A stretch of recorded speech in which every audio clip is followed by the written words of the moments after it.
In this world, some are born with 80 points of innate spiritual power, awakening as rare class dragon blood warrior, while others, with spiritual power reaching 90 points, awaken as the unique hidden class dragon tamer. But who could have imagined that you, with full innate spiritual power and high expectations, would awaken as the least favorable early stage transcendent class, magician. Therefore, everyone ridiculed you for being incapable. However, what others do not know is that you have also awakened the strongest destiny, the skill enhancement buff. Although the mage's output in the later stages is very explosive, in the early stages, it is known as the worst of the two professions. This is because a mana potion can only cast Fireball 5 times, and there will be a long downtime after the output, and you will have to meditate for up to 5 hours to replenish your mana. Therefore, you need protection from others for a long time. And, an hour later, all awakened extraordinary professionals will be randomly teleported into the trial tower. Only those who survive inside can truly become extraordinary beings above mortals. And your magician is the profession with the highest death rate in the trial tower. At this moment, you are staring blankly at your ordinary magician panel. Name, Suchi, age, 18, level, 0 health, 100 mana, 100 magic attack, 10 physical attack, 1 agility, 1 defense, 1 skill, 1 fireball, mana 20, 0 out of 100. Looking at the extremely standard magician panel, you shake your head helplessly. Just as you were about to close the panel, the bottom line of golden small text caught your attention. Golden entry, source of all laws effect, casting spells does not require mana consumption special, gain a golden entry every 5 levels. Shocking. The mage doesn't need mana to cast spells? Mana has always been a headache for mages, even in the later stages. After all, the more powerful the spell, the more energy it consumes, and skills also depend on proficiency, so running out of mana will seriously disrupt the pace. At this moment, you can't help but get excited, even fantasizing about casting a forbidden curse every second in the future when your proficiency is high enough. It's like infinite explosions.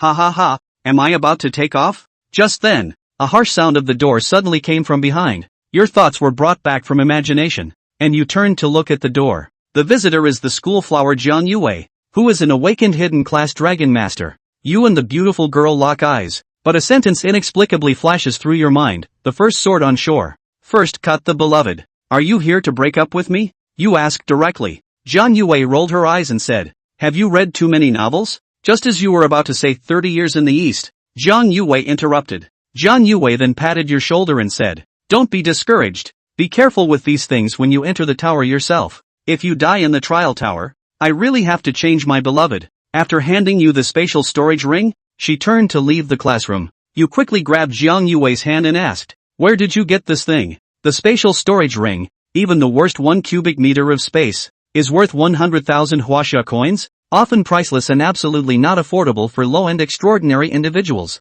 The school provides equipment to every awakened rare and hidden class student, and I asked for more from them. Jiang Yuwei smiled and freed her hand from yours. Prepare well. The academy has arranged several dragon beasts for me, and I need to prepare well too. Jiang Yuwei opened her arms, hugged you for a moment, and then turned around with a satisfied smile to leave. You subconsciously said to her, I'll be fine. Jiang Yuwei glanced back and smiled. I believe you. Watching the girl's disappearing figure, you couldn't help but sigh. The treatment of the prodigy is really good, giving away the spatial storage ring, and even directly sending several dragon beasts. Immediately, you quickly establish a connection by dripping blood on the storage ring, and then probe your mental power into it. After that, you are completely stunned, with not only the 4 main equipment of the magician, but also various elixirs and a large amount of magic crystals. The effects of equipment and various elixirs are not difficult to understand. As for magic crystals, they contain a large amount of magical power. If a mage absorbs the magic within, the recovery speed will be much faster than meditation, and there are no side effects of elixirs. The downside is that one cannot participate in battles during recovery, and the price is also very expensive. The magic crystals inside the spatial ring are worth at least 10 million huaxia coins. Shocking. This is like going from rags to riches in a second. You hurriedly rushed to the classroom door to ask clearly, because this is definitely not a resource that the school is willing to give you. But there was no sign of Jiang Yuwei in the corridor. Hey, isn't this Su Xiao? Congratulations on breaking the law that those with full innate spiritual power must reveal their hidden profession. The history books will surely leave a vivid mark for you. Were you dumped by Jiang Xiaohua and now want to chase her back? You followed the voice and saw several young people walking towards you with a mocking expression on their faces, as if they were watching a clown. Because they had heard with their own ears before that Jiang Yuwei's family had asked her to break up with Su Qi and even gave her a breakup fee. The leader smiled and said, Su Qi, you should have some self-awareness. If you've been dumped, don't go bothering others. You frowned, but you were too lazy to explain, so you turned and left. Because the person in front of you is named Zhang Shaoxing, one of the many pursuers of the school flower. Su Qi, you should stop daydreaming. Yvonne has a strong background. Her family didn't stop you from dating before because they saw your potential. As for now, as a dragon blood warrior, I am the one with potential in the eyes of the Jiang family, and will join the Tian Sufu with Yvonne. You are just a poor soul who will most likely die in the trial tower. At this time, you also smiled. It turned out that Jiang Yuwei is a rich woman. Su Qi also understood that the resources in the storage ring she had just given to herself were definitely not given to him by Jiang Yuwei from her home. The odds are that it's a breakup fee from her family to Suzy. But Jiang Yuwei didn't want to break up, so she came on her own, and lied to the family that they have broken up peacefully. The House of Heavenly Policy? Then I will see you at the Tianzi mansion. Su Qi walked towards an unoccupied corner of the academy, preparing to practice his fireball art. Take the time to improve your proficiency, to ensure that one survives the trial tower. As for the trial tower, each city who awakened a transcendent profession in the current season would be teleported to a different area. Those on the outside were able to see the leaderboards for each area. Only the top 10 in each city region. Only then will you be eligible to enter the House of Heavenly Justice. In other words, there are only 10 places in the entire city of Datesong. It is up to the participants of each school to earn it. Those who hadn't awakened rare professions had no chance at all, and those who had awakened hidden professions were guaranteed to survive. On a massive divine statue, Jiang Yuwei watched the school building where Su Qi was from afar. The woman dressed in fancy clothes on the side was expressionless. How could she not know about her own daughter's little maneuver? But those don't matter. Let's not talk about Su Qi's high probability of dying in the trial tower. Simply speaking, after Jiang Yuwei met the young talents within the Tianzi mansion, she would naturally slowly forget about Su Qi, who was nothing but good looking. As long as Jiang Yuwei is willing to leave Su Qi, it is good. Pushing too hard will instead affect the relationship between mother and daughter. After that, as time passes, both Jiang Yuwei and Su Qi, both will realize that they are not of the same world as each other. Time passes by. The school organized hundreds of people who had awakened their transcendent professions to meet in the playground, talking about the do's and don'ts within the trial tower. Suzy straight up didn't attend. Self-consciously, he raised his proficiency in fireball. 50 minutes and about 350 releases of the fireball spell, and only 35 points of proficiency were actually raised, making the spell cast 3 seconds faster. Su Qi couldn't help but sigh at how difficult it was to increase his proficiency. 350 fireball spells, equivalent to 70 tubes of blue for any other level 0 wizard. It takes 350 hours of recovery, which is equivalent to half a month. No wonder the magicians in the news, releasing a forbidden spell had to be guarded by their teammates for most of the day, so it's because their proficiency is too low. Su Qi calculated the time, then put on the mage suit that Jiang Yuwei had given him. It had to be said that transcendent equipment was transcendent equipment. Not only did it have great texture and could enhance its attributes, it could also change its shape at will. Su Qi's mind moved, and the magician's equipment immediately turned into ordinary clothing as if it hadn't been changed, and he opened his attribute panel at the same time. Name, Suzy, age, 18, rank, 0, life, 100. Mana, 100 asterisk 200% equals 200. Spell attack power, 10 asterisk 150% equals 15. Physical attack power, 1. Agility, 1 asterisk 120% equals 1. 2. Defense, 1 asterisk 150% equals 1. 5. Skill 1, Fireball, 20 mana, 35/100. Obviously, the multiplication sign is followed by the value that the equipment can boost. General equipment that could be boosted by 10% could already be called strong. And the equipment that Jiang Yuwei had given him could only be described as superb. 100% blue boost. It's a blue draining profession that wants it. But unfortunately the amount of blue did nothing for Suzy. It would be great if it was all spell attack power. Without giving Su Qi a chance to lament, the scene around him began to become illusory. As if the space was dislocated. The world was unreal. It was the time to enter the trial tower that had arrived. Chapter 3, the proficiency is full. The slaughter begins. The Tower of Trials was a product that descended on the Blue Star along with the transcendent power, and its body was a self-contained space, vast and infinite, where an unknown number of monsters existed. There is no safe zone once you enter it. There is always the possibility of a monster sneaking up on you. Some unlucky people even got into a monster nest right after they teleported here. All those who were forcibly teleported in were located on the first floor of the trial tower, which was filled with a large number of level 0 to 3 monsters, trying to get into the top 10 in Ditsong City. To say the least, you have to kill your way into the second level of the trial tower. Su Qi was teleported in and what met his eyes was a sea of green.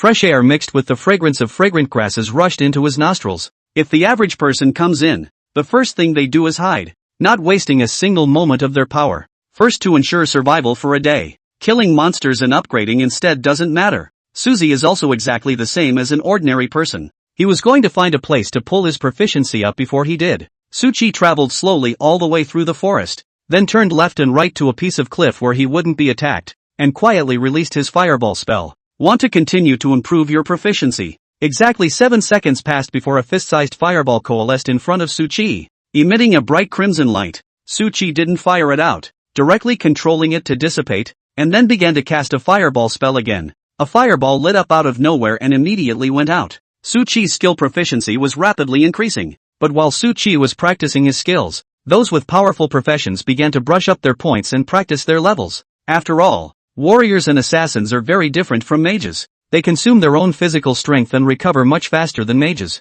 Not to mention the fact that they don't need casting time, they're fast and have a thick bloodstain, and they just do it with a knife. I guess the only one left is the priest, who like the mage is hiding in a corner somewhere, expecting to meet a teammate. And unlike a mage, a priest meets everyone else and the other party is basically willing to carry. But a wizard is a pure drag, 24 hours a day, all used for meditation recovery, plus the initial full blue, only 34 fireballs, and you can't move on the way to meditation. The only way to have a little bit of sustained combat is to keep getting high. Other side, rare profession summoner, starts summoning combatants. His initial skill is summoning, which opens portals and summons low-level combat items as it goes. Summoners cast spells slower than wizards. Summoning consumes 30 mana points, which is more than a wizard. But summoned combatants don't have a duration. It's still the same. Reality is not a game. There's a load of time to send it back. Who pays for the mana to open the portal and send it back? You're here and you're still trying to run? One by one, low-level summons appeared beside the summoner, who then ordered one to protect itself and the remaining 2 to help him fight monsters and upgrade. The summoner himself began to get high and meditate with his magic stone to recover. The rare profession necromancer on the other side was similar. After summoning 3 skeleton soldiers and running out of mana, the same approach of the summoner was used, swiping monsters while recovering mana. Jiang Yuwei awakened hidden profession. Dragon Blood Warrior is even more simple and brutal. Directly with the initial skills to activate the body dragon blood, pieces of dragon scales grew out of his skin, covering his hands and most of his body, changing into a half-dragon stance. Physical attack, agility, and defense, all of them increased dramatically, coupled with the Dragon Blood Warrior's already high base value as a hidden profession, as well as the equipment given to him by the academy. Jiang Yuwei's entire person directly transformed into a killing machine. Ordinary level 0 monsters couldn't walk more than a single move in his hands. Level 1 and 2 monsters were just like chickens and ducks in front of level 0 Jiang Yuwei.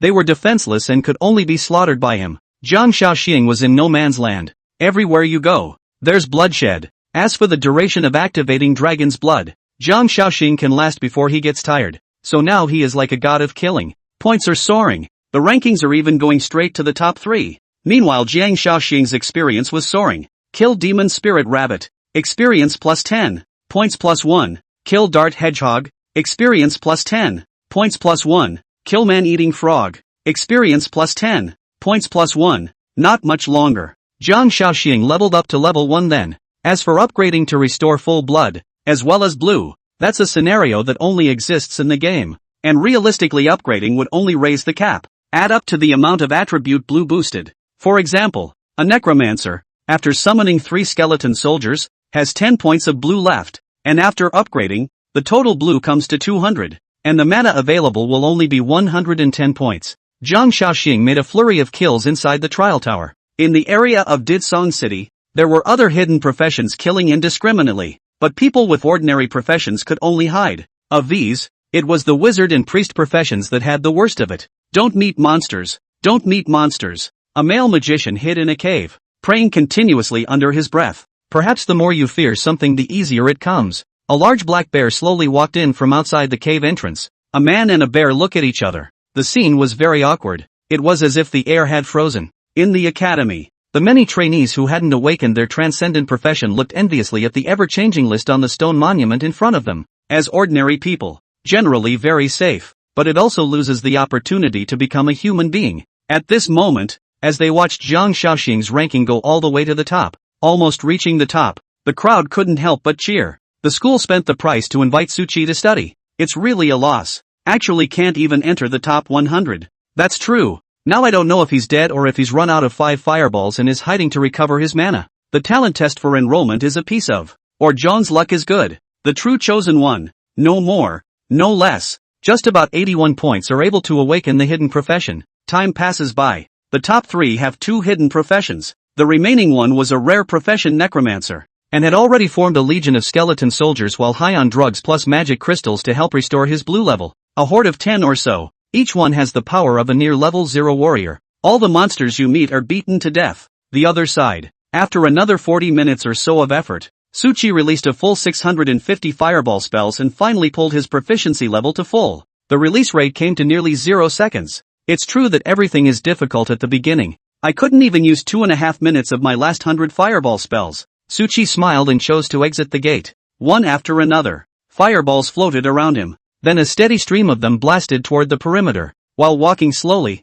Suchi quickly bombarded with fireball spells, directly coming up with a wave of carpet bombing, not caring if there were any monsters in the vicinity. One word anyway. Boom! Such an extravagant mana consumption. Not to mention level 0. Even if a level 40 or 50 mage came here, they could only be dumbfounded. How many fireballs did Suchi blast out in just 10 seconds? 1,000? 2,000? 3,000? Anyway, uncountable fireballs went in all directions. It was impossible for the average person to count them. Even Suchi himself didn't know how many were launched. Flames spread in the middle of the forest. The monsters looked at Suchi, and from a distance they all started running, not daring to turn their heads back. But if they came into his field of vision, there were hundreds of fireballs, one after another, like meteors catching up with the moon, continuously bombarding it. Burned to a crisp in just the blink of an eye. Level successfully raised to 1. Gain 10 free attribute points. Blood and blue levels rise by 100 points. Physical attack power and spell attack rise by 1 point.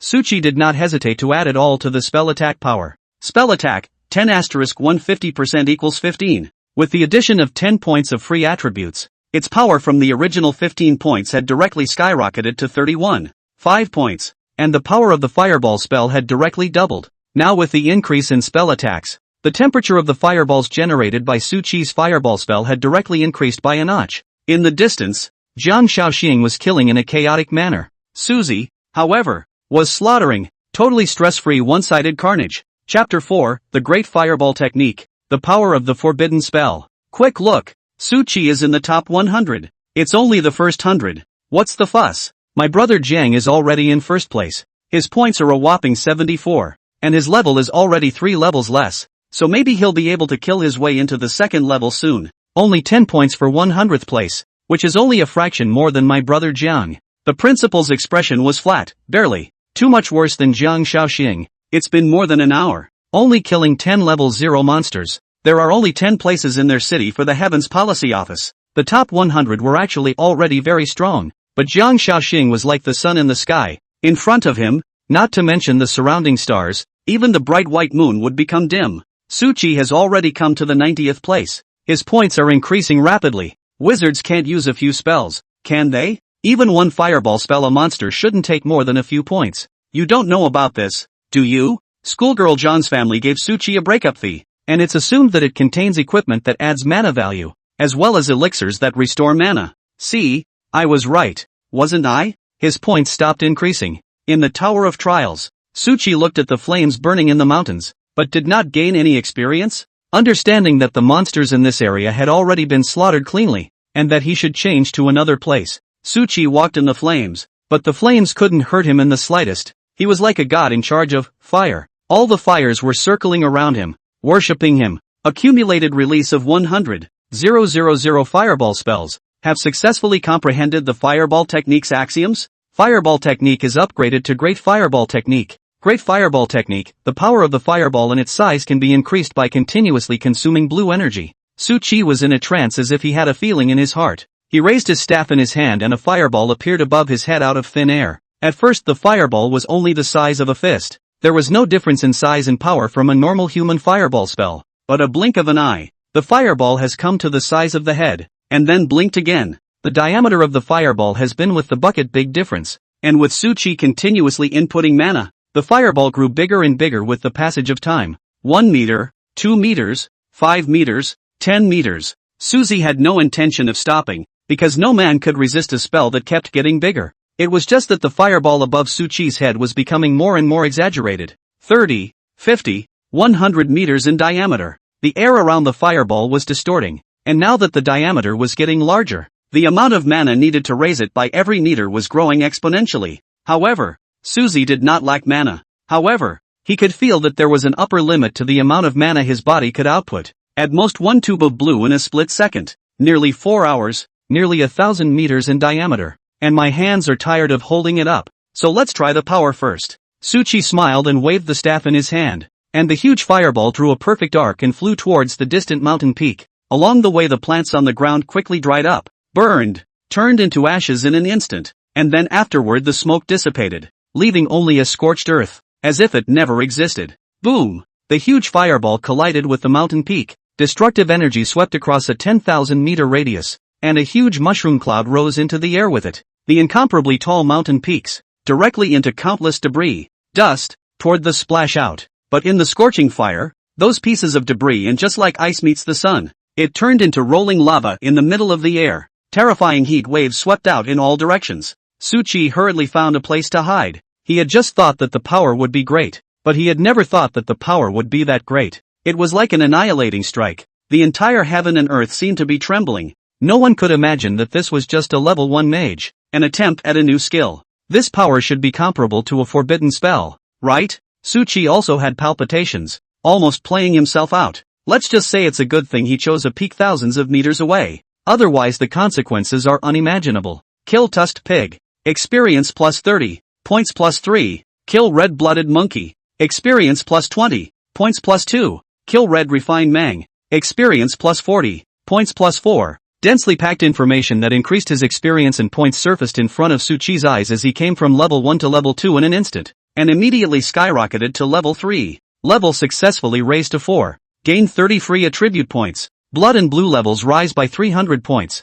Physical attack power and spell attack rise by 3 points. Suchi thought for a moment. He didn't add any more points to spell attack power. Instead he added them all to agility and defense. The lack of spell attack power in normal spells would cause the power of one's own spells to plummet, and although Suchi would do the same, he was fast at casting spells, as long as the defense can be broken. 1 fireball 1 point of damage. Suchi unleashed hundreds and thousands of fireballs in a second. That's hundreds or thousands of points of damage too. But if the agility and defense is too low, the assassin's sneak attack will have to be directly cool, so it must be balanced development. With Suchi's mind moving, agility, 1 asterisk 120% equals 1. 2. Defense, 1 asterisk 150% equals 1. 5. Suchi added 20 points to agility and a full 10 points to defense. Agility skyrocketed to 25. 2. And defense skyrocketed to 16. 5. Agility is doubled by a full 20 times. Defense also goes up tenfold. Suchi's speed of rushing immediately received a qualitative increase.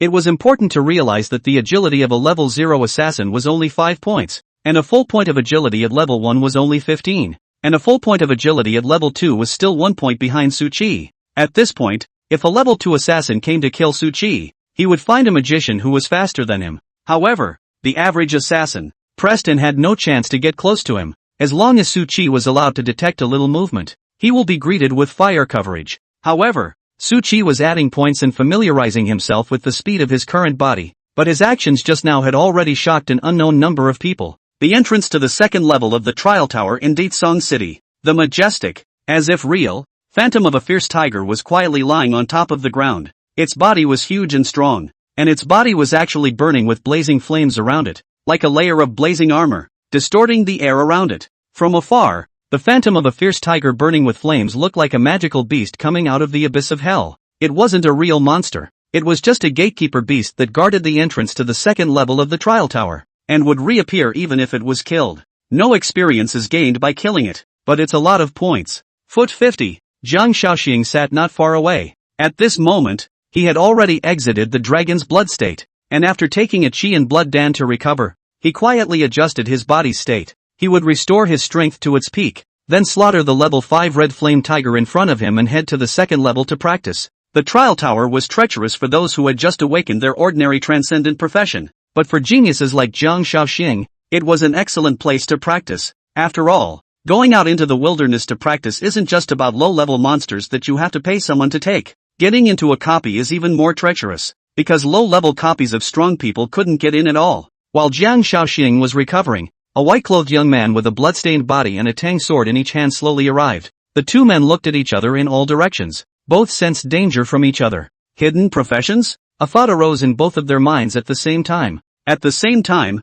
at the passageway to the second level, the figure of another red flame tiger quickly coalesced, its eyes staring deathly at the blood-stained teenager who had just arrived. It seemed that if he dared to continue to approach, the red flame tiger transformation would pounce on him and bite him to death. Neither was surprised by this. The blood-stained teenager didn't come any closer. He also sat down quietly just like Jiang Shaoxing and began to recover his own physical strength, preparing to kill on the second level. However, without giving them too much time to recover, as if they had a feeling in their hearts, the two of them turned back to the distant sky at the same time, with intense shock in their eyes, because it seemed like they were all hallucinating. I actually saw the sun. It fell to the ground. Chapter 5, Principal, I forbid you to slander Susie. The range within the trial tower is huge. There had been speculations by high-ranking powerhouses that the first level was larger than the entire Blue Star, and that every awakened on the globe was, in fact, entering the same tower. But you can't meet them because they are too far apart. At this moment, Jiang Shaoxing and the bloodstained teenager looked at the distance,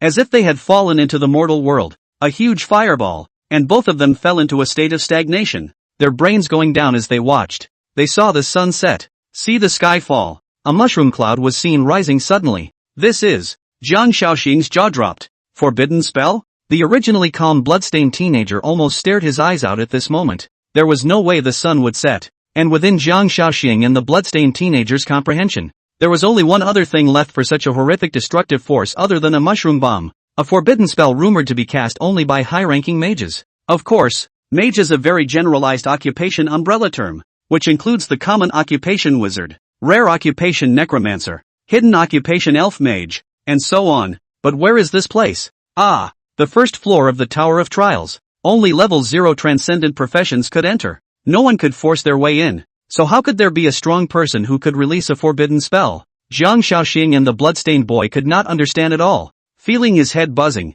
and his mouth also became bigger without realizing it. They couldn't figure out what was going on, but both of them had the same thought in their hearts that this place was not suitable to stay for a long time, and they had to leave quickly. Jiang Shaoxing once again turned on his dragon's blood state and rushed forward to fight the red flame tiger, crossing over to fight level 5 at level 3. The other bloodstained teenager did the same, carrying the two tang swords that were so thick with plasma that they were nearly curling their blades, and rushed forward. In school, Jiang Shaoxing's little brother, who had previously mocked Su Qi, looked at his boss's ranking and held his head high. See, this is our boss, the number one person in Ditsong City. Su Qi is a punk in front of our boss. Magician is a trash profession. Look at his points. They haven't moved for most of the day. The rankings are about to fall out of the 100 as well. It's her eyesight that schoolgirl Jian looks at Su Qi and not our boss. Jiang Shaoxing's minions watched Su Qi's ranking drop, gloating and laughing while turning on the pull stomp mode. The principal and the leaders also looked away, indifferently watching what was happening in front of them.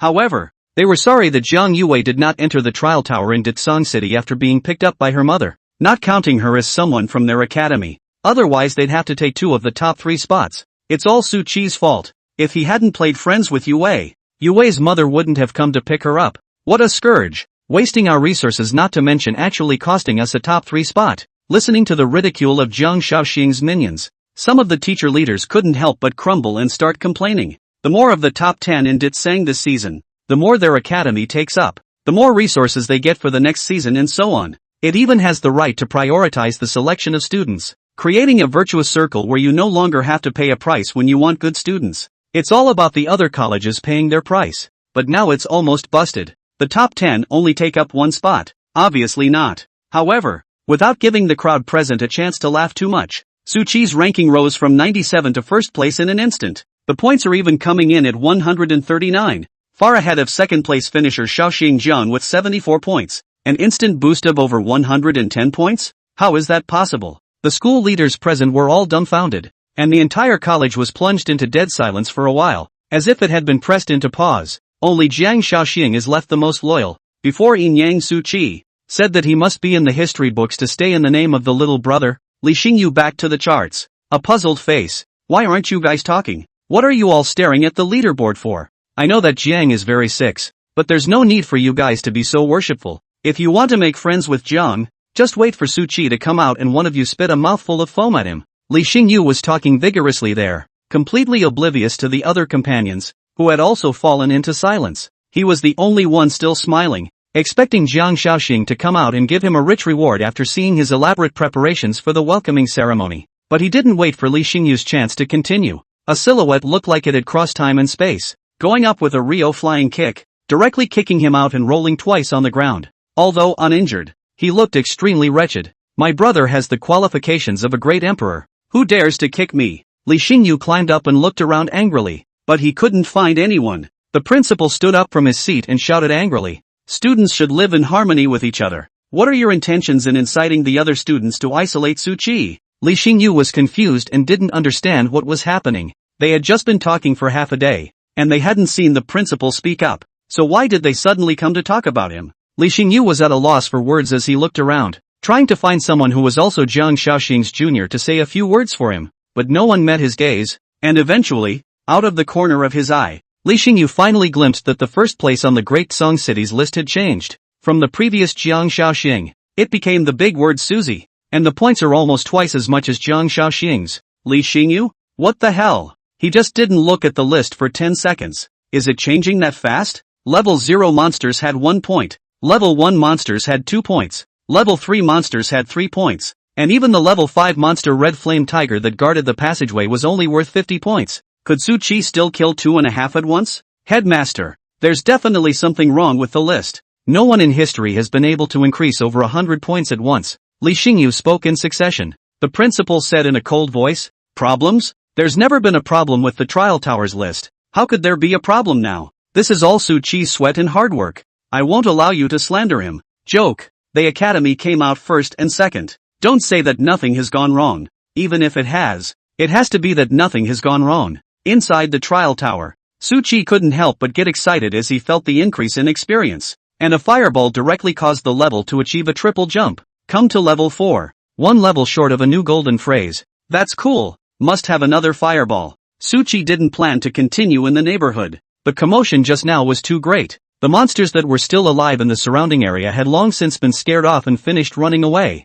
just as Su Qi had done before, with such a great commotion. As a result, he hit 100,000 fireballs, consuming 2 million mana points and hitting the fireball technique to evolve into the Great Fireball technique. It only ended up killing a few monsters, barely made it to level 1, but a sudden attack had just caught the monsters off guard, and they came straight for a triple jump. At this moment, with the addition of speed that far exceeded his previous speed, Su Qi quickly left this place of wrongdoing and rushed towards the distance. If Su Qi did not accelerate before and hurried with the speed of an ordinary person, it was estimated that by the time he left the trial tower a day later, he would have only gone over 2 hills. Chapter 6, The Body of the Demon God. One move shatters the dream of being king. Must find a way to get a flying spell. Su Qi mumbled as he hurried along while condensing the Great Fireball spell. However, it was a pity that the Great Fireball technique had no proficiency and relied entirely on the output of mana to coalesce, and Su Qi was now leveling up. Although the output of mana had increased by a lot,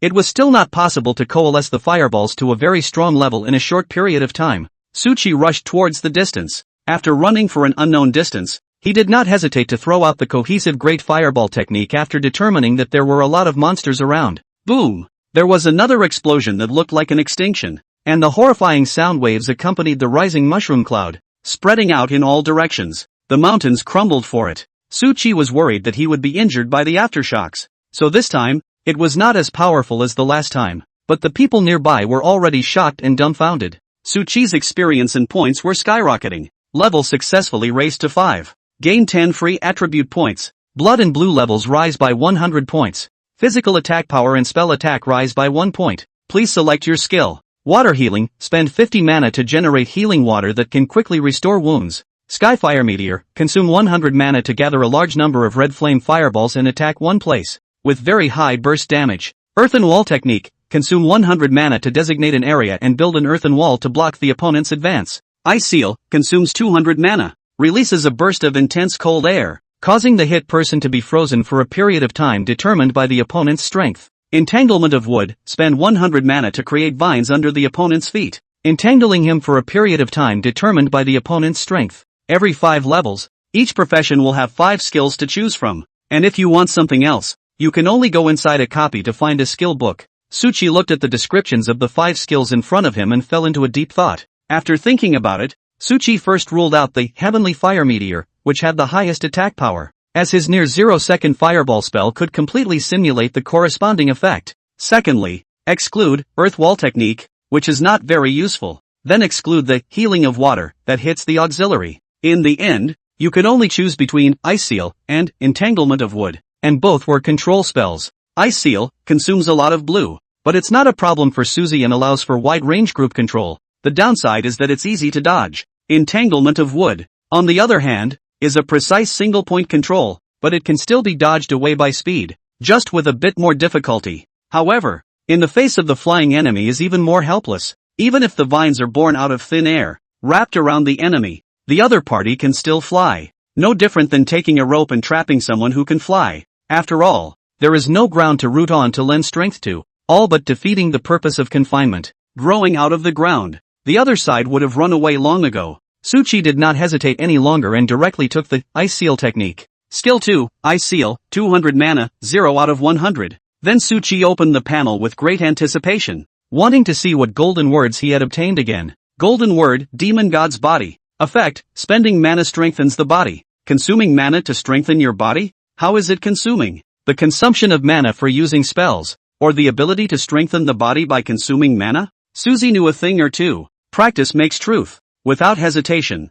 he flung out hundreds of fireball spells, blowing up a large crater not far away, while he closed his eyes for a moment to feel it carefully, realizing that his body was actually really getting stronger. Getting stronger is very, very little. However, Suchi didn't care at all because the mana value he had to consume every day was astronomical, if accumulated over time. Plus, after learning the forbidden spells in the future, Suchi's physical strength was estimated to be far above that of a warrior. Choosing the Ice Seal technique that consumes the most blue really isn't a loss. Suchi did not hesitate and directly found another place to close his mind. Casting 1, Ice Seal, consumed mana when 10, Fireball. And now the Fireball boost was far above the Ice Seal. With increased proficiency, what could Fireball compare to Ice Seal? Anyway, sooner or later, I would have to brush up on my Ice Sealing technique proficiency. So if I didn't do it now, when would I wait? As for the Great Fireball technique, it just consumed the most mana individually, but in terms of mana consumed per second, it wasn't as much as Fireball. The entrance to the second level. Jiang Shaoxing and the bloodstained teenager both had a tough time decapitating the red flame tiger at about the same time, and both had marks of burns on their bodies. This battle, because of their poor condition, they fought for a very long time, and in the end, they were severely injured. They also recognized each other's occupations. The bloodstained boy is a hidden profession, a berserker, who gets stronger the more he fights and the more he kills on the battlefield. Anyway, it just gets crazier and crazier the more you fight. The crazier you are, the stronger you are. Both of them were in bad shape at the moment, and both of them were also wary of each other, preventing the other from not speaking martial arts and engaging in a sneak attack. After all, God knows what's going on here and you know what's going on. No one else can know. Are you going up first, or am I? The bloodstained teenager opened his mouth to inquire. Jiang Shaoxing didn't hesitate to say, "You go up first. I'm going to rest for a while longer." Joke's on you. Go up first now and it's extremely easy to get blocked by the monsters on the second level.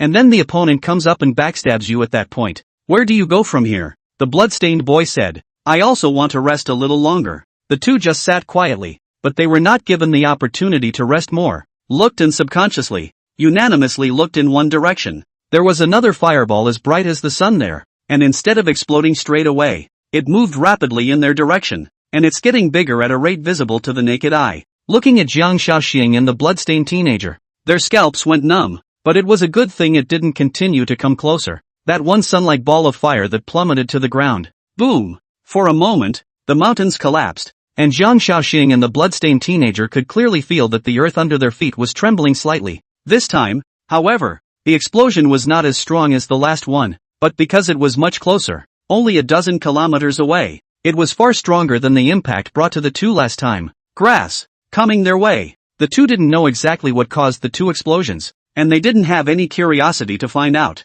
All that was left in his mind was one thought. Run! Never come into contact with the cause of the explosion. Otherwise, you will die. I'm leaving first. No more games. Take your time to rest. Jiang Shaoxing pulled out his legs and ran straight towards the entrance. Brother, wait for me. Both of us are in terrible shape. We must join forces to survive the second level. The bloodstained teenager also scattered his legs to follow, not daring to stop at all. Not even daring to take a second look at the huge pit that had been blown out. Not far. A man surrounded by 36 skeleton soldiers looked at the explosion not far away, and was also grimacing. Now he felt that he could compete with the hidden profession's pride for the first place. But at this moment he saw the sun that came out of nowhere and went towards the entrance of the second floor. The man that is not even dare to move, completely afraid to approach the entrance to the second level. Boss, are we still going? The freckled priest woman on the side gulped straight and her legs couldn't stop trembling. The man was silent for a moment and gritted his teeth. Go, you must go. I'll send a skeleton soldier to scout the way first. His words just fell. A huge explosion like the destruction of the world swept in all directions. Even if it was a variety of thousands of meters away, the necromancer and the woman, along with the surrounding hordes of 36 skeleton soldiers, were all washed away. Boss? Still sending skeleton soldiers? Ahem. Go my ass. Chapter 7, Sun on the Ground, Outrageous Scores. Suchi quietly raised his Ice Seal technique proficiency, completely unaware that his earlier shot of Great Fireball technique had not only scared Jiang Shaoxing and the bloodstained teenager into an alliance. More than that, it directly dry-shattered the necromancer's dream of being king. A burst of bone-chilling cold air scraped through the mountains and forests, freezing everywhere it passed, in an area thousands of meters in circumference. After experiencing the bombardment of the sun, and enduring hundreds of baptisms of Ice Seal technique, it seems to have become a forbidden zone of life. In the past season, it was a second-level entrance where the top 30 had to come, and some people entered smoothly, while others bled on the spot and were burned to ashes by the red flame tiger. At the moment, however, no one dared to set foot here, and after this time, the first level of the trial tower will leave a legend that when a second sun appears on the ground, do not attempt to go to the second level. Time passes by. Outside Su Chi's points, which had experienced another surge,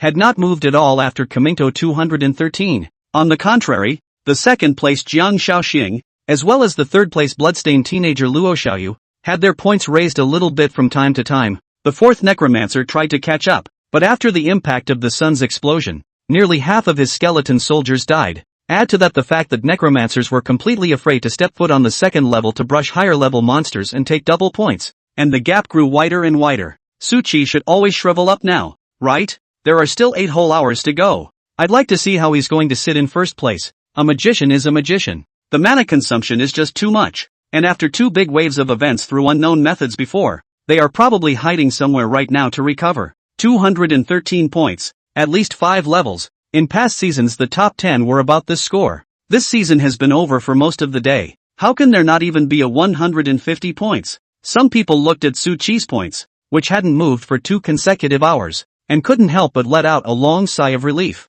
He believed that Su Chi's 2 waves of points surge was either luck or a problem with the leaderboard. Of course, it could not be ruled out that there was a heavenly pride that handed over the half-dead red flame tiger that had been beaten to death to Su Chi to kill, but this possibility could only be said to be slim. After all, one would only make 1 red flame tiger visible. 200 points were equivalent to 4 red flame tigers. It was equivalent to 4 heavenly prides giving up their points. The crowd in the room still preferred it to be a Bujin the leaderboard. After all, there had never been a magician in the top 10 in history. Even getting into the top 50 is rare as hell, and without exception, they all bribed the heavenly pride to take them to the top of the score.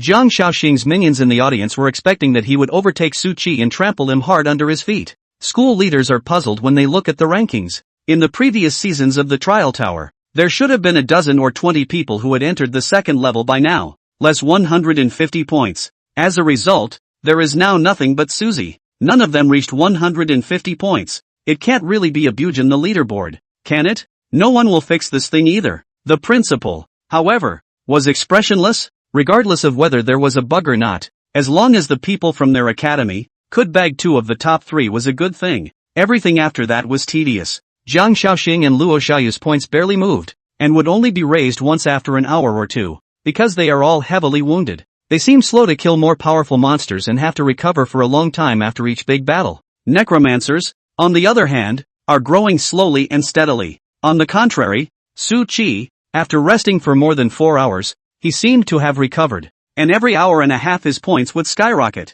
300. It has already surpassed the all-time high of the trial tower. But Su Chi's points were still steadily increasing. 400. 500. The principal was sweating by now. Zhang Xiaoxing in second place scored 175 points and Su Chi in first place scored 532 points, a difference of more than 3 times. Such an outrageous score, when converted into levels, could take double the points even if you entered the second level from the first monster. Su Chi had also bottomed out at level 6 now. Normal counting is at least 8 levels, not to mention the history of Deetsong City, even in the history of the globe, there had never been such an outrageous trial score. It's 100% a problem with the leaderboard. Or Su Chi had found a loophole in the trial tower to swipe points. I don't know if I'll be brushed off by the Tiansfu with data anomalies and nullified grades. Unlike the principal's nervousness, Zhang Xiaoxing's minions all shut their mouths, looking at Su Chi whose points would explode every once in a while. Unable to speak, inside the trial tower, Su Chi calculated that it was almost time, and he was not in the mood to continue brushing monsters with the Yi Great Fireball technique, so he sat quietly enjoying the mountain breeze and waiting to leave. Leveling up to 8 in a day isn't bad. So when we go out and join the Tianso house, we'll go inside the duplicates and slowly level up. It's a pity that the difficulty of raising the proficiency of Ice Seal technique far exceeds that of Fireball technique, or else by saving some time, I should be able to rise to level 9. Susie couldn't help but sigh again. Not long after, all those who were still alive within the trial tower were teleported back to the place they were at when they left. The playground was nearly a third short of the brigade, and Jiang Xiaoxing, who was at the head of the group, was bruised and battered. And for that reason some were in pain and others in fear. Su Chi didn't care, and wasn't in the mood to bother with them, as well as dealing with the school's leaders. Having been starving for 24 hours, all he wanted to do now was to go and have a good meal and then quietly wait for the acceptance notice from the Tiansfu. Xiaoxing, with your strength, operating properly, you shouldn't be so badly injured? The principal was puzzled. Zhang Xiaoxing also did not hesitate to tell the story of what happened inside the trial tower. The sun on Earth? The other surviving trainees also spoke one after another, and the vast majority of them saw the sun on the ground. The principal was so shocked that he didn't know what to say and was completely confused as to what was going on. How could a forbidden spell appear on the first floor of the trial tower? Do you still want newbies to play? As for combining this matter with Su Chi's point surge, it was a big joke. A low-level magician who hadn't even reached level 10 could release a forbidden spell? Is he crazy, or has the world gone mad? The principal had no choice but to report the matter. Qingyang Province Tianza House, only to see that middle-aged man with a majestic demeanor, sitting in front of his desk, a pair of deep and sharp eyes sweeping over a document and information under his broad forehead. Knock, knock, knock. A crisp knock on the door broke the silence in the office. Enter. The middle-aged man's face was expressionless, still dealing with the official business in front of him, checking out all kinds of information, occasionally frowning. Squeak. The piercing sound of a doorway came in. The pretty young girl with her ponytail tied up high and dressed in a simple, loose-fitting sports outfit that did little to hide her Ewatch talents pushed her way through the door. What is it? The middle-aged man said without lifting his head. The pretty young girl said, Father, it's me. The middle-aged man raised his head, a doting smile appearing on his face as he said, So it's little Princess Qingyu, suddenly coming to me today. Did you break into some trouble? And how much money do you want me to pay out? Fang Qingyu rolled her eyes. In your eyes, I'm a troublemaker? A money loser? The middle-aged laughed and said, January ago, you knocked out an incisor tooth of a classmate who was pursuing you. March ago, you gave an over-the-shoulder fall to the senior who confessed his love to you. And half a year ago. Stop. Fang Qingyu hastily made a pause gesture. The middle-aged man smiled without saying anything. E-form talent Fang Qingyu puffed out his chest and raised his head. None of this is my fault. My fierce reputation is known throughout the school. If they dare to come, it means that they are prepared to be beaten up. The middle-aged man didn't say anything. Fang Qingyu said, I came to take a look at the profile of my future classmates, wanting to know if there are any formidable enemies in there. The middle-aged man laughed and shook his head. With your talent and cultivation resources, how could you possibly have a formidable enemy? Fang Qingyu said, Isn't Jiang Yuwei one of them? Level 0 directly gained the recognition of the true dragon, and was accepted as a personal disciple by the chief master of the Tianza mansion.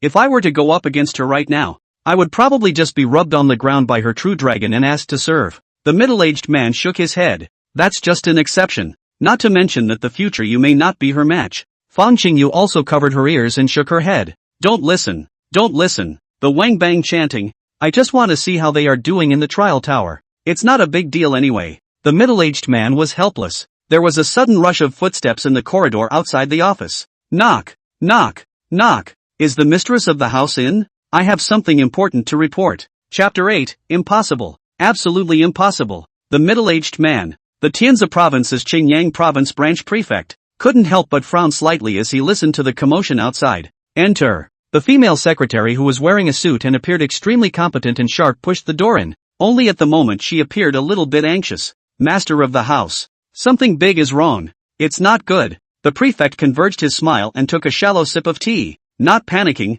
Big deal? What big thing makes you panic? Is it a monster siege? Or a copy that has yet to be cleared into reality? Or maybe a new high-level copy appears? Replicas. Since the advent of the transcendent power, various replicas would appear in each area of the blue star. But each replica had a maximum level restriction. Each copy also has a difficulty to choose from: normal, advanced, hard, nightmare, inferno, and abyss. It's very similar to the game and refreshes the monsters, but each copy finishes merging with reality after a certain period of time. If no one passes the abyssal difficulty during this period, monsters of the abyssal difficulty will randomly descend on all corners of that country, an unimaginable impact on nearby cities. If someone passes the abyssal level of difficulty in the meantime, an open space is integrated into the blue planet, increasing the country's size and resources. Every time a high-level copy appears, it's a crisis and an opportunity for the top powerhouses. But if they can't pass the abyss difficulty in a while, when the monsters in it randomly come to life, it's a huge shock to the entire country. But the lord of the house was calm about it. Even if you can't kill an abyssal-level booze when painting a copy with a group of 5 people, when it descends into reality, is it still impossible to round up and beat it to death? It's just that the place where it descends is going to be in bad luck. The female secretary hastily shook her head, perhaps running too fast, and said slightly sharply to each other, "Nope, it's a problem with the trial tower. Someone's points data is abnormal. The trial tower? That thing can go wrong? And a points anomaly? What kind of anomaly law is that?" The house master was very plain. How many years has the Tower of Trials existed? It was there at the beginning of the descent of the Transcendent. There has never been a single problem in history. As for the points anomaly, it's even more bull asterisk asterisk asterisk asterisk. No one will care if the points are abnormally low, and abnormally high is clearly a good thing. Where is this abnormality? Obviously there is a great talent out there. The people of Datesong City reported that on the first floor of the trial tower, it is suspected that a sun has crashed to the ground, erupting with a power comparable to that of a forbidden spell. And the female secretary wanted to continue, but was hastily interrupted by the pavilion master. What did you just say? The first floor of the trial tower is suspected to have a sun crashing to the ground? An outburst of power comparable to a forbidden spell? The house master was dumbstruck. The trial tower was the best way for them to screen for heavenly pride. There was almost no way to cheat, and if it went wrong, the way the world screened for heavenly pride would have to change, and come to reality. There could be too many ways to cheat, greatly hindering the Heavens Policy Office from finding the true celestial pride, and would waste resources on some ordinary people. It also creates a lot of unfairness. What's worse is that everyone must have to enter the trial tower after awakening, even hidden professions. It could have killed them all, but if it's too unlucky to meet the sun falling, it's 100% dead. What's worse is that no one can fix it or fix it. As for it not being a problem with the trial tower and it being artificially made, that's just a big joke. If the number one person in the world couldn't break into the trial tower,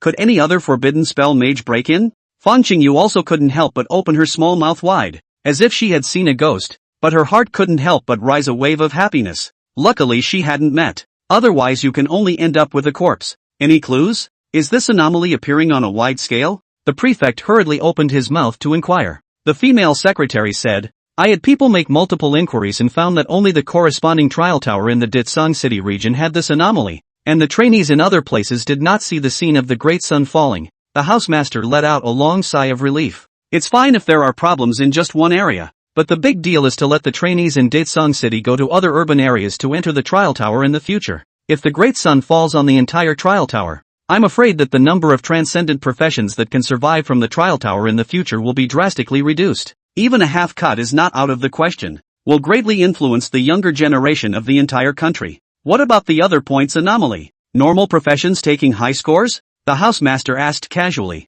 The female secretary said with a wry expression. Pretty much. Warrior, assassin, or an archer? The housemaster inquired again. 3 common professions. And it wasn't as if there hadn't been people in history who had gotten high scores and overpowered many rare professions. Not surprisingly. The female secretary shook her head. It's the wizard. Ha! The master of the house was surprised for a moment and regained his composure. The magician gets high scores, and is also considered to be a buildable talent. Enter the top 10 in the city and send him an acceptance notice. The female secretary was silent for a moment and said, that wizard took first place and had 3 times as many points as second place, nearly doubling the world record. A dead silence fell over the office. Just now when the female secretary's first paragraph was exited, both the housemaster and Fang Qingyu felt that the people in that downtown area were really vegetables. There wasn't even a person who could forcefully suppress a magician. When the second segment enters on the air, both the prefect and Fang Qingyu were also unimpressed. It felt like the cadets in that area were really bad, and the governor was thinking of cutting back on that area so that their leaders could reflect on it.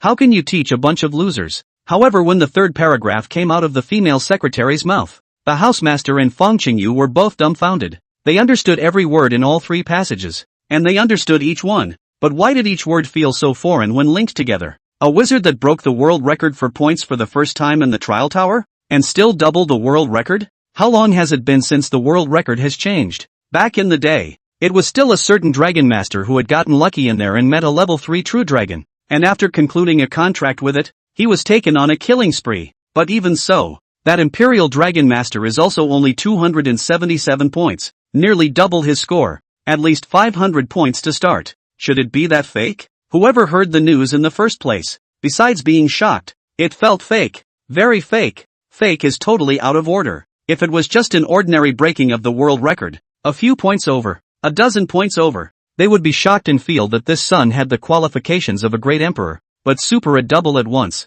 It was completely beyond everyone's comprehension. Impossible. Absolutely impossible. My hidden profession mechanic. Before entering the trial tower. Did full preparation also only 263 points? Jiang Yuwei with a level 3 true dragon into the field. It is only comparable to the world record. How could an ordinary profession magician score over 500 points? Even if he eats all of my family's blue restoring potions, he'll never be able to score more than 500 points. Trying to beat a high score in the Tower of Trials. Not only do you need to be extremely fast at brushing monsters, but you also need to be fast at moving around. Otherwise it would take you hours to clear a place of monsters and go over a mountain. Take a friggin' high score. And the monsters weren't cuties either. Realizing that they couldn't be beaten also knew to run away. It so happened that the speed of the magician was extremely slow, and his physical strength was about the same as that of an ordinary person, making it impossible to carry out a pursuit. Extremely high blue consumption, low total blue, and extremely slow. Otherwise wizards wouldn't be known as,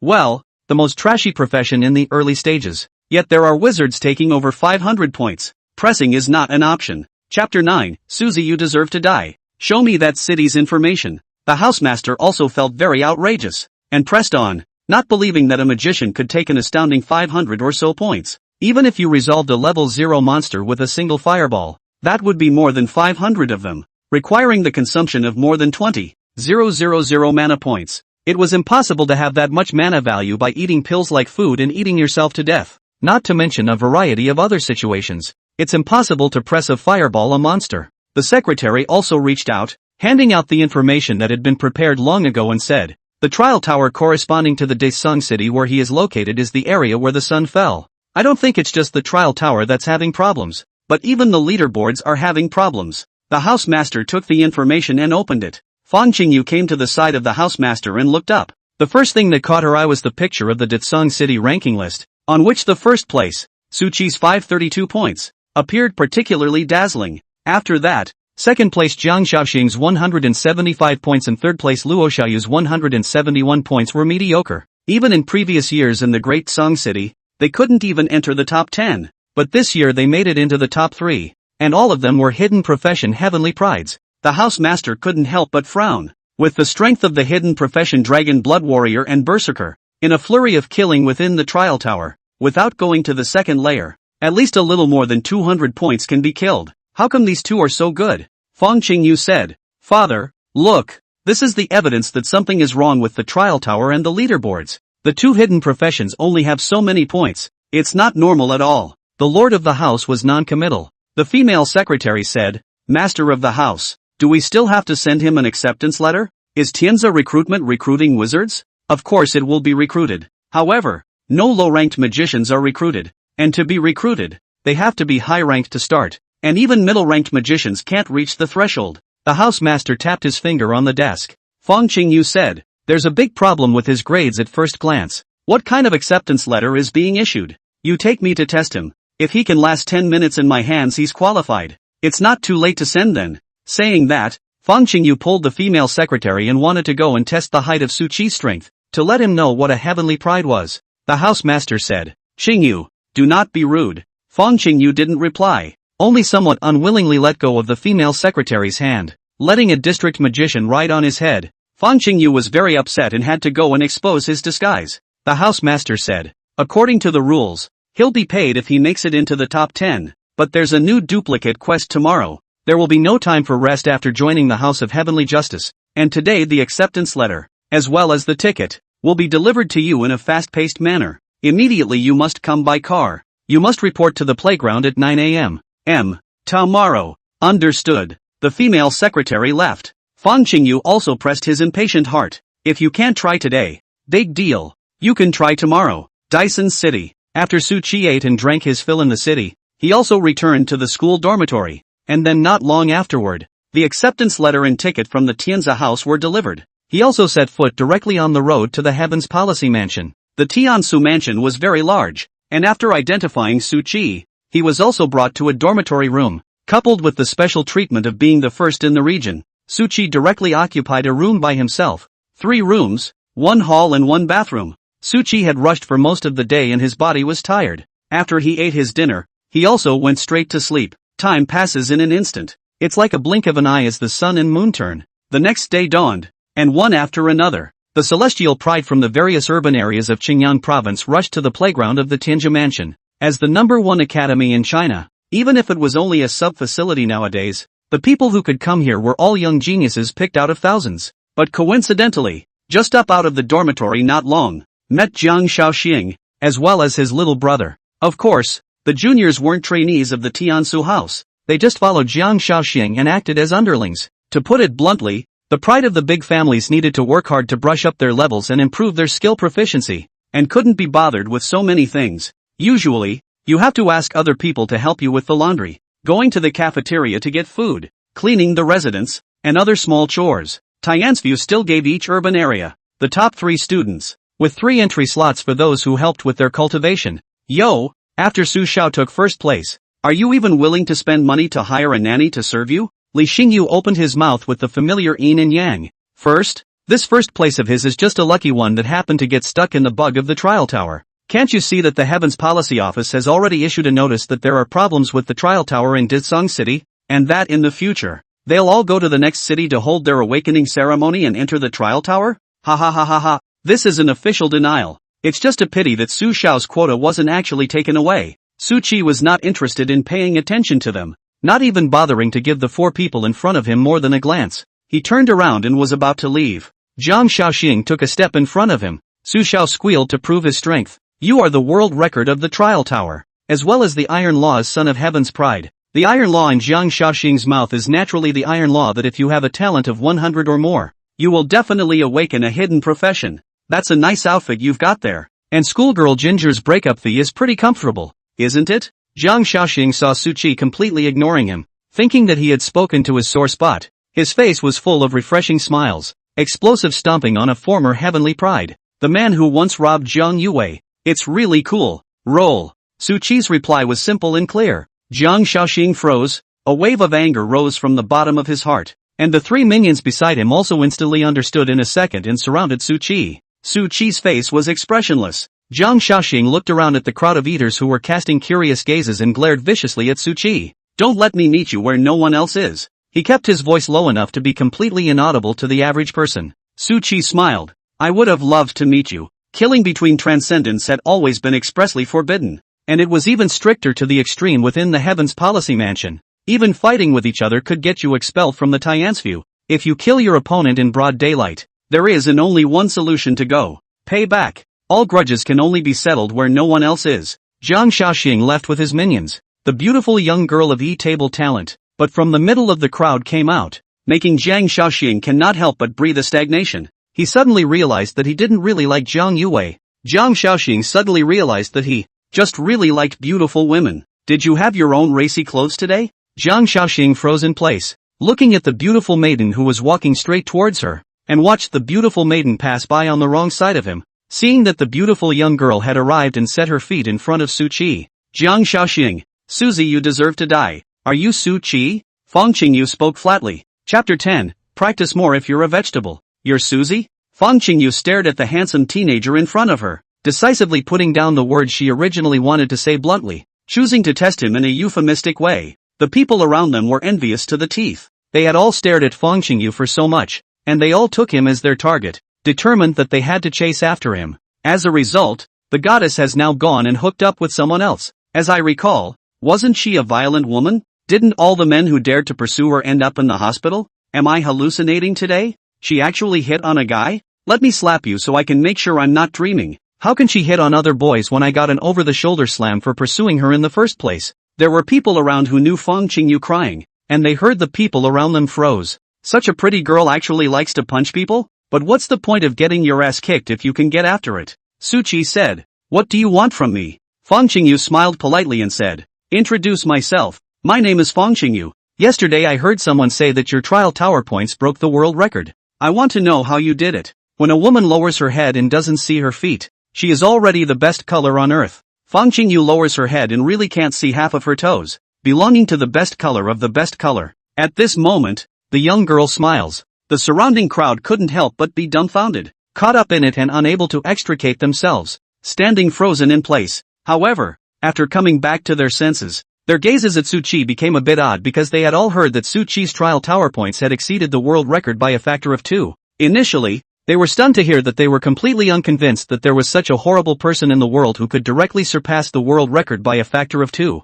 But after that, the Heavenly Policy Office stepped in and faked it, bluntly stating that there was a problem with the trial tower, and everyone felt that it was a false alarm. However, Su Qi's name was still famous within the Tianzi mansion. It's just that not many people recognize him. Now that they heard Fang Qingyu mention it, the crowd immediately remembered. Su Qi froze his mind for a moment as he spoke truthfully. It's very simple. Just look for places where the monsters are dense and release a wide-range killing spell. But remember that once you hit a cannon, you have to change the place. The crowd heard. Fang Qingyu couldn't help but to smile. Simple? Looking for a monster-heavy area? Unleash a wide range of killing spells? Isn't a low-ranked magician going to a place with a high concentration of monsters just going to give it away? As far as wide-range killing spells go, what are you talking about? Which profession in the lower ranks has large-range spells? And the greater the range of the spell, generally means more blue consumption and less power against a single. After all, the same mana value the other party hits a 1-meter range.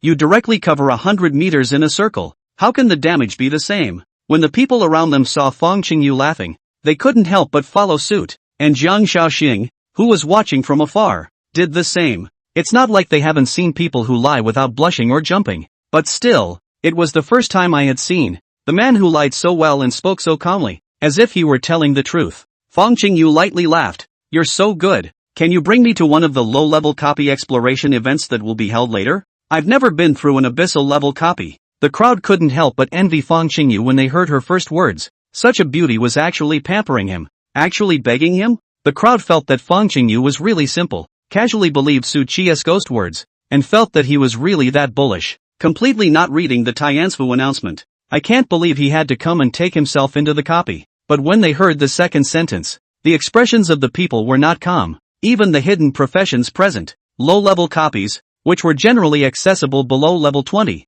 or even copies specifically for them, the newcomers, to explore, were restricted to levels below level 10. The highest abyssal level difficulty copy below level 10. Even if 5 level 9 hidden professions teamed up and all rose to level 10 in the copy, they wouldn't necessarily be able to pass. Every time you enter a copy of the Abyss difficulty, it is equivalent to you being the name has been turned over by Hades and lifted the pen, ready to cross you off. Now Fang Qingyu was actually letting a magician take himself into the Abyss difficulty? Su Qi wouldn't be so overwhelmed by beauty that he would take Fang Qingyu to the Abyss difficulty to give away his head, right? After all, one would have refused without hesitation under normal circumstances, but under the encouragement of a brother, and the bragging rights of a beauty, men are the most oblivious. Do something unwise. Su Qi shook his head expressionlessly and said, I'm sorry, classmate Fang Qingyu, I have a girlfriend and have no idea of bringing a sister. Fang Qingyu? She was a little confused for a moment, a little unresponsive. Fang Qingyu only wanted to come and probe Su Qi's true strength to make him know what to do, but it turned out to be so skillfully diffused. And you call her a girl who begs for a ride based on her looks? Good good good. She took this revenge. I must break down your disguise today. Jiang Shaoxing rushed forward. Su Qi, stop pretending. Admit that you're a dish and just lucky. Is it that hard? Schoolgirl Ginger dumped you the day before yesterday. And if you let the Ginger family know that you used her as a shield and tainted her innocence, the Ginger family won't let you off the hook. Su Qi smiled, not bothering to explain.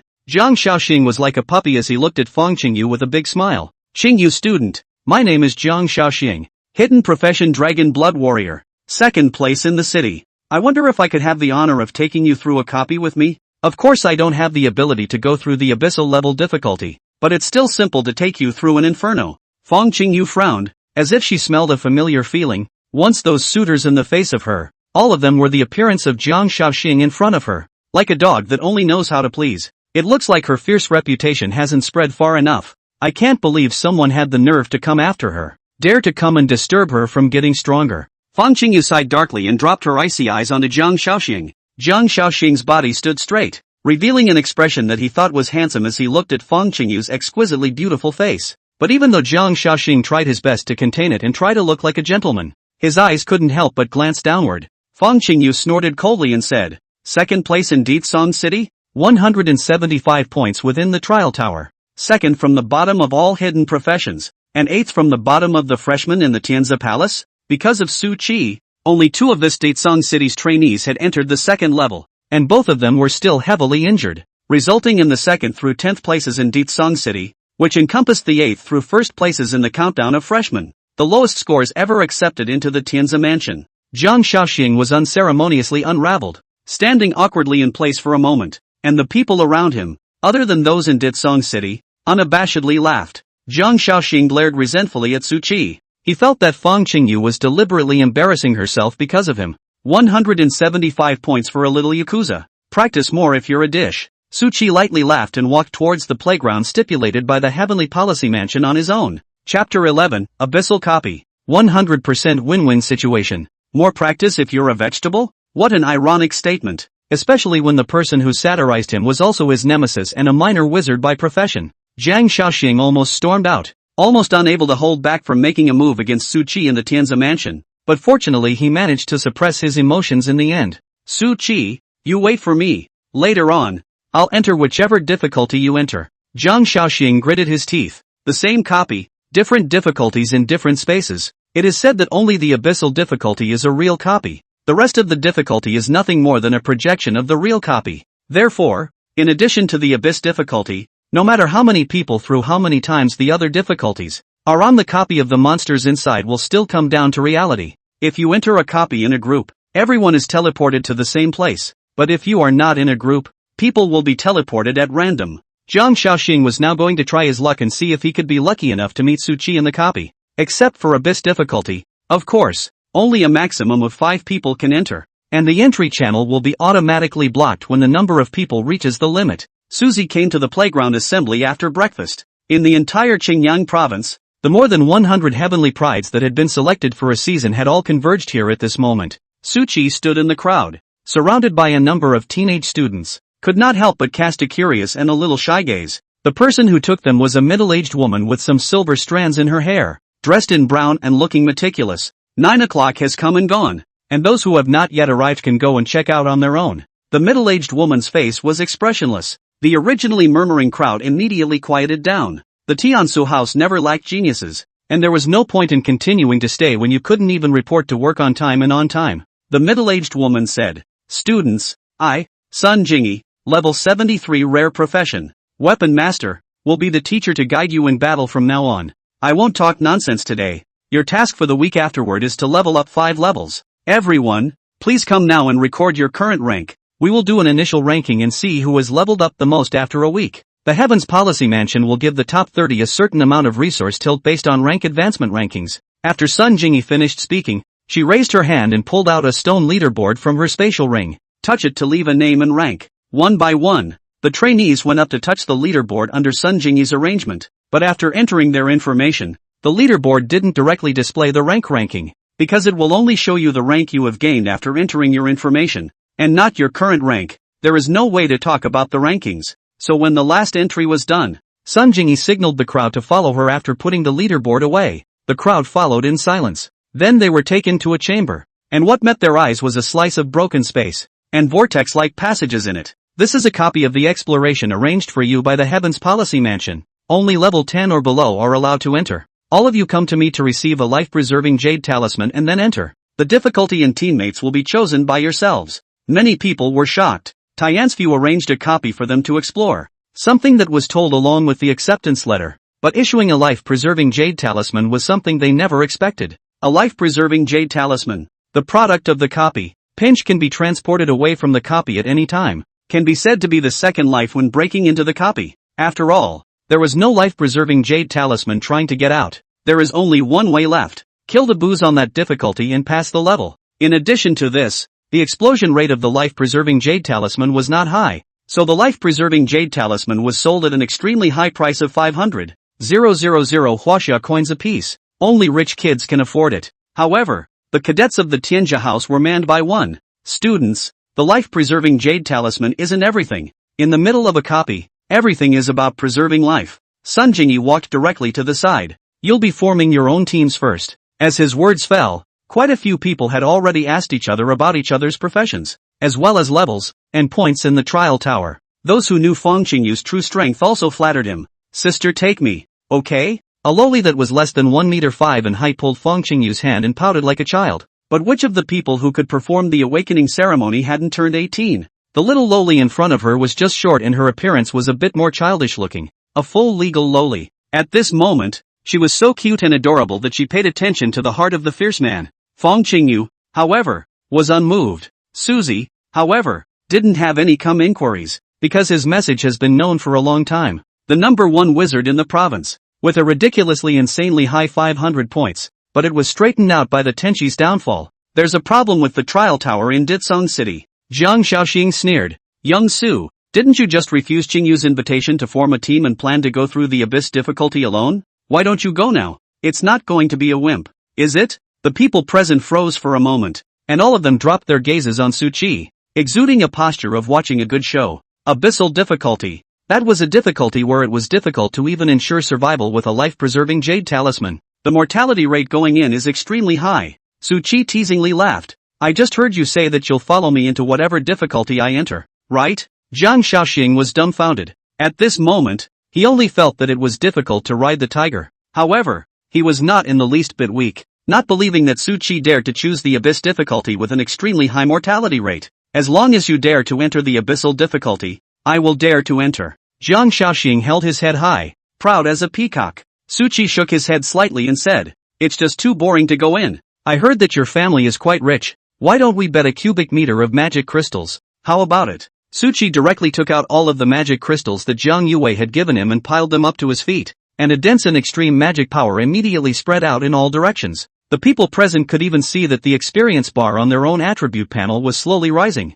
The surrounding crowd froze. A cubic meter of magic crystals? It's worth 10 million Chinese dollars. Jiang Shaoxing froze, not expecting Su Qi to actually want to start a bet with him, and it was a big bet right off the bat. 10 million Chinese dollars. Even if Jiang Shaoxing's family was very rich, taking out so much liquidity at once would hurt his vitality a bit. But after looking back, Jiang Shaoxing immediately felt that Su Qi was trying to scare him off, betting that he wouldn't dare to follow because of too much psychological pressure. Jiang Shaoxing laughed as if he had seen through everything. You think you can scare me off? Naive. I'll laugh at the breakup fee that schoolgirl Jiang gave you. Jiang Shaoxing took out his cell phone and made a call. Dad, call the money. I want 10 million Chinese coins. There's a big project here. I'm competing with a magician to see who lasts longer in an abyssal copy. 100% of the pack. Chapter 12, I laugh at Su Qi's schemelessness. Terrifying mechanic. Sun Jingyi looked at everything in front of her in silence. God's sins can be forgiven, but self-inflicted sins cannot be lived. Everyone is an adult and has to pay for their choices. And anyway, the master of the house suddenly decreed that freshman copies of the quest be planned. He had also given all the newcomers safety measures, and they were naturally left to their own devices if they wanted to choose a high difficulty copy to die. Not long after, under Jiang Shaoxing's various assurances, his father also directly called in the money, a full 10 million huaxia coins. Teacher, I'll trouble you to be the referee. Jiang Shaoxing approached Sun Jingyi. Sun Jingyi frowned. Yes, but I still have to remind you that you must come out first when you meet danger. One more second of hesitation for money can hand victory away. For only the living can enjoy victory. Su Qi and Jiang Shaoxing did not form a group, and after taking the life-preserving jade talisman from Sun Jingyi, they walked together towards the entrance of the replica. Brother Jiang, how about the two of us forming a team? This way we can descend to the same place without the luck component and be fairer. Su Qi suddenly spoke. Jiang Shaoxing said contemptuously, "It took you that long to realize you were wrong? But it's already too late. Now either enter the abyssal copy together or admit defeat and lose half. No more magic crystal breakup fee left to you by schoolgirl Kong, but you at least saved your life, didn't you?" Jiang Shaoxing was actually quite abashed at the moment. After all, it was a copy of the abyss, and he, who was only at level 6, could die on the spot if he wasn't careful, and he didn't even have the chance to use the jade talisman of life preservation. But a loser is not a loser. Inwardly wimpy but show that you can't be wimpy. Jiang Shaoxing imagined that the other party must be even more of a wimp than him. Su Qi secretly sighed. There is no opportunity to make Jiang Shaoxing fall into a box, or slightly billion points of disappointment. Without any further hesitation, he directly came to the entrance of the replica, and a line of information appeared in front of Su Qi's eyes along with the attribute panel, where the fire elves perished. Booze, spirit of the fire spirit rage. Restrictions, access only under 10. Please select difficulty, normal, advanced, hard, nightmare, inferno, abyss. Su Qi did not hesitate to turn on the abyssal difficulty, and the original blue spatial rift transformed into a deep purple color in an instant. It was as if there were still flames burning. Without the slightest pause, Su Qi walked into it and disappeared from the crowd's view in an instant. The people in the surrounding area were watching in disbelief. They were all in the mindset of watching a good show, wanting to watch Su Qi humiliate himself, and he actually went right in? It's dry like you're not afraid to die. Even Feng Qingyu's brain went down for a moment, completely not thinking about how Su Qi actually dared. Face is more important than life? Various thoughts flashed through Feng Qingyu's mind, and eventually a most unlikely possibility surfaced in her mind. Couldn't it be that he swiped over 500 points not by something going wrong with the trial tower, but by relying entirely on his own abilities? Feng Qingyu pondered for a moment, feeling ridiculous himself. There is no profession in the world that can brush 300 points out, let alone an outrageous 500 points, and it's impossible for any individual to believe that this is true. As Su Qi entered the copy, the gazes of all the people, too, coincidentally landed on Jiang Shaoxing. Now along with the opening of the abyssal copy, the difficulty will not be able to be adjusted at will, and you can only wait for the people inside to die out, or all come out. Of course, if you're anxious, you can choose to accompany Susie to break into a copy of the abyss. The upper limit is 5. Under the gaze of the crowd, Jiang Shaoxing gritted his teeth and said, "I don't believe Su Qi can come out alive from this. I won't go in today. Su Qi will be considered to have won if he can come back alive." What the hell? The people around them were confused. You can still play like that? They all had an instant insight into Jiang Shaoxing's thoughts. As long as Su Qi died in the middle of the abyssal copy, even if Jiang Shaoxing didn't stay inside the copy for a second, he was still the winner. Because the only way to enjoy victory is to live. What's the point of losing face now? What's more important than life? Why risk going into an abyssal copy for the sake of face? As for Su Qi, if he came out immediately, he could now win outright. But he did not realize that Jiang Shaoxing had not gone in at all. Probably would have chosen to stay in there until life or death. However, Jiang Shaoxing's junior brother on the side cheered. "Boss is mighty," teasing Su Qi in the palm of his hand. Su Qi is really less wise. The boss casually made him enter the abyssal copy to send him to his death with just a few words. Jiang Shaoxing sniffed and laughed out loud without caring about the gazes around him. "What are you guys looking at me for? What are you laughing at?" Feng Qingyu's face was cold. Jiang Shaoxing held his head extremely proudly and laughed triumphantly. "I laughed at Su Qi's lack of tact. I laughed at his lack of intelligence, and I call it IQ crushing. He made a bet with me to save face and ended up venturing into an abyssal copy. Just a complete idiot. Everyone was only level 5 or 6. So what was the difference between entering a level 10 abyss difficulty copy solo and sending them to their deaths?" Feng Qingyu was so angry that her teeth itched. She had never seen such a despicable person who actually described his villainous behavior as bright and righteous. Since she was a little girl, the one thing she couldn't stand to see was a villain, especially people who do petty things and flaunt them around. Without the slightest hesitation, Feng Qingyu directly activated the hidden profession. Mechanics Skill 1. Mechanical Recasting, consumes 50 mana to modify metal into anything in cognizance. As the skill was activated, Feng Qingyu also took out the transcendent metal materials stored in his spatial ring. In an instant, the metal turned into liquid and wrapped Feng Qingyu, then formed a set of extremely sci-fi steel mecha that closely covered the young girl's body.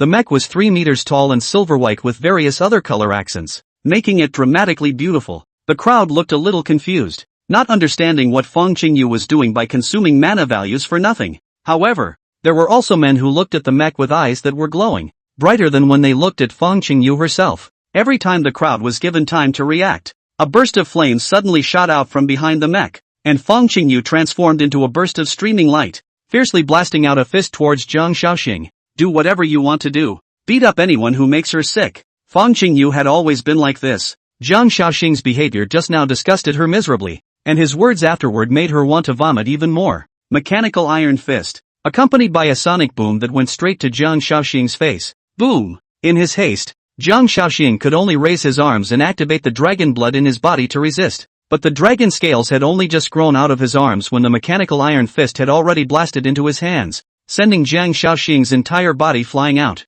dented the wall by half a meter, spat out a mouthful of blood between his open mouth, his face as pale as paper, staggered and tried to get up, but sat down again. One hit to severely damage the hidden profession dragon blood warrior. Feng Qingyu's battle power could only be described as terrifying as hell. However, she still had no intention of closing her hand, but just as the young girl was about to throw a punch, the palm of another flesh and blood hand had already blocked in front of the mecha's mechanical iron fist first. It makes it impossible to wield a single point. Fellow student Feng Qingyu, the Heavenly Policy Palace prohibits trainees from killing each other. If you dare to do it, your father won't be able to protect you. Sun Jingyi looked at it flatly, as if she was warning, but also as if she was persuading. Feng Qingyu withdrew her hand after a moment of silence and said, "Give me the life-preserving jade talisman. I'm going to go in and tell Suchi about Jiang Shaoxing tricking him. It's only fair that the information is equal." Sun Jingyi was silent and also took out a copy of the life-preserving jade talisman and said, "Be careful and come out quickly if you haven't met him." Feng Qingyu gently nodded her head. The legitimate loli from earlier also spoke up in a hurry. "Take me with you. Let's team up. I'm a nurse. I can provide you with range." Sun Jingyi was also giving her a life-preserving jade talisman. Feng Qingyu glanced at the little loli and brought her with him in an instant, directly rushing into the middle of the abyssal copy. One more person was an added help, especially since the nurse could greatly improve Feng Qingyu's survivability, and a nurse who could enter the Tianzui house could not be a priest in a normal profession. Chapter 13, Runemaster, Lava Fire Demon. Copy. Where the Fire Elves Perished. Abyssal difficulty. After entering this place, it seems as if one has truly stepped into the middle of the abyss, and a round of purple sun hangs high above the sky. The deep purple flames appeared to be burning in the sky, and the entire world seemed to be wrapped in deep purple flames, giving people a terrifying sense of oppression. Lava Monster, LV10. Special, higher resistance to fire attributes 2. Skills, Magma Cannon. Flame Fist. Hellfire. Feng Qingyu hid in the corner with little loli, her expression grave to the extreme. They couldn't help but secretly sigh. Abyssal difficulty lives up to its name. A random small monster is the upper limit of the replica's level, and although the level 6 Feng Qingyu could fight it, he didn't dare to fight it hard, worried about attracting more monsters over. "What is your occupation?" Feng Qingyu inquired. The little loli introduced herself. "Sister, my name is Dongfang Shinya. You can just call me Shinya. My occupation is a rune master." "Aren't you a milkmaid?" Feng Qingyu felt like she had been tricked. Dongfang Xiaoxiao playfully spat out her little pink tongue and said, "In terms of looks, I think you're the nanny." "Sister." Feng Qingyu was slightly angry, contemplating whether or not to beat up Dongfang Xiaoxiao, seemingly sensing the danger. Legitimate loli hurriedly opened her mouth. "Sister, I was just joking. I can actually draw healing talismans, but isn't that what a milkmaid is?" Dongfang Xiaoxiao said, pulling out 10 pieces of talisman paper with yellow paper as the base and vermilion sand as the ink from her spatial ring and handing them to Feng Qingyu. "These 3 are healing charms, 3 are mana charms, 3 are blast charms, and the last one is a heavenly thunder charm. Sister must use the heavenly thunder talisman sparingly. I have to consume a tube of mana value to draw it once," little Lori admonished. Feng Qingyu nodded. "Good, now you can get out." Dongfang Xiaoxiao froze for a moment, big tears rolling in her eyes as she looked pitifully at Feng Qingyu. "Is sister trying to cross the river?" Feng Qingyu said. "I can't guarantee your safety in the abyssal copy, and I can't even guarantee the safety of my own life. After this is over, how about I take you to another difficulty to practice on?" Oriental Shirnoa skimmed her small mouth. "I can keep myself safe. What do you see inside my clothes?" "Defense talismans, each of which can withstand 1 attack from a level 10 monster." Feng Qingyu's eyes lit up as he lifted Dongfang Xiaoxiao's body up, and he began to shake it from side to side. A defensive talisman falling out of her clothes and pants. There were a full 10 sheets. I'll buy all these defense talismans and triple the price for you when I get out. Seeing that he couldn't shake it out, Fang Qingyu placed the little loli on the ground and picked up the defense talismans. The runesmith's talisman paper is useful, but buying it online doesn't help when you enter a copy, because among the copies, you can only bring items that generate transcendent items with your profession. The talisman paper was not drawn by you, and when you bring it in, it's a piece of scrap paper. However, Dongfang Xiaoxiao was a talisman master, and the talisman paper she brought in that she drew herself had no problems and wouldn't be invalidated by the transfer of attribution. At the very least not until you re-enter a copy. Oriental Shinobu? You don't rob like this. She just wants to follow and practice. Is it that hard? Dongfang Xiaoxiao, who had lost 50% of her talisman paper, could not cry, and could only glare at Fang Qingyu in a fierce yet cute manner, and ultimately had no choice but to crush the life-preserving jade talisman. Disappeared into the copy as a stream of light. Fang Qingyu also stepped out from amongst the mechs and followed Dongfang Xiaoxiao's example,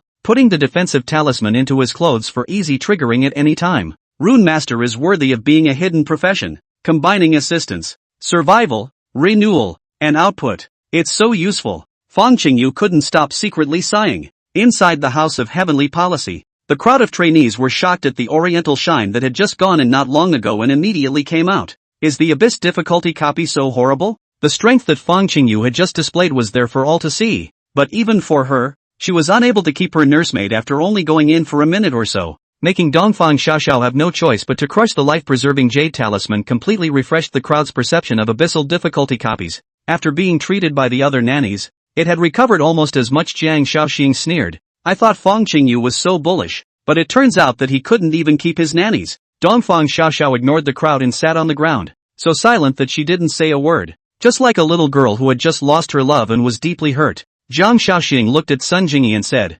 Teacher, I see that Su Qi is dead beyond death. It's time to give me the bet. Sun Jingyi frowned. In fact, she also looked at Jiang Shaoxing unhappy. Such a villain. In the future, even if it grows up, it is expected to be profit-oriented, wasting the resources of China for nothing, if it wasn't in the way of the rules, as well as the teacher's identity, and not wanting Jiang Shaoxing's life to replace Fang Qingyu. Sun Jingyi just wouldn't have even blocked it. The results are still undetermined. Everything will have to wait until the replica is restored to its original state, and to make sure that all the people inside are dead, or that all of them have come out. Sun Jingyi spoke calmly. Jiang Shaoxing lightly humphed. Also do not care. He believed that if Fang Qingyu hadn't gone in, the copy would have been restored as it was by now. Among the copies, Su Qi strolled around as if he was idly walking. Dozens of lava monsters, flame lizards, surrounded him in the vicinity. All level 10 monsters at least. There were also quite a few level 11 and 12 monsters among them. Character level every 10 levels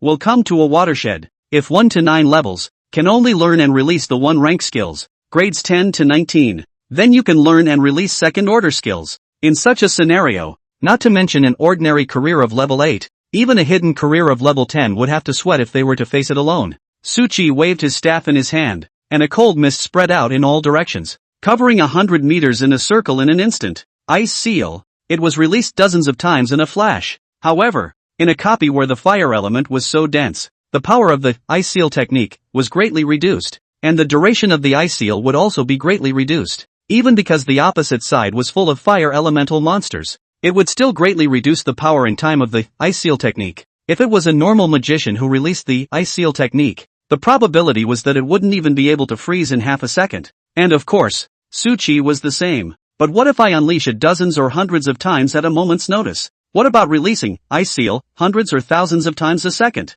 A large amount of cold air enveloped a range of several hundred meters, and the many lava monsters sent out a magma cannon straight towards Su Qi. The blazing fire distorted the air. A large number of flaming lizards spewed out fiery flames. Fire is supposed to overcome ice. However, the moment the magma cannon flame spit came into contact with the icy mist, a gust of white mist erupted and all the flames dissipated into nothingness. The piercingly cold air enveloped over and wrapped the many lava monsters and flame lizards, their movements becoming stiff as layers of ice crystals surfaced on their body surface. Strong fire attribute energy erupted from their bodies, wanting to break through the Ice Seal, and the general magician's Ice Seal technique would be directly broken at this moment. But now as a cold mist washed over them, the ice crystals on the numerous monsters grew thicker and thicker, transforming from the original thin ice crystals into hard ice. The ground around them was then covered with a layer of solid cold ice. Eventually, all monsters within a few hundred meters radius were frozen, turning into a lifelike ice sculpture. No matter how the flame energy in their bodies impacted, they could not shake the cold ice on their body surface in the slightest. Even within the numerous monsters, the flame energy that sustained their lives became weaker and weaker as it was completely frozen. Kill lava monster. Experience plus 100. Kill flame lizard. Experience plus 100. As a large number of monsters were frozen to death, forever turning into ice sculptures standing here, Su Chi's level directly increased to level 9. Level successfully raised to 9. Gain 10 free attribute points. Blood and blue levels rise by 100 points. Physical attack power and spell attack rise by 1 point. Worthy of being an abyssal copy, leveling is fast. Su Chi received a familiar prompt and directly added all of his attribute points to spell attack. Spell attack power, 69 * 150% equals 103. 5. With the addition of 10 points of free attributes, Suzi's spell attack power skyrocketed to 118. 5. Before that he needed to be balanced. But with the golden phrase, Demon God's Body, it could only be said that it was not needed at all. And anyway, as long as the spell was released, the defense, speed, and physical attack would all slowly grow. Su Chi was ready to leave to continue practicing. But just then, he felt the solid ice under his feet rapidly melting, as if he was standing on the crater of a volcano that was about to erupt. Second order skill, Hellfire. Su Chi erupted with the speed of an assassin, running hundreds of meters away in a second, and a pillar of blazing fire immediately erupted from the place where he had just stood. At the same time, there was a 5-meter-tall behemoth that drilled out from the hole after the fire pillar erupted, its crimson eyes staring at Su Chi in death. Elite Monsters, Lava Fire Demon, LV. 15, Chapter 14, The Golden Word, The Exterminator. The lava fire demon's body poked out from the magma, and the cold ice in a radius of tens of meters was rapidly melting, and along with it, the surrounding ground also began to rapidly melt and turn into magma. Roar! The roar of anger was deafening, and ripples appeared in the air in a 3-meter radius, and the lava monsters and flame lizards that had just been frozen in the surrounding area all fought out, yet they were completely lost. At the same time, among the surrounding magma, there were countless lava monsters converging towards this place, and even the flaming lizards above the shore were responding to his call. What are you shelving this dog's bark? Su Chi waved his big hand, and again, the cold and piercing chills spread out in a steady stream in all directions. However, compared to the last time, Su Chi had not stopped casting spells at all. Hundreds of ice seal spells a second, thousands of spells in 10 seconds, millions of mana were consumed in an instant. Even if the lava fire demon was as strong and defiant as it was, it could only see the magma under its feet being frozen, watching the thicker and thicker layer of ice floating on his body, watching the power within him grow larger and larger, and eventually being completely frozen into an ice sculpture. Successfully killed the elite monster lava fire demon. Experience plus 600. Successfully killed lava monster. Experience plus 100. Su Chi was slaughtering as usual, no different from in the novice copy, the trial tower. But Fang Qingyu on the other side met difficulties. She had seen a flame lizard falling alone earlier, and had thought to finish it off with a single strike under a sneak attack and take the abundant experience. However, Fang Qingyu was also exactly as expected, sneaking down with a sword that nailed the flame lizard's head to the ground. But she hadn't anticipated at all that there was a flame lizard's nest in that vicinity, and the commotion of the kill immediately attracted a dozen or so flame lizards to surround her. But it was good that Fang Qingyu's mecha could fly. Not much of a problem for now. However, Fang Qingyu was in midair and her target was just too obvious, and it didn't take long for the densely packed monsters to be attracted to her. All of them piled up underneath Fang Qingyu, and when she flew in that direction, the monsters followed and ran in that direction. Such a big commotion also directly attracted monsters from further away, leaving Fang Qingyu with absolutely no place to lay his feet. Luckily, the mech relies on magic crystals to power it, so as long as the monsters that can fly don't come, there's not much they can do to me.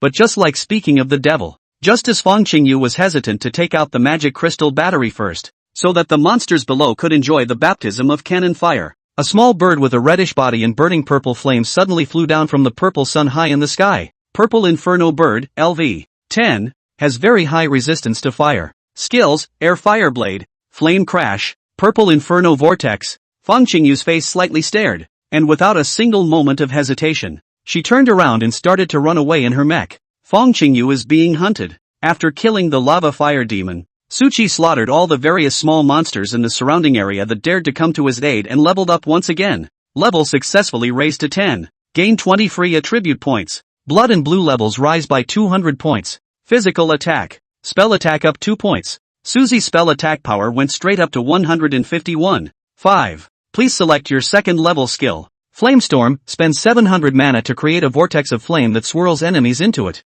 making it difficult to get out, and dealing continuous damage. Sword of Gangjin, consumes 500 mana to create an illusory divine sword from metallic elements and fire it out. With extremely high penetration ability, Ice Explosion, no consumption. You can control the explosion of ice created by your mana. The power of the explosion depends on the amount of mana you consumed when you made the ice. Sandstorm, spend 700 mana to create a small sandstorm with strong traction and vision obscuring ability. Seed Bomb, spend 500 mana to create a seed bomb the size of dust. When your opponent breathes it in, it will draw mana from their body to grow and explode under your control. The more mana you draw, the more horrific the explosion power is. Su Qi was in deep thought. Ice Blast. Seed Bomb. The remaining 3 Su Qi glanced at them and chose to give them up without hesitation. But the last 2 made it a bit difficult for him. Ice Burst, in conjunction with Ice Seal, can deal a large amount of burst damage in a short period of time. And there is absolutely no fear of the opponent rushing away from the Ice Seal. Seed Bomb, on the other hand,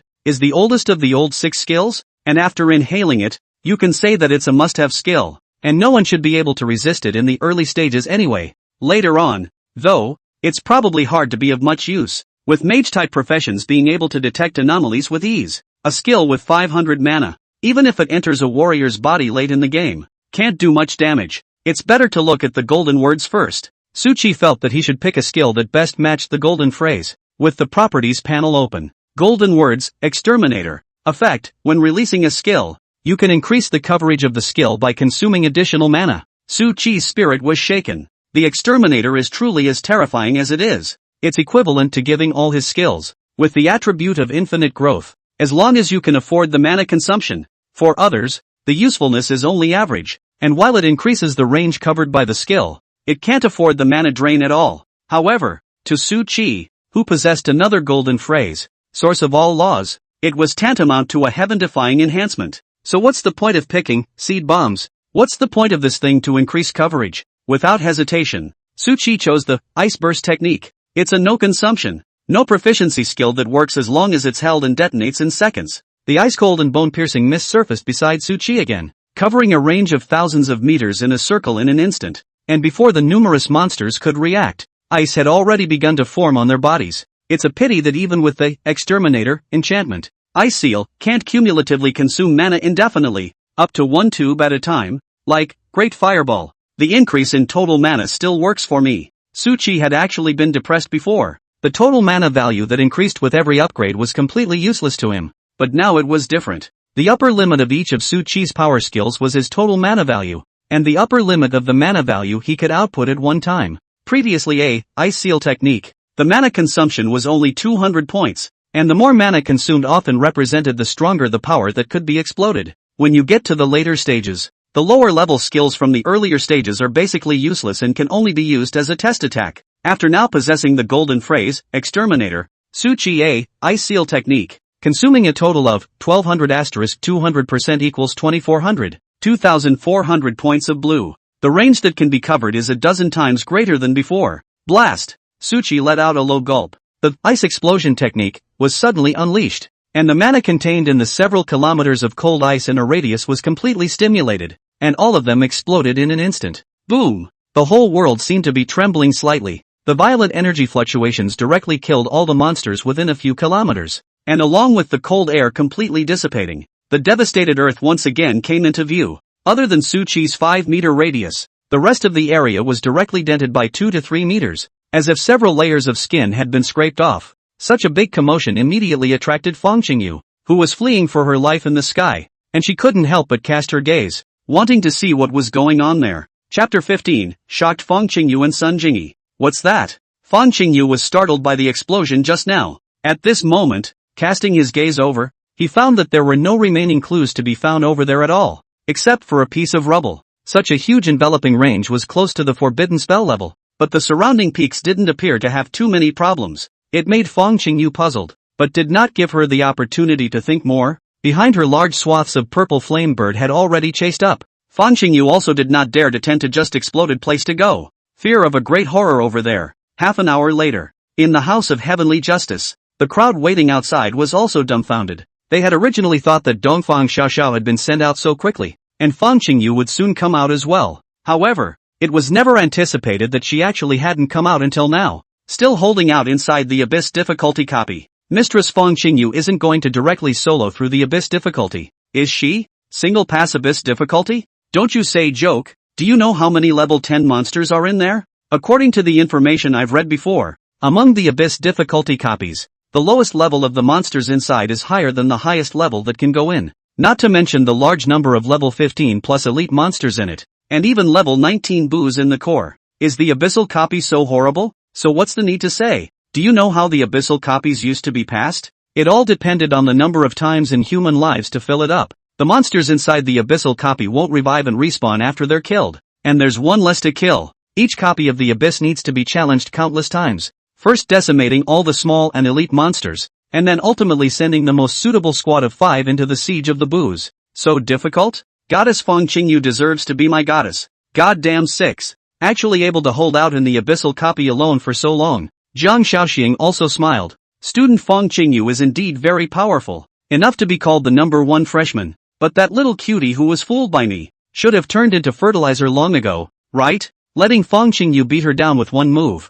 Jiang Shaoxing was very unwilling and angry, but raising her status up. Wasn't it normal to be beaten down by Fang Qingyu with one move? After all, Fang Qingyu was the number 1 freshman. Everyone was naturally no match for him. Many people around the room agreed with Jiang Shaoxing. Although his behavior was very petty, he did trick Su Qi into sending him to his death and was not responsible for any of it himself. However, without waiting for them to continue chatting, Fang Qingyu's was suddenly teleported out of the passageway, with a palpitating heart. Student Fang Qingyu, congratulations! To be able to stay in an abyssal difficulty copy for so long, I'm sure you must have gained a lot, right? The first time you enter a copy, and it's still abyssal difficulty, you can get out in one piece. Worthy of being the number 1 freshman, truly a model for my generation. Many of the students rushed forward to pay their compliments. Fang Qingyu's expression was odd, her shell teeth lightly biting her red lips, her pretty face red for a while, white for a while. A good harvest? The first freshman, a role model for my generation?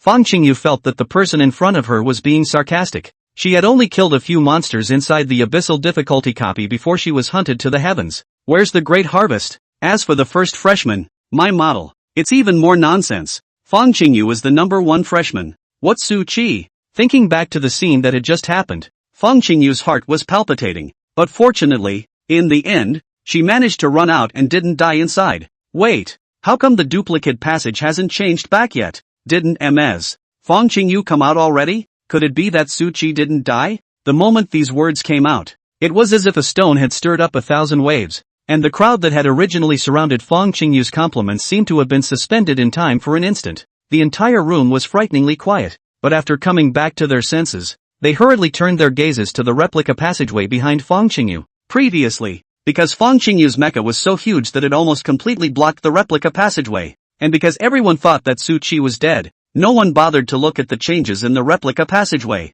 At this moment when really see the color of the replica channel is still deep purple, as if there are flames burning, as if leading to the endless abyss. None of the people froze in place. Jiang Shaoxing is even more brain on the spot downtime. The whole person stupidly stood in place, as if turned into a wooden man, only 5 words in his mind constantly echoing. Suzy didn't die. Suzy didn't die. Suzy isn't dead yet. At this moment even Sun Jingyi couldn't sit still. She made an instantaneous appearance and arrived in front of the replica passageway, staring blankly at the unchanged passageway. Su Qi really isn't dead. Fang Qingyu were all forced to come out, yet Su Qi remained intact inside. He was stronger than Fang Qingyu. Could it be that the 500 plus points in the trial tower really wasn't due to a bug, and was really Su Qi killing it off by his own strength? Suzy's name. No one in the entire Tianzhou mansion knew about it, but no one thought that he could really rely on his own strength and brush up a score of more than 500 points. It all felt like it just happened to stumble upon the trial tower bug and it was all luck on the score. But the moments seemed to be telling Sun Jingyi,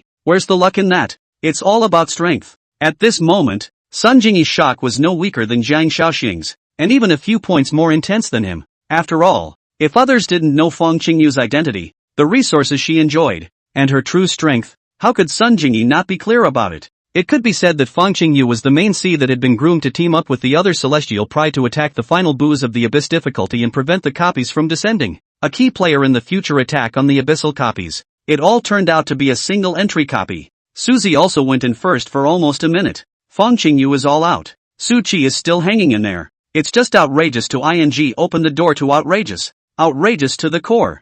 Jiang Shaoxing slowed down from his shock as he said in a conspiratorial manner. Holding on for a long time is nothing? Maybe it just went in there and dug itself a doghouse. Then hid in there and didn't move a muscle and didn't get caught by the monsters before it stuck around. He's really capable of just soloing through the abyssal copy. The crowd was slightly stunned. And although they understood that Jiang Shaoxing was jealous, they couldn't help but feel that he had a few points. Maybe after them, they immediately dig a dog hole to drill in and hide. And with luck, without being discovered by the monsters, they can really stay inside the abyssal copy for a long time. As for single pass copies of Abyss difficulty, whether it was Sun Jingyi or the crowd of trainees, all of them treated this as a fart. And in the entire history of the Blue Star, there had never been a previous case of a single pass through an abyssal difficulty copy. Suzy if he can do it. They eat on the spot. As Fang Qingyu listened to Jiang Shaoxing's words, she initially wanted to go up and slap him twice because it was just too infuriating. If you don't beat him up, you'll spend New Year's Eve with him. But when Jiang Shaoxing's last words came out,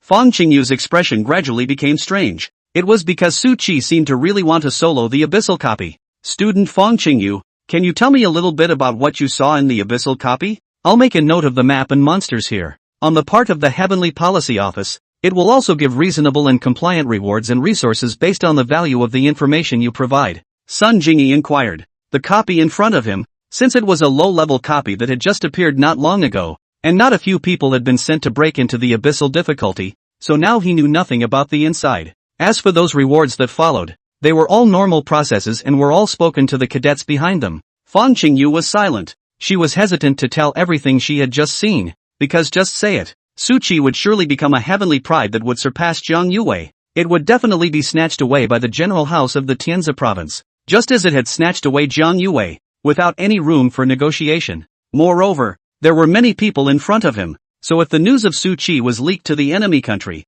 the consequences would be unimaginable. Anyway, whether it's a small day country or a big beautiful country, it will surely kill Su Qi at all costs. Chapter 16, Don't Come Over Here. Half an hour ago, in the copy, Fang Qingyu didn't dare to go to the abnormal area. She was still frantically escaping while trying to see if she could meet Su Qi, tell the truth about Jiang Shaoxing tricking him. Su Qi also walked directly towards the center of the copy after experiencing the power of the Ice Seal technique, plus Ice Explosion technique, plus Source of All Laws, plus Exterminator. Along the way, Su Qi also did not stop, constantly releasing the Ice Seal technique and Ice Burst technique, obliterating all the monsters along the way. Whether it was an ordinary level 10 monster or a level 15 or above elite monster, when it approached Su Qi's 5-kilometer radius, it was instantly frozen, and then explode, and then ice again, explode again, and so on and so forth until the end of life. As long as there is no possibility of escape once you are in range, the experience value that can be gained from plowing is too low,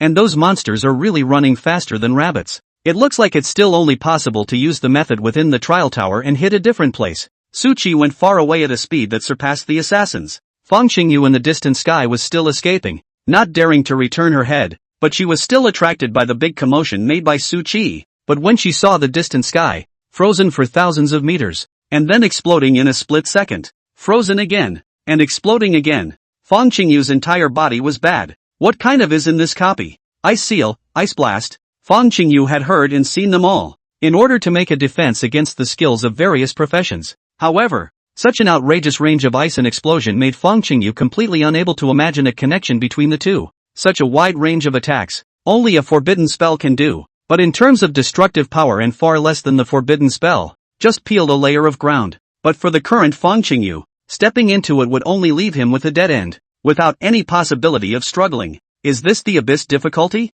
Any more hidden professions below level 10 will surely die when they enter that area. Is there really a squad that can clear the level before the copy descends? First, there were hordes of level 10 monsters, then the purple flame bird that flew in the sky, and now there was a plowing explosion in the distance. Fang Qingyu couldn't help but send out a soul-torturing question, but she got the answer again in an instant. There's no possibility. No team under level 10 could pass through the abyssal copy in front of them, not even if the world's transcendent professions under level 10 came together. You'll just die when you enter that area. 2. No matter how many people came, they all turned into an ice sculpture, and then with a bang, they exploded and disappeared into the world forever. Only a powerhouse well beyond level 10 can handle it. One can only wait for a copy to descend into the present. Fang Qingyu thought silently as she simultaneously recorded the directions to determine the location of this level's booze. As for why the remnants of the fire elf rage would be in the range covered by the ice attribute, Fang Qingyu did not know. But there was one thing Fang Qingyu could be sure of. The movement in that area must have been made by the copy booze. If it was just elite monsters, it could only be described as a copy that no one could pass. After all, no one can beat the elite monsters anymore, not to mention the final booze. As for the people who went into the replica? Joke. Now that Fang Qingyu and Su Qi were the only ones in the copy, could it be that such a big commotion was still made by Su Qi? Of course, it could not be ruled out that during this period, there were other people from the Heavens cultivation who came in and wanted to break into the Abyss difficulty. But which one under level 10 can do that? Not even talking about level 10 or below. Even a level 50 hidden profession would not be able to make such a wide range of fluctuations for such a long period of time. Multiple times. It can only be described as a special mechanism for booze. Or maybe it's the special environment of the abyssal copies. Just as Fang Qingyu was about to go elsewhere to look for Su Qi and explore the terrain of the abyssal copy in the meantime, she suddenly realized that the area was moving. The booze in this area will still move? Fang Qingyu felt that the highest SSS rating among low-level copies was not enough to describe its difficulty in rating. Inside a normal copy, booze are generally limited to acting in a certain area, so they may time and time again clear out the elite and small monsters first, eventually try the booze again. Solving booze. However, if the area where the booze are located is constantly changing, then clearing out the elites and minions can lead to a booby war at any time. The risk factor would be substantially higher. Without giving Fang Qingyu too much time to think, the large swathes of purple flame birds behind her were already chasing after her, and she fled around in panic. But without running for long, Fang Qingyu sensed that the abnormality disappeared in the distance. It looks like the booze can't keep releasing the skills from just now either. There's still a possibility of passing. Fang Qingyu analyzed as he ran fast. Yet she hadn't been given too much time to think about it. Tens of thousands of meters away from the range of the previous explosion, there was another explosion exactly like the previous one. Fang Qingyu, didn't we agree that we're already overexhausted and need to rest? How come it's only been a little while and then it's changed again to continue? Luckily, though, this time it only erupted a few times before the area returned to calm, leaving only a few layers of scraped rubble. Unlike before when it kept exploding, it was completely non-stop. However, what made Fang Qingyu secretly shocked was that the booze was actually moving so fast, a little faster than even her flying speed. If you fight a monster on the ground, you might suddenly die and not know how you died. Su Qi wouldn't be dead already, right? Fang Qingyu couldn't help but feel a little sorry for him. Although she was also not happy that Su Qi was so pretentious, obviously relying on a bug to obtain a high score, but to say that it was relying on her own strength. But Fang Qingyu didn't want him to die either, much less do they want Jiang Shaoxing to win. Just as Fang Qingyu hesitated whether or not to give up searching for Su Qi, she suddenly realized that another explosion was coming from the distance.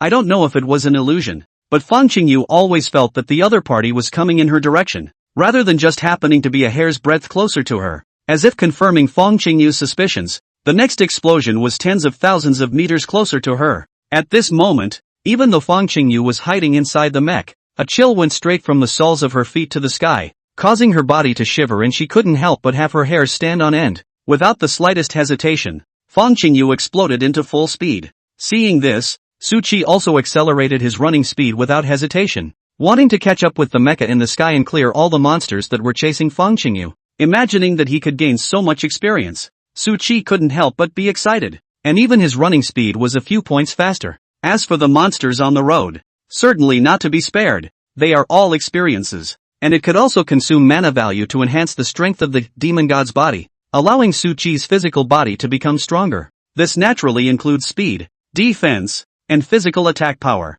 Thus a spectacle appeared in the abyssal copy. Fang Qingyu was running, the numerous monsters were chasing them as well. And Su Qi chased them so much that they couldn't fly with their wings. Brother, wait for me. Run towards me. I'll protect you. Su Qi cleared the surrounding monsters while chasing towards Fang Qingyu. The mecha girl had already messed up at this moment. She controlled the mecha to frantically run away. As for the Su Qi shouts that vaguely came from beside her ears, Fang Qingyu automatically ignored it, leaving it all behind. There was only one thought left in her mind now. Don't you come over here. Even Fang Qingyu had already held the life-preserving jade talisman in his hands, ready to leave the abyssal copy at any time. Chapter 17, Two Boos? Suzy, save me. Fang Qingyu frantically fled, and she couldn't figure out how she was unexplainably targeted by boos when she was clearly so far away. She was in no mood to think about it though. Fang Qingyu frantically fled as she led the many monsters and circled around in the middle of the copy, wanting to determine whether Su Qi was dead or not. However, each large-scale explosion behind him was a bit closer than the last,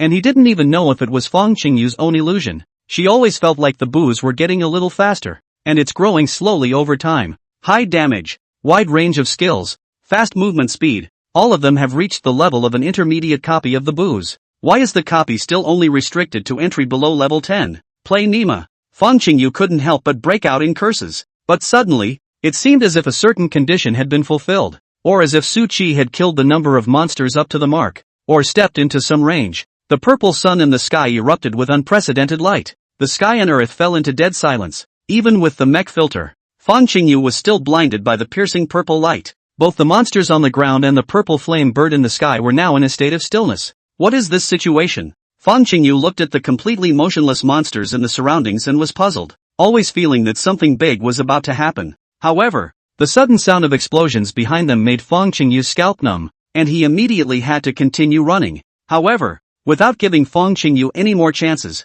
the light of the purple sun quickly converged before falling into the very center of the entire copy. Boom! The magma within the entire copy began to boil, and countless pillars of fire erupted from the ground like the end of the world. The sky becomes dim when it loses the sun, but the magma that spreads over the ground gives the world light. Fang Qingyu subconsciously looked towards the direction where the purple sun had fallen, and there, at some point, there was already an illusory and petite silhouette. The figure was petite yet slightly chubby, with a translucent veil wrapped around her body, signature pointed ears, and a fine staff in her slender hands. At this moment, her wine-red eyes swept across the heavens and earth, which were filled with anger, and her long hair behind her was burning like a flame. Remnants of the Fire Spirit's Rage, LV. 19. Skills, Meteor Fire Rain, Fire Waterfall Sky Pour, Earth Inflammation Surge, Flame Tornado, Purple Sun Burning Sky. Fang Qingyu gazed at the illusory silhouette that had just appeared, and his entire being was bad. The illusory girl in front of her was the real boos.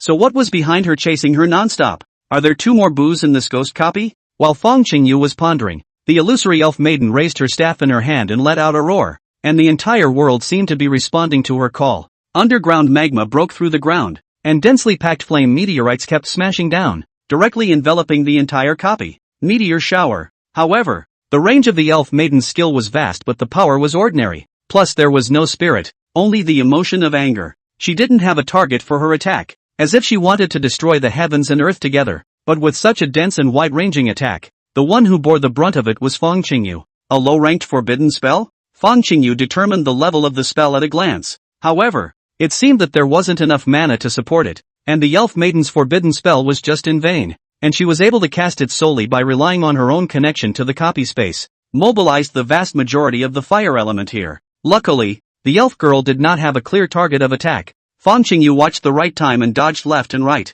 easily avoiding the first wave of meteor fire shower. But the ground is not so easy to avoid, because it hits the ground and explodes. Countless monsters also came back to their senses at this moment, and hurriedly ducked into the underground cracks and magma, dodging the meteor fire shower. After all, they're just high fire resistance. It's not fire exempt. Sculptor's skill. Su Qi also waved his staff in his hand. Very different from before. There is no ice fog covering the sky and the earth. There is just a huge fireball, like a meteor shower one after another rushing up to the sky. First order spell fireball. Very trashy skills. Blue consumption is only 20 points. Now with the aid of the golden word, exterminator, each consumes 2,800 blue, making it 140 times larger. Boom, boom, boom, boom. With one explosion after another, the meteor fire rain falling down above Su Qi's head was intercepted as much as it could be, and not half of it landed on the ground. At this moment, without the blanket of ice fog covering her, Fang Qingyu was also finally able to see what exactly it was that had been chasing her just now. Is that actually a person? He is. Suzy? Fang Qingyu was confused and dumbfounded. Her mind suddenly flashed back to the words that the other party had replied to her after she had asked Su Qi how she had gotten the high score. It's simple. Find a place with a high concentration of monsters. Just unleash a wide range of killing spells. The previous Fang Qingyu felt that Su Qi was joking, especially when Su Qi also instructed her that once she had a shot, she would have to change to another place and do it again. Fang Qingyu couldn't help but laugh out loud. As a result, now take a look. What Su Qi said was actually all true. As a low-ranked mage he not only possessed a large-range killing skill with multiple releases, He also possessed a movement speed that was faster than even her flight. Be that outrageous. Is this really a ING wizard? Fang Qingyu was stunned. Her throat felt as if it was blocked by something. Completely unable to speak, Su Qi's performance was completely beyond her knowledge. Unable to comprehend why a magician of a common profession would be so frighteningly powerful. At the same time, Fang Qingyu also figured out. Su Qi had just chased after her. Not actually for her, but because Fang Qingyu had attracted too many small monsters and he wanted to fight an upgrade. It's a fierce mess. Fang Qingyu watched as Su Qi casually waved his hand and tens of hundreds of huge fireballs shot up into the sky, colliding with the dense meteor fire rain. A ball of fire erupted. It all goes up in smoke in the end. At this moment, the remnant soul of the elf maiden also noticed Su Qi. Her wine-red eyes full of anger looked over, and purple flames surrounded her body. Firefall. Sky tilt. The fire element of the entire world resonated with the elf maiden, and the sky looked as if it had been torn open, with an illusory waterfall of flames pouring down. It seems to burn up heaven and earth. Its enveloping range was not large, but it gave a sense of oppression that could not be dodged or avoided. Another forbidden spell? Fang Qingyu's person went numb, and she felt like she was being locked in a submissive position. The remnant soul of the elf maiden wanted to finish off Fang Qingyu in the sky in passing, as if it was stepping on an ant in passing. Fang Qingyu's scalp went numb. The firefall skypour that she was facing now, although it was only an extreme castrated version of the forbidden spell, it was still not something that the current her could resist. Without any hesitation, the mecha girl flew directly towards the figure on the ground. Su Qi, save me. She was actually able to teleport away at the moment. However, Fang Qingyu wanted to see Su Qi's true strength, wanting to get a glimpse of how high the strength of the true number one newcomer was. Su Qi did not say a word. Only a large amount of cold air surrounded his body, eventually converging at the top of his staff and turning into a crystal-clear ice crystal. Ice seal technique, advanced skill. Frost ice crystals, compressing the cold energy to the extreme. Anything that came into contact with it would explode with all the cold energy that had been gathered before, directly freezing it. Su Qi aimed his staff into the midst of the high sky. A steady stream of cold air was still surfacing around him, converging into the crystal-clear ice crystals with the blink of an eye. Shoo! Like a dart breaking through the air, the ice crystals burst out. Fang Qingyu's pupils shrunk violently, as if he had smelled the breath of death. He's going to kill me? Fang Qingyu was dipped into her body by the piercing coldness. The mech on her body was unable to stop it for half a minute. She felt that her limbs lost consciousness. The whole person stood frozen in mid-air. There wasn't even the power to crush the life-preserving jade talisman. Shasta! The crystal-clear ice crystals almost grazed Fang Qingyu's mecha's head, causing dots of ice to be left on top of the mecha. Then the ice crystals met the firefall. There is no expected horrible collision. There is just ice crystals thumping and shattering, endless cold gas gushing out, wrapping the firefall. Freeze! Blast! Boom! The huge energy spread in all directions. Fang Qingyu had the double protection of the mech and the defense talisman, naturally safe and sound, but she was still carried by the shockwave and smashed into the ground like a cannonball. Touch! Fang Qingyu landed in front of Su Qi and was smashed, but there were no major injuries, plus the mech was a bit broken. Still have the strength to crush the life-preserving jade talisman? If you don't have it, you'll probably have to die here. Su Qi spoke flatly, with organic armor wrapped around his entire body. Su Qi did not recognize Fang Qingyu. Fang Qingyu hurriedly climbed up to look up at the sky, only to see that the remnant soul of the elf maiden had already floated up in the air, and her surroundings burned with endless purple flames before wrapping her up. Re-emerge as a purple sun high in the sky. Forbidden spell. Purple sun burning sky. Chapter 18, Amethyst Staff. One strike to destroy the world. Another forbidden spell? Fang Qingyu was dumbfounded and couldn't help but burst into foul language. Although the boos in front of him were not very high leveled, only a measly level 19, they should have been powerful to the core in their lifetime. Nowadays, although he didn't have the powerful mana value he had in life, he had the fire elemental boost of the entire world. Even if the full power of the forbidden spell could not be erupted, it was by no means something that a level 10 hidden profession could touch. Normal. Facing such an abyssal difficulty copy. I can't say it's impenetrable. I can only say it's extremely difficult. First, he had to follow the normal plot and put to death all the small and elite monsters,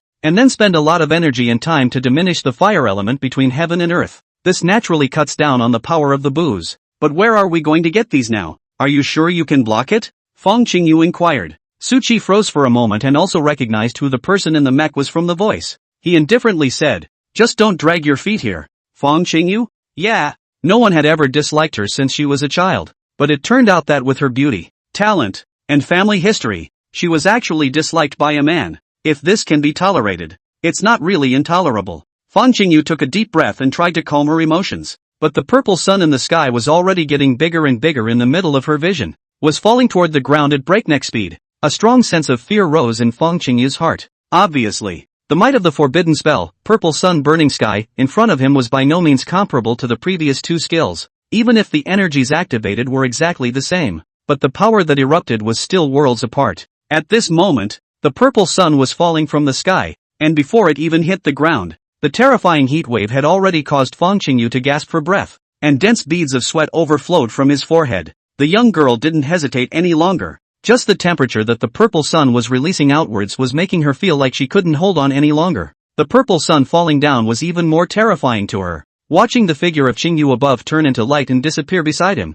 Su Qi began to have a steady stream of crystal-clear ice crystals floating around his body. It was the Frost ice crystal from before. After just defusing the elf girl's firefall skypour, Su Qi could not possibly be idle and directly began to build up his big moves. Dozens of ice crystals exploded out together, and the purple sun in the sky, which was smashing into the earth at extreme speed, was frozen in a matter of moments. An iceberg thousands of meters high appeared out of nowhere, along with the 10,000 meters around them. The temperature, which had originally skyrocketed by dozens of degrees, also began to drop rapidly, and there was even an additional cool breeze that traveled between heaven and earth. You may rest in peace. Su Qi opened his mouth as if he were speaking to himself. As his words fell, a violent explosion resounded through the heavens and earth, and the violet sun was torn apart in a terrifying explosion. Destroyed along with it was the remnant soul of the elfin maiden in the purple sun. Under the absolute power gap, she had no room to resist, only a staff falling from high in the air, without loss in the horrific explosion,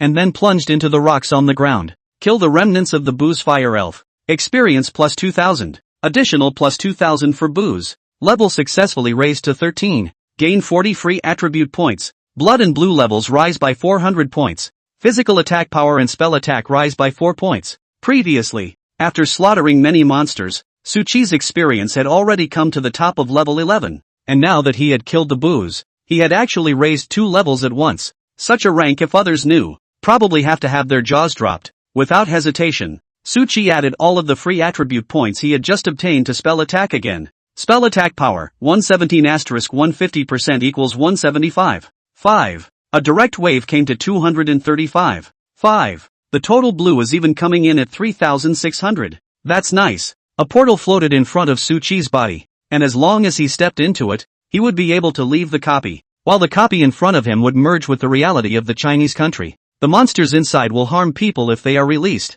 so I'd better be a good person and send them all west. Suzy made his decision. He came in front of the elf maiden's staff in a few seconds and pulled it out. The staff was a dazzling white gold color, as if it were made from moonlight, emitting a mesmerizing light. The top of the staff is meticulously set with several bright purple stones, which are appropriately dotted between the white gold, reflecting each other. On its top was a diamond-shaped amethyst, which contained extremely powerful fire elemental energy, making it resemble a blazing flame. The young girl sleeping in the crystal is still visible. Article, Amethyst Staff. Base attribute, increases spell attack power by 100%. Purple Inferno, all fire magic is turned into Purple Inferno. Remnant of Fire Elf, summons the remnant of a Fire Elf. Strength is related to the mana provided. Maximum level 50. Suzy? Extreme equipment dropped from a low-level copy? Leaving aside the base attribute bonus, it consumes mana to summon the remnants of a Fire Elf and is up to level 50. Then it's a well-deserved piece of superb equipment. Holding the amethyst staff,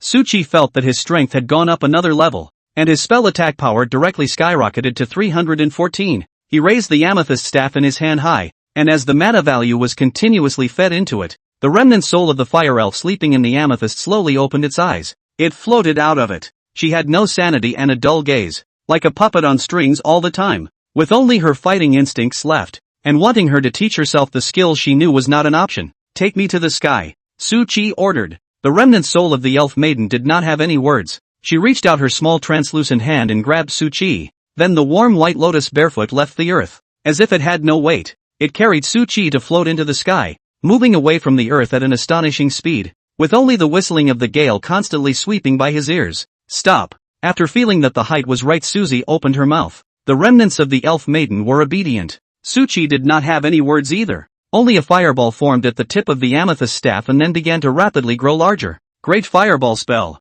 Nowadays, Suchi was no longer the same person he was in the trial tower. And the fireball's speed of getting bigger was unknown how many times bigger than before. Suchi intended to gather his power to the maximum and then smash the copy with a single move to ensure that he killed all the monsters. Make it so that it doesn't harm ordinary people when it merges with reality. As for brushing up on experience and all that, it's all secondary. Flying on the other hand is a precaution against not killing yourself by mistake. In the House of Heavenly Justice, Sun Jingyi inquired, "What did you read in your copy?" Fan Qingyu was silent for a moment before shaking her head. "It's nothing. It's just a normal copy of the fire attribute. I'm going to leave for a while first." Sun Jingyi nodded her head after a flash of thought in her eyes. "Get going and get back." Fan Qingyu left in his mech without hesitation. The remaining students looked at each other in disbelief, and some had even hesitated to go into the abyssal copy to have a look. Possessing a life-preserving jade talisman anyway, everyone here was in the top 10 of the city anyhow, and it was unlikely that they would be seconded,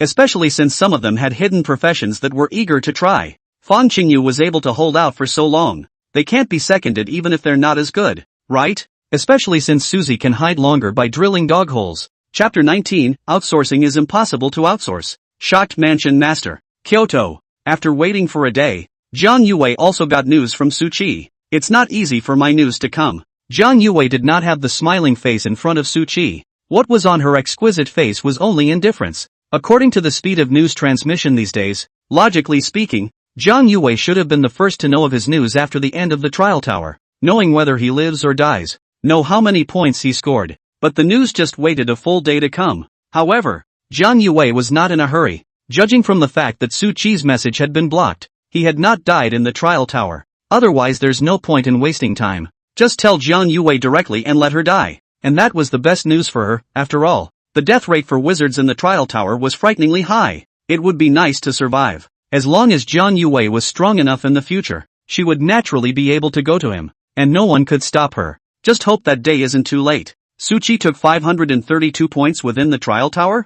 Jiang Yuwei couldn't help but open her mouth wide when she read the message. She originally thought that Suchi surviving with difficulty was the biggest surprise for her, but Jiang Yuwei never expected that Suchi had given her an even bigger one. What is the concept of 532 points in the Tower of Trials? Nearly double the world record. Jiang Yuwei originally thought that her points could be equated to the world record, and that she was already so powerful that she had no rivals. As it turned out, Suzy was even fiercer than her. It's a fierce mess. Miss, Qingyang Province's Tianjia House has already sat on the fact that there is a bug in the corresponding trial tower in Datesong City, and Su Qi was able to get such a high score all because of luck. The black-clothed man who had sent the message for Jiang Yuwei spoke. Jiang Yuwei's expression returned to indifference. Luck is also part of strength. The same thing to a different person. The other person may not be able to catch it. The man in black did not answer. Miss, the lady has asked my subordinate to advise you that you must be extremely careful, both in the Tianzi mansion and after you leave. Because you have been on the number 1 of the Heaven's Pride assassination list,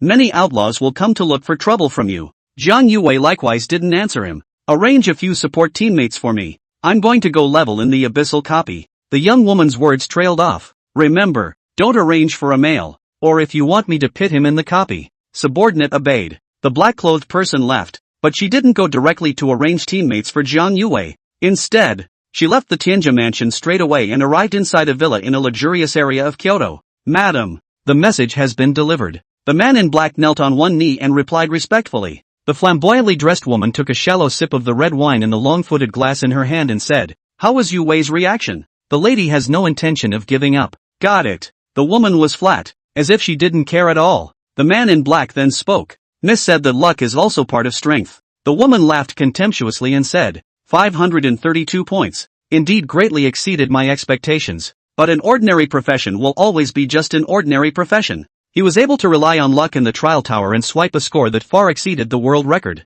Could he still rely on luck to level up in a copy? Can he still rely on luck to go to the top? Yu Wei and Su Qi are people from two worlds. They will both recognize their place in the future. Only Mo Wuhan and her are a good match. Other side. A young man received a report from his subordinate. His face was slightly gloomy, and his oppressive aura caused the others in the entire room to not dare to open their mouths. He was no one else but Mo Wuhan. For Jiang Yuwei he actually has no feelings. After all, only met a few faces. At most is a little greedy Jiang Yuwei's beauty. But none of this mattered to Mo Wuhan. In his eyes, Jiang Yuwei was his prey. A woman worthy of him. Now that he had gotten the news about Jiang Yuwei, Mo Wuhan realized that the prey he had set his sights on was not only not interested in him at all. It's amazing that there are still men at the bottom of her heart that she can't get enough of. Is he or she worse than a mud-legged bottom feeder? Mo Wuxing felt that his self-esteem had taken a slight blow, and he had never been at the beck and call of women. Jiang Yuwei treated a clay-legged man as a treasure, but treated him as air and directly chose to ignore him. Fine. Since you care so much about that mud-leg, I'll send him on his way. Mo Wuhan spoke indifferently to himself. You two go kill Susie, as ordered. The two silhouettes hiding in the shadows directly left the villa, leaving the capital at a shocking speed. Boss, do we really have to go all the way there and tackle a mudblood who isn't even level 10? Wouldn't it be better to make a call to inform the others and let them handle it? Nowadays, because of the various copies of the descent into reality, the size of the country of China has long been far beyond what it once was, but the original various roads, railroads and subway facilities, after a large number of copies have been integrated into reality, propped up and torn apart, there are only two ways left to catch a long distance. Take an airplane and catch it yourself. But how can airplanes run as fast as they do? As a rare profession of up to level 53, Shadow Assassin, their speed could only be described as ridiculously fast. What? You want me to outsource? What do you know? Don't you know that outsourcing harms people? That's how Inferno grew up so slowly. Outsourcing is not outsourcing. He's never been able to outsource in his life. Qingyang Province's Tianzi Mansion. Mansion Master's office. Knock. Knock. Knock. A crisp knock on the door suddenly sounded, pulling the mansion master out of his tedious affairs. Enter. Fang Qingyu pushed the door. The house master froze for a moment as he looked at the person who came in. Little Princess Qingyu, shouldn't you be breaking into the replicas to play today? Why did you suddenly come to me? Did you beat up your new classmate? Fang Qingyu despised the prefecture lord and said, every time I come to find you, why do you feel like I'm the one who's in trouble? Talking like I wouldn't come to you if I didn't get into trouble. The house master smiled. Let's get down to business. There are still a lot of things I have to deal with every day. Fang Qingyu said, I did beat up someone today. House master? You're playing with him, aren't you? Fang Qingyu said, but that's not the point. The mansion master sank his face and said with a feigned seriousness, that's not even the point? I don't know that the Heavens Policy Mansion clearly states that trainees are not allowed to fight within themselves? Fang Qingyu replied, I now need father to help me block a message. Blocking news? Block what news? Blocking the news of your beating? I didn't think that little Princess Qingyu would one day not want her fierce reputation to spread. The mansion master also completely lost the majesty of the mansion master at this moment, and began to joke in a conspiratorial manner. Fang Qingyu drew the corners of her mouth and said somewhat breathlessly, I want you to block out one thing about Su Qi. Susie? What's the matter with blocking him? Could it be that after you tried him out, you felt that he relied on his own strength to get the 500 or so points within the trial tower? The house master was also back to normal, and inquired with a few moments of curiosity aroused. Fang Qingyu shook her head slightly. So what's worth blocking? The lord of the house will lean back against the reclining chair, between Fang Qingyu's small mouth opening and closing. Her brittle as a silver bell voice resounded in the room saying, blockade him. The single pass abyssal difficulty copy thing. Chapter 20, Glowing Fire and White Moon. Seconds in, seconds out. Blocking Susie solo abyss difficulty copy? Single pass? Abyssal difficulty copy? The house master's brain went down for a moment. He has seen a lot of single passes, all of which are the sons and daughters of heavenly pride. And once he did it, the house lord also believes that his own daughter, Fang Qingyu, can do it. Played a copy of abyss difficulty. Huaxia country also don't know how many times it has passed. Even the house lord himself has participated in no less than 10 times. And every time it is the main output. The responsibility is extremely important. However, when the two phrases single pass and abyssal difficulty copy were combined together, the house master was confused and said that he did not understand at all. Father, your mental capacity is too weak, isn't it? Stunned by this, Fang Qingyu scoffed in return for his earlier shade. The prefect was not angry either. He took a deep breath and directly stood straight up and said, are you telling the truth? Su Qi single-handedly passed the abyssal copy? Fang Qingyu said, I didn't see him solo pass. He was fighting the booze one-on-one when I was forced out of my copy by the final booze. The house master regained his composure and slumped back into his chair again saying, Su Qi is indeed a buildable talent. With the two of you can compete with the abyssal difficulty booze. In his opinion, although the final booze was hacked to death by Su Qi alone, Fang Qingyu was definitely in the middle of it, playing a crucial role. To put it bluntly, it's really still a duo teaming up to pass. Although this move has not occurred a few times in the global history of the, but far less than a single person through the abyss difficulty copies. The impact of the. Seeing this, Fang Qingyu instantly understood what the house master was thinking. She stepped forward and slapped the table. Father, you're afraid that you've misunderstood what I meant. I've been chased by minions inside the copy, and the booze can second me with a single forbidden spell. My usefulness is infinitely close to zero. Really? The housemaster didn't quite believe it. In his opinion, even if Fang Qingyu is not as good as Su Qi, no matter what, he can still account for 40% of the role. But the result is that in his daughter's mouth, it directly becomes 0, 1,000 times true. A bitter smile appeared at the corner of Fang Qingyu's mouth, although he didn't really want to admit it. But again, it was indeed the truth. The strength that he was so proud of was not even a fart in front of Su Qi, not even worthy of his shoes. The difference between the two is like a firefly compared to a white moon. After noticing the change in Fang Qingyu's expression, the housemaster also fell silent. Understanding that her self-confidence had been dealt a great blow, he understood that what Fang Qingyu said was true. Su Qi's terror surpassed everyone's expectations. He also relied on his true strength to get such a completely unbelievable high score of 532 in the trial tower. The mansion master was also too shocked to speak at this moment, and he didn't even know what to say to comfort Fang Qingyu, because she herself was the geisha heavenly pride. The only person who could steadily suppress Fang Qingyu was Jiang Yuwei, and as a result, someone who could crush her had now appeared. A monster that can solo a copy of Abyss difficulty. Taking a deep breath, the housemaster said, "Why did you ask me to blockade this matter? Shouldn't it be reported?" Fang Qingyu also suppressed the bitterness in her heart when she heard this. "Report it to the police, and the people from the General Office of the Celestial Policy Office will snatch the people for you in a minute. What's more, it's not good for Heaven's pride to be too high profile. It's easy to be assassinated. Didn't you just say that I made it into the top 10 of the Heaven's Pride assassination list, and that Jiang Yuwei was number 1? With the strength that Su Qi has shown, if he lets the mole leak out, he's afraid that he won't even need to be on the Heaven's Remarkable assassination list, and he'll directly be put on the must-kill list by the people of the Little Day Nation and the Great Pretty Nation." Fang Qingyu didn't even say anything about Su Qi's expressive power in the copy at the moment. If he did, the housemaster was afraid that his jaw would be dropped in shock. After all, who would dare to believe that a wizard of at most a dozen levels could throw spells of forbidden range? And it's still the same as if it didn't consume blue and kept dropping it. Super long-lasting totally stops. If such news was spread by the mole, Fang Qingyu was 100% certain that the Little Day Nation and the Big Pretty Nation would do whatever it took to finish off Su Qi. The mansion master pondered for a moment,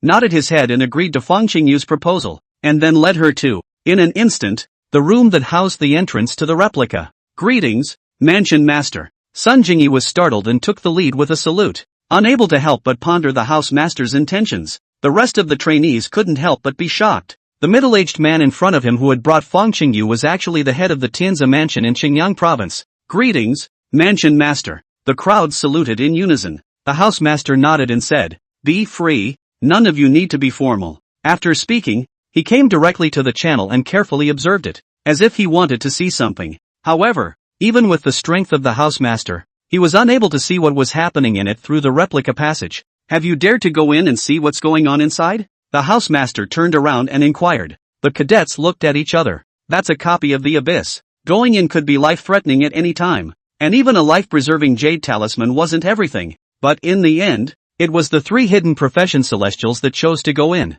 One was the 3rd-place winner of Datesong City, the berserker warrior who had entered the 2nd level with Jiang Shaoxing, Luo Xiaoyu. One was the legitimate little lowly that had been thrown out by Fang Qingyu, Runemaster Dongfang Xiaoxiao. The last one was for the male students who wanted to show more in front of the housemaster. After all, Suzy was able to hide in there for so long, can't they? Very good. But remember, there is danger. The first time must be in the first time to withdraw. Stay in the Green Mountain. Not afraid of no wood to burn is the truth, the lord of the house exhorted. Understood. After the 3 replied in unison, they claimed a life-preserving jade talisman from Sun Jingyi's hands and disappeared into the passage. The housemaster then looked up at the quality of the new trainees in front of him. All of them were also holding their heads high, expecting to be spotted by the housemaster and then have their resources tilted to skyrocket. However, as the crowd fantasized and the housemaster scrutinized, 3 streams of light flew out of the duplicate passageway in near indistinguishable order. It eventually coalesced into 3 silhouettes.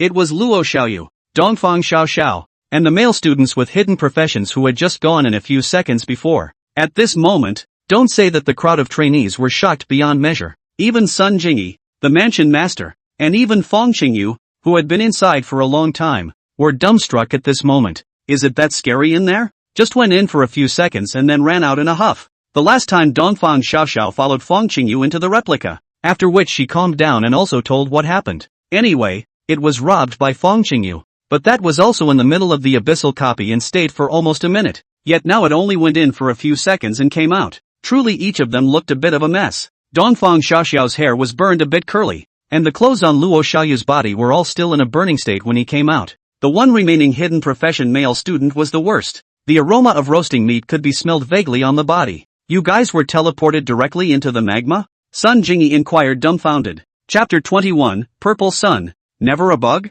3 people teamed up, and all of them were hidden professions with unquestionable strength. Yet they were almost seconds in and seconds out. Just now, the crowd also learned from Dongfang Shirao that, in fact, as long as they hid well, they wouldn't run into any monsters when they first went in. However, the situation at this moment was completely different from Dongfang Xiaoxiao's description, and there was only one explanation that the crowd could think of. The 3 teleported into the magma together, but it's logical that even if there's no safe zone inside the copy, it will teleport you to a relatively safe place, but they are just seconds in and seconds out. Luo Xiaoyu looked at Dongfang Xiaoxiao and said, "Didn't you just say that you hid well and that almost no danger exists?" Dongfang Xiaoxiao possessed a defense talisman to protect her body and suffered damage last. At this moment, she looked at Fang Qingyu innocently with wide eyes. "Sister, what exactly are you doing to make the environment inside the replica shift so drastically?" The crowd also dropped their gazes onto Fang Qingyu. Fang Qingyu was also confused. She didn't do anything, now that Su Qi hadn't come out yet.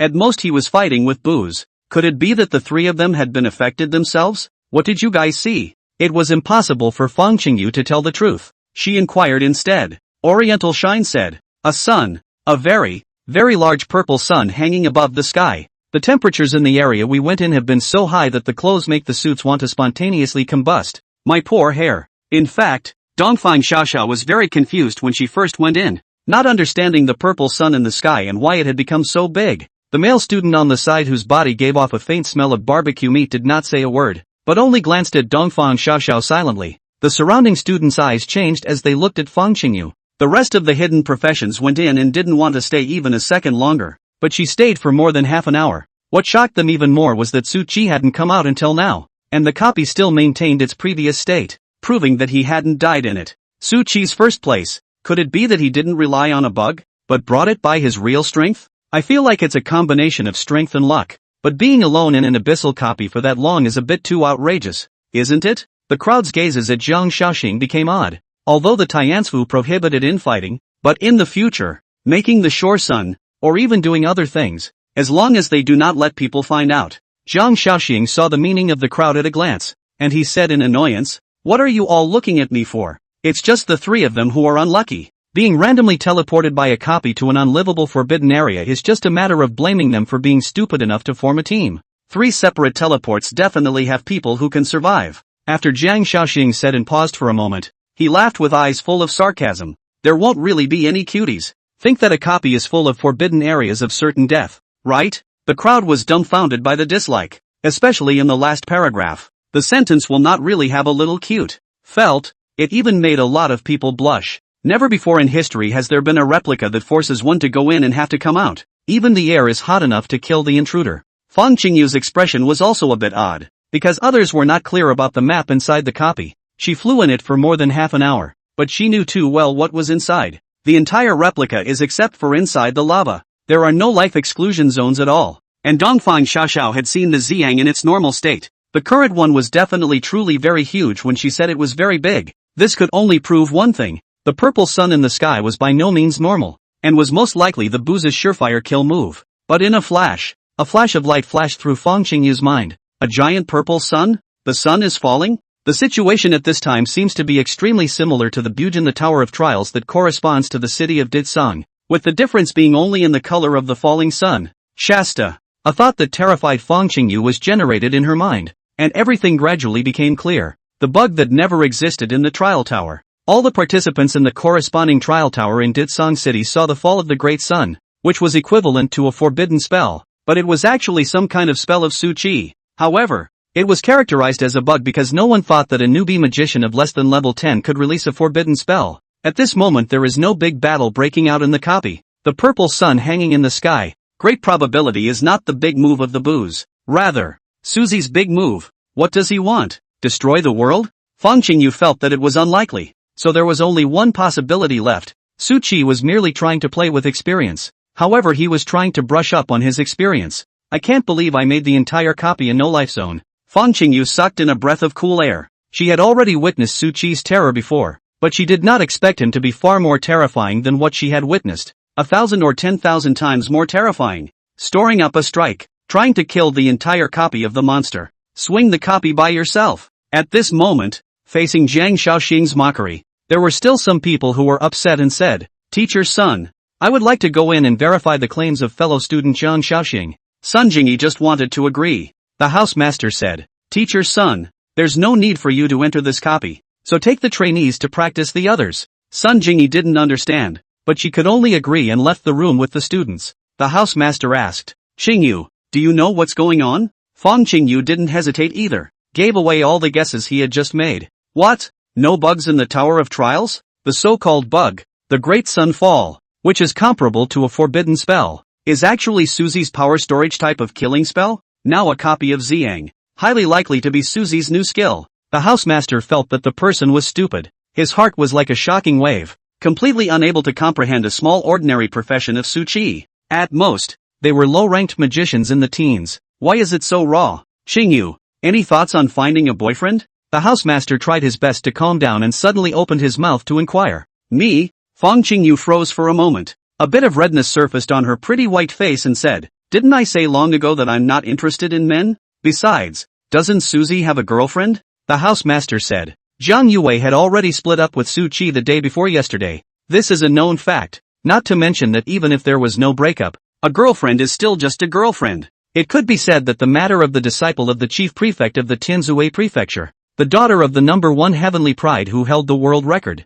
having a boyfriend, was rumored to be all over the place. Let do not know how many just fist rubbing the young handsome secretly hurt. Have a kind of competition has just begun. Someone else has already won the championship feeling. But the Kong family clarified at the first opportunity. Jiang Yuwei has broken up. In response, the crowd, though lamenting the fact that they were not Jiang Yuwei's first boyfriend, still regrouped. After all, Jiang Yuwei's beauty was recognized as the top of the top just like her talent, not to mention the power behind her. It's a win any way you can chase it. The House Lord had naturally heard some of it. Fang Qingyu's cheeks turned red and her expression was annoyed. What kind of father lets his own daughter go digging for a corner? The mansion master did not speak again as he returned his gaze to the entrance of the replica, and Fang Qingyu slowly calmed down. So much more time passed. A stream of light flew out from the copy and coalesced into Su Qi's appearance. As he looked at the only two people left here, his eyes flashed with a touch of doubt, but he didn't pay much attention to it. At the same time, the replica passage behind Su Qi began to rapidly collapse,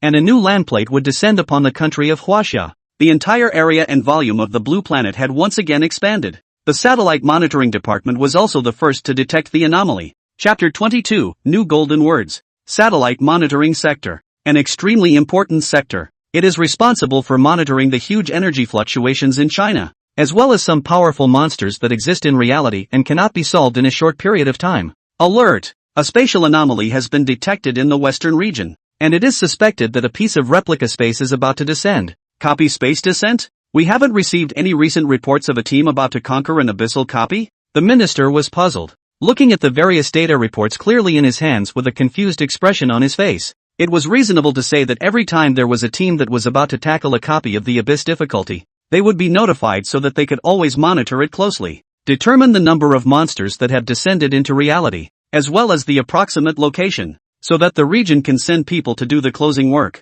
minimize the impact of the monster on the general public. But now there was a copy that had suddenly merged with reality, and if it was not handled well, the residual monsters in it had caused widespread damage to the city, resulting in a large number of casualties. As a minister, he can hardly be blamed. Did you detect how many monsters there are? What level are their energy fluctuations? Which directions did they go? The minister spoke up in a hurry. The technician on the side said, "It's detected. No monsters were found, but there is an extremely large energy fluctuation remaining in it." The minister was again slightly stunned. No monsters detected? How is that possible? Before going through the nightmare copy, it says that you have to clear the small and elite monsters first, but how can you actually clear them? There's always some monster that manages to escape a carpet search. At no time since the beginning of the monitor's existence, and in the records up to the present time, has it been possible to clean up the monsters to the point of leaving no one behind? And now the technician is telling him, not a single one monitored?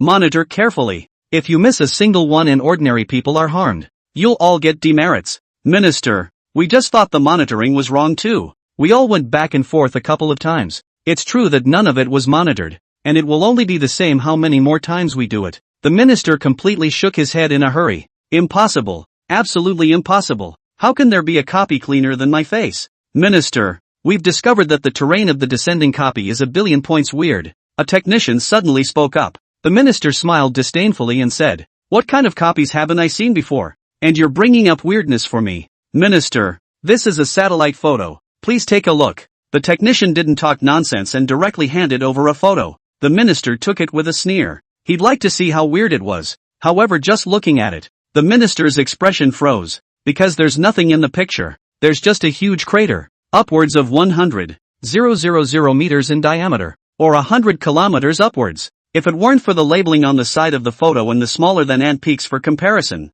the minister would have almost thought that the text had just made a random picture of a pothole to fool him. Yet it is with comparison that the minister can truly appreciate how big the potholes really are, and understand what it means to say, the map has a billion anomalies. Which supreme powerhouse blasted this out? The minister sucked in a breath of cool air and couldn't help but open his mouth to inquire. The crowd was shocked, but all of them did not reply. The supreme power's business is something they can be clear about? Minister, I've just reported this matter urgently, and the people above replied that no supreme power has entered the abyssal copy recently. What? Not just the minister, but everyone in the room froze. The crater in the photo in front of us, which was less than 100 kilometers in diameter and was obviously blasted out, was actually not made by the most powerful ones? Could it be that apart from the most powerful, some demigods can do it? The crowd was in reverie, thinking of supreme beings, and even more so of demigods, but they would never have dreamed that it was just the work of a teenage magician. Inside the Tianjia mansion in Xinjiang province, the gaze of the housemaster looking at Su Qi was incomparably hot,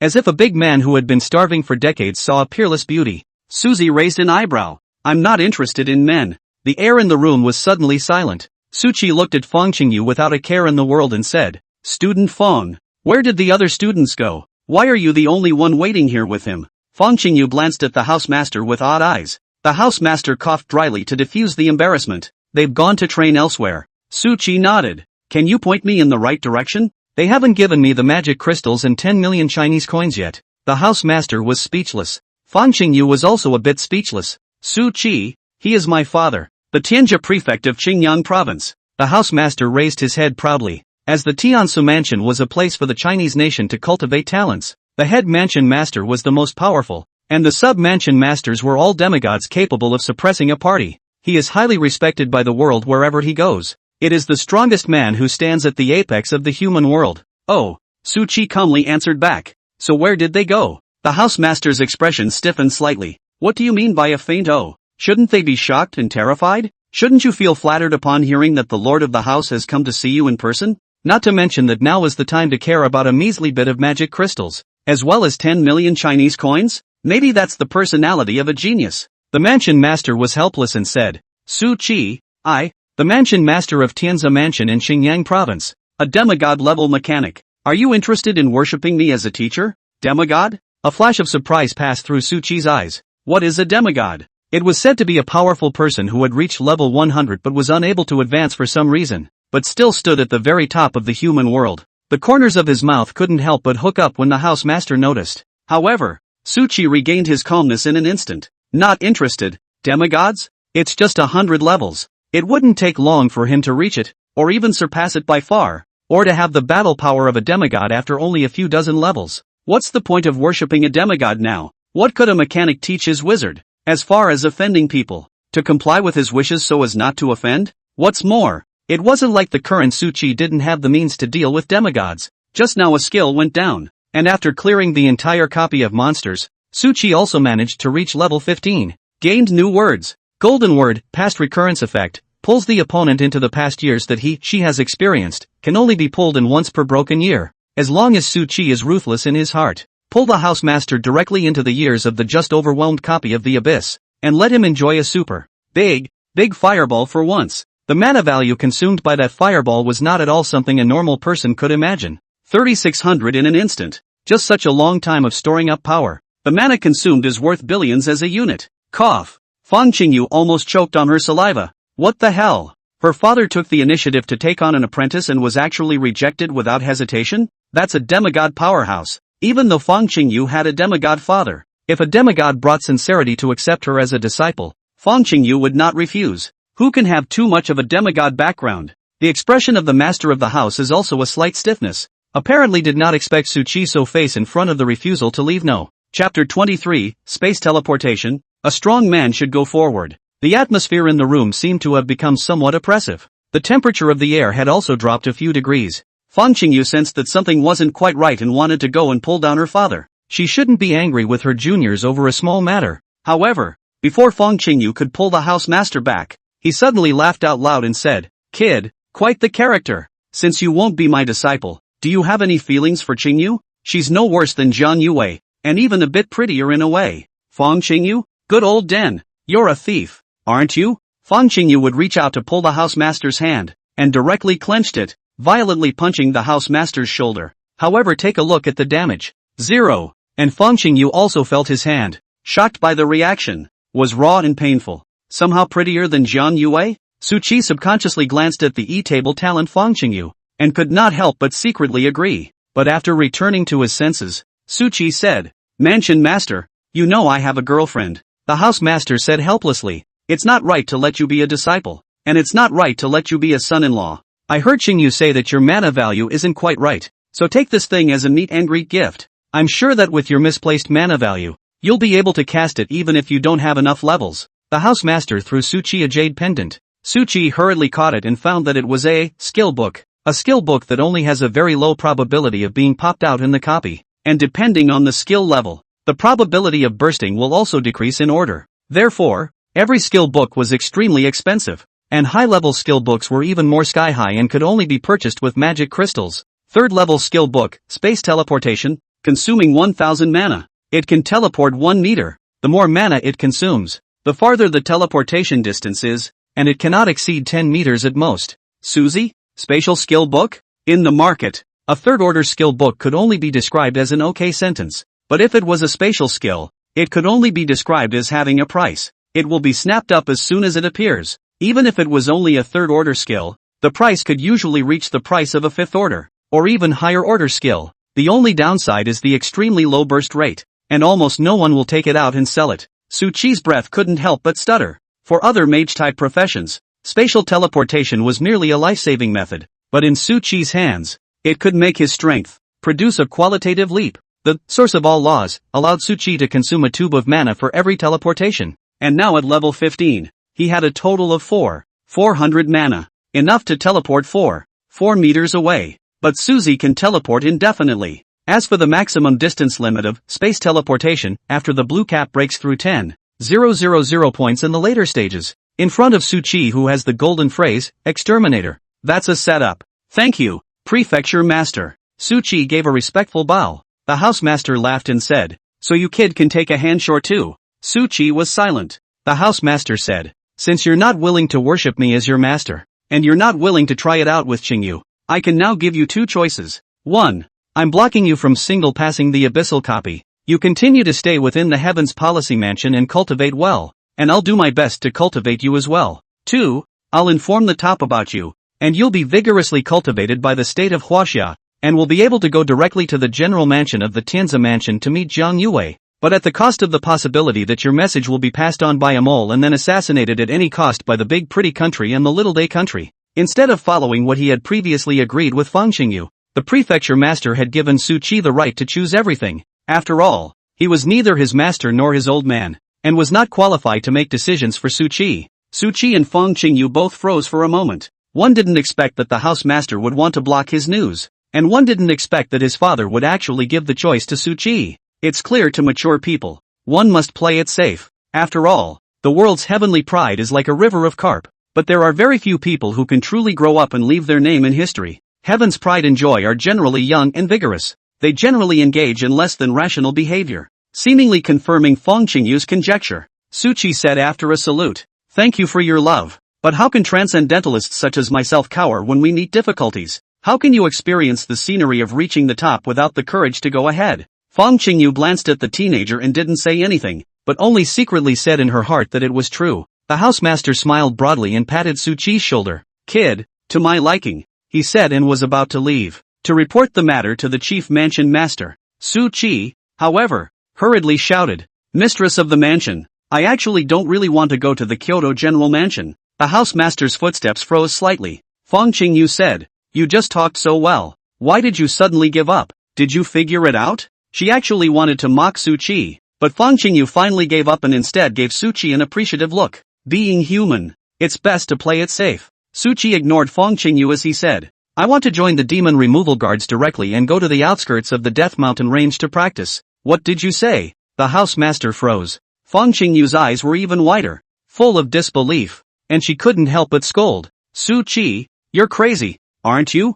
Do you know what the Death Mountains are? Do you really think you're invincible just because you have a skill that stores power for a long period of time and can explode with world-destroying power? I advise you to be careful, and honestly practice until you reach level 100 first. The Death Mountain Range, a high-level abyssal copy, was a place created after merging with reality, and it's already existed in the territory of the Chinese nation for hundreds of years, but there was never any way to take it. There were countless powerful monsters inside, and it was rumored that there was also a dragon corpse that even the most powerful people could not do anything about. Even 100-level demigods risked perishing when they entered it. It has become a no-life zone. Only the demon removal guards guard the perimeter and regularly sweep all areas for monsters. Just going to the periphery. Su Chi was calm. Feng Qingyu coldly said, "Neither can the periphery." The young girl took a deep breath and said, "I see that you really don't know how many heavenly prides will die prematurely every year. They have died in enemy countries, and they have died in their own people. But more of them have died at the hands of monsters for being too arrogant and challenging copies they couldn't pass."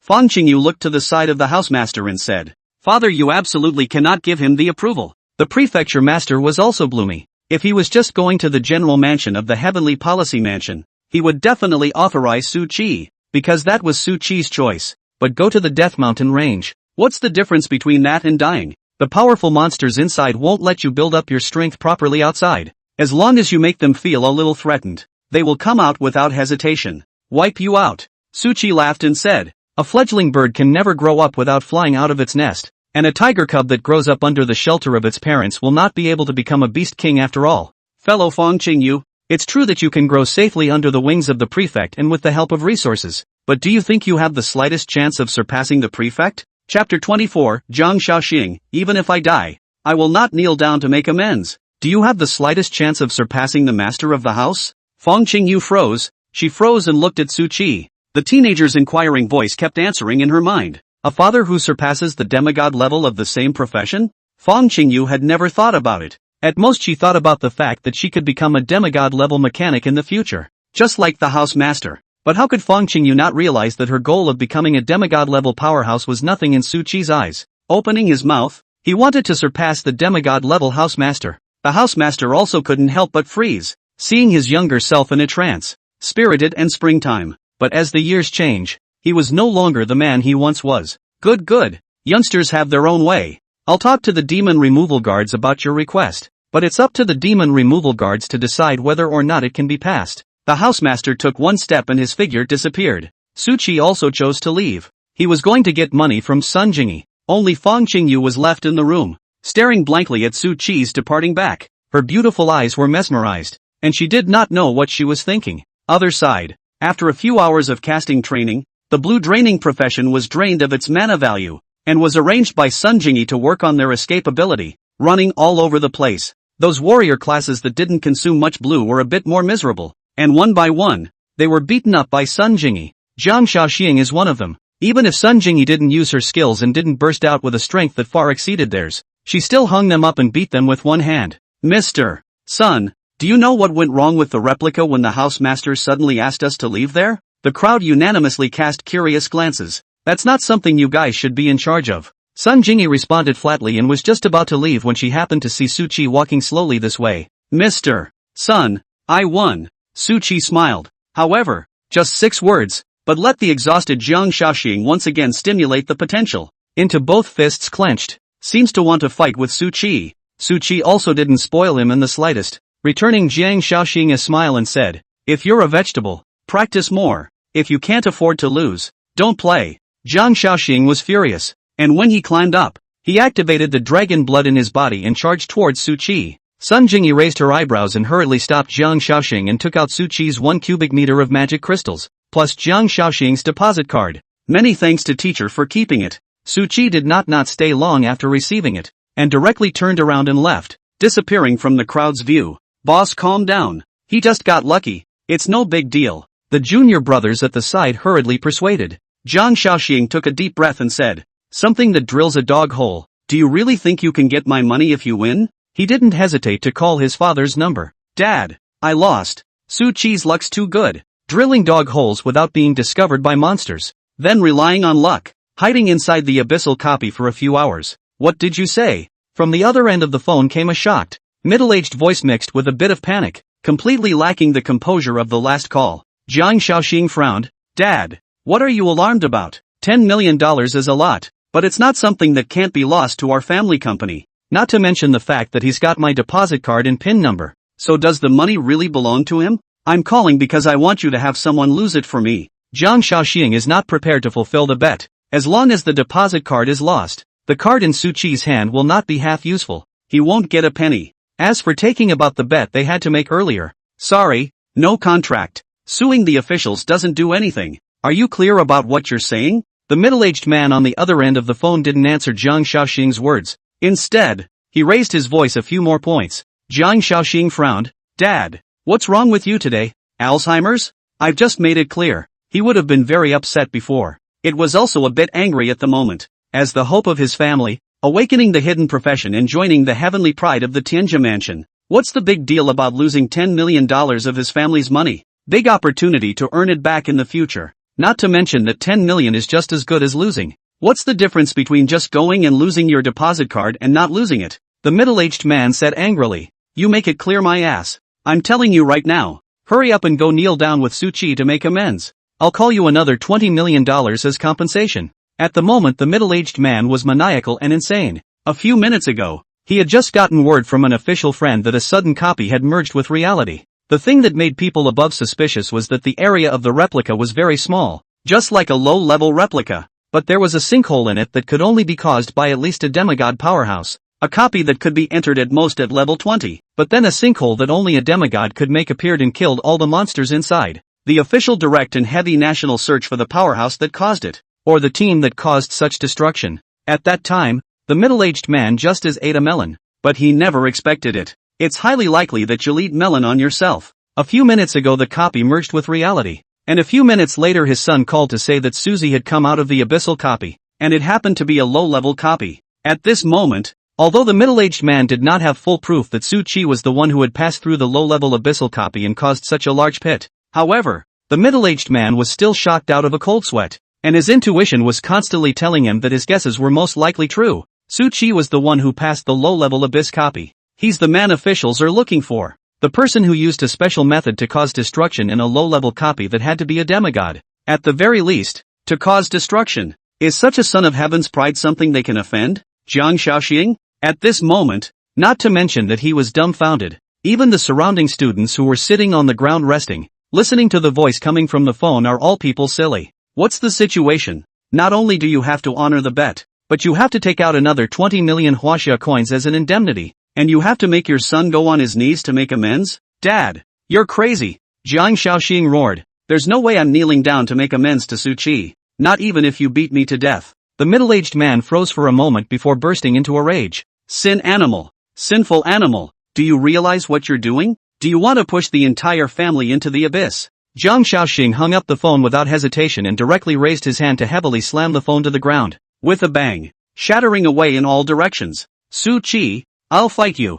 Jiang Shaoxing wanted to go and fight Su Qi, but was again held down by Sun Jingyi. At this moment, Fang Qingyu also walked out from the room. Mr. Sun, do you know where Su Qi went? Sun Jingyi casually pointed down the direction Su Qi had left. Thanks. Fang Qingyu gently nodded and turned around to leave. Dongfang Xiaoxiao hurriedly said, Sister, what exactly happened at Su Qi's place? Jiang Shaoxing's father actually made him kneel down and apologize to Su Qi, and was willing to take $20 million as compensation. A flash of surprise flashed through Fang Qingyu's eyes, not realizing that even if the prefect had not gone to report, there were already people who had speculated on Su Qi through the clues. She had nothing to hide about that. Fang Qingyu said, Su Qi signal past the abyssal copy. Maybe Jiang Shaoxing's father learned some of it through some channel, and that's why he made the choice to cut his meat to make amends. Chapter 25, the Jiang family is also worthy of eating at the table? What the hell? Suzy soloed the abyss copy? One by one. The eyes of the crowd were as wide as brass bells,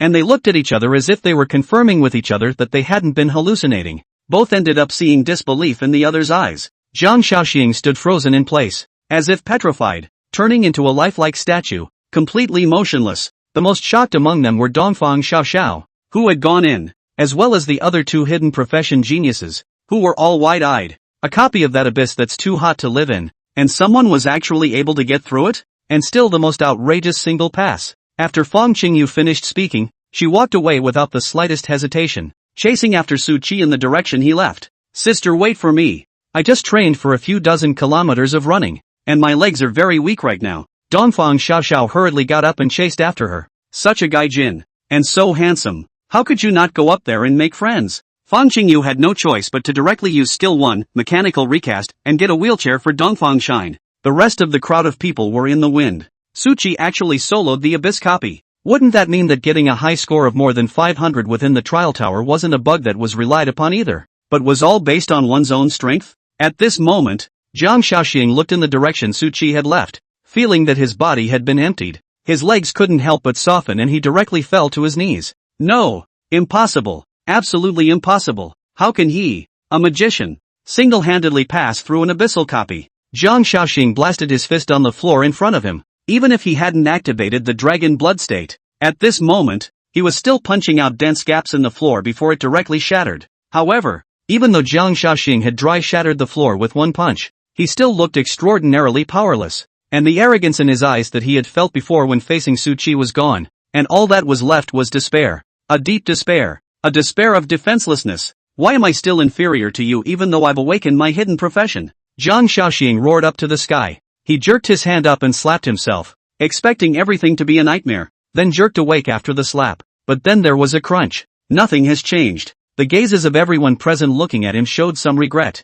lamenting, not pitying Jiang Shaoxing. After all, what he did makes the vast majority of normal people sick. Rather, it was the fact that they had actually failed to embrace Su Qi's thighs through this opportunity. This was painful for the crowd. It feels like a $10 billion miss. A missed opportunity to really take off. An online meeting. After sitting in front of the computer and watching the many big names make their entrance, the Tianjia prefect of Qingyang province spoke about the general probability of today's events. The crisp electronic voice came out saying, "Little Fong, didn't you say before that there was a bug in the corresponding trial tower in Ditsong City and Su Qi's high score was just luck? I want a reasonable explanation." The chief master of the Tiansa palace tapped on the armrest and the crisp sound it made reached his ears as an invisible sense of oppression surfaced in the room. Fang Qingyu's father got a dry cough and said, "House master, you can't blame me for this? Didn't you all think that was just a bug before?" The many powerful people who stood at the top of the Chinese nation were silent. They had also all never even dreamed that someone could actually get an outrageous 500 points within the trial tower.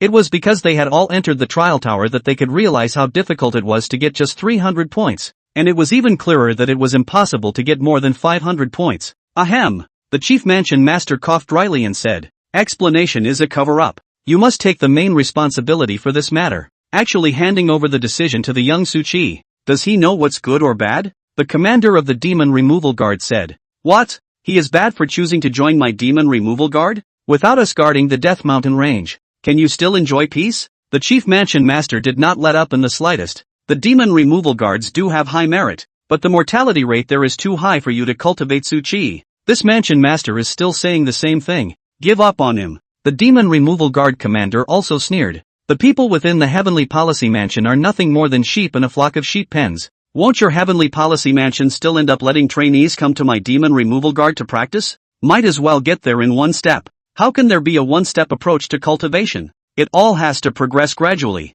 The chief mansion master disliked back in a joyless tone. Where is the chief mansion master's words? You've taken a Jiang Yuwei as a disciple this year. It's Su Qi's turn to do the same. At this moment, the chief mansion master river commander was close to tearing each other apart just to snatch someone. The prefect said, "Chief prefect, I feel that we should follow Su Qi's wishes." "You shut up. There is no place for you to speak here. Your main responsibility has yet to be settled by this mistress." The commander laughed. "Little Fong, if this old woman finds you in trouble, Bring your daughter to join this commander and I'll arrange a vice commander position for you. Good old you. Starting to troll in front of this mansion master. I thought you didn't want them? The two tore into each other relentlessly. Another person weakly spoke. I feel that my Jiang family's daughter, Jiang Yuwei, and Su Qi have both reached adulthood, so we should complete their marriage first. Ha! The Jiang family still has the qualifications to open their mouths? Didn't you guys already let Yuwei break up? This seat happens to have a baby girl who is very suitable. You're old.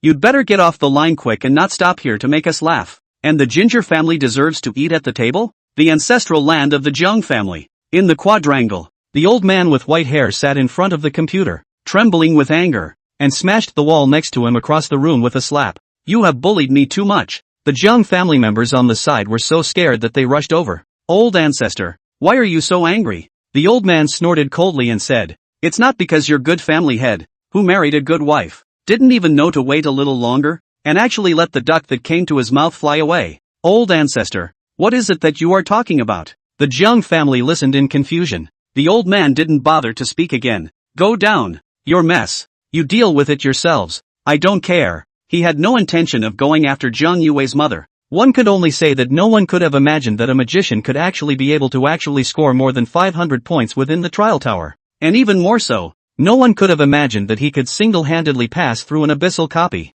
Even ended up leaving one behind. Ridiculously large sinkhole. The old man sat back and quietly listened to the chief mistress and the commander argue until it eventually developed into a date with a child. Then he was dissuaded by the crowd. Resumption of verbal sparring. No one is letting anyone in. However, along with the passage of time, Su Qi's news was also passed on. The first person to receive the news was naturally Jiang Yuwei's suitor, the male son of the Mo family in the capital, Mo Wuhan. Soloing through the abyssal copy? The 500 points of the trial tower isn't a bug, but Su Qi's true strength? Mo Wuchen looked dumbfounded. He had just sent someone forward to assassinate him? If this matter was caught by the Mo family's nemesis, if the Mo family wanted to protect him, they would have to lose a layer of skin, to say the least. Mo Wuchen did indeed have his eyes on Jiang Yuwei, but that was only because he treated Su Qi as a minor character, and only then would he be completely unconcerned about his opinion. It's only because of jealousy, etc., that he got Suzy killed. If Mo Wuchen had known early on that Su Qi was actually so fierce, he would have only befriended him, and wouldn't have offended a bit of Geisher heavenly pride because of a woman. Mo Wuchen spoke in a hurry. Someone come. Quickly go and call out the two people who assassinated Su Qi. The butler at the side said, young master, in order to prevent being found out after a failed assassination, they won't be carrying any communication devices. And with their current speed, it's almost time for them to arrive in Xinjiang province. Chapter 26, Mo Wuhan, Brother Su. There are assassins trying to kill you. Xinjiang province, near the Tianjia mansion. At this moment, Su Qi was completely unaware of what exactly had happened. He had only arrived outside one of the most upscale restaurants in the entire Xinjiang province. This was a restaurant run by a transcendent chef profession, and it was said that every dish in it not only tasted delicious, but also boosted one's experience value, even panel attributes and more. Therefore the price is extremely high. Now that Su Qi had earned a large sum of money, of course he had to enjoy himself, not for the experience value or attributes, but just to satisfy his appetite. Try the difference between transcendental food made by transcendentalists and food made by ordinary people. Su Qi entered the classical palace-like building, and there was no such thing as being looked down upon because he was dressed in plain clothes. He went straight to the top floor booth. It cost millions in one fell swoop. This money is spent. It's really like running water. Su Qi secretly sighed. The beautiful waitress looked at Su Qi's eyes as if they were glowing, as if she wanted to eat him, and leaned towards him intentionally or unintentionally during the ordering process. At the moment Su Qi was upstairs quietly eating his food. Fang Qingyu brought Dongfang Xiaoxiao to catch up, but he did not see Su Qi's silhouette and could only give up helplessly. And after they left, a middle-aged man brought Jiang Xiaoxing, and after inquiring from many places, he came to the bottom of the restaurant. Don't kneel down yet, the middle-aged man shouted angrily. Jiang Xiaoxing gritted his teeth and said, Su Qi hasn't come out yet. Kneel him out. The middle-aged man did not hesitate. Jiang Xiaoxing hesitated and chose to bite his teeth and kneel down. An unknown number of people immediately surrounded the area. Isn't that Jiang Xiaoxing, this year's newcomer to the Tianjia mansion and possessor of the hidden profession? What is he kneeling here for? The person beside him seems to be his father, the chairman of the group. Why is he acting like an errant subordinate now? There was a lot of chatter around the room. As a heavenly pride that could join the heavenly policy mansion, he was considered a man of the hour in the entire Xinjiang province. I don't know how many people with power and influence were thinking of pulling in these heavenly prides, and their news was naturally known by many people with upward mobility. People who happen to be able to live in the neighborhood of the House of Heavenly Justice, either rich or wealthy, all of them are still exceptionally motivated. Therefore, the identity of Jiang Shaoxing's father and son was revealed by the crowd at the first time, leaving them shocked. With the identity and strength of Jiang Shaoxing's father and son, they were not bad in the entire Qingyang province, so how come they were kneeling here waiting for someone today? Jiang Shaoxing was red in the face, but driven by the desire to survive. He also had to honestly kneel on the ground. Though infighting is forbidden in the House of Heavenly Justice, can Su Qi's talent, after growing up in the future, casually put a small shoe on the Jiang family? Jiang Shaoxing's everything must be ashes. In a trance, a gloomy voice sounded beside Jiang Shaoxing's ears. Kid, do you want to take revenge? Do you want to have absolute power and get Su Qi killed? Jiang Shaoxing couldn't help but freeze for a moment. He subconsciously raised his head and looked around, but the people around him seemed as if they hadn't heard anything. Still there, pointing at him. Even the middle-aged man who had long since reached level 40 was still looking inside apprehensively at this moment, quietly waiting for Su Qi to appear. Jiang Shaoxing lowered his head again in shame and anger. Don't look, I'm in your shadow. The cold voice once again reached Jiang Shaoxing's ears. Jiang Shaoxing was shocked. In the shadow? He subconsciously glanced at his own shadow out of the corner of his eye, but there wasn't a hint of it, as if the other party was lying to him. Don't look. If you can even see the problem, I would have died 800 times already. A bit of pride came out of the grim voice. Although the shadow assassin was only a rare profession, it was among the top of all professions when it came to hidden abilities. One of the 6th rank skills, Shadow Shuttle. It's even known as a pre-existing unanswerable skill. As long as there were shadows, the shadow assassin would hide among the shadows, and the majority of professions would not be able to do anything about them. Yet the shadow assassin is able to scurry out of the surrounding shadows to attack at any time, including, naturally, the shadows of his opponents. The only downside, if there was a distance between the shadows, it would take a large amount of mana to implement a shuttle, and the same was true for moving among the shadows. Even maintaining shadow sneak consumes mana, but with the help of such a divine skill, if operated properly, the shadow assassin may not be unable to kill a higher level, hidden profession mage brittle. Mechanics, for example, assuming of course that the mechanic doesn't have an armor ensemble. Jiang Shaoxing asked in a low voice, how can you help me? The grim voice said, get close to Su Qi and let your shadow fall on him. I will come out of Su Qi's body and kill him with a single blow, and you won't be the least bit suspicious and won't attract too much trouble.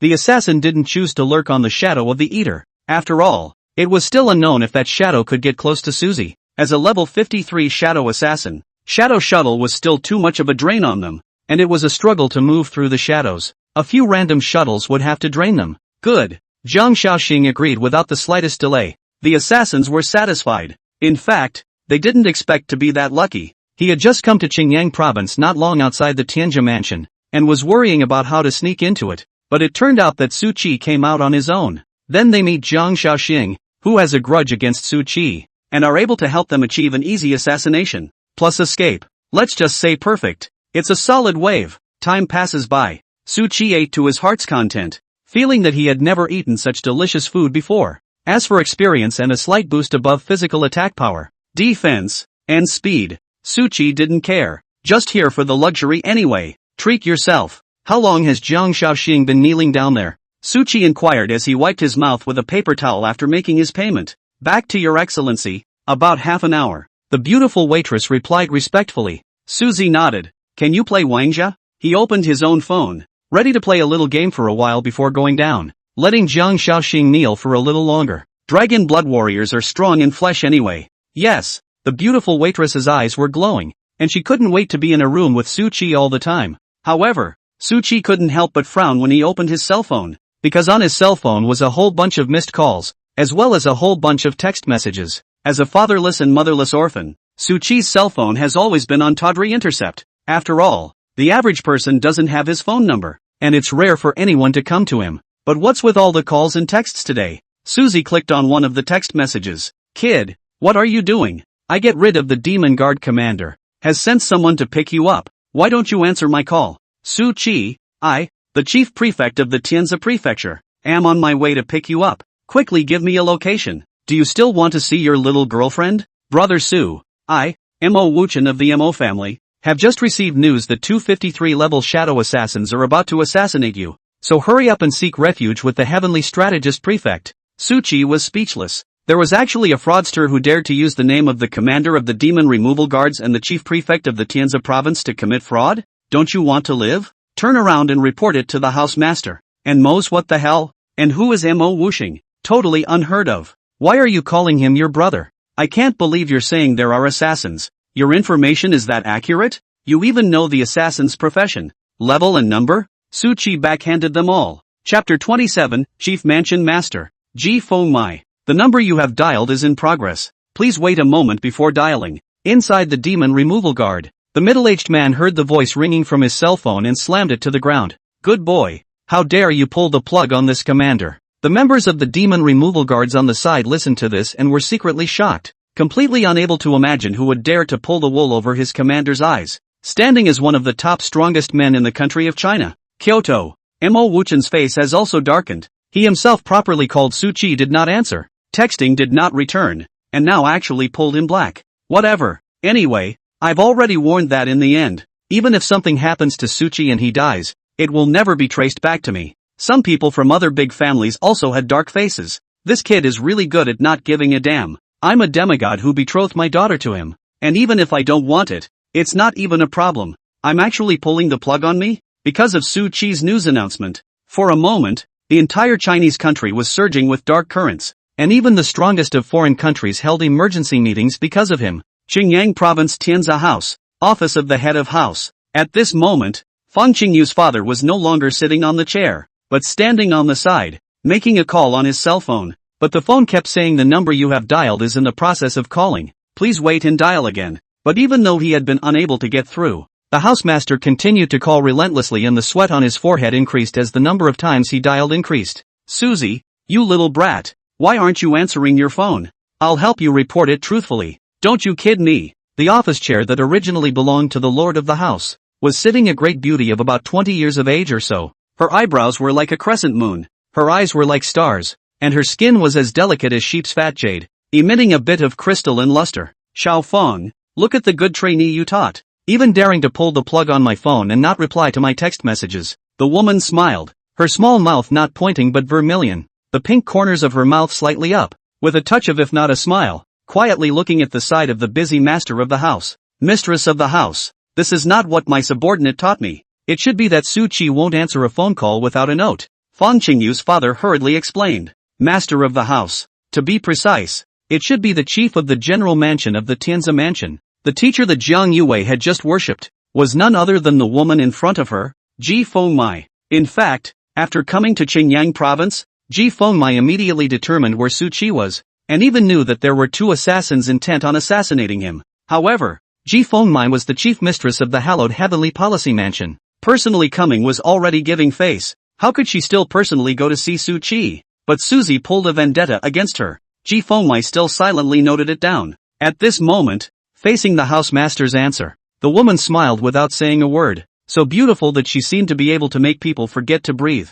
The housemaster, however, didn't half appreciate it and started dialing more and more sweatily. The atmosphere in the room also became more and more depressing. Knock, knock, knock. A crisp knock on the door broke the original atmosphere here, and the mansion master glanced at Ji Feng Mai as the woman's expression returned to plainness. Enter. The pleasant voice came out. The man outside the room visibly froze for a moment, but eventually pushed open the door to the office and walked in. Qingyu, Oriental Shernoa? What are you guys doing here? The housemaster recognized the two at once. Dongfang Xiaoxiao's profession as a rune master was so strong that when she first read the information, the housemaster remembered her at a glance. Fang Qingyu said, Father, this is an old friend of mine, the lord of the house said. He didn't specify Ji Feng Mai's identity. After all, the chief mansion master's every move was highly scrutinized, and even fewer people knew that she had personally come to Xinjiang province. The two women nodded gently without asking any more questions. The housemaster said, Qingyu, what are you doing bringing your classmates to me?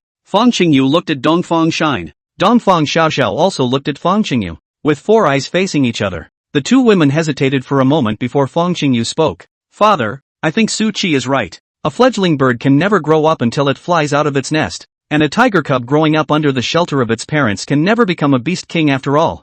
I came here today to ask for your help in approving my desire to leave your sheltered wings and go out into the world to experience the world. Within the scope of Xinjiang province, Fang Qingyu could almost be said to be a princess, and there was no one who dared to disobey her and harm her. It was also natural for the housemaster to not let his daughter suffer. Ji Fengmai secretly nodded as she listened. The mansion master said, "Yes, this old friend of mine is from the capital, so when she leaves later on, you will be able to follow her to the capital's Tianzi mansion." Fang Qingyu didn't even think much about it, and decisively shook her head and refused. "Father, going to the general mansion is too boring. We want to remove the demon guards to practice like Su Qi." "Housemaster? Ji Fengmai?" With these words, the oppressive atmosphere that had just disappeared in the room resurfaced, and the housemaster immediately felt sweat pouring down his back as a coolness went straight to the sky. "Baby girl, don't kill him. Instead, he died because of his baby girl. Little Fang Ah, Su Qi wasn't taught by you, so little Qingyu should have been taught by you, right?"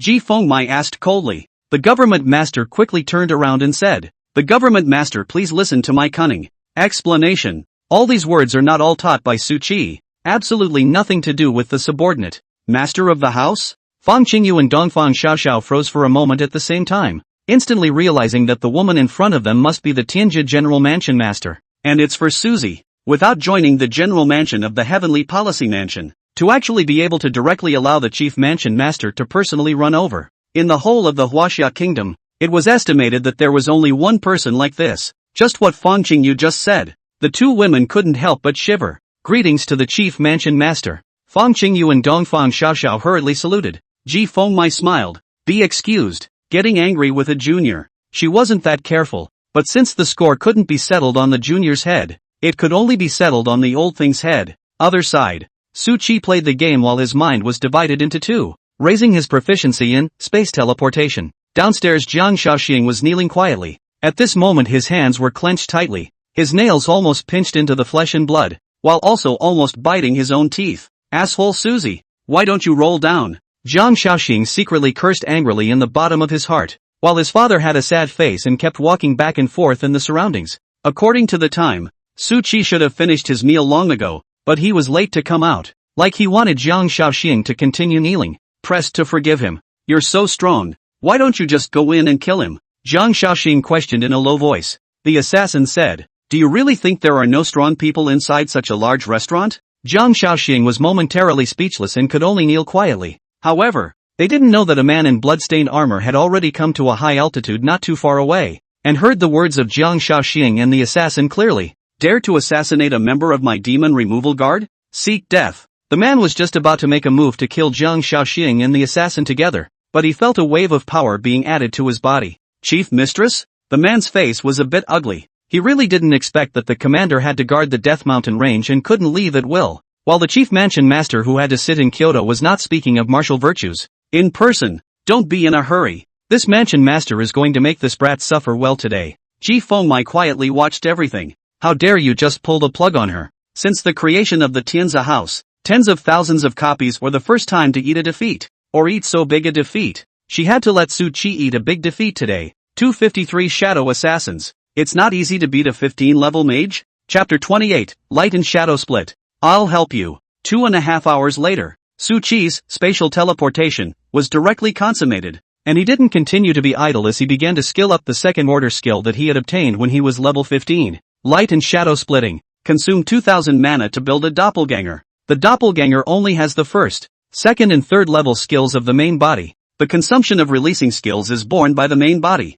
For ordinary magicians, Light and Shadow Divergence was a ribald and incomparable skill, which was fine until level 30, when it could explode into a double attack for a short period of time. The downside is that it drains mana extremely quickly, but it will become optional after 30. It was just that it was not a problem at all for Su Qi, whose first, second, and third rank skills, or any skill for that matter, were enhanced by the golden words. It can only be described as anticlimactic. Another 2.5 hours later, the sky has already darkened. Jiang Shaoxing, even if it is a dragon blood warrior, at this moment has been kneeling, legs numb, completely lost consciousness. The stomach also began to gurgle call. The surrounding crowd of eaters also went from initial curiosity to speechlessness later on, and eventually to leaving after feeling bored, with new people coming around. But overall the number of onlookers is slowly declining. "Su Qi, I want you in pieces," Jiang Shaoxing whispered angrily. The assassin comforted. "Wait slowly, there can be no rush.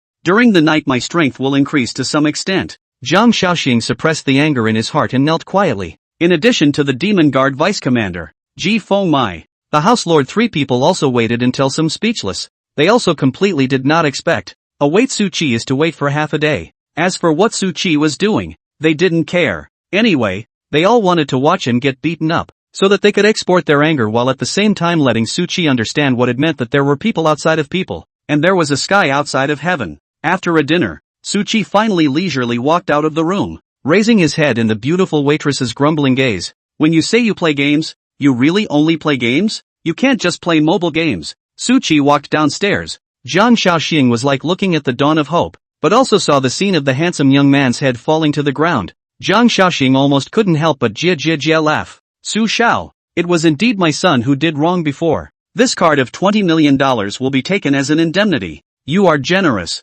Let our Jiang family go. The blonde middle-aged man was all smiles, and hurriedly bent down to humbly welcome him, and handed out a deposit card. The eyes of the surrounding eaters who were still watching went straight. They were able to live in the vicinity of the Heavens Policy Mansion, and although they were not people who were short of money, there were hardly any people who could pull out $20 million of funds in one go. Yet people with such strong financial power were at this moment smiling and nodding, not daring to reveal the slightest bit of their true thoughts. What great family is the Su Shao in front of you? The crowd speculated. Su Qi did not say anything, but only walked slowly in the direction of the Tianzi mansion. The assassin also released the probe skill, scrying. Although it was only a third-rank skill, the vast majority of professions would use skill books to learn it. When used, it can detect the occupation, attributes, skills, and level of a person whose level is lower than its own, and is not effective against those whose level is higher than its own. Rank, 15. Profession, magician. Life value, 2,200.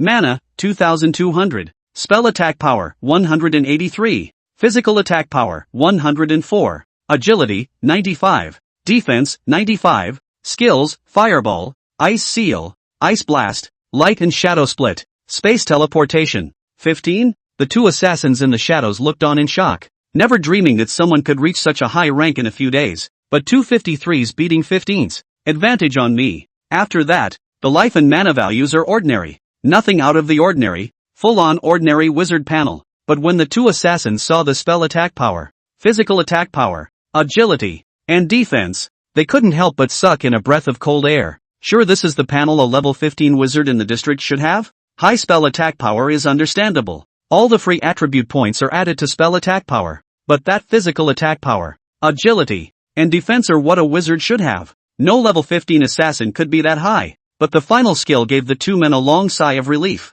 A higher attribute value was just a little bit higher. No big deal. Under the absolute level difference, everything was just floating clouds. Ji Fengmai and the vice commander of the demon removal guards who were secretly observing were also secretly shocked, not expecting a magician's attributes to be so high. What's more, he didn't expect Su Qi to be level 15 already. Let's just say it's worthy of the man who soloed a copy of the Abyss. The field of view was pulled back to Su Qi, who was walking as if he was taking a stroll after a meal, directly ignoring the middle-aged man and his words just now. Sinful animal. Still not quick enough to kowtow and apologize to Su Shao. A flash of panic flashed in the middle-aged man's eyes, and at Jiang Shaoxing, who was kneeling on the ground, he raised his leg and kicked out. Jiang Shaoxing clenched his teeth and kowtowed. Su Shao, I'm sorry, it's all my fault. Suzy glanced at him. You can off. He wasn't in the mood to pay attention to these people. If it wasn't for Jiang Shaoxing having to get in his face, Su Qi wouldn't be in the mood to pay attention to them. Jiang Shaoxing froze for a moment.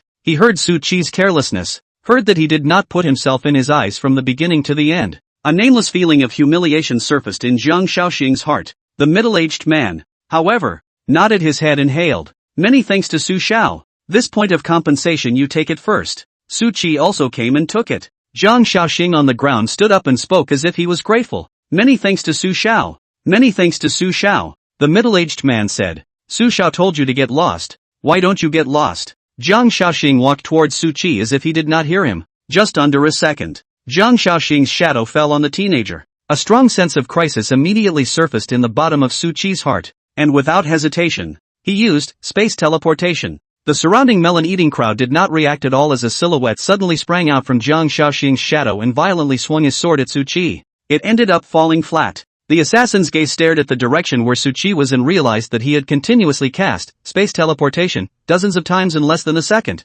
4. 4 meters per limit. In a single bound, he had already run hundreds of meters away. Assassin? 1,000 mana at a distance of 1 meter. 100,000 mana at a distance of 100 meters. Wasn't it said that his base mana value was only 2002? You call this a 15th grade? Is this the amount of mana you should have at level 15? The assassin who struck out and the assassin in the shadows both froze for a moment, and without hesitation, they chased after him. Running hundreds of meters in a second was nothing but a breeze for a level 53 shadow assassin, and they could even be much faster. However, at this moment, Suchi was like a loach, and the two assassins were unable to touch a single bit of him even though they tried their best. All small-range attacking means, without being able to confine space, were completely unable to touch Suchi in the slightest. Suchi was entangled with the two assassins, and the onlookers were only now coming back to their senses, but still didn't understand what was going on. The middle-aged man's face turned blue. Although he did not know whether Jiang Yuwei participated in the assassination or not, the matter of the assassin came out, and whether or not they were involved, they would have to take the blame. Young Su, I'll help you. Chapter 29, Stopping You're Not Happy Again. Demigod Puppeteer. I'll help you. Father Jiang Yuwei let out a furious cry, bursting out with astonishing speed as he violently rushed into the middle of the battlefield. Even if he knew that the strength of the other two assassins was far above his own, Jiang Yuwei's father still went on. Then as a warrior, the speed aspect was not his strong point. Suchi kept performing space teleportation all the way, and the two assassins kept chasing after him. Jiang Yuwei's father didn't chase after them for a while. Then he couldn't see them. Is he that strong? The emotions in the middle-aged man's heart were complicated, with shock, worry, and fear. Jiang Yuwei was also shocked by Suchi's strength, but there was still more excitement in his eyes, as if he was about to see Suchi's head fall to the ground. After all, he couldn't even fight back now. Had to hold my head the whole way. Jiang Yuwei caught up and said, "Dad, what do you care if Suchi dies or lives? It's not like I'm involved in this. Who would have thought that a person could hide inside a shadow?" He looked honest, as if he really didn't know anything. However, he looked up in the direction where Suchi's trio had disappeared, his eyes full of anticipation, looking forward to hearing the news of Suchi's death. The other side, the pursuit of the two assassins continued. The long swords in their hands kept swinging, gusts of extremely lethal sword light flashing through the darkness, but even more damage being dodged equals 0. Suchi, are you still a man? If you have the ability to stand and confront us head-on, hiding, acting like a pussy, if you're a real man, let's have a proper showdown. The two assassins spoke out in ridicule, speaking in a dignified manner as if they were not the ones who had just engaged in a sneak attack, but although their tone was full of mockery, they had already panicked in their hearts. According to the original plan, they immediately fled after killing Suchi with a single blow, and even if the strongest person from the Tiansa house came, they still had a chance to run away. However, if they didn't kill Suchi with a single blow, it would be very likely to alert the people from the Tiansa mansion, and at that time, not to mention the successful assassination, it would be impossible for them to even have a chance to escape. However, as if the taunt was useful, Suchi suddenly stopped his continuous space teleportation and looked back at them. The two assassins were stunned at first, then couldn't help but rejoice. A youngster is a youngster, casually mocking a few words, for the sake of a mouthful of bad anger in his heart. He actually really stopped to get tough with them. It is really ridiculous. Ji Fengmai and the vice commander, who were secretly observing, couldn't help but frown slightly, ready to strike in the nick of time. At the same time the duo couldn't help but secretly shake their heads. Suchi is still too young. In a situation where you can't beat the right one, there should be only one thought. No matter what excesses are done or humiliating words are uttered, run. There is no fear of being left without wood. The only way to get revenge is to live. And if you die then there's nothing. And if someone dies to cover you, their sacrifice means nothing. The two assassins didn't have any hesitation to suddenly strike either. Shadow shuttle. It was as if they had turned into liquid and disappeared under the vast night, and when they reappeared, they had already arrived behind Suchi. Dead. The two of them swung their swords and chopped down. The two sword lights directly left a huge cross on the ground, but they still landed in the air. Didn't we agree to have a real man's duel? The two of them looked towards Suchi, who had already arrived 100 meters away in an instant, his face slightly ironic under the black mask. It felt like I was being played like a clown. Suchi didn't say anything. He just launched the light and shadow split. In an instant, there was one more self beside him, and then the second turned into 4, the fourth into 8, and the eighth into 16, almost only in the blink of an eye. A full 16 Suchi surrounded the two assassins as if they were attacking and defending in a different shape. It was not that the light and shadow splitting could get up to 16 splits, but the present-day Su Chi could only split his heart into 16 at most. The two assassins were startled. They were completely unable to distinguish which Su Chi was the main body. If 16 of him scattered and fled, their mission could only be described as a complete failure. As for the 16 Suzis counterattacking them, joke. A mere 16-15 magicians wanted to go head-to-head against two level 53 shadow assassins? Do you really think that the huge level difference of 38 can be erased by a mere dozen people? However, the escape they had guessed did not appear, only to see one of the Su Chi curly staffs, countless purple fireballs from all directions, pouring down towards the two assassins. The huge firepower covered the area, and even if each fireball could only cause a little damage, being hit by the densely packed fireballs was tens of thousands of damage. Not to mention that the shadow assassin's defense wasn't very high, and it was impossible to be hit by a fireball and only deal a little damage. Grass. The two assassins subconsciously cursed angrily and hastily cast Shadow Shuttle once again, merging themselves into the shadows to avoid the attack at the same time. In an instant, he came behind Su Chi, who was holding a staff in his hand. Boom, boom, boom. Countless fireballs blasted the earth apart. The two assassins were just about to strike when a white mist enveloped a circle of hundreds of meters and a piercing coldness surged into their bodies. Ice Seal. Or maybe it should be called 16 times, Ice Seal technique. 16 Su Chi. Each of which he had cast hundreds of times in a single moment. And the chilling effect that they had gathered caused even a level 53 shadow assassin to stiffen. Faint ice crystals surfaced on the surface of their bodies. Their body movements became stiff. And even the blood in their bodies showed signs of solidification. How? Ice Blast. Su Chi is also a ruthless person. A silky smooth little streak directly sent. Boom! The huge explosion enveloped a circle of hundreds of meters. Yet the explosion seemed to avoid Su Chi's main body as his figure flickered one after another. Turning around, he had already escaped from the cage. However, without waiting for him to have a chance to take a breather, two silhouettes once again sprang out from his shadow and swung their swords at Su Chi's neck. The sword light flashed. As if it was the turn of time,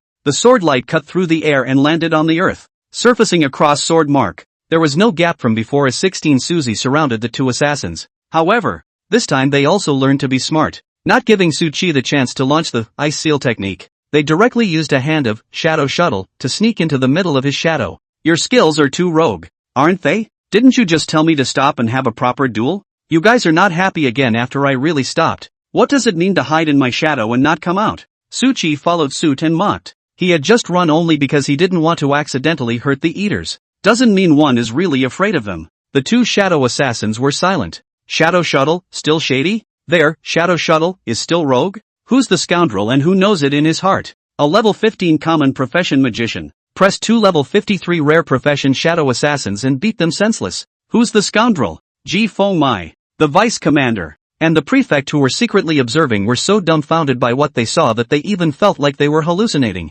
They all knew before that Su Chi had a big problem with his mana value. And even more so, they knew that he had an extremely outrageous power storage skill. Just give it enough time. You can level a low-level copy with a single move. It truly reaches the attack of a level 100 demigod. But now after actually seeing Su Chi in actual combat, they all felt that the information they had learned about him was still too one-sided. Level 15 pressing a level 53 to fight. If it was the once they were, it was something they couldn't even dream of. Be as outrageous as you want. But now the facts were before their eyes. Chief Prefect, this son's strength is extraordinary. Even if he goes through the regular campaign, he is far beyond the standard line for joining the Demon Removal Guard. He must join my Demon Removal Guard. The Vice Commander's eyes were on fire. Ji Feng Mai didn't say anything. She just swung out a punch, knocking the Vice Commander into the concrete floor. This House Master's good disciple. You dare to rob him? Let the old thing come. Vice Commander. The House Master hesitated for a moment and said, House Master, shouldn't we help Su Chi with his troubles now? Now that the two assassins aren't coming out, Su Chi can't do anything about them. Ji Feng Mai shook her head slightly. There's no need. I haven't had enough fun. With that said, she grabbed the Vice Commander with a wave of her hand. This Mansion Master remembers that you are a demigod-level puppeteer. Now you will be the one to control those two assassins. I want to see Su Chi's full strength. Chapter 30, The Past Comes Back to Life. The Forbidden Spell Sun. I want to know Su Chi's full strength. Ji Feng Mai looked at Su Chi in the distance, her beautiful eyes filled with fire. If he can actually grow up, the country of China will truly be on top of the globe. At that time, if any big beautiful country or small country dares to jump like now, it will be stomped to death. The Vice Commander was dazed from the beating. He rubbed his head and refused without mercy. I won't do it, unless Lord Prefect lets Su Chi follow his own will. Join the Demon Defenders. Ji Fengmai didn't even move her eyelids for a moment. If you don't want to see Su Qi's full strength, this mansion master can bring him back and test him slowly. The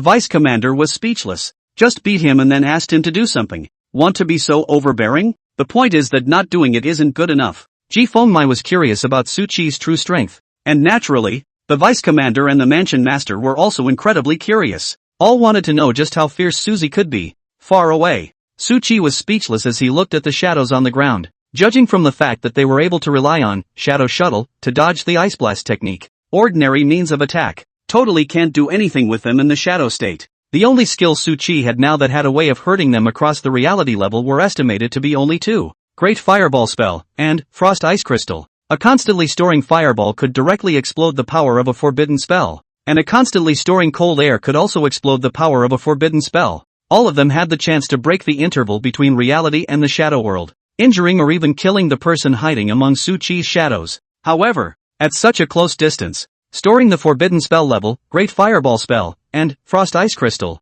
the aftermath would 100% kill himself. Just as Su Qi was fretting, the two assassins hiding among the shadows suddenly felt that they had lost control of their bodies. Puppeteer! The two men's hearts despaired, and three words came to their minds. At the same time, an unprecedented sense of power surfaced all over their bodies, and the mana value that had been almost depleted due to the continuous use of Shadow Shuttle was also replenished in the space of a breath. Is it friendly? The two transformed from shock at despair to excitement. In a flash, a silhouette suddenly emerged among the shadows of a streetlight. It was one of the two assassins. Su Qi's face was expressionless, while defending himself against the shadows, totaling 16 of him. Waving his hand, an endless number of fireballs shot out like rain. Very different from the last time. The assassin didn't directly use Shadow Shuttle to enter the unselectable state, but rather, it was as if he was seeing a needle. Each dodge was just right, weaving in and out of the fireballs in an unimaginable way without taking a single bit of damage. Ice Seal. Su Qi is not sloppy.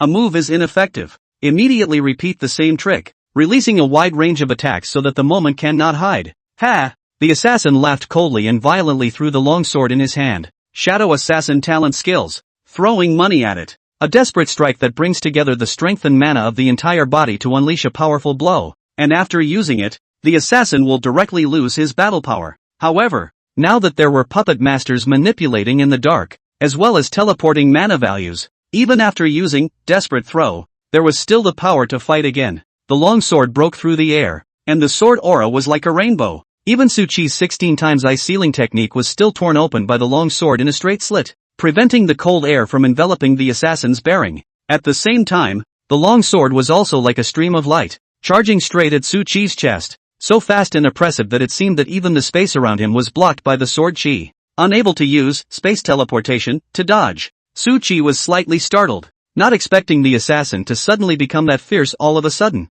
but he was also not the least bit flustered, only to see that the light and shadow bilocations, originally located in the periphery, had dissipated, and in just a split second, hundreds of him had surfaced in front of Su Qi. It was too late. Even though Su Qi had already repaired all of his own skills to full proficiency, he had still only performed the light and shadow divergence over 100 times, turning into a long sword. It then began to penetrate the body. 1 through 73. The long sword eventually stopped inside the 74th Su Qi. Unable to advance a single bit further under the strong defense of his body, Su Qi was unable to manipulate hundreds of doppelgangers together, but it was still easy to use them as a shield. The light and shadow divergence can still be played like this? The two assassins and the three in observation were also stunned. However, the vice commander also came to be a little bit more interested, and mercilessly maneuvered the two assassins to move against Su Qi. Shadow Thousand Killers. Shadow Assassin 8th rank skill. As the strongest puppeteer in the world, the vice commander had manipulated an unknown number of professions,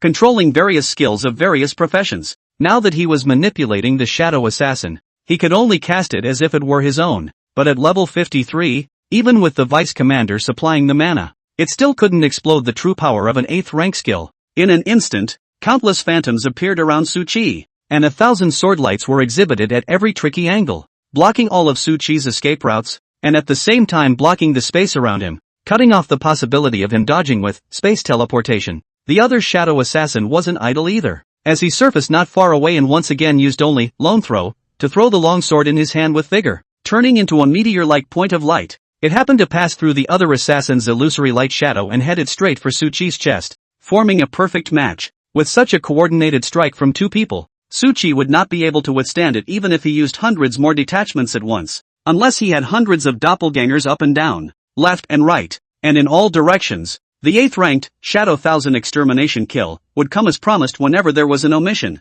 However, Su Qi did not move or even make a move. But once again, a figure of his appeared around him, quite different from the light and shadow split. These figures that looked almost exactly like him, but didn't have the amethyst staff in their hands. It's all translucent looking, as if it was just an illusory projection. Golden words, the past revisited. Effect, pulls the opponent into the past years that she has experienced, only once per broken years. Of Su Qi's 4 existing golden phrases, the only one that could actively attack. The remaining 3 tended to be passive skills. At the same time, the environment in a 100-mile radius was covered with layers of illusory scenes, as if thousands of scenes were being superimposed. It made the space around it illusory. It gives a sense of unreality. Ice Seal, very different from Su Qi's previous 16 times, Ice Seal technique. This time he pulled in all the time slots for casting, Ice Seal technique, in the abyssal copy. It was equivalent to how many times Su Qi had cast the Ice Seal technique, to wash the ground in the middle of the abyssal copy, and how many times the Ice Seal technique was cast together at this moment.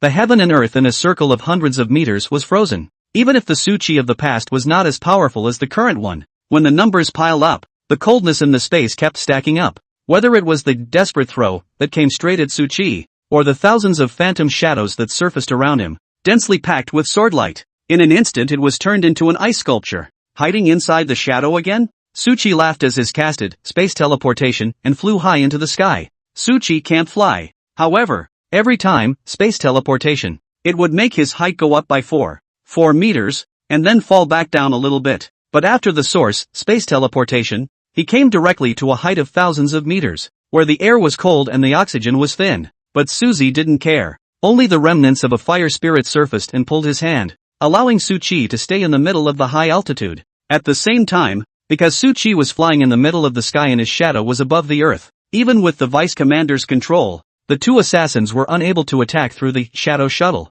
Just now, Su Qi did not use the fire elf remnant. It was entirely because she only had fighting instincts and moved to directly attack with a wide range of forbidden spells, not suitable for use in the city. The 3 people who were secretly observing looked at the fire elf remnant soul and could not help but be secretly shocked, thinking how many more cards Su Qi had. At the same time they were puzzled and completely confused as to what he was trying to do. For being so high up, the assassin couldn't hit him, and he had a hard time hitting the assassin. However, didn't give them a chance to think about it much. Another Su Qi surfaced beside Su Qi. Just like the previous situation, it was an illusory Su Qi, but this time, the illusory scene covered a 10,000 meter radius. The crowd only saw an illusory Su Qi standing on top of a mountain, his staff raised in his hand, on which was a sun, the giant spell sun. Meanwhile the entire Qingyang province of the sky, it all seemed to light up nicely. Chapter 31, Zhang Shaoxing, what kind of monster have I messed with? Within the province of Qingyang, countless ordinary people were puzzled, completely confused about what was going on. How could it be that the sky was dark and bright again in a short period of time? Those who are far away are fine. I saw the rising sun in the sky and the moon on the other side, which had not risen for long. Those who were close by suddenly saw a sun hanging high in the sky, and the newly risen moon and the emerging stars all lost their light in front of it. What's that? The sun just set. So how did it suddenly appear high in the sky again? But this sun is so strange. How can it be so big? Dongfang Xiaoxiao couldn't help but exclaim in astonishment. At a distance, it was seen to be smaller than an ordinary sun, but when the distance was drawn closer, the forbidden spell sun above Su Qi's head could be bigger than the real sun. Fan Qingyu raised her eyes and froze for a moment before revealing a flash of realization. It should be someone looking for trouble with Su Qi, but there should be no chance for the trouble seeker to reform. He will soon be reduced to ashes under the sun. Oriental Shinobu? That was Suzy's attack? Even if he had previously scored an outrageous 500 points in the middle of the trial tower, and then soloed through the abyssal copy afterward, it's reasonably a dozen levels at most. How is it possible to send out an attack that is like a forbidden spell? Oriental Shinoa was dumbfounded and couldn't help but gently pat her body's small face, suspecting that she was in the middle of a dream, or both visual and auditory hallucinations. Other side, Zhang Shaoxing's father and son, who were waiting for the Tiansfu to come to their aid and for the final result of Su Qi's assassination, also raised their heads at this moment. Is it the strongest person from the Heavens Policy Mansion that has struck? The middle-aged man muttered, a few moments of worry flowing out of his heart. Jiang Shaoxing, however, After staring blankly for a while at the big sun hanging high in the sky, his legs went limp and he sat down on his buttocks. The great day is falling. The scene in front of him, Jiang Shaoxing, is more than familiar. What he had seen twice in the Tower of Trials was almost exactly the same scene. One could even say that it was only a far cry. At that time, Jiang Shaoxing thought it was a Bujin in the trial tower. And after that, he also reported it, and now he is looking at the sun that appeared in reality with his own eyes. Jiang Shaoxing understood. There are no bugs in the trial tower. There won't be one now, and there won't be one later. There were only Su Qi in the trial tower, and there were only Su Qi who were so contrary to the heavens that they were able to cast forbidden spells when they had just awakened their professions. At this moment, all the proud sons of heaven from Ditsong City, looking at the bug that appeared in reality, were in a state of shock to the point of numbness. At the same time, recalling Su Qi's single pass through the abyssal copy, he also immediately understood that the trial tower never had bugs. The mere fact that they have no insight. It's the entire Qingyang province that has no insight. It was impossible to think that someone under level 10, who had just awakened their transcendent profession, could create such horrific destruction. One can only blame everything on bugs. Jiang Shaoxing sat on the ground. His eyes were looking at the sky big sun. Looking at it slowly fell to the earth. What kind of monster have I messed with? Jiang Shaoxing muttered. His heart was overwhelmed with fear, but more than that, he was still unwilling, still angry. The great sun fell. Under the extreme heat baking, even before it actually landed, the surrounding plants had already begun to burn. It looked like the end of the world to those close by. As for accidental injuries and large-scale destruction, Su Qi was clear that it could not happen because even the previous battle did not attract the attention of the housemaster. Such a great situation. Naturally, there are powerful people to wipe their asses. The assassins hiding in the shadows below were already numb. And even when the great sun fell and the shadows disappeared, they all appeared, showing a look of having his jaw dropped in shock. Young Master Mo Wuxing, would you like to come and see for yourself what kind of mission has been assigned to them? Is this really a district level 15 wizard? Trash, scouting, skill. The information is wrong. There's a big mistake. The two assassins looked at the sky silently, wanting to run but their bodies were still in the puppet state, completely unable to move a single bit. Even such a large cage, they couldn't run away even if they could. The three people who were secretly watching at the moment, Ji Fengmai, the vice commander, and the mansion master, were also stunned by Su Qi's underhandedness. Is the forbidden spell powerful? In the eyes of an ordinary transcendent, it was a move that was enough to change the battle, and in the eyes of a middle-ranked powerhouse, it was a nightmarish and terrifying skill. Even high-ranking powerhouses shied away from forbidden spells, but the weakest among the three present were all demigods. Which one can't take a normal forbidden spell with his bare hands? But the person who had cast the forbidden spell was just a level 15 mole cricket-like being, and it was also cast in seconds without preparation. Then outrageous treadmill to open the door for outrageous. Outrageous to the point of being outrageous. A level 100 half-step Dharma god would find it difficult to release a forbidden spell for a second. But Su Qi had not only done it, the power had also reached the power of a normal forbidden spell. It was completely unlike when the vice commander was controlling a level 53 shadow assassin, where he couldn't really utilize the power of an 8th rank skill even if he forcefully provided mana. The vice commander and the housemaster looked at each other in disbelief.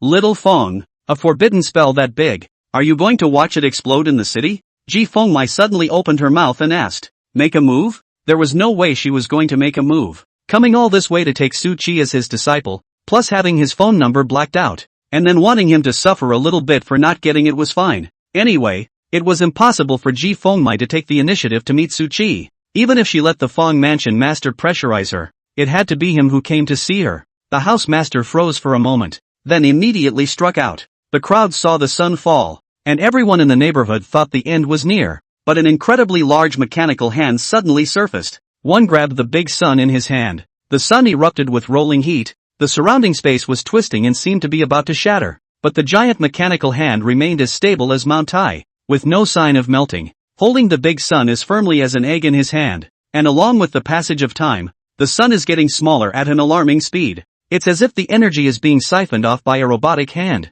Greetings, Mansion Master. Su Qi gave a slight bow. You and Xingyu are close friends. There's no need to be outgoing when you see me. The Mansion Master smiled cheerfully, looking incomparably amiable. Su Qi smiled and didn't retort, although he had only known Feng Xingyu for a day. But the Mansion Master said that he was a close friend. So it was, and there was no harm in it anyway. The Elf of Fire brought Su Qi to the ground, then merged back into the amethyst staff. The master of the mansion also flew down directly after solving the trouble, and grabbed the two assassins with one hand. Su Qi, there are two. A big man who wants to see you. Come back to the Tianjia mansion with me. Saying that, he thought of taking Su Qi away. Su Qi shook his head repeatedly. Prefect, I still have important matters that need to be dealt with. The matter of meeting the big shot will come later. Saying that, he didn't care what the housemaster thought. He directly used up space teleportation and rushed in the direction of Jiang Shaoxing. Just now he himself asked him to roll, he didn't roll, but also had to move forward on Su Qi,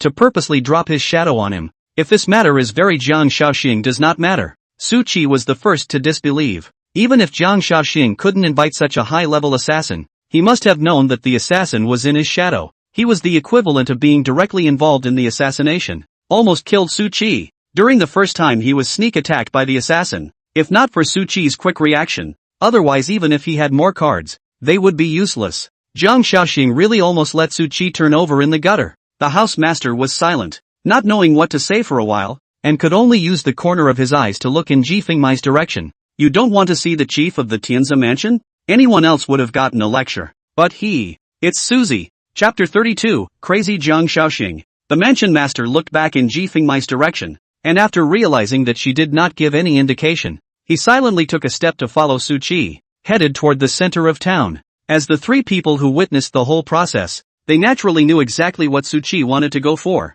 and they all supported him in doing it. Combined assassins to assassinate him. If we don't kill them, what's the point of keeping them? Coming to the center of the city, the roads were crowded with people because of the unusual situation just now. After all, just now, it was obviously the strongest person of the Tianshu who made a move to directly and easily suppress everything, so they were not afraid of any more chaos. At this moment, Jiang Shaoxing did not run. He stood in place, having stabilized his emotions and restored himself to calmness, looking far away from Su Qi. 4 eyes. Su Qi came to Jiang Shaoxing's body with hundreds of space teleportation. Jiang Shaoxing, have you thought about how to die? Die? Die how? I haven't thought about it yet. Jiang Shaoxing smiled, but when he faced Su Qi head-on, he couldn't help but slightly shiver his legs, betraying his inner emotions. But Jiang Shaoxing still tried hard to remain flat. The middle-aged man hurriedly stepped forward and said, Su Shao, my child is spoiled. His mind is immature. He doesn't know what's going on.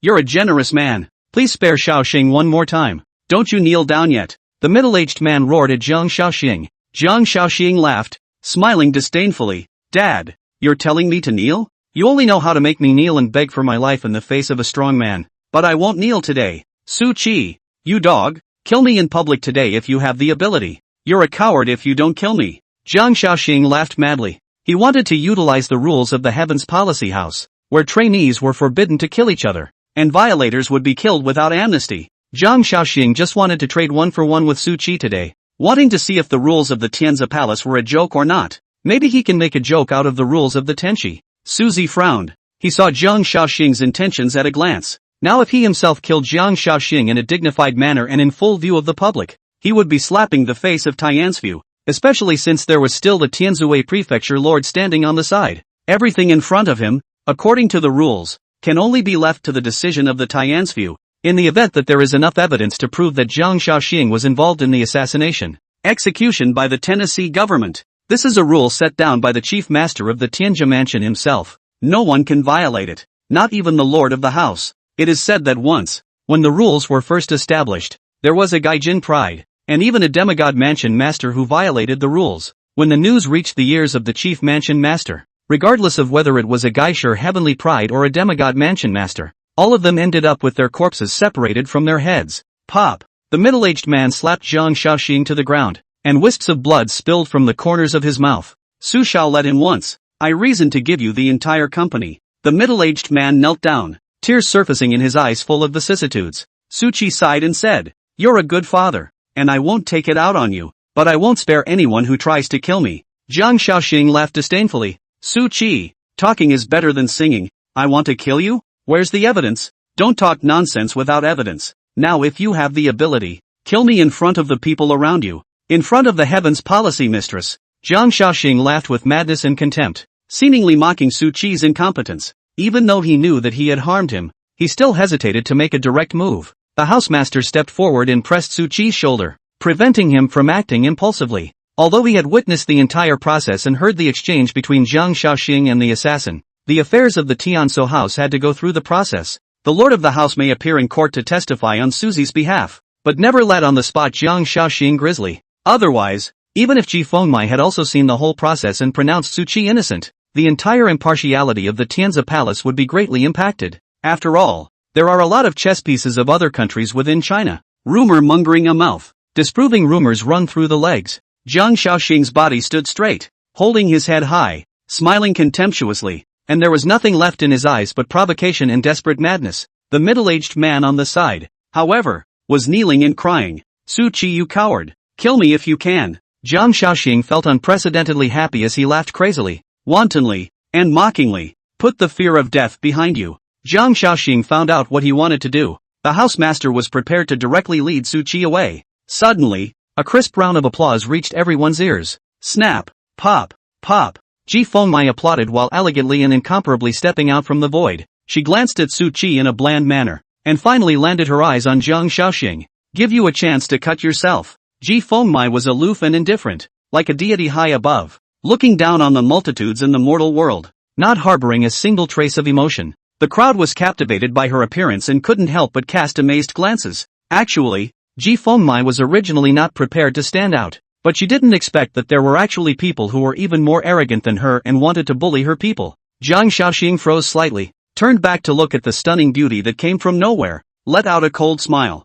a flash of madness under his eyes and said, "Who are you?" He put his hands in his pockets, as if he didn't know what it meant to be a rival, holding his head high and looking proudly at the crowd. His tone of voice had jealousy, but more than that, it was still a crazy and provocative meaning. Dao. Su Qi's amorous fortune is really not shallow. First it was Jiang Yuwei, then Feng Qingyu, and now there's a dog standing out to help him out. Jiang Shaoxing was no longer afraid of death. He only wanted Su Qi to kill him in public, and then see if the heavenly office would sanction him or bring the face of the heavenly office into disrepute. Yet he was so provocative when the words came out. Su Qi was a bit stunned, because he did not recognize the woman who suddenly appeared at all, and did not even have the slightest impression of her. Such a beauty if you've ever seen one side. Su Qi couldn't be completely unimpressed either. On the side of the House Lord, as well as the secret vice commander, but people are stupid. Frozen in place, for a time as if the brain is down. They've seen brave men, but never before have I seen such bravery. Even Ji Fengmai herself didn't directly get angry,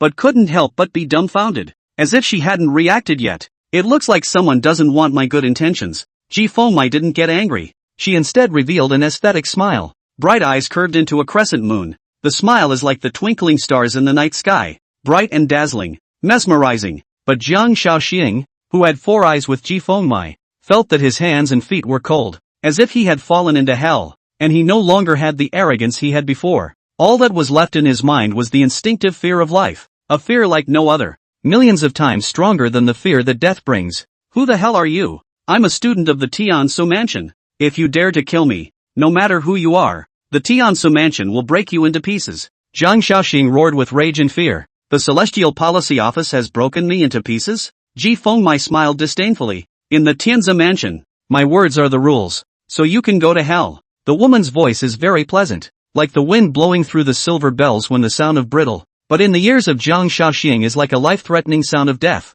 Her word is the rule in the house of heavenly justice? Could she be? Jiang Shaoxing froze for a moment. He felt his body melting away, but his consciousness was incomparably clear, and intense to extreme fear filled his mind along with pain. Jiang Shaoxing felt that only death would be a relief, but at this moment, he didn't have half the power, and could only clearly feel the endless pain. Yet he couldn't die for a moment. Ji Fengmai ignored the half-dead Jiang Shaoxing lying on the ground. She took a step out and had already come to Su Qi's side. Then like a brother, she put her hand on his body. "The matter of Jiang Shaoxing has been resolved. Shouldn't we talk about it now? The matter of you hacking my phone?" Chapter 33, Something happened to Jiang Yuwei. Talk about pulling the plug on a phone call? Su Qi couldn't help but freeze, immediately remembering that he had just thought it was a scam and then pulled the plug on a whole bunch of calls. What the chief prefect of the General House of Heaven's Policy, commander of the Demon Removal Guards, Mo Wushing of the Mo family, the oldest member of the Jiang family, and so on and so forth. He wouldn't have unintentionally offended all the top powerhouses in the entire country of China,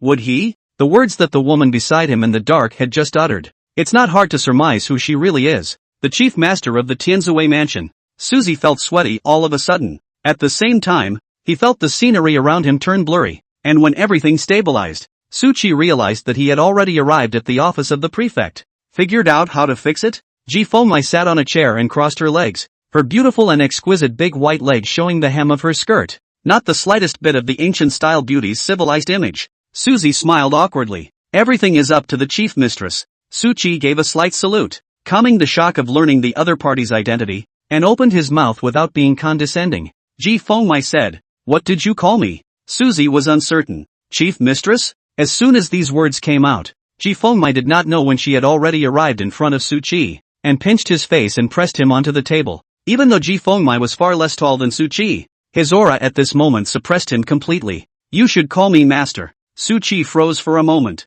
immediately understanding that the woman in front of him should have heard from Feng Qingyu's father. Wanting to accept himself as a disciple was mercilessly rejected, so she wanted to directly and forcefully make Su Qi recognize his master. Instead, he was given the choice to worship or not. "You revealed." Su Qi's face was expressionless. Ji Fengmai froze for a moment, and after looking down but realizing that nothing white was showing, she was slightly annoyed. "Wanting your brat to worship a master, is it that hard?" Ji Fengmai loosened her hand, somewhat wanting to beat Su Qi up, but a little reluctant to do so. Such a genius if she beats him up. Ji Fengmai has to be heartbroken. All she could do was sigh helplessly and walk slowly back to her seat, once again crossing her legs without image. Su Qi said, "What is the use of worshipping you?" Ji Fengmai replied flatly, "There are resources tilted, a backstage shelter, and a famous teacher to teach you to use spells." Su Qi smiled and said, "Meaning that if I don't worship you as my master, I won't have the resources to tilt? There will be no backstage?"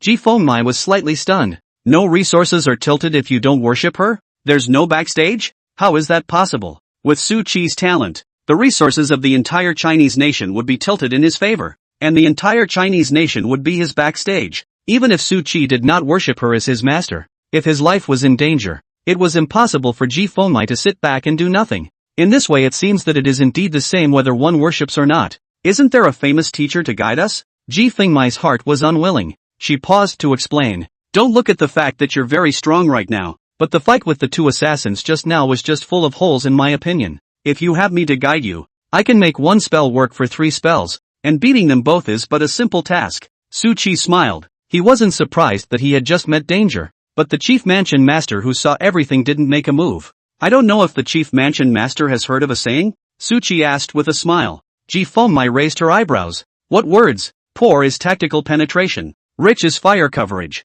Ji Fengmai smiled contemptuously and said, "Of course I've heard of it. It's nothing more than the words of the once technological age, and it doesn't have half a role to play when taken to the present. The supreme beings are the ones who decide the winner." Su Qi shook his head. "The chief prefect didn't get it. What I mean is that your mana value is too little. You need to use it carefully, so that 1 point of mana value can be utilized for 3 points. But what tactics do I need with all the mana I have? What techniques? One of your spells tops 3 of mine, but I can unleash 1,000 in a flash. What do you need to be taught by a master?" Ji Fengmai, he himself, a supreme powerhouse above 100 levels, was actually despised by a level 15 mole cricket, saying that she had little mana value? Suzy has a point though. If it was at the same level, with Su Qi's previous performance, Ji Fengmai felt that she didn't have half a chance of winning, and even in a single glance, she would have to be bombarded to death by his various skills. Su Qi said to himself, "Not to mention the fact that you supreme beings are really of one path? I've worshipped you and truly become your man,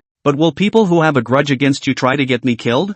They dare!" Ji Fengmai slammed the table, sending the desk in front of her in tatters and shooting out towards the edge of the table. Su Qi smiled slightly. As a traveler, he had never believed that all people in a large power made up of many people were on the same path. Struggle for power and party affiliation. It's not new in any dynasty. If you are a human being, you will have feelings and emotions, and you will have grudges and hatred. Worshipping Ji Fengmai would indeed give one more huge background behind him, but he would also inherit Ji Fengmai's grudges. Those who have a grudge against her will also see Suzy as a mortal enemy. He wouldn't dare to get involved in the big man's fight now. This was the real reason why Su Qi really didn't want to worship his master. More accurately, it should be the real reason why he didn't want to stand in line. Su Qi said, "If you want me to grow up in peace, Chief Mansion Master, it's better if you don't ask me to take sides, and just make a good karma with me and call it a day." Ji Fengmai's eyes kept flickering. She wanted to take Su Qi as her disciple. Apart from fancying his talent and training up a gaijin for the country of Huaxia,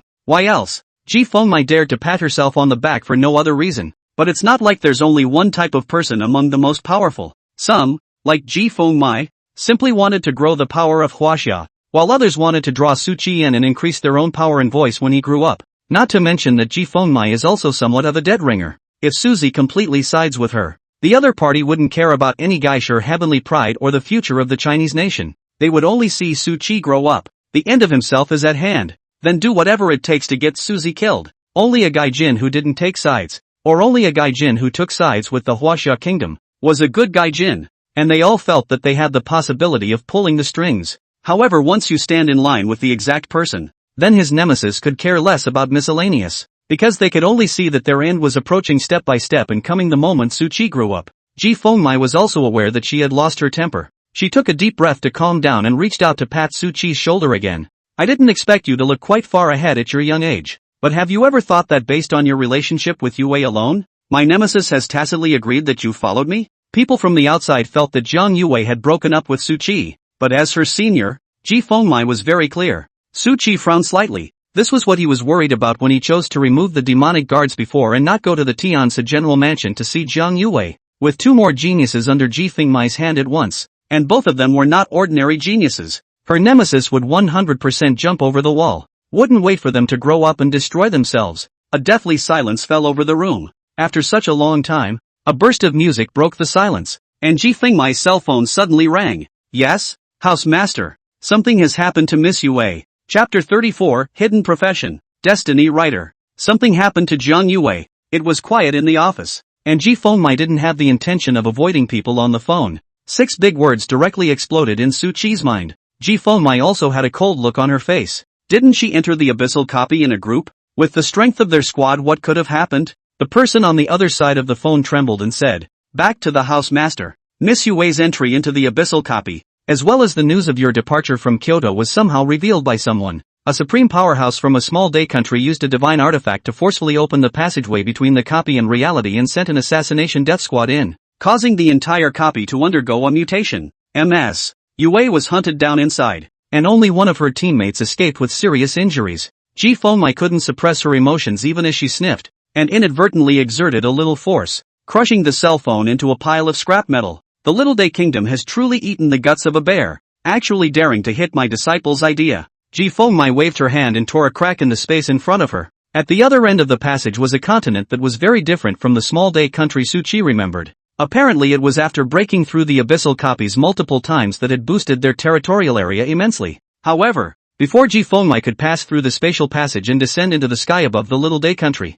a short figure took the first step and blocked the other end of the passage. What is Lord Prefect attempting to forcibly cross the border despite the agreement signed in the trial tower? The short silhouette said with a wide smile. Knowingly, Ji Fengmai didn't have the slightest bit of nonsense. Her domineering aura was incomparable, and before the person even descended, an attack had already crossed the space and blasted at the short man on the opposite side of the spatial channel. In an instant, the short man's periphery and even the space around him shattered like glass, turning into a pitch-black void. The short man broke out of the pitch-black hollow, his mouth spilling wisps of crimson blood, completely not expecting Ji Fengmai to strike without hesitation. More than that, I didn't expect her strength to improve again. With a single step, Ji Fengmai attempted to force her way through, erupting into a great battle belonging to the most powerful. However, Ji Fengmai had only just buried her feet in the middle of the spatial passageway when a channel of space connected with this passageway. Rest in peace, Prefect. Now is not the time to go to war. The top priority is to find a way to save Jiang Yuwei.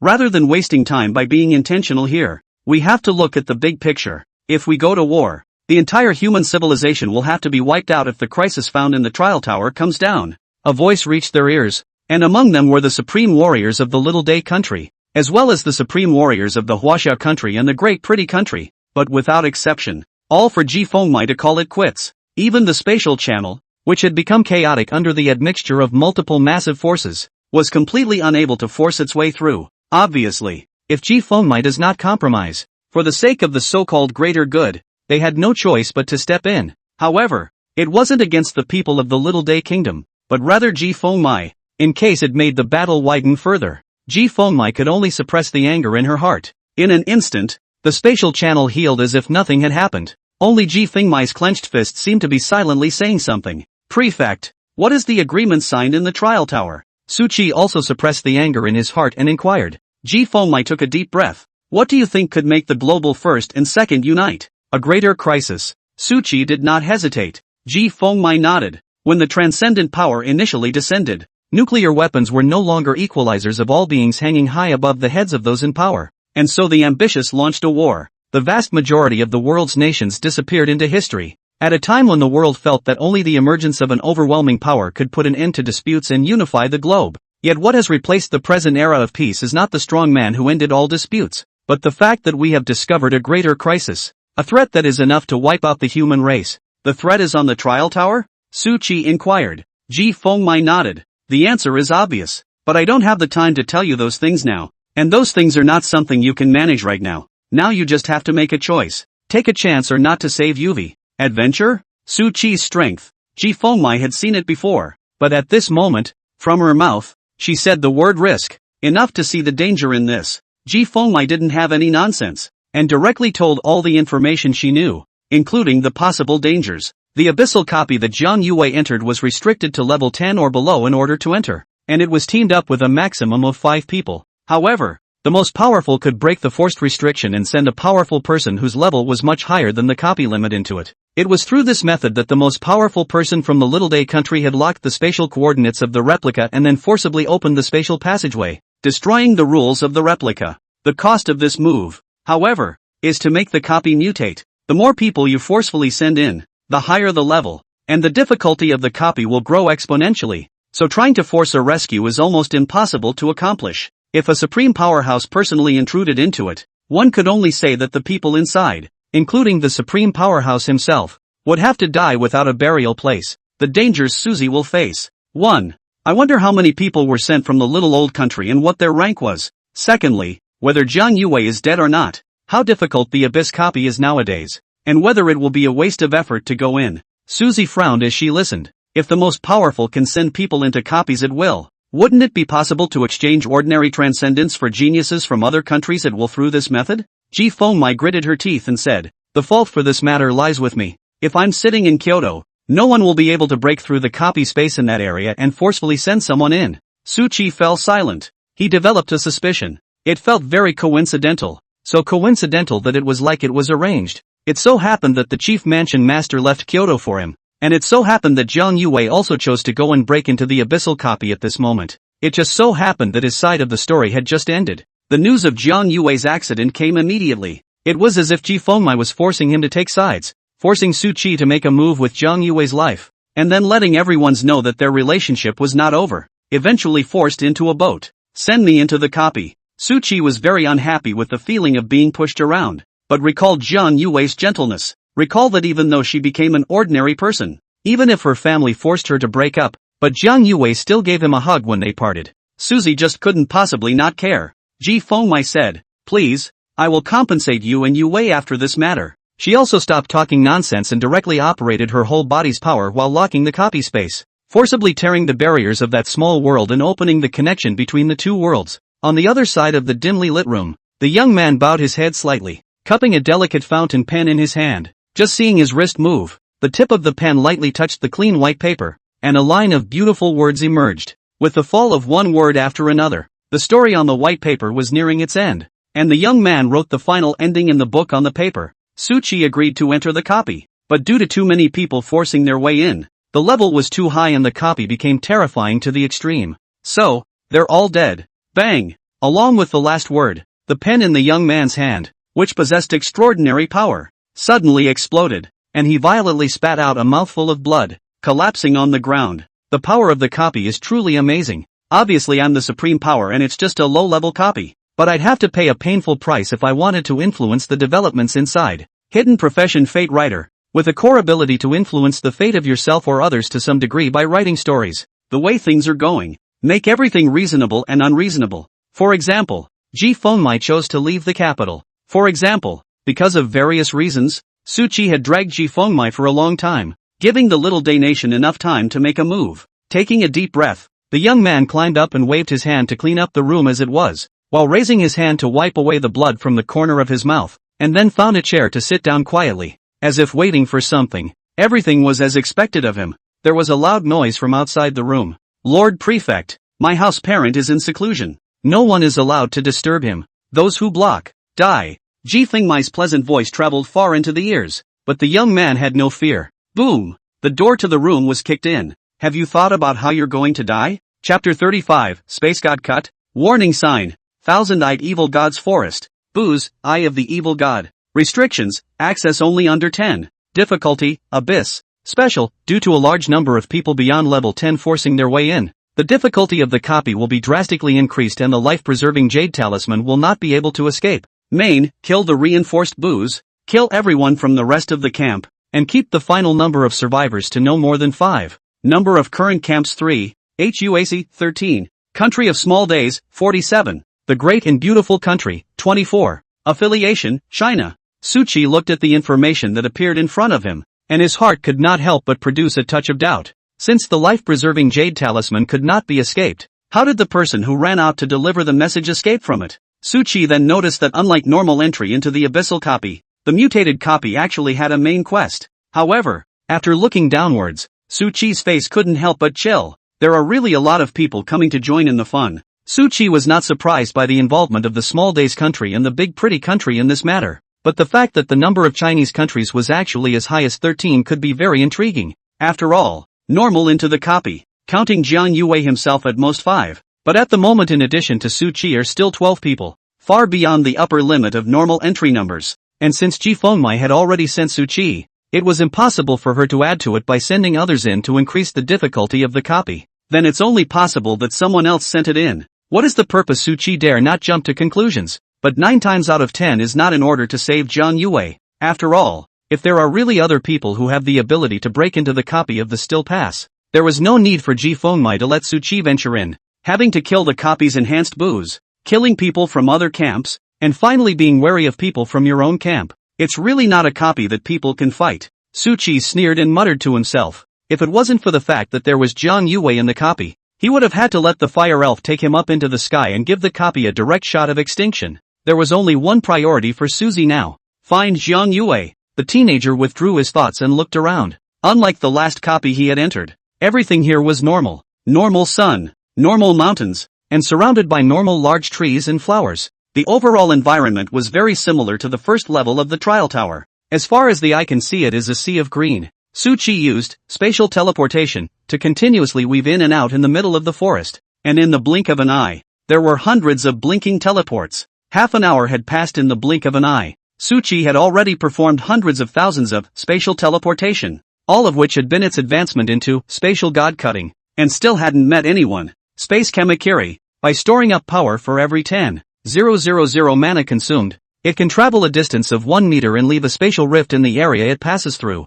cutting through the material in the area it is in, up to a maximum of 10 meters. A spatial rift is essentially space being violently torn apart, like a knife across a sheet of paper, and the matter at the place where the space is torn apart is naturally torn apart along with it. The amount of mana consumed by wanting to tear through space was also extremely huge, and the space god cut was directly 10,000 to start with. But the good thing is that the buildup can be accomplished by storing power. Suzy subconsciously tries it. Accompanied by storing up his strength for a while, his figure came 10 meters away in an instant, leaving a slender and incomparable space crack where he passed, like a long sword. All the trees on the way were pierced through. There was not the slightest resistance, increasing the drain of 100,000 mana value at once. The average person can't really hold on to it. Suchi immediately searched for people again after trying it. I have to say that after generating the mutation, not only did the monsters within the copy become stronger, but even the map became bigger. After searching for so long,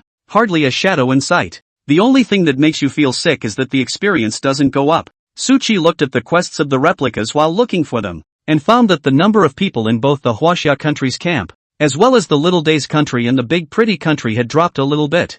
I don't know whether they died in the hands of the copy monsters, or they met each other and killed each other, causing someone to die. Yu Wei, don't let anything happen to you, Suchi murmured in his heart, constantly comforting himself. Suddenly he saw a warning sign in the forest. Warning, no fires allowed. Suchi frowned slightly as he instantly summoned the remnant soul of the fire elf and the amethyst staff without any hesitation. Go to the far side and give us a fire. You won't let me. I have to try. With Suchi's command, the fire elf remnant soul also quickly flew far away, coming to the sky 10,000 meters away. She's no slouch either. Under Suchi's mana boost, The fire elf remnant had a level as high as 50 and did not lack mana at all. Therefore Suchi told her to set a fire. And the fire elf remnant went up and did a forbidden spell. Meteor shower. The huge flame formation enveloped the heavens and earth, and the white clouds in a radius of thousands of meters turned into a reddish-red color, resembling the reddish sunset in the evening. The densely packed flame meteorites kept smashing down. Compared to the remnants of the elf of fire when she was a copy of the booze, the meteor fire rain had a very small area of coverage,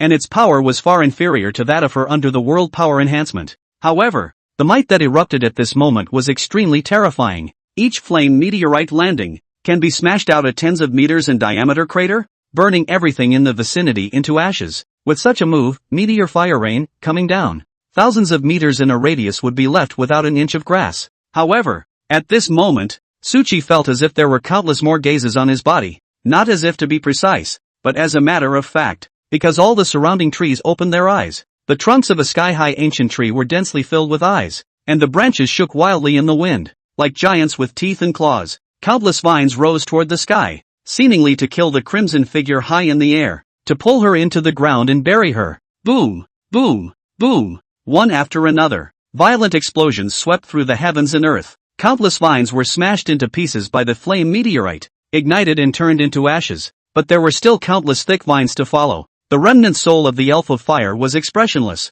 only to see intense purple flames burning around her body, eventually transforming into a miniature sun wrapping her entire body. Forbidden spell. Purple sun burning sky. Boom. Just like a nuclear bomb falling to the ground, the purple big sun crashed on top of the earth, and the bearish purple flames directly burned the flowers, plants, and trees in a radius of 1,000 meters. Only a scorched earth was left. Kill the number of evil eye demons. Experience plus 10. Kill the number of evil eye demons. Experience plus 10. A lot of kill prompts show up, but the experience gained is pitifully small, only equivalent to level 0 monsters. Suchi recalled the fire elf remnant soul with a grave expression. If the scene just now had been a different person, even if he had a level of 30 or 40, he would have only ended up with his mana value depleted and turned into tree nutrients. It looks like the warning was real. Suchi continued to rush on with a gloomy expression. So after another half an hour or so, he once again met a warning sign. Warning, kill everyone you meet.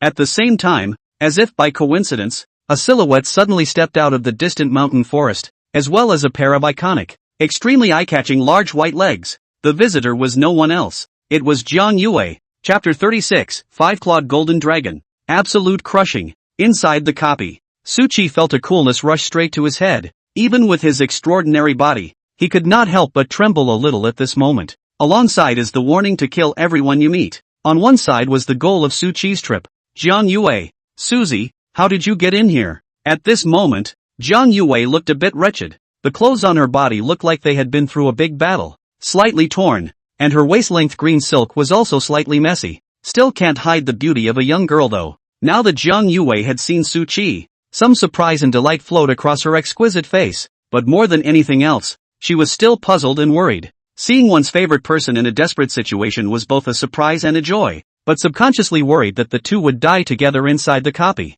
At the same time, he was also puzzled as to why Suchi had appeared here. Beside Jiang Yuwei, there was another young girl, looking about the same age as her, with a sweet look, only it was even more wretched, with her clothes torn with many cuts. The first thing he did upon seeing Suzy was to cover the rags. Stay back. Suchi hurriedly stopped it. Jiang Yuwei froze for a moment as she subconsciously observed the specifics of her surroundings, and also immediately noticed the warning sign on the side. Warning, kill everyone you meet. The sweet girl was also noticing the warning signs. Jiang Yuwei's complex emotions in her gaze turned all the way to alertness in a split second, and slowly retreated towards the back. At the same time a dragon pattern appeared in Jiang Yuwei's brow. A 3-meter-long five-clawed golden dragon drilled out of thin air and surrounded the young girl's body. A heart-shattering dragon roar was emitted at Suchi. Anon. The air trembled under the dragon's roar, and everything seemed to submit under the dragon's might, and the invisible oppression was frightening. True dragon cubs, adults will surely become the most powerful.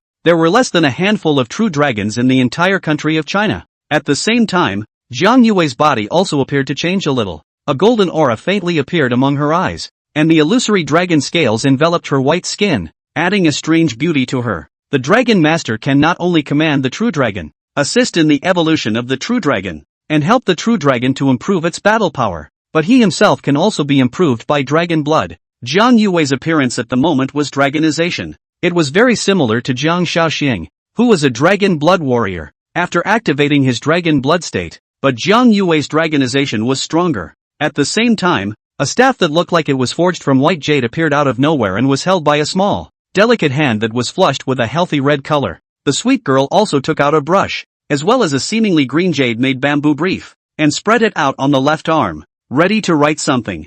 Su Qi quietly looked at the two. At this moment he did not know what to do. Killing according to the warning signs? If you kill the wrong Suzy, you'll regret it for the rest of your life. Although the degree of coincidence just now on the speculation, at this moment met Jiang Yuwei and Sweet Girl, the probability is a copy of the manufactured fake. But even if there was a 1 in a billion chance of it being true, Su Qi could not possibly make a move against them. On the opposite side, Jiang Yuwei and the Sweet Girl similarly set up a fighting stance, but it seemed like they had the same intention as Su Qi thought. They did not have the intention to make a move at all, and it was constantly watching Suzy. Follow me, but you can't enter within 10 meters of me. Su Qi's dark eyes gazed at Jiang Yuwei flatly, his face expressionless. You imposter told me to go with you just like that? How could Su Qi appear in the copy? Jiang Yuwei was struggling and hesitating. A flash of thought passed through Su Qi's eyes. Jiang Yuwei had only entered the abyssal copy before his strength was widely known, as she was completely unaware of Su Qi's power. Within Jiang Yuwei's scope of understanding,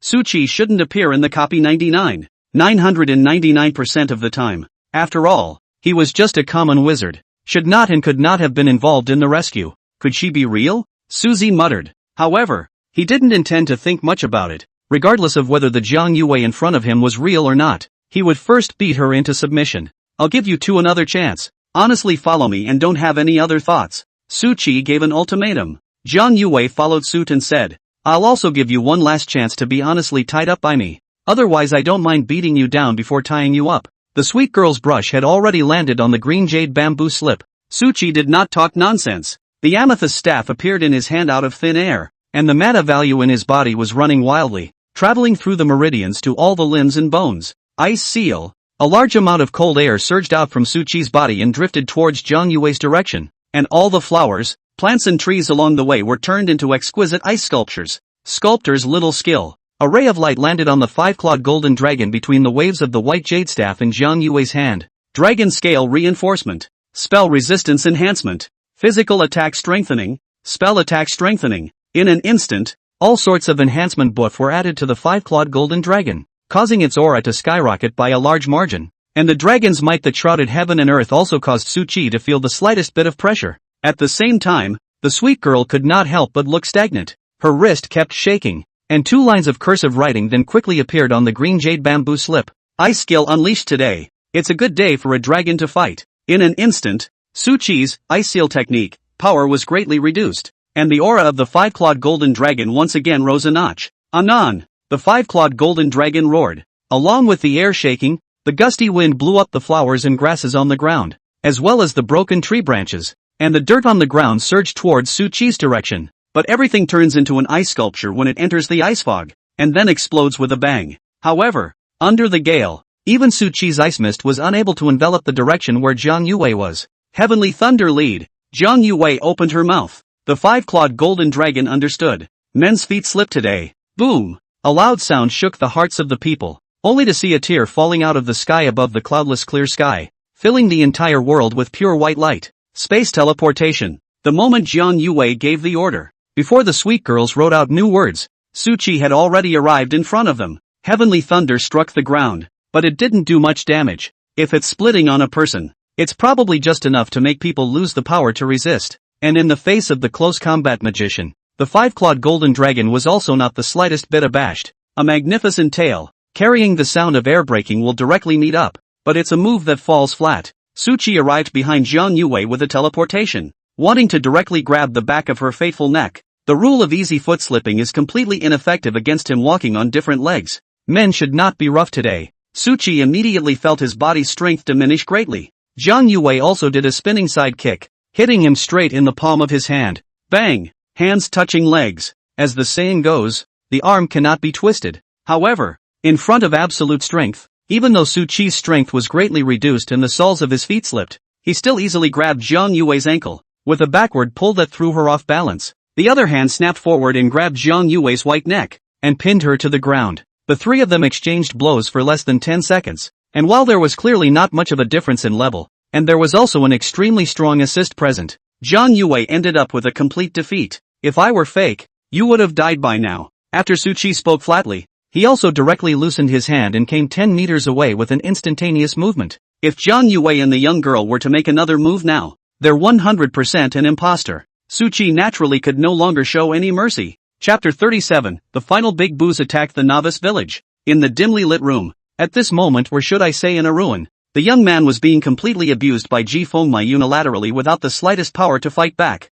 The fake writer was not good at frontal combat by nature, and was only suited for hiding behind the scenes, not to mention the fact that he had just finished writing the development of events within the replica, and was himself severely injured. But the young man was clearly undaunted, as he was pressured to die, as if confirming the thoughts in his heart. When Ji Fengmai was ready to strike down the young man, several silhouettes forcefully descended and stopped her. Mansion Master, the anger is already out of you. Why do you need to lay down a deadly hand? Ji Fengmai, you don't have proof that he influenced your choice either, so laying down a killer is a bit much. It's true that you once had a problem, but we're all in the same boat now, and you should let go of your preconceptions. Don't harbor any evidence that he did it. There's plenty of big trouble in the Death Mountain Range. Have the guts to do it to your own people, but not the guts to go to the Death Mountain Range? There were peacemakers among them, people from Ji Fengmai's group, and people from the young man's group, but no matter who they were, they didn't want the young man to die. After all, the most powerful person is really too valuable, especially the young man's profession as a fate writer. It is an extremely powerful auxiliary. If the War of Nations broke out again in the future, with the young man's ability to influence the most powerful, he would play a crucial role in the national war. Ji Fengmai sneered. You all know his state well. If he hadn't written something he shouldn't have, how could he have lost so quickly? Isn't that proof enough that he interfered with my choices, or even with the development of the copy? Just after forcibly sending Su Qi into the copy, Ji Fengmai noticed at the first moment that something was wrong. Because Jiang Yuwei had only worshipped her for a few days, the two didn't have much of a relationship, and according to Ji Fengmai's understanding of herself, the best option at the moment, it must be giving up Jiang Yuwei. It's not about letting Suzy go on an adventure in a replica. After all, although Jiang Yuwei's talent was very high, and she would almost certainly become a supreme powerhouse in the future, compared to Su Qi, she was still a little bit short of meaning. A little bit of sanity in such a situation. Cannot use a bigger piece of gold, risking the probability of losing all the money, to save a small piece of gold. Going out of your way to save someone when you're not sure of what you're doing would only happen inside a story. As Ji Fengmai was in charge, there were only two things she should do. Weigh the pros and cons before making a trade-off. Things should be done in a timely manner to stop loss, rather than investment after the failure to increase the investment to a greater cost, to retrieve the previous losses. What Ji Fengmai did just now was like losing $10,000 and then directly pulling out $1 million, risking the high probability of blood money just to win back the tiny 10,000. Therefore, after thinking about it, Ji Fengmai relentlessly approached the door. She was also sure that everyone in the room could surmise what the situation was. Prefect, this is just your speculation and cannot be used as evidence. If you can find out full evidence such as the paper he wrote the story on, or the video, we will also do justice to your disciple and Su Qi. Ji Fengmai huckled laugh. Bunch of moralizing stuff. She was not surprised. After all, most of the strongest people standing at the top of the Chinese country have lived for many years, and each other is considered an old friend.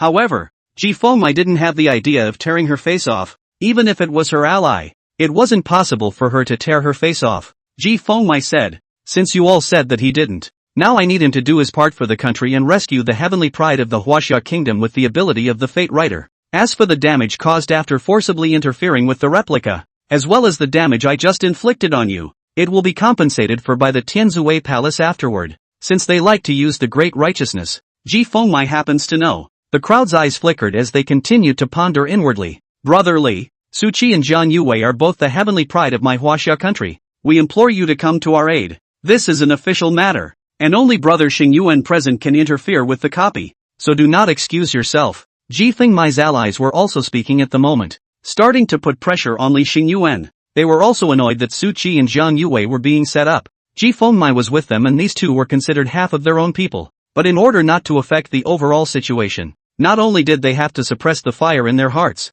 they also had to let Ji Fengmai calm down. However, Li Xingyuan smiled faintly and said, Lord Prefect, I'm very sorry, I was badly injured before because I tried to write about the overthrow of the Little Day Kingdom and was hit by the backlash of destiny. And I chose to go into seclusion to recuperate. You rushed in just now and inexplicably gave me a brutal beating that added to my injuries. And now I'm afraid there's nothing I can do about it. Playing righteousness? A reckless person like Ji Fengmai was still a bit too young. After arranging the ending of Su Qi and Jiang Yuwei, Li Xingyuan had long thought of what to say, and was even violently beaten by Ji Fengmai rushing over. It was all scripted by him long ago. Keep yourself firmly on the moral high ground. Ji Fengmai couldn't help but clench her fists once again. Li Xingyuan didn't have the slightest bit of timidity. His eyes were full of playfulness and his tone was full of banter. If Lord Prefect kneels down and begs me, it's not like I can't risk my life and forcefully interfere with a copy once. The supreme powers of the Chinese nation were imploding. The land of small days is having a celebratory dinner at the moment. Ha ha ha ha ha. Earlier, when I heard that the country of Huaxia had produced a Su Qi who could single-handedly pass through an abyssal copy, I felt like the sky had collapsed. But I didn't expect that just as I couldn't sleep on the front foot, someone would send a pillow to me on the back foot. With the lives of dozens of ordinary transcendents, pitting two of the heavenly pride of the Huaxia kingdom in one go, it really makes me wake up laughing in my sleep. After getting the news, the great pretty country all thought about joining forces with us to attack the Huaxia country with the intention of tearing their faces apart and forcing them to hand over Su Qi. But I didn't expect them to actually fight in their nest first. It's a shame there's no proof of who's contacting us, or else they'd be able to fight a little more if we put the word out now. The executives of the small day country raised their glasses and shared a drink, releasing the immense pressure they felt after learning about Su Qi's talent. No way. Su Qi's talent was simply too terrifying. One person single-handedly passes through the abyssal copy, slaughtering all the monsters in it alone, only a dozen or so levels away from bursting out with demigod-level power,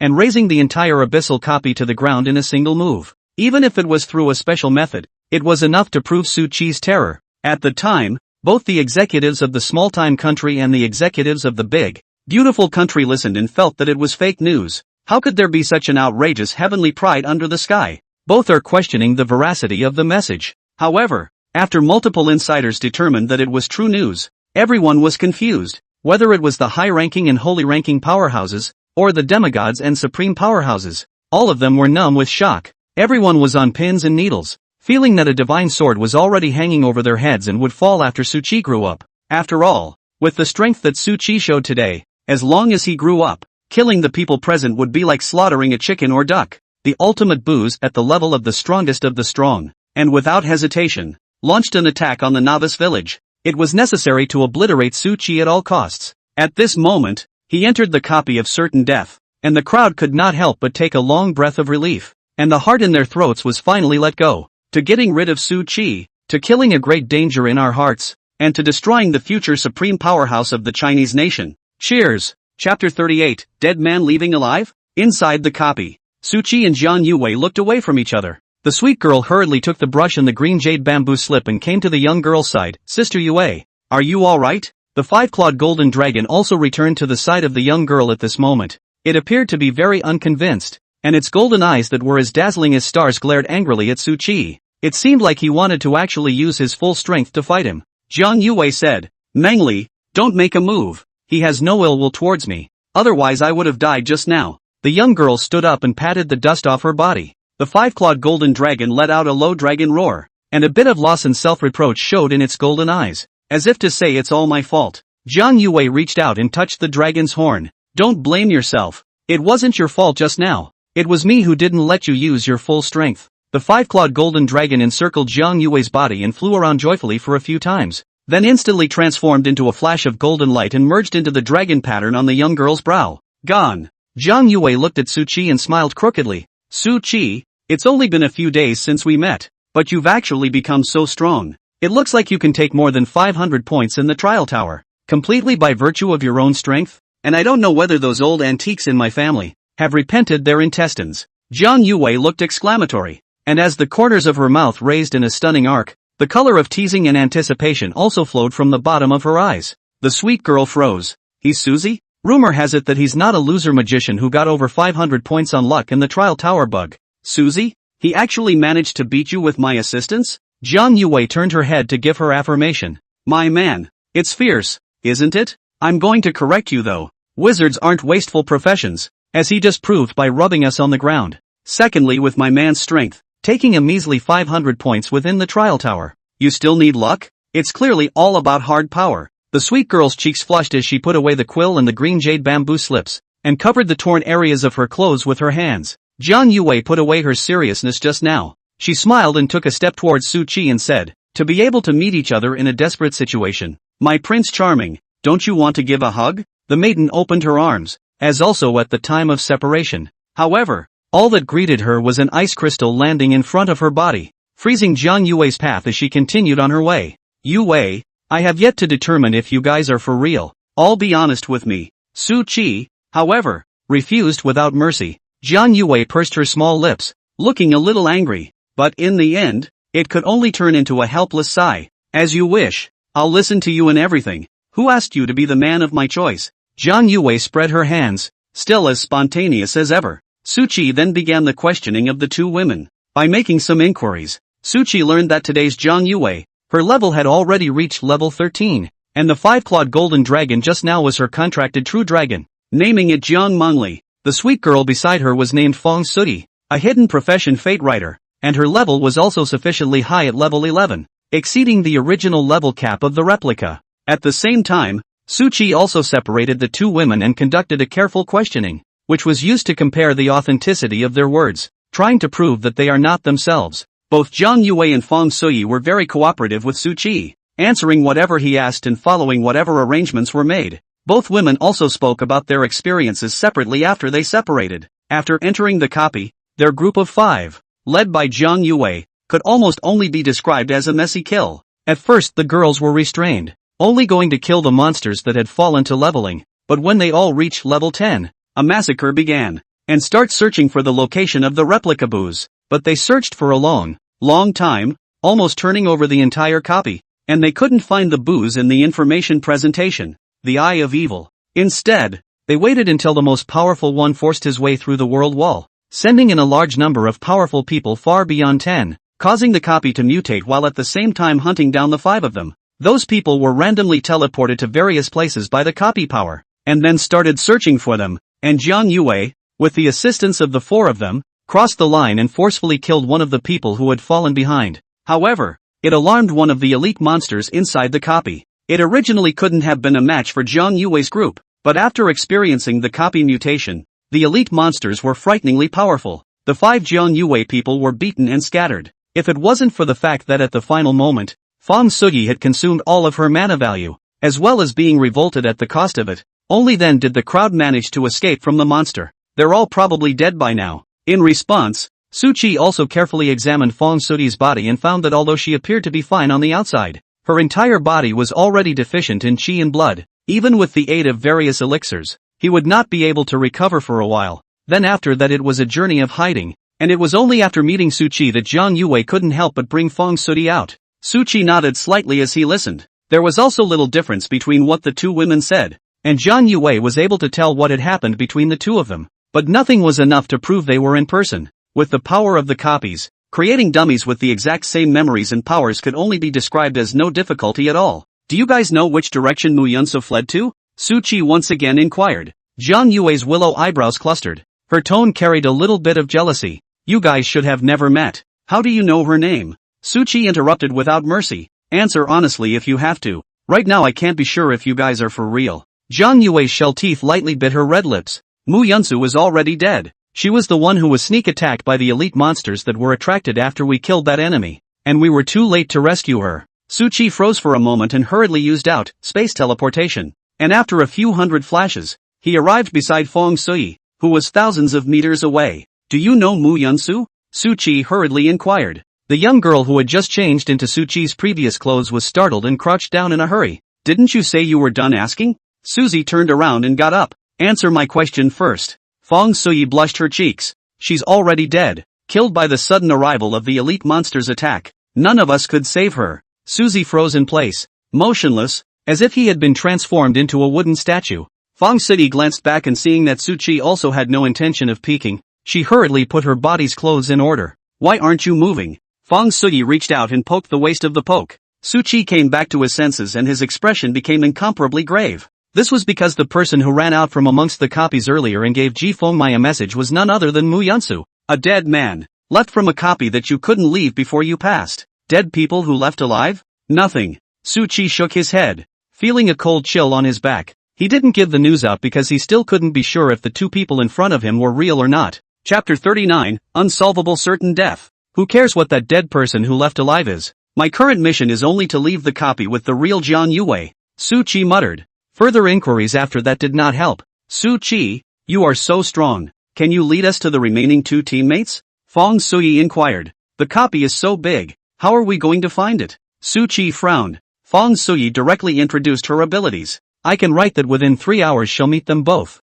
The Fate Writer's abilities can only be described as all-encompassing, but the limitations are also extremely huge. It's like writing about meeting two other people in the next second. Something so nearly impossible that it would take a great deal to write it down. But give Destiny 3 hours to arrange it. Fate puts much less pressure on the writers. Basically drain mana to top it off. Can you write that we can definitely get out of the copy? Suzy inquired up. Fong Sui twitched the corners of her mouth. You want to kill me, might as well do it. Su Chi said. I was thinking that you would try how difficult it would be for me to take you guys out of the copy. Fong Sui froze for a moment, and after reacting, she immediately took out a brush, as well as a green jade bamboo slip and began to try. However, the moment the brush touched the green jade bamboo slips, Fong Sui had just activated the skill, Fate Writing, and the words had not even begun to be written. A complete and certain death. She violently spat out a mouthful of blood, and there were also dense cracks emerging on the green jade bamboo slip, as if it could break open at any time. Suzy was silent.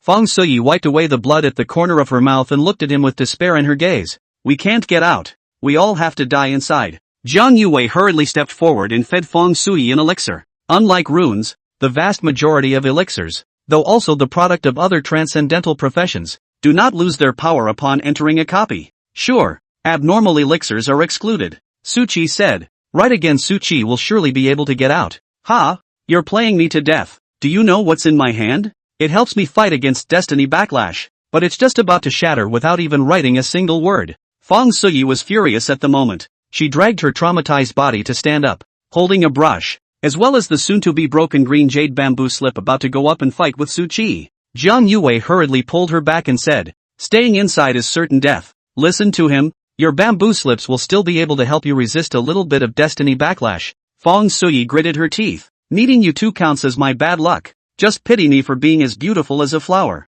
But I haven't even played with my boyfriend to perish. Jiang Yuwei huffed. Su Chi softly pacified. Don't worry. It's impossible to take your life. My true strength is beyond your imagination. Fong Sui bristled with disdain. Where is this place? Abyssal copy. And it also went through an ultimately enhanced copy of the Abyss. Not to mention the newcomers who were only a dozen or so levels. Even those who had been forcibly sent in. The many strong people who had started at level 30 or 40. It's also impossible to run out of one. Fong Sui could tell from the fact that after using the skill just now and mentally generating the thought that they were bound to go out, she immediately suffered a strong backlash, trying to get out alive. It's harder than becoming a supreme being. Taking a deep breath, Fong Sui's small hand, which had become a little pale due to the massive loss of blood, held the brush and wrote on the almost broken green jade bamboo slip. Suzy will leave the copy. 8 big words. Fong Sui completed them in a single breath, without a single pause or blockage in the middle, and she didn't even feel a single bit of backlash.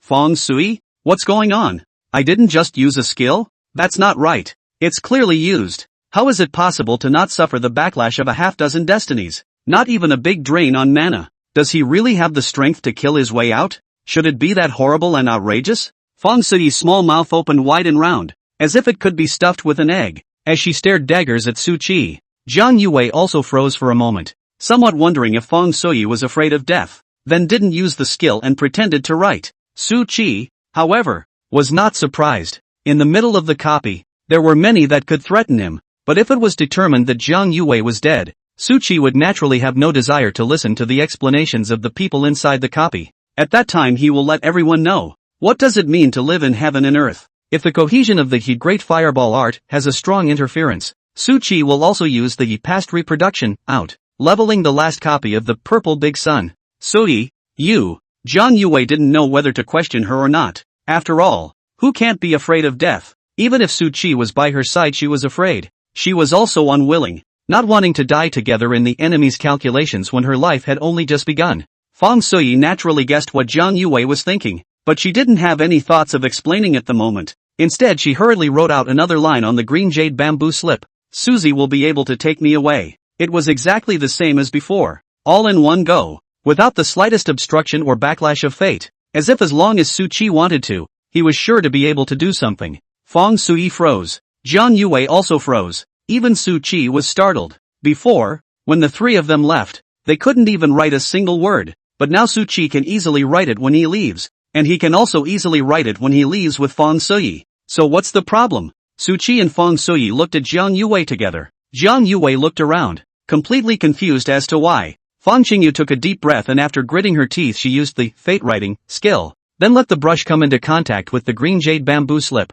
Attempting to write, Su Qi will definitely be able to leave the copy with Jiang Yuwei. Bang! Exactly the same as the initial situation. Without even writing a single word, the brush in Feng Sui's hand along with the green jade bamboo slip exploded on the spot. She once again spat out a mouthful of crimson blood, and her entire body fell to the ground like a kite with broken strings, her face as pale as paper and bloodless. Yuwei, you have a big problem on you. Feng Sui spoke breathlessly, as if the next moment there would be no more sound. Suzy was silent. Jiang Yuwei was also silent. The sky and earth became dead silent. Even the rustling sound of the wind blowing through the leaves in the distance could clearly reach their ears. Jiang Yuwei bent down to help Feng Sui up, reached out and fed her an elixir, then removed the spatial ring from her hand, and with a pair of long, straight, large white legs, she slowly walked towards Su Qi. Su Qi, if you can take Sui and leave then just leave. Don't worry about me. I just want you to survive. You can use this spatial ring as a wedding ring, and all the resources and the large amount of magic crystals inside will be considered my dowry.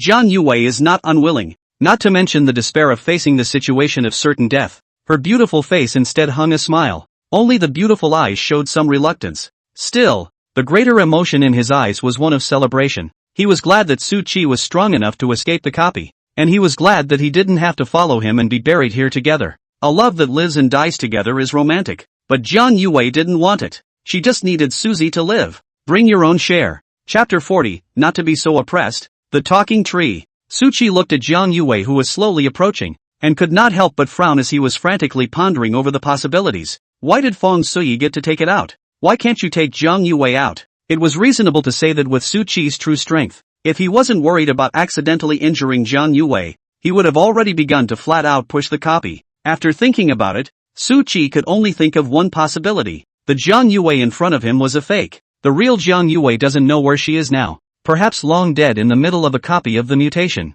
Even Feng Sui was a fake, because she didn't use her name when she wrote her destiny, but used I as a pronoun. Su Qi took a deep breath. He ignored Jiang Yuwei's words. Not to mention he didn't dare to meet her eyes that seemed to be smiling or crying. Suzy was worried that he wouldn't be able to keep his sanity either. Feng Sui, I need you to write another sentence for me. Feng Sui gritted her teeth and said, you kill me. Without the green jade bamboo slips and that brush to protect her, with the situation of today's copy, she would have to die if she wrote a little something she shouldn't have written. Do you really want me to kill you? Without the slightest bit of politeness, Su Qi directly pulled out his amethyst staff, and a ball of ice crystals condensed at the top of the staff. The piercingly cold air appeared out of nowhere, converging towards the ice crystals in a steady stream, causing the scalp of Feng Sui, who was being pointed at, to go numb. Are you for real? Behave yourself if you are told to. This time, as long as you don't die, I will guarantee that you will get out alive. Su Qi's tone and eyes were cold. Feng Sui turned her gaze for help to Jiang Yuwei.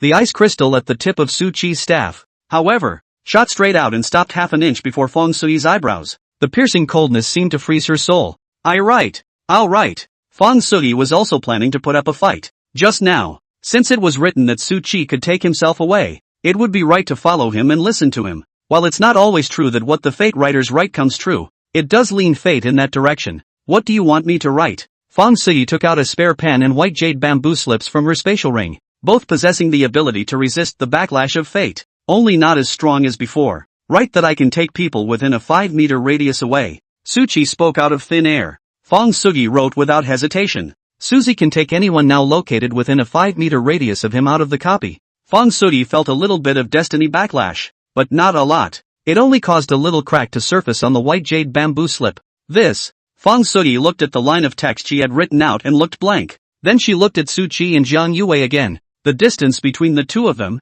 not to mention 5 meters, were now sticking together. After determining the results, in a flash Su Qi made a spatial teleportation and left Jiang Yuwei's embrace. a touch of gravity passing through his expression. Fong Sudi also hurriedly ran behind Su Qi. Writing to take Jiang Yuwei away won't work, but Su Qi was able to leave with the Jiang Yuwei in front of him. There is no doubt that she is a dummy. You have already been recognized. Why don't you show your original form? Su Qi's staff was pointed straight at Jiang Yuwei, and the ice crystal from before had also arrived at her forehead. But Jiang Yuwei at this moment, froze in place, not the slightest sign of resistance, and did not because the identity was revealed, and showed its original form. This ghost copy. Su Qi wanted to go straight for it, but he was a bit unable to do so. He just let Jiang Yuwei hold. In fact, is to guess her fake? Want to let her sneak attack when the identity is demolished. But the Jiang Yuwei at the moment not only did not, and acted bewildered. None of them seemed to realize that they were fake Jiang Yuwei. Taking a deep breath,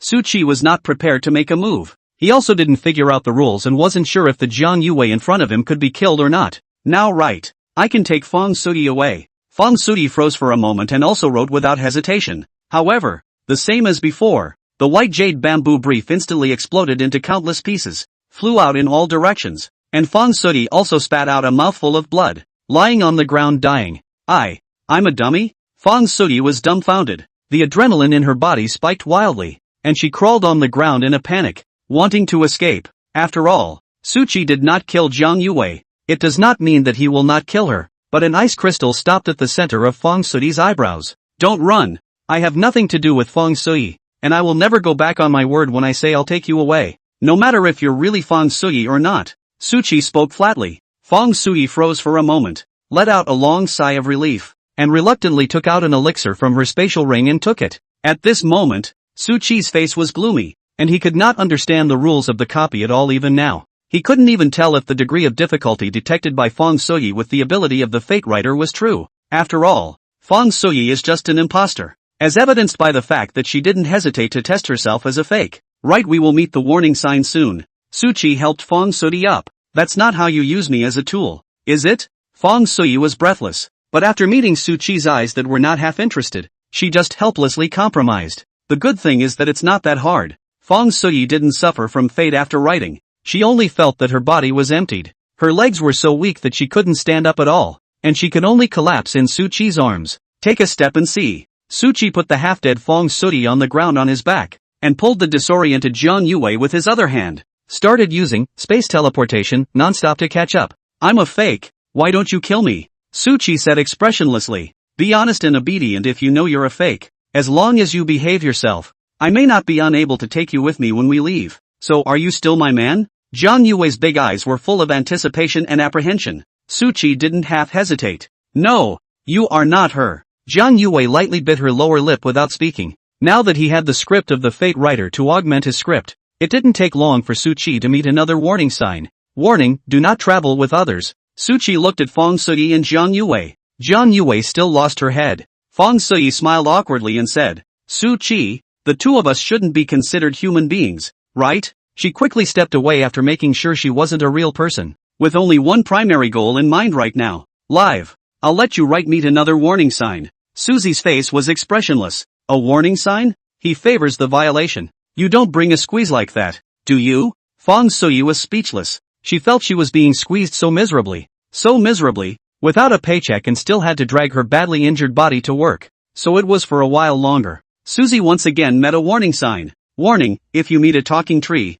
believe everything it says. The warning sign was under a huge tree. A different tree, looking kindly, if only existed in the manga of the grandfather of the great tree. Young man, any questions you'd like to ask? The old man knows what he's talking about, and he'll say what he's talking about. Only you'll have to eat the two imposters beside you for me. The old tree opened its eyes and also opened its mouth inquiringly. Chapter 41, Ji Fengmai's Counterattack. Special Programs. Amidst the ruins within the country of China, accompanied by the phrase, kneel down and beg me, the heavens and earth fell into dead silence for a moment, and all the most powerful people present dropped their gazes onto Ji Fengmai, worried she'd just lift the table. Prefect, you need to calm down. The big picture is important. Li Xingyuan is deliberately trying to anger you. He just wants to see how you are being angry. Don't let him have his way. He's forcing you to lift the table. Don't be impulsive. Ji Fengmai was very strong, and could be said to be one of the top existences amongst the supreme beings in the entire country of China. But lifting the table is going to be an outrage. Even if Ji Fengmai was the number one person in the Huaxia kingdom, As long as she wasn't the number one of a cliff, it wouldn't help. Until you have absolute power to crush. Once you choose to lift the table and destroy everyone, the rest of them would only join forces to suppress Ji Fengmai, even her current teammates. After all, if you don't want to live, they still want to live and continue to enjoy the supreme position on Earth, and they can't possibly follow you around the table. So-called allies are nothing more than communities of interest. When one's own interests are severely compromised, allies naturally become a joke, and even close siblings may betray you as a result. Allies that truly live and die together, advance and retreat together, exist only in fantasy. After all, it's hard to do that even between blood brothers, even between husbands and wives, not to mention allies forged out of interest. Taking a deep breath, Ji Fengmai swept her cold eyes over the surrounding crowd. I'm not going to lift the table, and I'm not going to kill Li Xingyuan. The crowd couldn't help but let out a long sigh of relief, especially Ji Fengmai's teammates, who were most worried that she would act irrationally due to her anger. Li Xingyuan's eyes, on the other hand, flashed with a flash of disappointment. He would have loved to see Ji Fengmai trying to forcefully kill him despite everything, choosing to lift the table, and ultimately committing mass anger to be beaten by them in a group. On the surface, Li Xingyuan was smiling and said, then it's still back to the previous question. If Lord Prefect kneels down and begs me, I'll help. If you don't, then please go back. Ji Fengmai didn't pay any attention to Li Xingyuan. She just met her cold and piercing gaze with the young man's eyes. But I have to pull out his tongue. And that is the minimum requirement and the maximum concession. If you still dare to stop, I don't mind lifting the table. Even if you must perish, I will certainly make all of you, paying a terrible price. The hearts and minds of the crowd were shaken at the words, especially when they looked at the color of madness that Ji Fengmai's eyes were flat and wave-free, but vaguely revealed. It was even more so that the people present could not help but be chilled. They weren't afraid of Ji Fengmai setting the table. But when she gave a path that didn't jeopardize her own interests, it was impossible for the crowd to force her to set the table. Ji Fengmai didn't hesitate for a second and grabbed towards Li Xingyuan with her hand raised, and she also didn't lay her hands on him as she said just now. Li Xingyuan, who had just suffered successive injuries, did not have the slightest power to fight back in Ji Fengmai's hands, and was directly lifted up by a grip on his neck through the air. Bang! The tongue in Li Xingyuan's mouth directly exploded, and a large mouthful of crimson blood gushed out, spilling onto the ground. Leave your life for Su Qi to take when he grows up. Ji Fengmai disappeared in an instant amongst the ruins. Li Xingyuan fell to the ground with a bang, spitting blood from his mouth. This degree of injury, for the strongest person, is only superficial wound. Casually think of some way can be cured, but bring Li Xingyuan humiliation is unprecedented. Ji Fengmai, I will find a way to get you killed. And Suzy came to take his life? It's just a dream. Li Xingyuan looked at the place where Ji Fengmai had disappeared. His eyes filled with blood, hideous and terrifying. Little life domestic. The powerful men drank wine and ate meat while admiring the thinly clothed, singing and dancing beauties in the great hall. It was like the princes and nobles of ancient times. The short heavenly emperor sat on top of the high platform, and to his right was the equally short man who had been defeated by Ji Fengmai's move earlier. On his left hand sat a much taller man, also a supreme powerhouse, the prime minister of the small day country, master of the state. I've made you suffer today. If we had allowed Ji Fengmai to break through before, even if she was finally persuaded, we would have had to suffer great losses. Here's a toast to you. The emperor grinned as he picked up the glass that the beauty had poured and turned it to the short man by his right hand. The short-stayed master hurriedly picked up his wine cup and said, How have I suffered anything? It's just that I was just sparring with Ji Fengmai, but I have to say, that woman's strength is getting really scary. The heavenly emperor said, that woman dared to injure the state master. In the future, this emperor will definitely break her into pieces. The short nationalist smiled. Thank you, emperor, for your kindness. He took a sip from his glass. The emperor also tilted his head and drank a cup of wine and said, It's no fun to watch the beauties dance every day. I'm a little tired of watching them. So today, this emperor will show you other programs that will help you enjoy yourselves. What program? The crowd couldn't help but get curious and cast their eyes over. After the heavenly emperor smiled, he pulled out a mirror out of thin air, then casually threw it out, transforming it into a translucent projection in the middle of the great hall. Projection is divided into many lanes. Each course is a scene. Some of them are fighting monsters for their lives in order to survive, while others are lurking quietly, searching all over the world for something. Others meet by accident and form a squad. The images were cluttered, but for the many powerful people at level 90 and upwards, it wasn't half as difficult to watch. At first many people froze as they watched, not understanding exactly what the emperor was showing them, but it didn't take long for the crowd to understand. Is this the scene inside the copy? The emperor nodded slightly. the very same copies that were forcibly interfered with earlier by this emperor. And they were made by the heroes of my little day kingdom. Normally, those outside can't see inside the replica.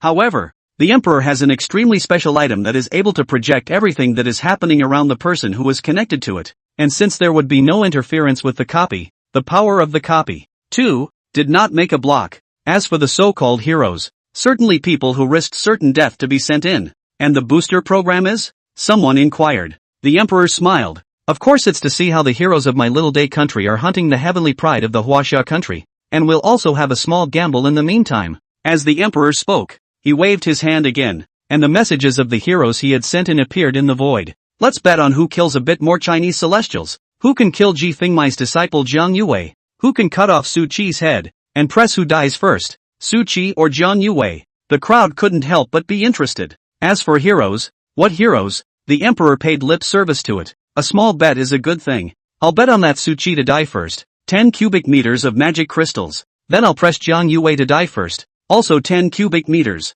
The many powerful people had a word from you and a word from me, and they did not put Su Qi in their eyes at all. After all, the boos inside this copy were not for show. If Su Qi dared to store up his extermination move, the boos just dared to kill straight up. Suddenly, one person spoke excitedly. Emperor, why is there a special program? That and other beauties are really cheap inside. Chapter 42, the other Jiang Yuwei. Then such beauties are really cheap. Accompanied by exclamations of shock in the great hall, everyone subconsciously landed their gazes on top of that projection. The projection was of a forest, and the dead man they had forced one in was chasing two wonderful women. Flower girl drops, why are you guys running so fast? You're going to die inside the copy anyway, so why don't you let Taijun me have a good time? The two men were no one else. It was Jiang Yuwei and Feng Suyi who were supposed to stay with Su Qi, and at this moment, they were sitting on the back of the five-clawed golden dragon, traveling through the sky. They flew at a surprisingly fast speed, but those who were chasing below were not slowing down at all, and had been following closely. Once the five-clawed golden dragon's strength was exhausted and fell, they were in no way a match for the man below. Some people in the great hall were feeling bored and others were excited. She's Jiang Yuwei, right? How come she's dying not long after the opening? Su Qi's face didn't even show. Watching the pride of the Chinese nation being humiliated feels more comfortable than daily enjoyment. I wonder if that unbeatable lord of the house will explode with anger when he finds out. It looks like the most kills will be this kid, killing a third at a time. Impact medium. The five-clawed golden dragon flew slower and slower, and if it wasn't for the fact that it was in such a high position, the short figure on the ground would have already struck out at them. As a young dragon, it could already be said to be quite unbelievable for it to be able to carry two people in the clouds for such a long time. Sister Yuwei, what should I do? What should I write? Feng Suyi hurriedly opened her mouth to inquire. Jiang Yuwei was also silent at the moment. Write what? All that can be written has been written before. The following people met the elite monsters and were killed,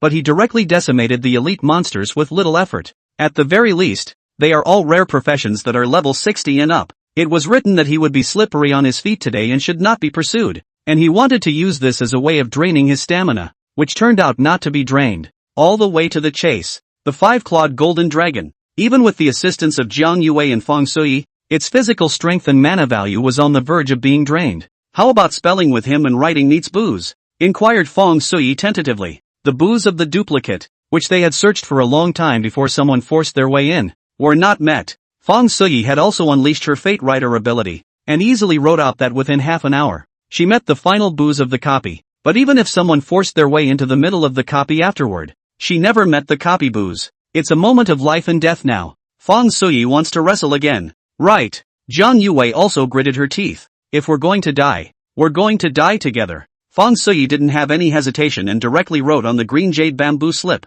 I'll meet the current copy of the booze in 1 minute. Inside the copy. On one side, Feng Suyi and Jiang Yuwei are being hunted down, intending to fight to the death with the murderer and shout out the final booze of the copy with the power of fate. On the other side, Feng Suyi and Jiang Yuwei couldn't help but turn pale after hearing the big tree's words. Su Qi, don't listen to it. This guy's warning sign looks like a king's wife selling herself. Feng Suyi spoke in a hurry. Jiang Yuwei, who was silent all the way, was the opposite. Su Qi, if I can help you, feed me to it. The huge tree's gaze moved, and a bit of greed showed in its eyes as it said, this girl is truly profoundly wise. It's better to be able to run out of one alive than all dead, right? It then dropped its gaze back to Su Qi. One can exchange the answer to a question, but I will only answer it after handing her over to me. Su Qi did not say anything, but just silently moved his amethyst staff, aiming the ice crystals, which had just been gathering cold air, at the large tree in front of him. I want you to think before you answer. After a period of convergence,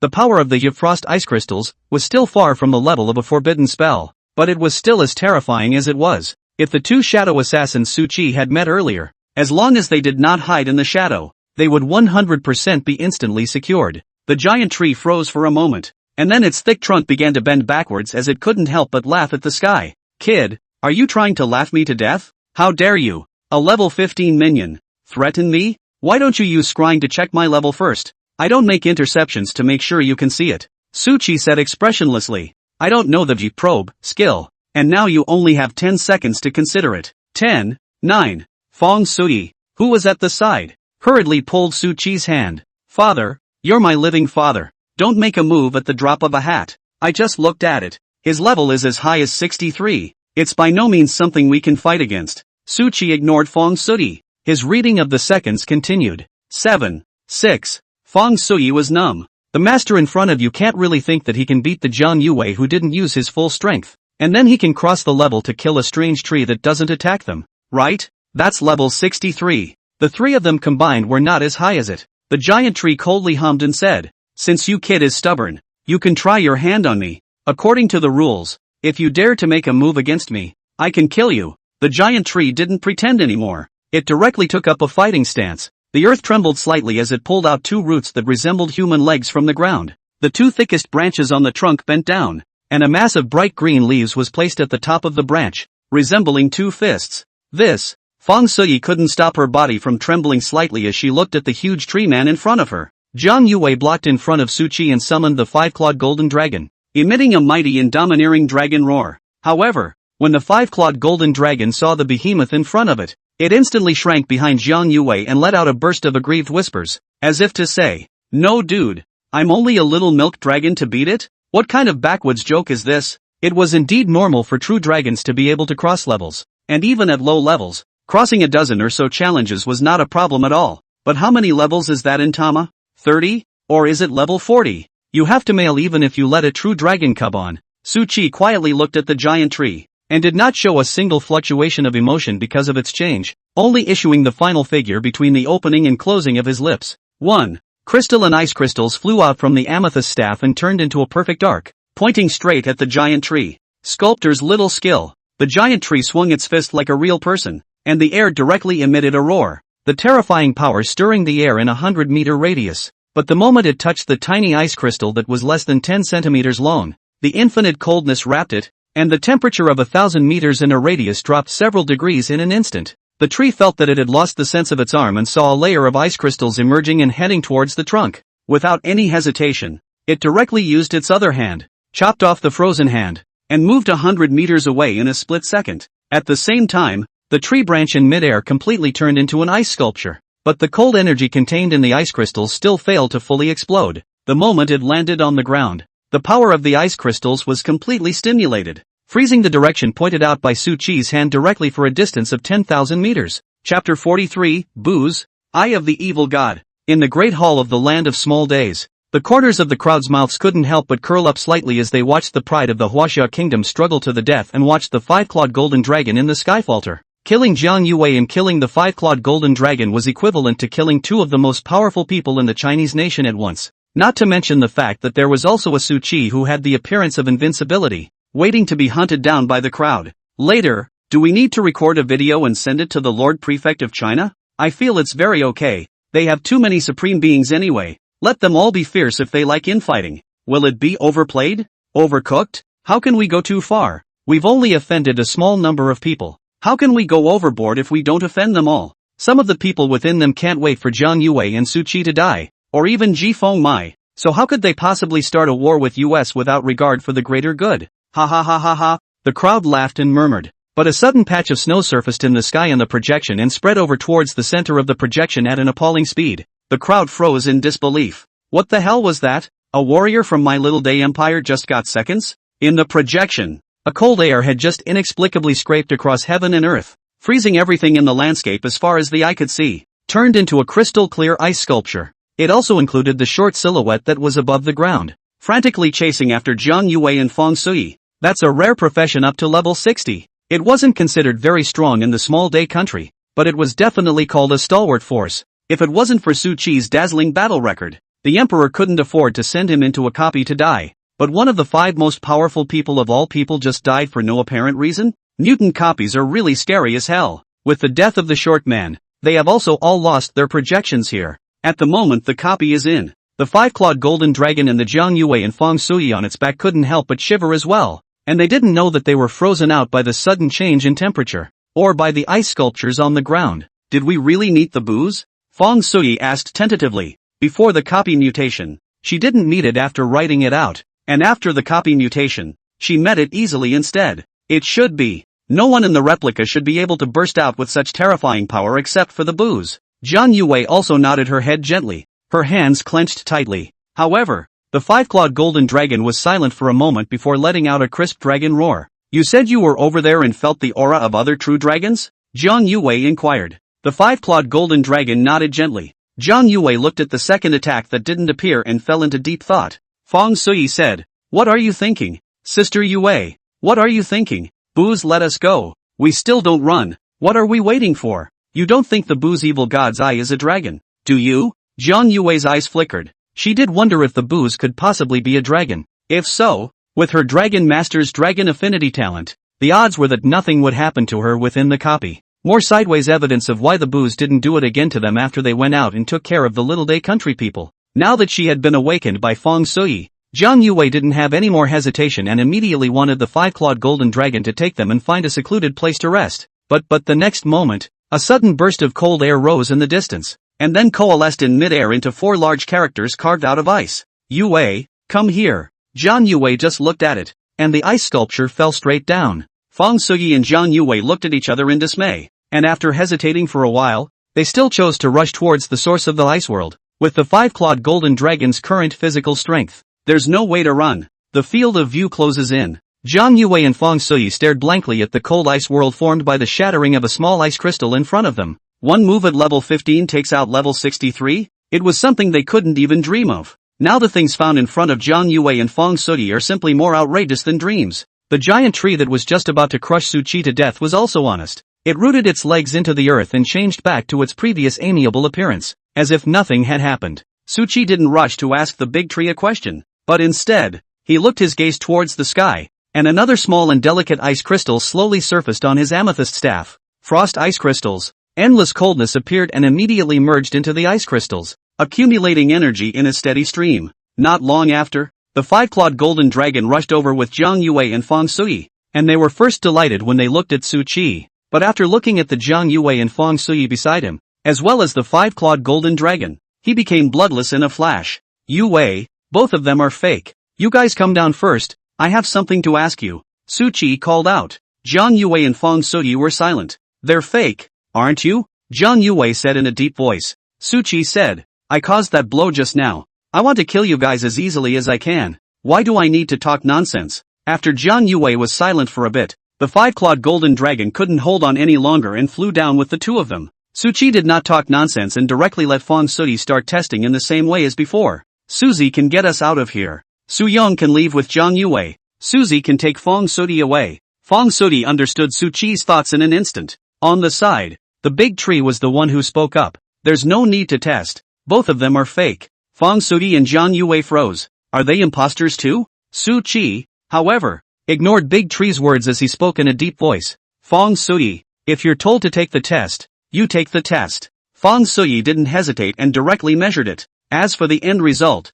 it's exactly the same as what Tasuki said, with the first sentence using us as a surrogate and able to be written with ease. The second and third sentences, after mentioning the names of specific people, end with Feng Sui being reversed twice by fate and the green jade bamboo slip blowing up. Am I really an imposter? Feng Sui had trouble accepting it, and Jiang Yuwei on the side also had trouble accepting it at the moment. There was no information amongst his own memories that he was an imposter, but it turned out that he was a real fake. Su Qi looked at the large tree with a cold gaze, while reversing the direction of his amethyst staff, and the ice crystals in mid-air were once again aimed at it. "I want to know why." Still only 10 counts. 10. Big tree. Can I just say I don't know? You don't know, and you don't have to live. 7. 6. I'll die if I tell. Big Tree looked panicked. You'll die soon if you don't. 3, 2. When the last word one was about to be uttered, a blood-colored eye suddenly opened on the trunk of the tree. The original eyes and mouth were all closed. At the same time, in Su Chi's perception,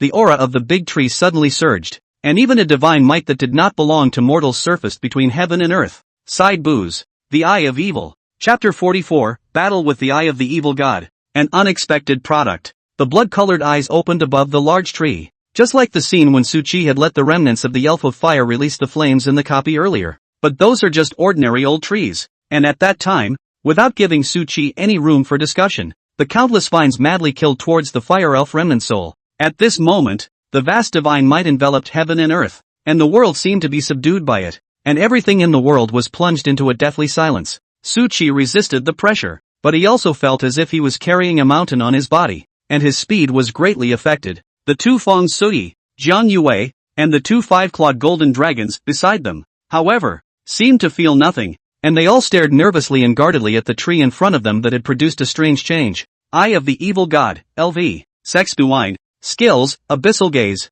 Evil Eye Parasite, Death Ray, Pupil of Fear, Evil Eye Illusion, Pupil of Duplication. At the same time, along with the entire ancient trees in the surrounding area, all of them opened their dense blood-colored eyes on their thick trunks, staring at Su Chi's five people in death. The branches of the trees were shaking wildly, waving and clawing at the five of them in the air, but they didn't launch a direct attack like the remnants of the fire elf that lit a fire before. Su Chi's expression was grave, sensing the slightest hint of threat from the blood-colored eyes that suddenly grew out of the large tree. If you only have the dinky strength you showed just now, I'll also give you a chance to choose. Submit or die. A low voice emanated from the giant tree, and a pair of blood-colored eyes stared at Su Chi. Even though they knew the strength he had just displayed, they still did not show any importance in their tone. There is nothing but contempt. Even though the two Feng Sui did not feel the pressure, their bodies were still trembling with fear. Su Chi made a move to freeze 10,000 meters. Just a dinky strength in the mouth of a copy of a big BO?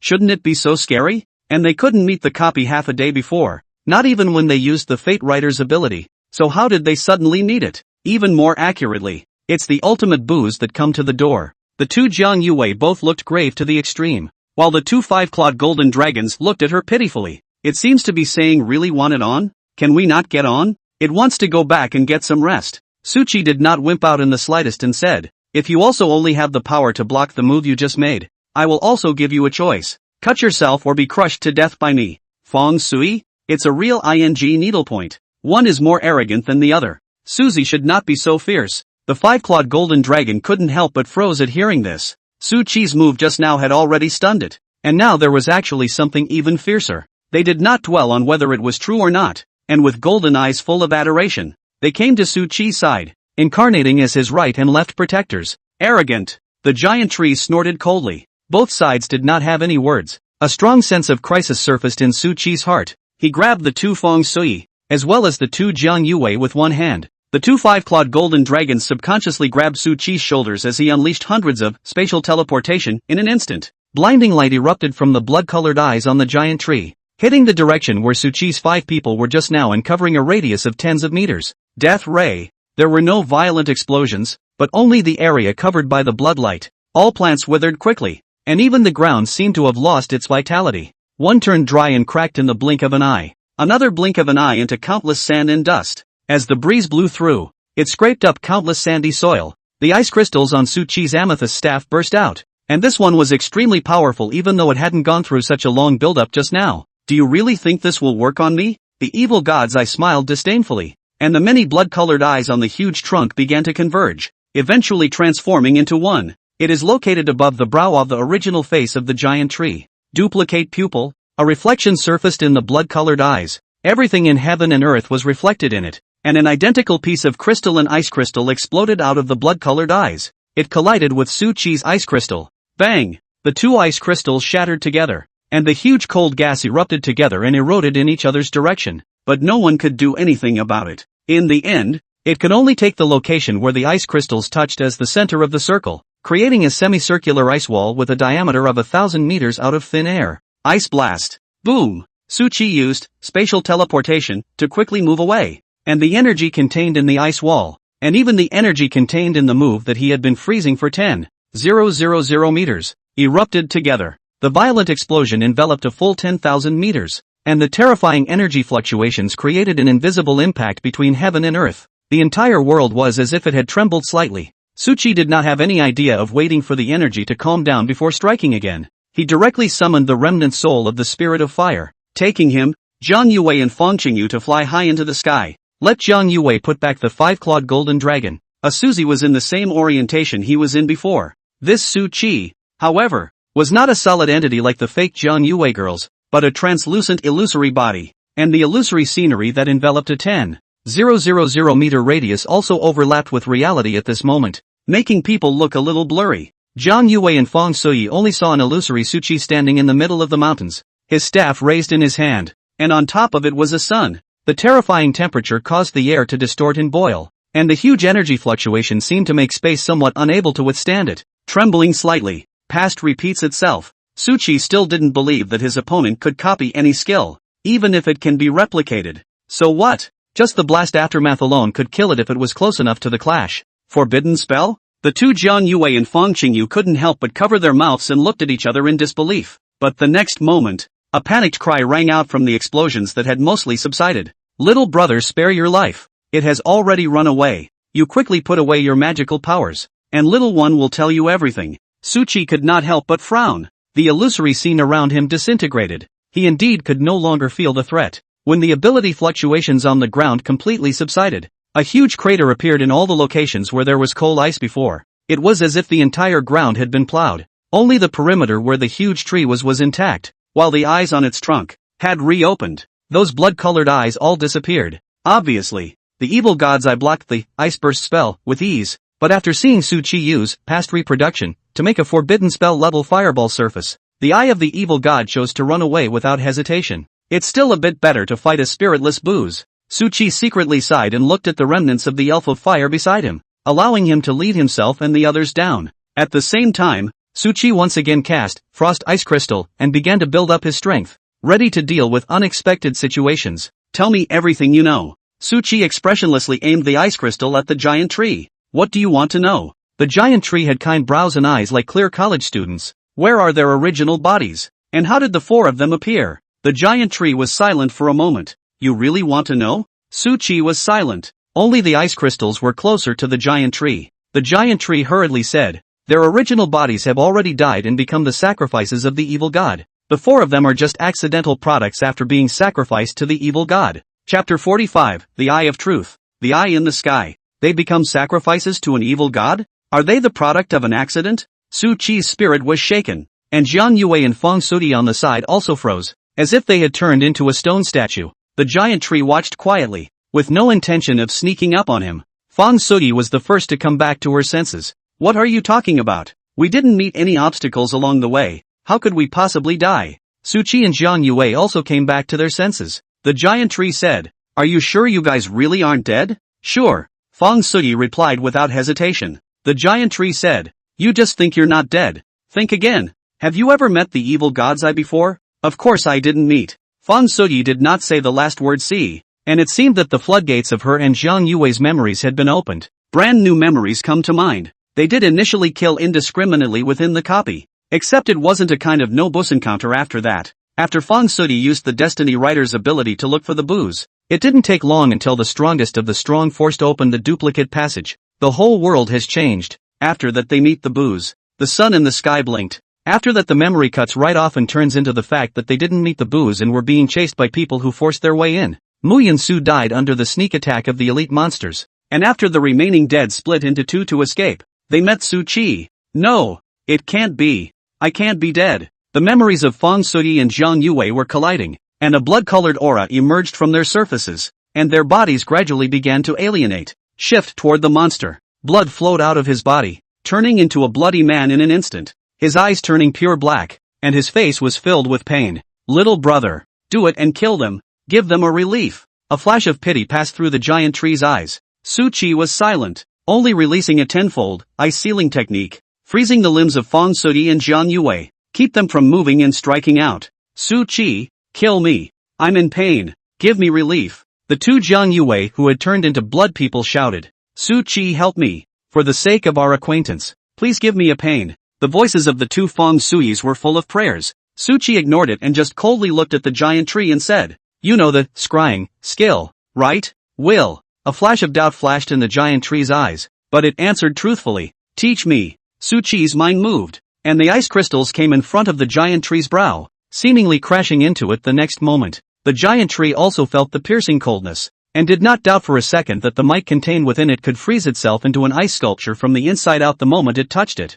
The giant tree didn't talk nonsense and simply taught up the third rank skill, probe. When used, it can detect the occupation, attributes, skills, and level of a person whose level is lower than your own. Normally, skills can only be gained through upgrades and skill books, and can actually be gained through impartation. However, it was far more difficult to learn than a skill book, and it could also only be taught in its entirety after the proficiency level was full. That is, after the skill had been blended together. Being a level 63 elite monster, giant tree's scrying skill was naturally at full proficiency. After more than an hour, Suchi learned the scrying skill. This was a third rank skill, but it didn't serve any other purpose, so it was relatively simple to learn. And of course because Suchi was highly talented. Blood-ruined elephant Jiang Yuwei, LV. 13. Skills, contract summoning, attribute enhancement. Blood-ruined elephant Feng Sui, LV. 11. Skills, fate writing, probing. Deadbeat now? The giant tree sighed helplessly. Suchi stared at the four people in front of him who were constantly wailing and begging for him to let them free. Still not saying a word, he kept using probe in improving the proficiency of probe. 1 point, 5 point, 10 points, 20 points. Finally, after 2.5 hours, Suchi's probing skill proficiency was full, but he was still continuing. Use hundreds or thousands of probes a second. Finally, after Suchi didn't even know how many times he had used it, the scrying skill transformed into true eye, real eye. By constantly gathering mana into the eye, it allows you to see the real world more truly. Without the slightest hesitation, Suchi cast out the eye of truth, converging a steady stream of mana values towards the eyes that were as deep as an abyss. 10, 000, 20, 000, 100, 000. Everything in front of Suchi's eyes became blurred. As if the time in the eyes of a myopic patient, everything became unreal. The giant tree sighed. Little brother, you've already used probe an unknown number of times,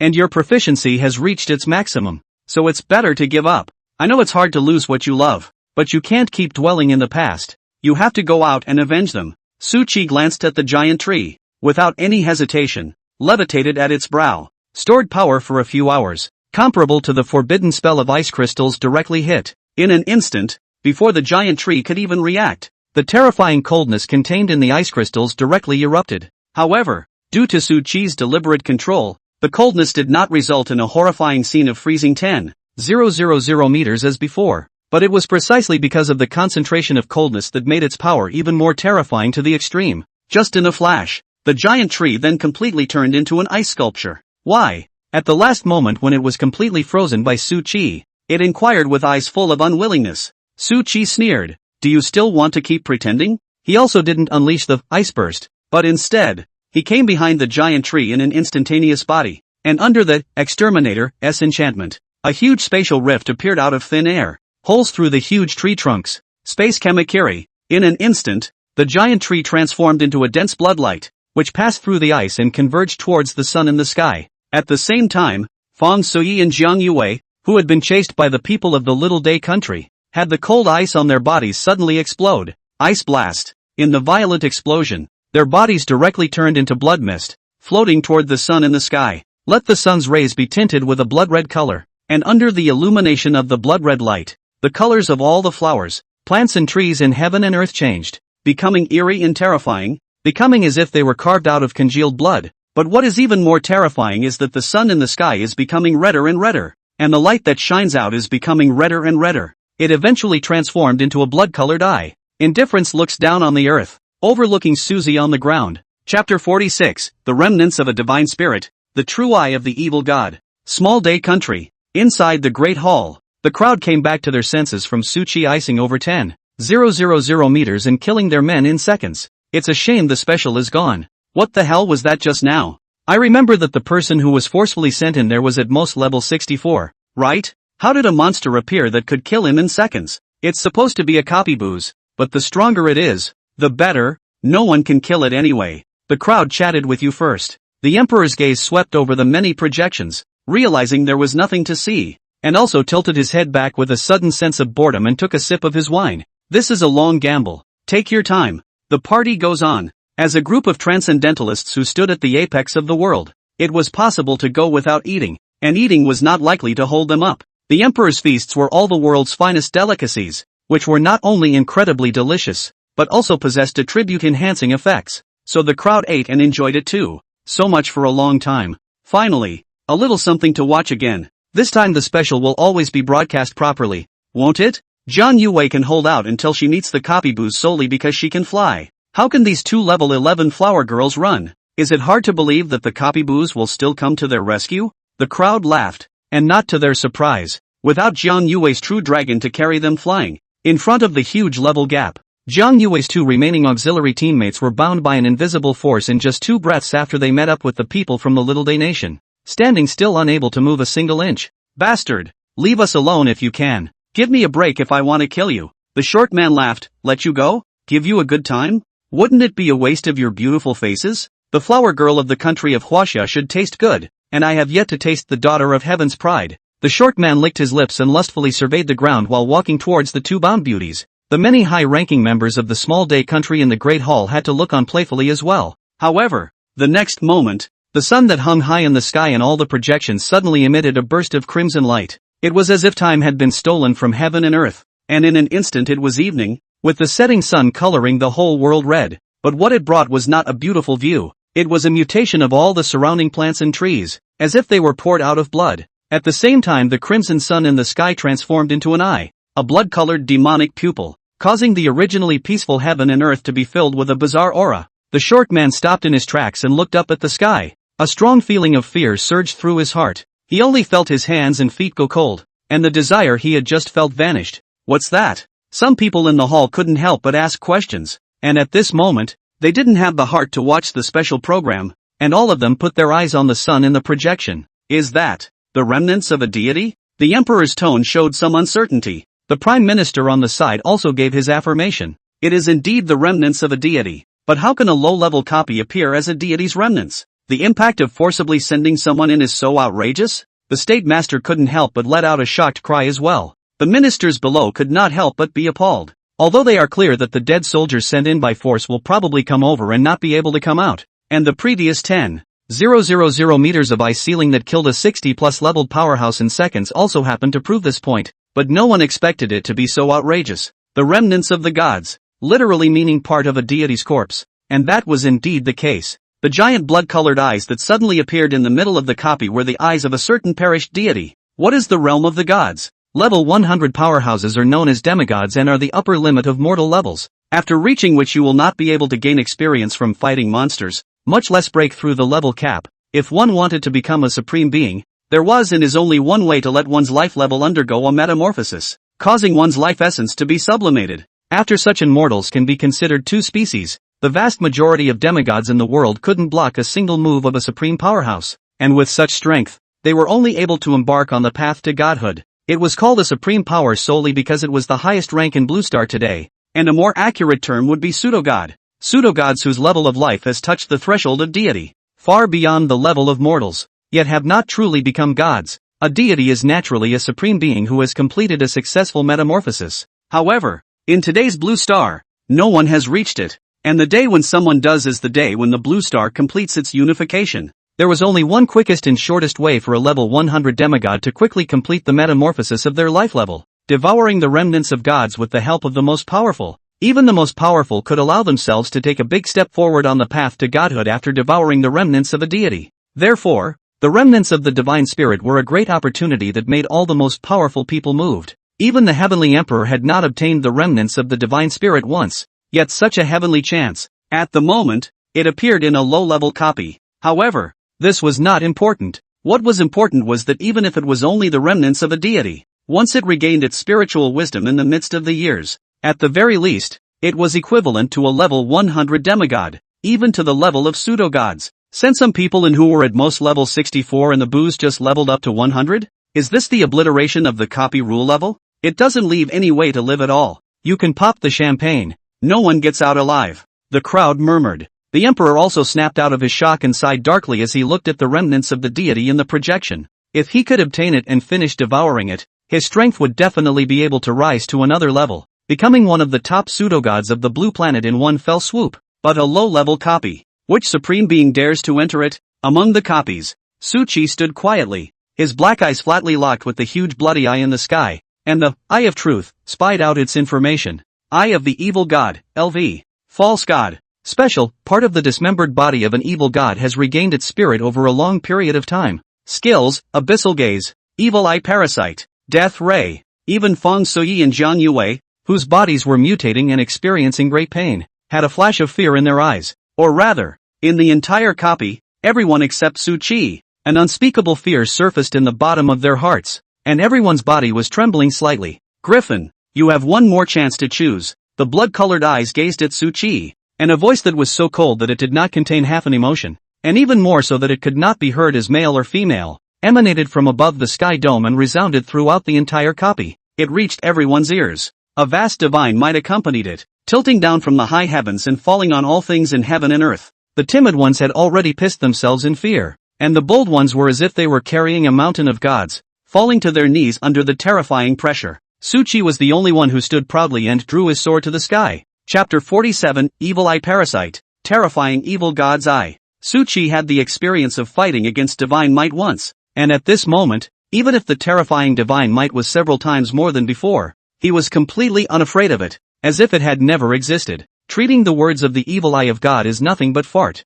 After all, if it could come down and obliterate Su Qi nowadays, it wouldn't have given him so much nonsense, much less have to try so many times. That's right. Not long after Su Qi entered the replica, the evil god's eye had already detected him and had tested him several times. At first, Su Qi was completely unaware of it, but after obtaining the Eye of Truth, he immediately understood all of it, because Su Qi not only saw the panel of the sun in the sky, but also saw through the world was actually camouflaged by the environment, but also saw the panel of Jiang Yuwei and Feng Suyi, as well as the giant tree. The two women's panels that Su Qi's scrying had seen earlier were directly the monster's panels, showing that the four of them were remnants of the blood elephant. But when the Eye of Truth was obtained, the panel of the four women in Su Qi's eyes changed. Name, Jiang Yuwei. Age, 18. Profession, Dragon Master. Rank, 13. Skills, Contract Summoning. Attribute Enhancement. Special, Evil Eye Parasite. Name, Feng Suyi. Age, 18. Occupation, Writer of Fate. Rank, 11. Skills, Fate Writing. Probing. Special, Evil Eye Parasite. Afterwards, they met Jiang Yuwei and Feng Suyi, who were saved by the Eye Seal technique and just killed by Su Qi, and their information has been changed. Evil Eye Illusion, Jiang Yuwei. Evil Eye Illusion, Feng Suyi. Previously, the giant tree had been asking Su Qi to make a move to free the four of them, but actually wanted him to kill the real Jiang Yuwei. Tell Suzy everything again. Causing a breach in his state of mind facilitates the planting of the evil eye and completes evil eye parasitism. As for the previous warning signs, in fact, it was all created by the eye of the evil god with illusions. The first piece, Prohibition of Carrying Fire, was to test Su Qi's character to see if he would try to violate the rules. If one tries to violate it, sit down with the rules while incidentally testing Su Qi's true strength. Afterwards, they happened to meet the real Jiang Yuwei and Feng Suyi, and the coincidental warning signs were naturally arranged by the eye of the evil god. Wanted Su Qi to kill Jiang Yuwei with his own hands, but he was too wary. The evil god's eye, in turn, parasitized with the evil eye and secretly influenced Feng Suyi, allowing her to completely sit on the matter of their false body with a few times of writing fate. But Suzy still didn't fall for it. Not kill them. After that, the evil god's eye arranged two more fakes with the exact same purpose. But Su Qi was too stable and still didn't do anything. The thing that the evil god's eye couldn't understand the most was, how was it that he had only handed Su Qi a third order, probing, and he was able to see through all the mysteries at a glance after practicing many times? But none of that mattered to the evil eye. Now, since Su Qi could not be allowed to kill Jiang Yuwei, he could not allow him to complete the evil eye parasite after his state of mind was broken. That side can only move strong. Stubborn. The evil god's eye's icy voice resounded through heaven and earth. Just as Su Qi had expected, he was unable to truly strike, but all of the people in the copies other than Su Qi appeared to change. Suzy was the first to see the changed man. Naturally, it was Jiang Yuwei and Feng Suyi who were closest to him.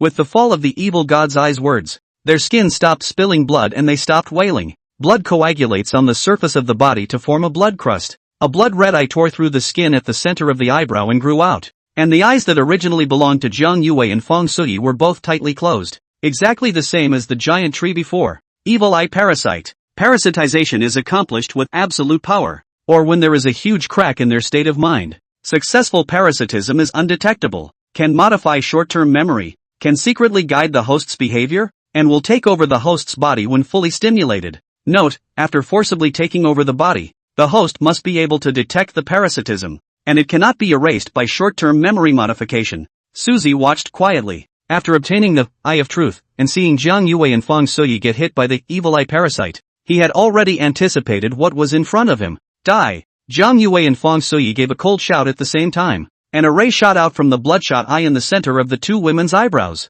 Death ray! Su Qi dodged with an instantaneous movement, while waving the amethyst staff in his hand, and a large area of ice fog enveloped 1,000 meters in a radius. But again, along with Su Qi's mind, the range of ice fog enveloping the area rapidly closed in, gathering towards Jiang Yuwei and Feng Suyi, making the ice crystals on the surface of their bodies thicker and thicker, so that the two women could not move a single bit. Thousandfold, ice seal technique. Even with the power of the evil god's eye at the moment, in front of the ice seal technique, which had been unleashed thousands of times in an instant, there was no longer any resistance. The two women instantly transformed into two lifelike ice sculptures. Su Qi easily solved the trouble in front of him. The Great Hall of the Small Day Country, however, had exploded, because in the projection in front of everyone's eyes, all of them closed their eyes tightly after that stubbornness. At the same time, only blood-colored vertical pupils grew out of both eyebrows, and coincidentally darted off in one direction. With such a scenario coupled with the blood-red world,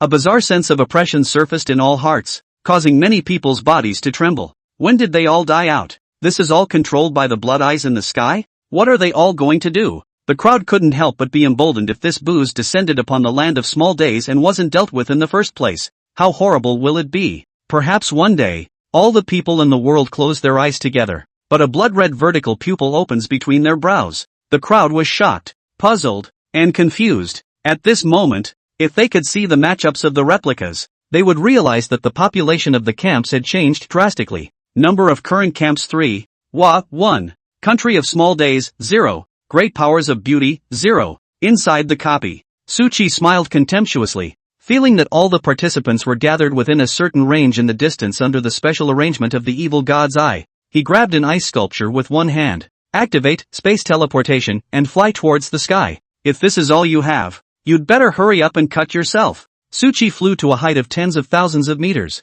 almost shoulder to shoulder with the sun in the sky. The numerous silhouettes rushing below were completely unable to touch Su Qi in the slightest, and the moment he was about to fall, the remnants of the elf of fire appeared. The translucent remnant soul of the elf grabbed Su Qi's shoulders, causing him to levitate high in the air, and receive the ice sculpture that Feng Suyi had transformed into. Arrogant! The evil god's eye snorted coldly, and even more piercing blood-colored light enveloped the heavens and earth. As Jiang Yuwei and Feng Suyi almost broke free of the ice seal, those on the ground also gained even more power under the blood-colored glow, as a single blood-colored eye burrowed out from beneath their skin. Then they actually flew straight up. Under the observation of the Eye of Truth, it was discovered that each and every one of their levels had already reached a minimum of 60, and with the Eye of the Evil God providing them with mana, flying didn't affect their battle power at all. Such a dozens of people of level 60 army attacked, not to mention a 15 griffin magician. Even a level 70 plus hidden profession would have to be beaten out of them. At the same time,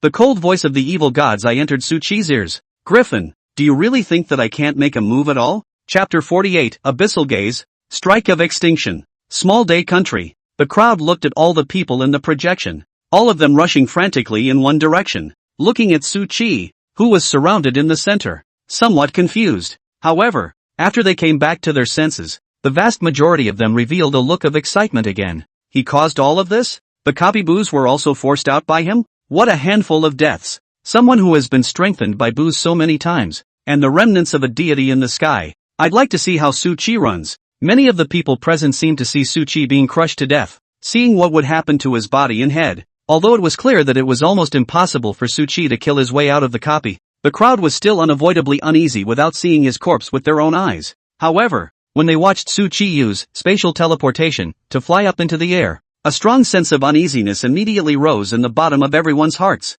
After all, Su Qi had a skill that was enough to destroy a party of small worlds by storing up power. None of the guys they sent in there could fly, and the remnants of the gods in the sky. The crowd also saw at a glance that he could not just make a move, or even be unable to make a move. If Suchi managed to build up his strength and unleash that heaven-destroying skill, wouldn't he really have a chance to kill his way out? The hearts of the crowd were in their throats. Even the emperor, prime minister, and state councillor of the small-day country were no exception, subconsciously clenching their fists as they watched the scene in the middle of the projection. If you can't kill Suchi this time, trying to kill him after that will cost you dearly. But the good thing is that Boo's yes line, "Do you really think I can't make a move?" settles the crowd down. With the remnants of a deity making a move, Suchi will surely die. What arrogance! How dare you fly into the sky? Inside the copy, Suzy smiled. So what if the evil eye can strike? He admitted that the eye of the evil god was really strong, and the level was directly at the pseudo-god level, surpassing the upper limit of 100 levels and completing the metamorphosis of the life level.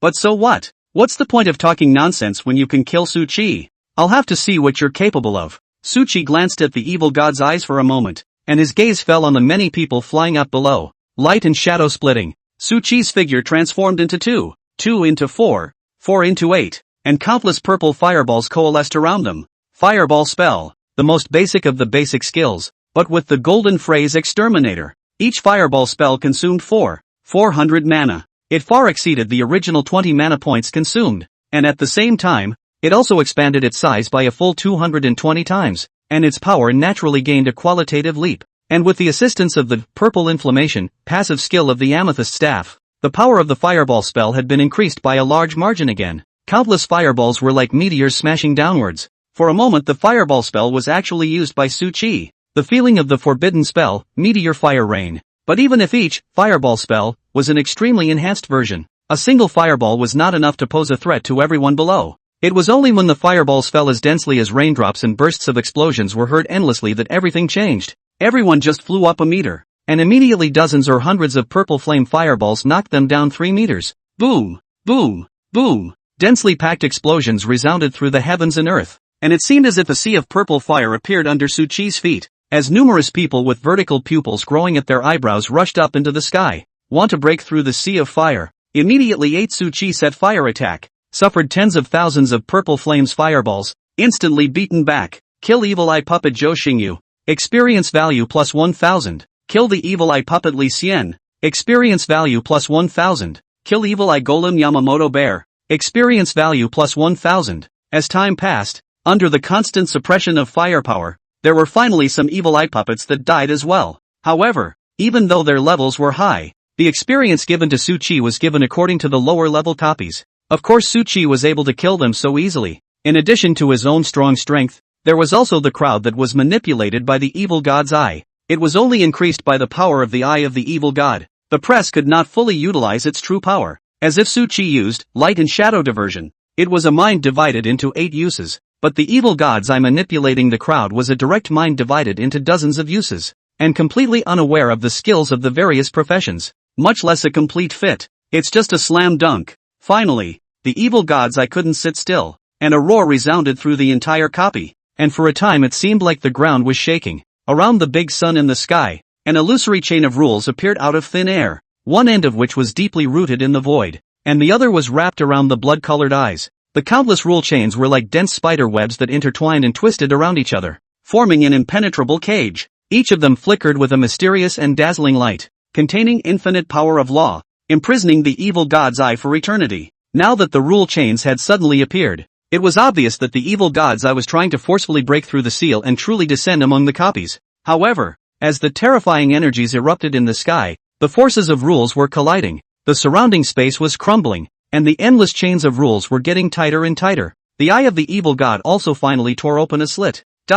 After forcibly tearing open a wisp of a gap, the evil god's eye was able to truly explode with a wisp of power even though it couldn't escape from the chains of law. A strand of power belonging to a pseudo-god. Abyssal gaze. The eye of the evil god looked at Suchi. Suchi felt that everything in the surrounding world had disappeared, and the sky in front of his eyes seemed to have turned into an endless abyss. Time, space, light. Everything ceased to exist in the abyss, leaving only darkness, never-ending darkness, infinite darkness that swallowed everything. There is also a vague hint of fate with it. Everything will eventually dissipate, annihilate, and die to its fate. Suchi was like a blind man. He couldn't see anything. It wasn't a feeling of seeing black. He was like seeing nothingness. I really can't see anything, can't hear anything, can't make a sound, and I can't even feel taste, touch, or smell. Even Suchi's consciousness was as if it was about to return to nothingness and sink into the abyss forever. And even his own heart rose with a longing. Want to sleep for eternity. Suchi knew that he had been hit,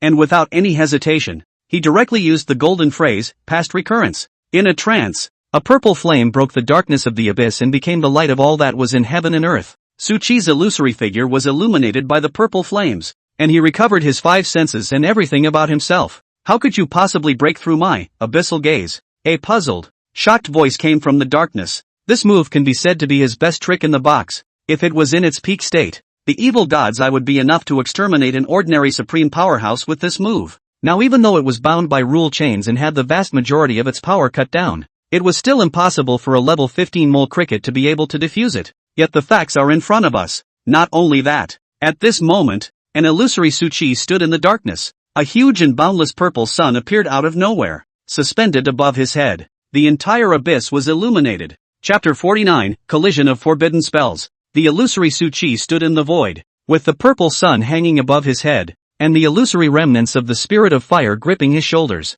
The imaginary shadows of 10,000 miles of heaven and earth filled the entire abyss. Past reproduction, able to pull the opponent into a period of their own warp, but only once per period of time. The forbidden spell Fireball that Suchi had cast before was just the great fireball spell that he had spent a lot of time casting when he was in the trial tower. Today's scene, it's the real copy of the extermination strike. The destructive fireball fell, and all the monsters' silhouettes in the world went up in smoke, as if they had never existed. The huge purple flaming fireball fell into the abyss, and a terrifying energy fluctuation erupted completely, seemingly causing heaven and earth to shatter in time and space to disintegrate. Everything vanished into thin air. Small day amongst the country. Watching Suchi's means of suppressing many powerful people with his own strength, they were shocked to the point of numbness, completely unable to imagine how strong he would be after he truly grew up. However, it was fortunate that the evil god's eye forcefully impacted the seal, tearing it open by a wisp of a slit, and struck out at Suchi. In the eyes of the crowd, at that moment 8 Suchi lost their souls together. 7 of them dissipated on their own, leaving only one body to be grabbed by the remnants of the fire elf's soul and suspended high in the sky. The heavenly emperor couldn't help but sit up straight for this, knowing full well that it was the remnants of a deity that had struck out, striking out with the power of a pseudogod against a level 15 mole cricket. Then the crowd saw that after losing Suchi's absolute firepower suppression, all those who were parasitized by the evil eye also all frantically killed up. Cheers, it's a solid wave. Here, I'll reopen the champagne. You crows, cut them some slack. Ravenous? What do you mean? I'll eat it on the spot if he's still alive in this situation. With the fall of many words, the crowd had already killed Suchi's side. As long as they struck together at this moment, they would definitely be able to let him die without a burial place. Ah. The sudden sound of a tragic scream resounded through the heavens and earth. In the middle of the huge red pupil hanging high in the sky, there was a large amount of blood overflowing, and drops of divine blood scattered like raindrops. Like a meteorite, it smashed a huge crater on top of the earth. All those who were parasitized by the evil eye also held their heads and screamed miserably at the same time, falling straight towards the ground. You lost. Suchi reopened his eyes. Countless huge fireballs fell like raindrops again, and as they chased after the heavily injured crowd, a shadow emerged beside Suchi again. Each shadow had a huge fireball above its head. That was all he had left from the trial to cast the forbidden spell Sun in the past. Even a pearl of rice emits light? The eye of the evil god roared. Previously, he had been heavily injured by forcibly impacting the seal, and had just been traumatized by Suchi's annihilation strike, and now he was facing him casting several forbidden spells at once. Even if their combined might was not as powerful as the previous annihilation strike, it was still enough to pose a threat to the evil god's eye. The endless rule chains reappeared. Almost all of them were about to strangle into the evil god's eye, but it continued to shrink in a steady stream. Duplicate pupil. The entire piece was reflected in the huge blood-colored eyes, which also included several silhouettes beside Suchi. Several forbidden fireballs exploded out along with Suchi. At one time, if viewed from a distance, the sky seemed to appear more than a dozen suns, and the temperature of the entire world was rising wildly. Then they collide with each other. Boom! Sky-destroying energies erupted in the high heavens, and the entire world was enveloped by a furious and incomparable power. The surrounding clouds collapsed under the impact, and the invisible gale resembled the waves of an angry sea, whistling past and sweeping across 10,000 miles of sky. The blood-colored earth also trembled violently under the impact of the aftermath, and countless huge cracks appeared out of thin air. For a moment there was a landslide, a scene of doom. Su Qi, who had long been prepared, grabbed Jiang Yuwei's ice sculpture with one hand and Feng Sudi's ice sculpture with the other, and retrieved the remnants of the elf of fire, escaping thousands of meters away in an instant. Kill Blood Tree, experience plus 10. Kill the Magic Blood Ancient Tree, experience plus 1000. Kill Evil Eye Puppet Jiang Siyu, experience plus 1000. While Su Qi was frantically fleeing with the two women, his experience value was constantly rising, and he went up 2 levels at once, straight to level 17. Level successfully raised to 17. Gain 40 free attribute points. Blood and blue levels rise by 400 points. Physical attack power and spell attack rise by 4 points. Su Qi subconsciously added all of his free attribute points to spell attack power, which directly skyrocketed to 454 points. 227 asterisk 200% equals 454. At the same time, Su Qi's mana cap also came to 200 points, and the displacement of each section of space teleportation was also raised from the original 4 meters to 2 meters. 1 spatial teleportation boost was less than a meter away, but 100 times was 80 meters, and 1,000 times was a full 800 meters. For Su Qi, who was the one who released hundreds or thousands of times a second, it was definitely a huge boost. Instead, the crowd of executives from the Small Day Kingdom looked on in disbelief. Are you sure Su Qi is just a level 15 mole cricket? What the hell is a few forbidden spells released in a flash? It was fine for the evil god's eye to copy Su Qi's forbidden spell. They could understand. After all, it was at the false god level no matter what. But Su Qi's situation looked at the crowd in disbelief. It's hard for even a supreme power to do an instantaneous forbidden spell. But Su Qi was just a breeze, completely beyond the scope of what anyone could comprehend. Like a primitive man looking at modern civilization. Inside the copy. Finally, after Su Qi ran out tens of thousands of meters, or tens of kilometers, the aftermath of the explosion in the distance finally gradually subsided. All the visions in the heavens and earth also returned to calm after the energy eruption ended, but the devastated mountains and rivers were silent proof of what had just happened. Su Qi looked back. He grew legs to run, but the eye of the evil god has no legs, and was sealed by the rules of the divine chain, completely unable to run away. Can only resist the impact of the collision of a dozen forbidden spell sun. At this moment in Su Qi's sight, divine blood dripped down from the evil god's eye in a steady stream, and his eyes stared at Su Qi with a deadly stare as the densely packed rule divine chain wrapped around him and got tighter and tighter. Griffin, you can't kill me. You will never leave here. And when the time is reached and the copy descends into reality, it will be the day I am unsealed, and it will be the day you perish. The evil god's eye only felt suffocated, if not for the blockade of the rule divine chain, which suppressed nearly all of his power. Even if Su Qi was as demonic as he was, crushing him by himself would only be as simple as crushing an ant. The executives of the Small Day country couldn't help but let out a long sigh of relief when they heard this. The experience within the copy was limited, and even if Su Qi killed all the monsters inside, according to the experience value of a low-level copy, he would never be able to grow to the extent of killing the evil god's eye. When copies come down to earth, even if there were many powerful people in the Chinese nation,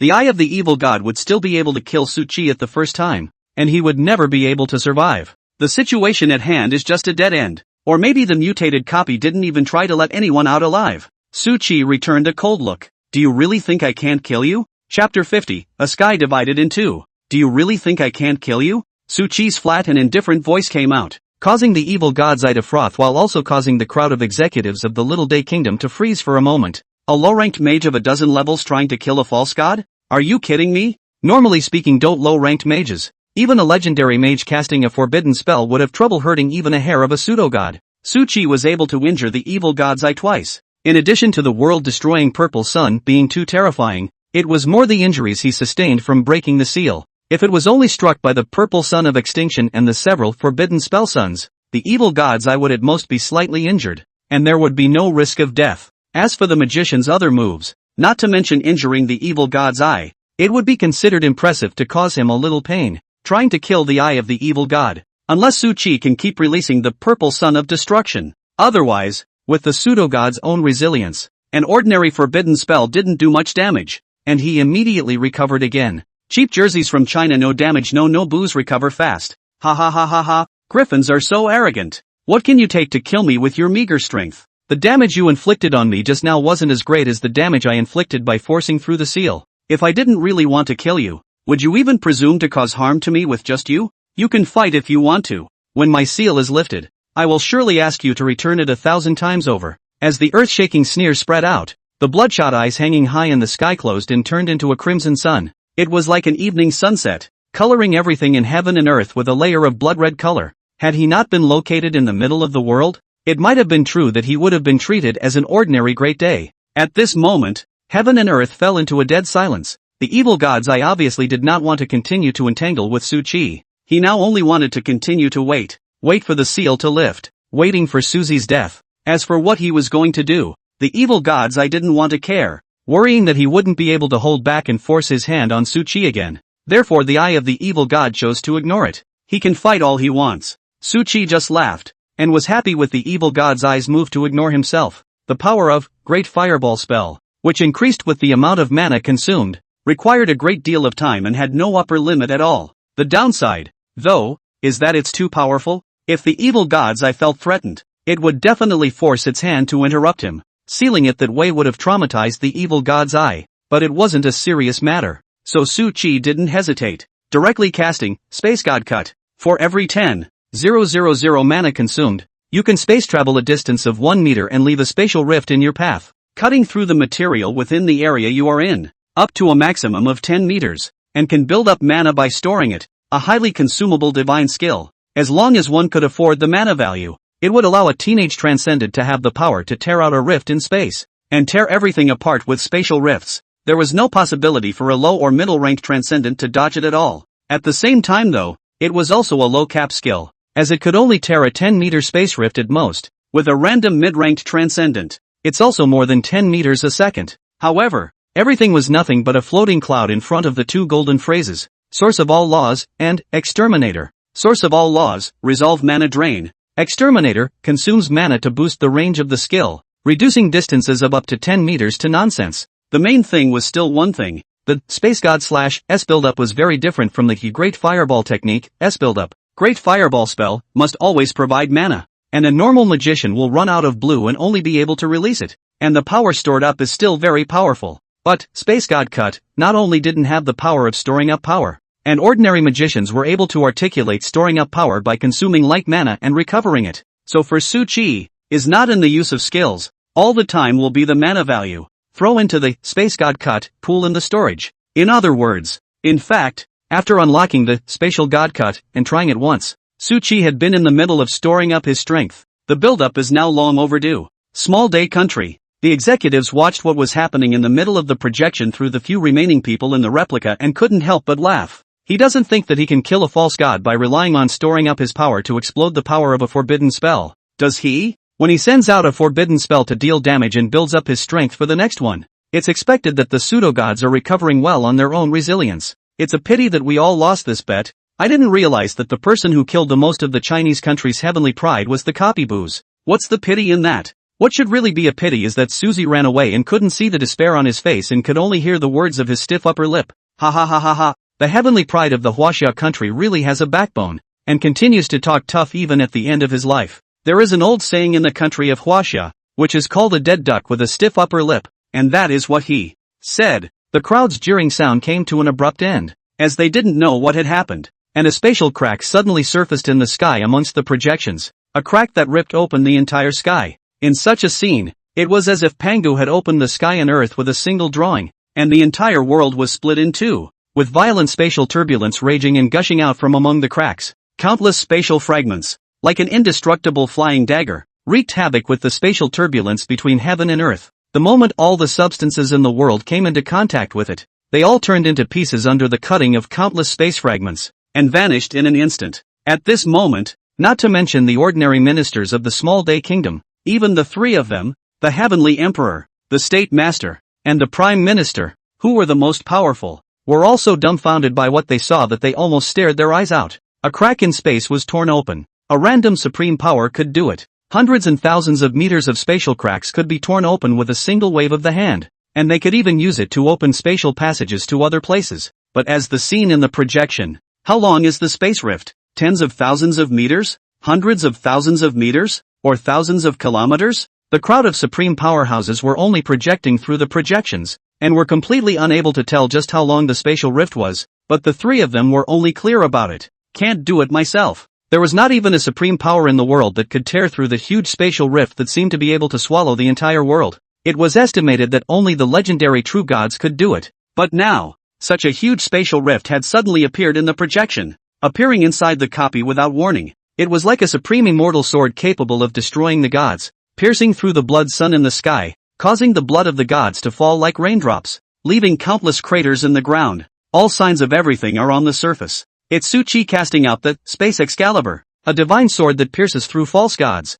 Chapter 51, Slaying the Eye of the Evil God. This, Prime Minister opened his mouth, but he was so shocked that he could not utter a word, and his eyes looked at the projection of the Space Excalibur that was pierced through by the blow of the Blood Sun. Blood Sun. He's sure. If it's a frontal hard carry for yourself, there is absolutely no chance of blocking it. The Heavenly Emperor sitting on the main seat looked at the spatial crack in the projection. He sat calmly in his chair, but his hands on the armrests were trembling. Su Qi was able to make such a terrifying move at a dozen levels, even if it was through a special method. But if he were to reach a higher level, he would be able to make such a terrifying move. If they became legendary mages, or even demigods or pseudo-gods, wouldn't killing them be as simple as chopping up a melon and cutting up a vegetable? The state master on the side was also numb at the moment. As the person who had blocked Ji Fengmai from descending to the Little Daybreak country, he had probably long since been grudged by Su Qi. If he grows up in the future, the first one to get someone killed was him. And as far as the signs in front of him were concerned, it was impossible for the duplicate booze to stop Su Qi from leaving. He will be strong and unbeatable to kill from certain death. The ministers of the country of the small days are all sweating, have long since lost their previous leisure and elegance, all staring blankly at the projection, the crack that bisects the sky, listening to the wails belonging to the false gods coming from it. The ministers felt that their legs were weak and their bodies did not have any strength. Obviously they had just had enough to eat and drink, but at this moment they felt like they were about to commit hypoglycemia. The wailing in the replica continued. The blood of the gods continued to fall, and the space god cut tore through the god body of the eye of the evil god. Endless spatial turbulence erupted from the spatial cracks and carried countless spatial fragments to the evil god's eye. It was like being pierced through the chest with a sword and then having countless tiny flying needles sticking into the flesh and blood and constantly cutting through the flesh and blood in your body. Susie watched quietly. The mana value consumed by this move, spatial god cut, would have to be counted in tens or hundreds of billions, and even the most powerful could not afford to supply it. What are you holding up? Even if space god cut wasn't a high-level skill, under the unlimited mana boost, it was even more of a forbidden spell than a forbidden spell. Even the purple sun of destruction is far inferior. After all, the build-up time and level are there. Griffin, do you really think you can kill me in one go? You wait for me. When I recover, I will definitely break you into pieces. The evil god's eye screamed miserably, mobilizing his entire body's divine power to resist the spatial turbulence pouring into his body, to dissolve the spatial fragments that kept cutting through his body. However, even though the evil god's eye had already suffered a heavy blow and was already in pain, and needed to fight with all its might to withstand it, he still had a lot of harsh words. The eye of the evil one is a gamble. Bet Susie can't put up a second one anytime soon, as long as he can't release it. Once the eye of the evil god dissolved the remaining spatial turbulence and spatial debris in his body, with the restorative power of the remnants of a deity's body, it wouldn't take long for him to come back to life. Yet the response to him was a sneer. If you can't kill it in one go, let's do it again. Su Qi slightly adjusted his angle with space teleportation, and an illusory Su Qi appeared beside him out of thin air. Along with it, there was also a piece of heaven and earth that was much different from the world in front of him, but much better. Overlapping with this world, past repeats itself. The illusory Su Qi shuttled an unknown number of meters in an instant, and where he passed by, the space crumbled inch by inch, as if it was an invisible space Excalibur. It pierced straight through the divine body of the evil god's eye, piercing through the crimson blood sun that hangs high in the middle of the proper sky. At this moment, if one were to look up from below, an immense and incomparable fork divided the entire sky into four pieces. The sun in the middle of the sky. It is the center of a huge fork. As a series of two extermination level, space god / went down, the evil god's eye didn't continue to scream, and a large amount of God's blood dripped down from the spatial cracks. It was also cut into foam by countless space fragments. The light of the entire blood sun was decaying as he re-emerged as an eye, and the blood-colored plants in the entire heaven and earth were rapidly withering at this moment. Su Qi, do you really think that you have won by killing me? There was only resentment left in the gaze of the evil god's eye as it looked at Su Qi. Su Qi was silent, but suddenly boom, a loud sound spread throughout the world. The eye of the evil god directly exploded.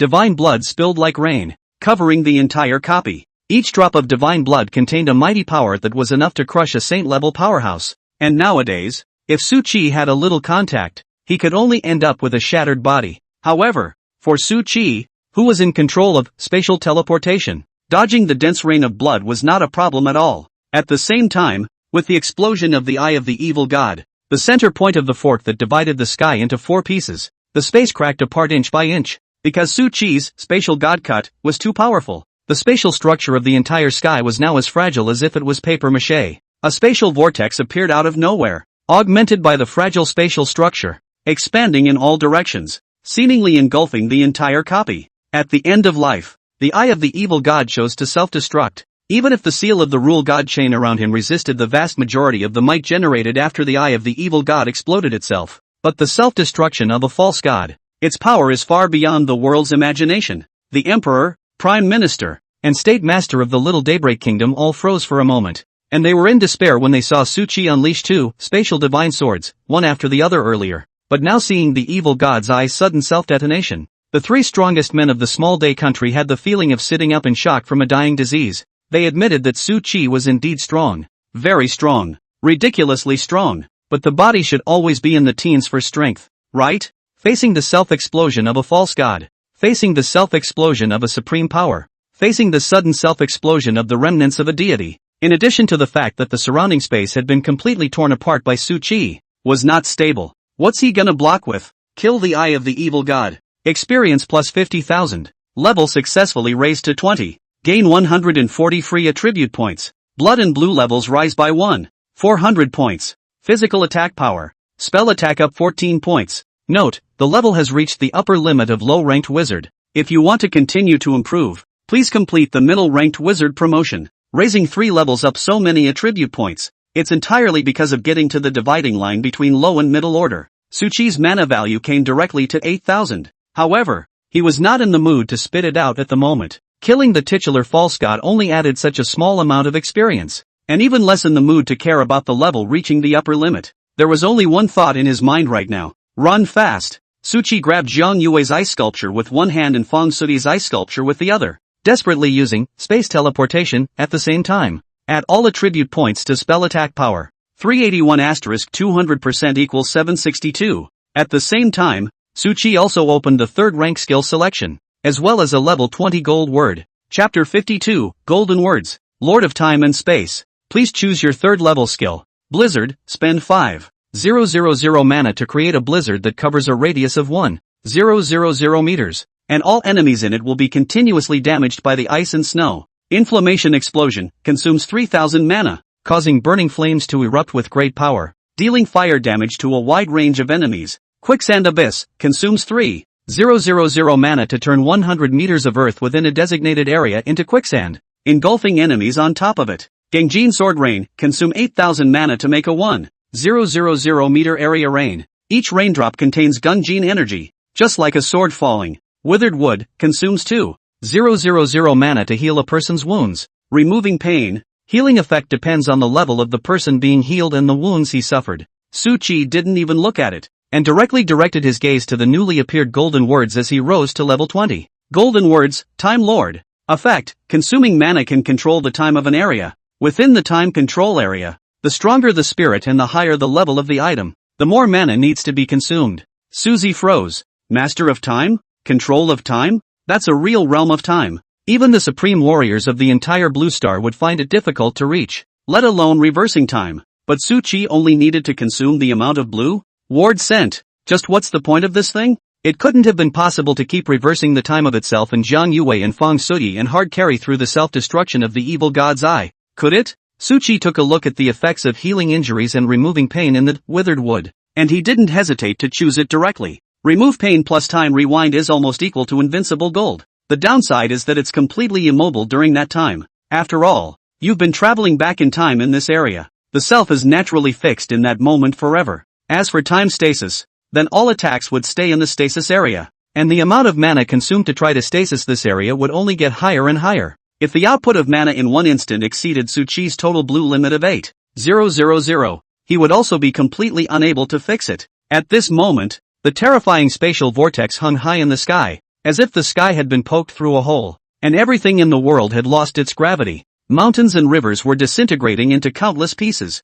Rivers were flowing backwards, and everything was slowly drifting towards the sky, to enter the boundless darkness of the spatial vortex. Along with it, the space vortexes also grew larger and larger, enveloping the sky, its gravitational pull covering almost the entire copy and growing larger and larger as time passed. The entire copy is slowly disintegrating. It's being swallowed up by the black hole in the sky. The last of the dead soldiers sent in by the Emperor of the Lesser Heavenly Kingdom was frantically fleeing, but under the immense gravitational force of the spatial vortex, the earth beneath his feet suddenly flew up. Together with him, the dead man fought and struggled desperately, but all his struggles were in vain as he flew up. Even if the ground under your feet is broken, the dead soldiers can't fall from the new one either. He could only watch quietly, watching the black hole in the sky getting closer and closer to him, and watching the death approaching step by step. There's nothing you can do about it yourself. Only at the last moment of his life, he could explode all of his strength in an attempt to shatter the spatial rift, but in the end, he disappeared into the endless darkness along with it,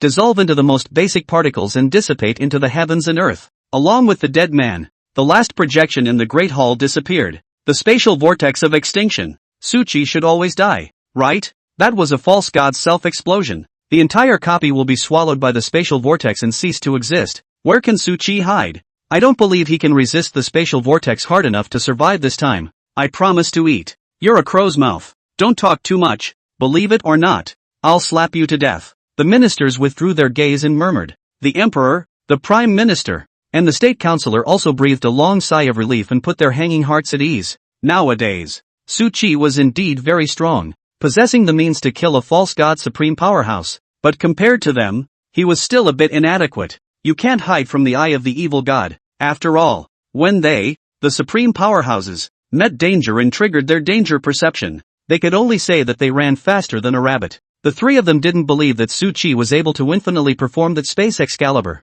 Or else he wouldn't have waited so long to make a move after seeing through the true body of the evil god's eye. However, Suchi's potential was enough to chill any supreme power in the world, causing the high and mighty to fear them. Use all agents to investigate in the country of China. No matter what, we must make sure Suchi is dead. The emperor gave the order after sucking in a breath of cool air. Even though everything in the middle of the replica was reflected in his eyes, the emperor still could not rest assured, and had to be truly certain that Suchi was dead in order to feel at ease. Countless people heard about it. The powerhouses on the side of the great pretty country had also gotten the news of Suchi's death and the general passage within the copy at the first time. Subsequently, the powerful people of the Chinese nation also knew through their agents. The supreme powerhouses looked at each other in disbelief as they listened, all a bit unable to believe their ears. They knew Suchi was strong, knowing that he is ridiculously talented, but never thought it could be so high. Unfortunately, the heavens envy talents. If Suchi could truly grow up, the unification of the blue star would be just around the corner.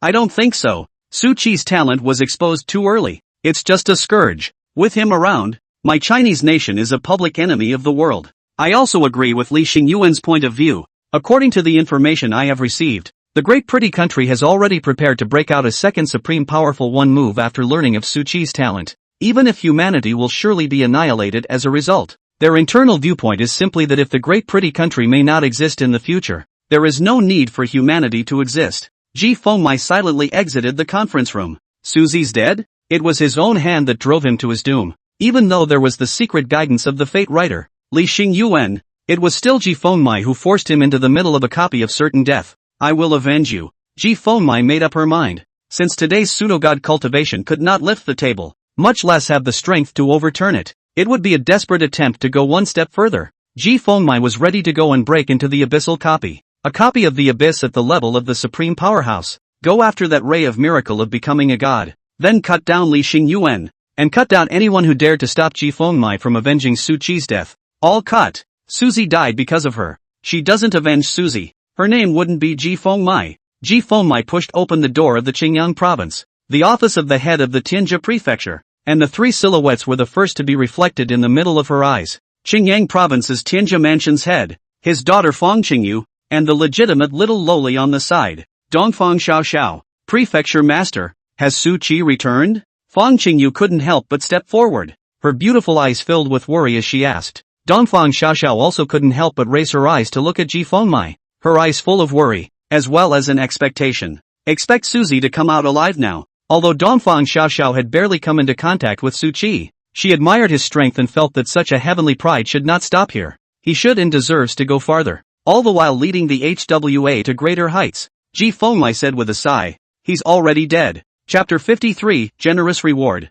Crippled Divine Weapon and Divine Soul. He's dead? Fang Qingyu and Dongfang Xiaoxiao couldn't help but stare. 5 short words seemed to explode in their minds. Sad? There were, but not many, and still more regret and disbelief filled their hearts. They lamented the fall of the absolute pride. And even more so, they didn't believe that a heavenly pride with the power to destroy the world would perish in a small copy of the mutation. Mistress Fang sighed regretfully. Ji Fengmai said, "When wood shows in the forest, the wind will destroy it. This time there is my fault. It's because I didn't expect that someone would disregard the face and directly go after him." Ji Fengmai has a deadly grudge against Li Xingyuan. However, she also did not expect that the other party would be so decisive in their actions. And seeing the Jedi heavenly pride, she felt that Su Qi would be on Ji Fengmai's side. No attempt to pull it together at all. No hesitation in choosing to strike. As soon as the words fell, Ji Fengmai's figure disappeared into thin air, and she now had no thoughts of accepting Fang Qingyu as her disciple. She came to the general office whenever she wanted to, didn't want to come, wanted to remain in the shelter of my father. Ji Fengmai didn't force herself. Inside the capital villa, the noblewoman fainted directly after hearing the news, and the nanny on the side rushed to perform emergency resuscitation, allowing her to slowly wake up. What did you say? You said that Yuwei and Su Qi are both dead? The noblewoman had just opened her eyes and immediately questioned the subordinate who had delivered the news again. The subordinate knelt on one knee, reporting back to the madam. This matter was uttered by the old ancestor himself, and is by no means half false. The noblewoman nearly fainted again. Earlier, when she heard from somewhere else that Su Qi's talent was overwhelming and that she herself was called a loser, the noblewoman was first taken aback, then it immediately slowed down again. After all, although she had forced Jiang Yuwei to break up with Su Qi, she hadn't gone too far, allowing her daughter to play smart while also leaving herself a way out. After that, even if Su Qi learns the truth and doesn't treat her well, the noblewoman doesn't have any risk. After all, no matter what, Jiang Yuwei is also her daughter. So for all the taunts from the outside world of defeated pussies, the noblewoman just smiled. As a result, she was now being told out of the blue, Su Qi and Jiang Yuwei are dead? Inside the copy, the spatial vortex has become so large that it is beyond imagination, and heaven and earth are swallowed up by it, leaving only a dark and incomparable vortex. However, if someone came in, they would find 3 figures struggling to hold on as all the chaotic spatial turbulence and spatial debris cut their bodies apart. All will be restored in a flash. This mana value consumption is truly horrifying. It's good that the pain relief effect of withered tree rejuvenation has a duration, or else one would have to die of pain without being killed. Su Qi muttered. At this moment, Jiang Yuwei and Fang Qingyu were clinging to his body, and the cheeks of the 2 women were tinted with a blush. Time Lord controls a certain range of time. The smaller the area, the less it consumes. Holding tightly together consumes the least. But Jiang Yuwei was shy at the same time. There was only one thought in his mind. My man. So fierce. It's all this and still managed to survive with her. Fang Suyi was also a little numb from the shock. All she had in her heart from the time she was thawed out by time rewind and saw the spatial vortex in the sky was despair. But Suzy just said hold him tight if you want to live. That is what Fang Suyi thought. All dead to the end and still want to take advantage of her. But want to take advantage of it. To be able to serve death with such a man in your arms. It's barely a romance. Fang Suyi was truly surprised. Holding Suzy can really be survivable. Even if he was cut into 1,000 pieces by the spatial debris, he would not feel any pain, and would be restored as before in the next instant. Sister Yuwei, can you make brother Su Qi responsible for me? Fang Suyi spoke pitifully. Jiang Yuwei almost died speechless and chose to remain silent. As time passes, luckily, the power of a false god's self-destruction was not infinite, and under the effect of the spatial rules, the broken and unbearable space began to gradually recover. Congratulations on passing the forest of the thousand-eyed evil god. As the first group to pass the mutation copy,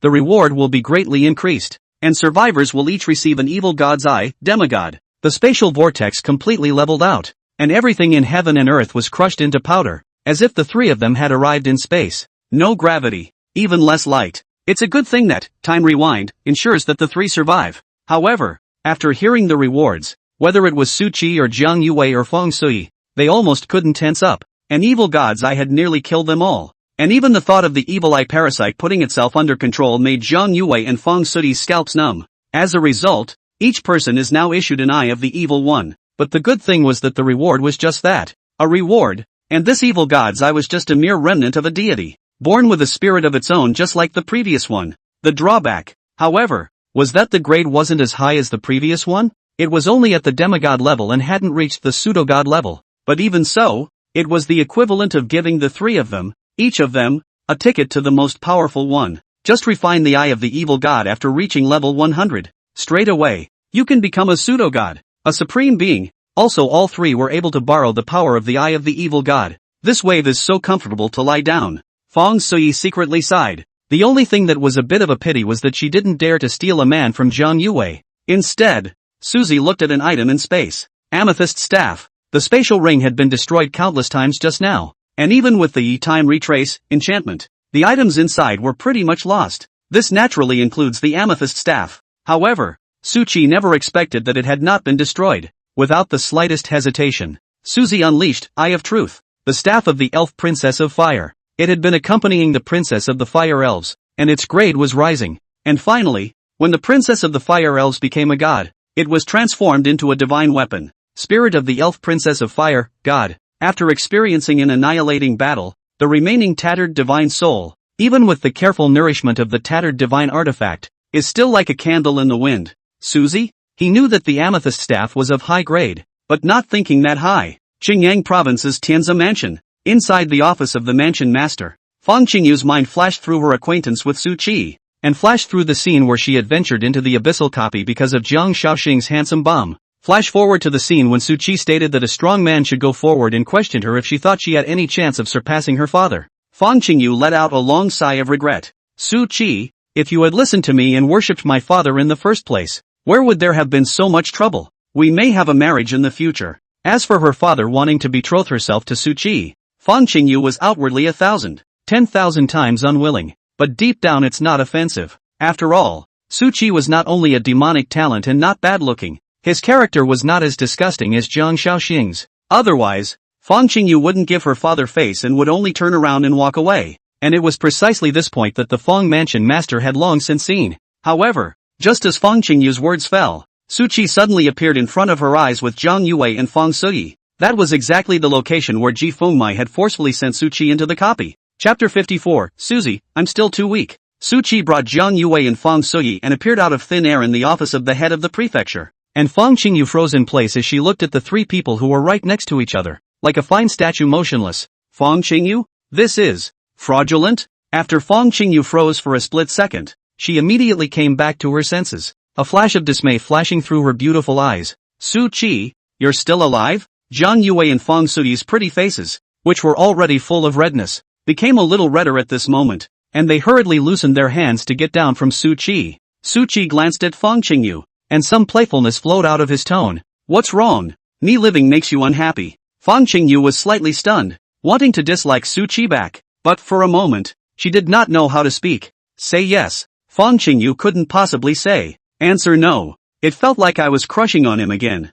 The pretty young girl could only end up being furious with a red face, a pair of pretty eyes glaring angrily at Su Qi, wanting to bite him but feeling that it was too ambiguous. Su Qi said unconcernedly, Qingyu, where is Lord Prefect and your father? Shouldn't they be waiting for my good news? Why are you the only one in the office? Feng Qingyu came back to her senses, and with her arms wrapped around her chest, she arrogantly gave a cold humph and said, according to reliable information, you all have already died in the copy. The lord of the house and my father left naturally. What? Suzy was dumbfounded for a split second. Where do you get your reliable information? Feng Qingyu skimmed her small mouth. How would I know? That's a meeting that only the most powerful can participate in. Even my father isn't qualified to observe. Su Qi shook his head. 13,000 I don't know. Please take us to your father. I need a favor from him for something. Su Qi still didn't feel very comfortable with the evil god's eye that was rewarded to them after clearing the copy, and he intended to let the top-tier powerhouses scrutinize it, especially the dead man who had left the copy alive before,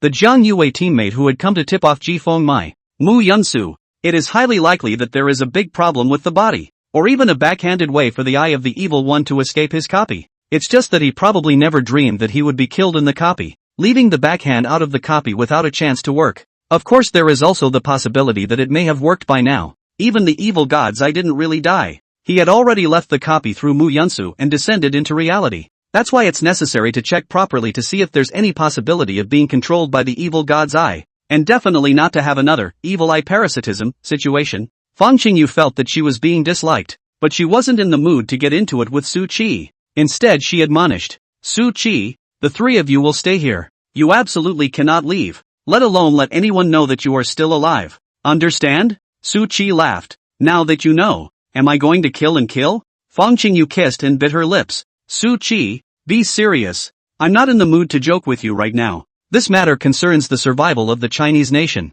Fang Qingyu had also heard it from her father. Originally, the great pretty country had been prepared to start the great war of the most powerful to force the Chinese country to hand over Su Qi, or else they would not hesitate to fight even until the Blue Star collapsed. However, after Su Qi was set up afterwards and allowed Ji Fengmai to be forcibly sent into the copy of the mutation, the Great Prettiness Kingdom's supreme powers resisted the urge to tear their faces off. Selection and other results. Now if the news that Su Qi was still alive were to spread out, the Great Pretty Country's multitude of supreme powerhouses would surely press in with their armies, grow up by eradicating at all costs, sure to overthrow their Suzy. At that time, even if all the supreme beings of the Huaxia country united as a front and chose to break the net of fish death, in the end, it would only be a lose-lose situation. Even the destruction of mankind. Hide the news that Suzy is still alive. It's the best choice. There isn't one. Fang Qingyu also briefly told the three of them everything he knew. Jiang Yuwei and Fang Sudi were shocked and dumbfounded, because Su Qi, a level 10 or 20 magician, was actually able to trigger the second great war of the most powerful. The great beautiful country wanted to kill Su Qi at all costs, even at the risk of many supreme powerhouses perishing and even the destruction of humanity. How can you be so outrageous? However, in a few seconds, both Jiang Yuwei and Fang Sudi were relieved again, as witnesses to Su Qi's true strength. No one knew better than them how fierce Su Qi really was. It can only be described as fierce to the point of lawlessness. If one were to think differently, if Su Qi was one's enemy, whether it was Jiang Yuwei or Fang Sudi, they would do whatever it took to get him killed. Otherwise they will not be able to sleep or eat. Su Qi couldn't help but let out a long sigh after hearing this. Sure enough, I'm still too weak. Su Qi's current strength, being able to kill a sealed false god powerhouse, also meant that he possessed the ability to kill a supreme powerhouse. But just because you have the ability doesn't mean you can do it. The eye of the evil god is in a sealed state. It's completely impossible to dodge. If Su Qi missed both of his space god cut when he faced the most powerful person,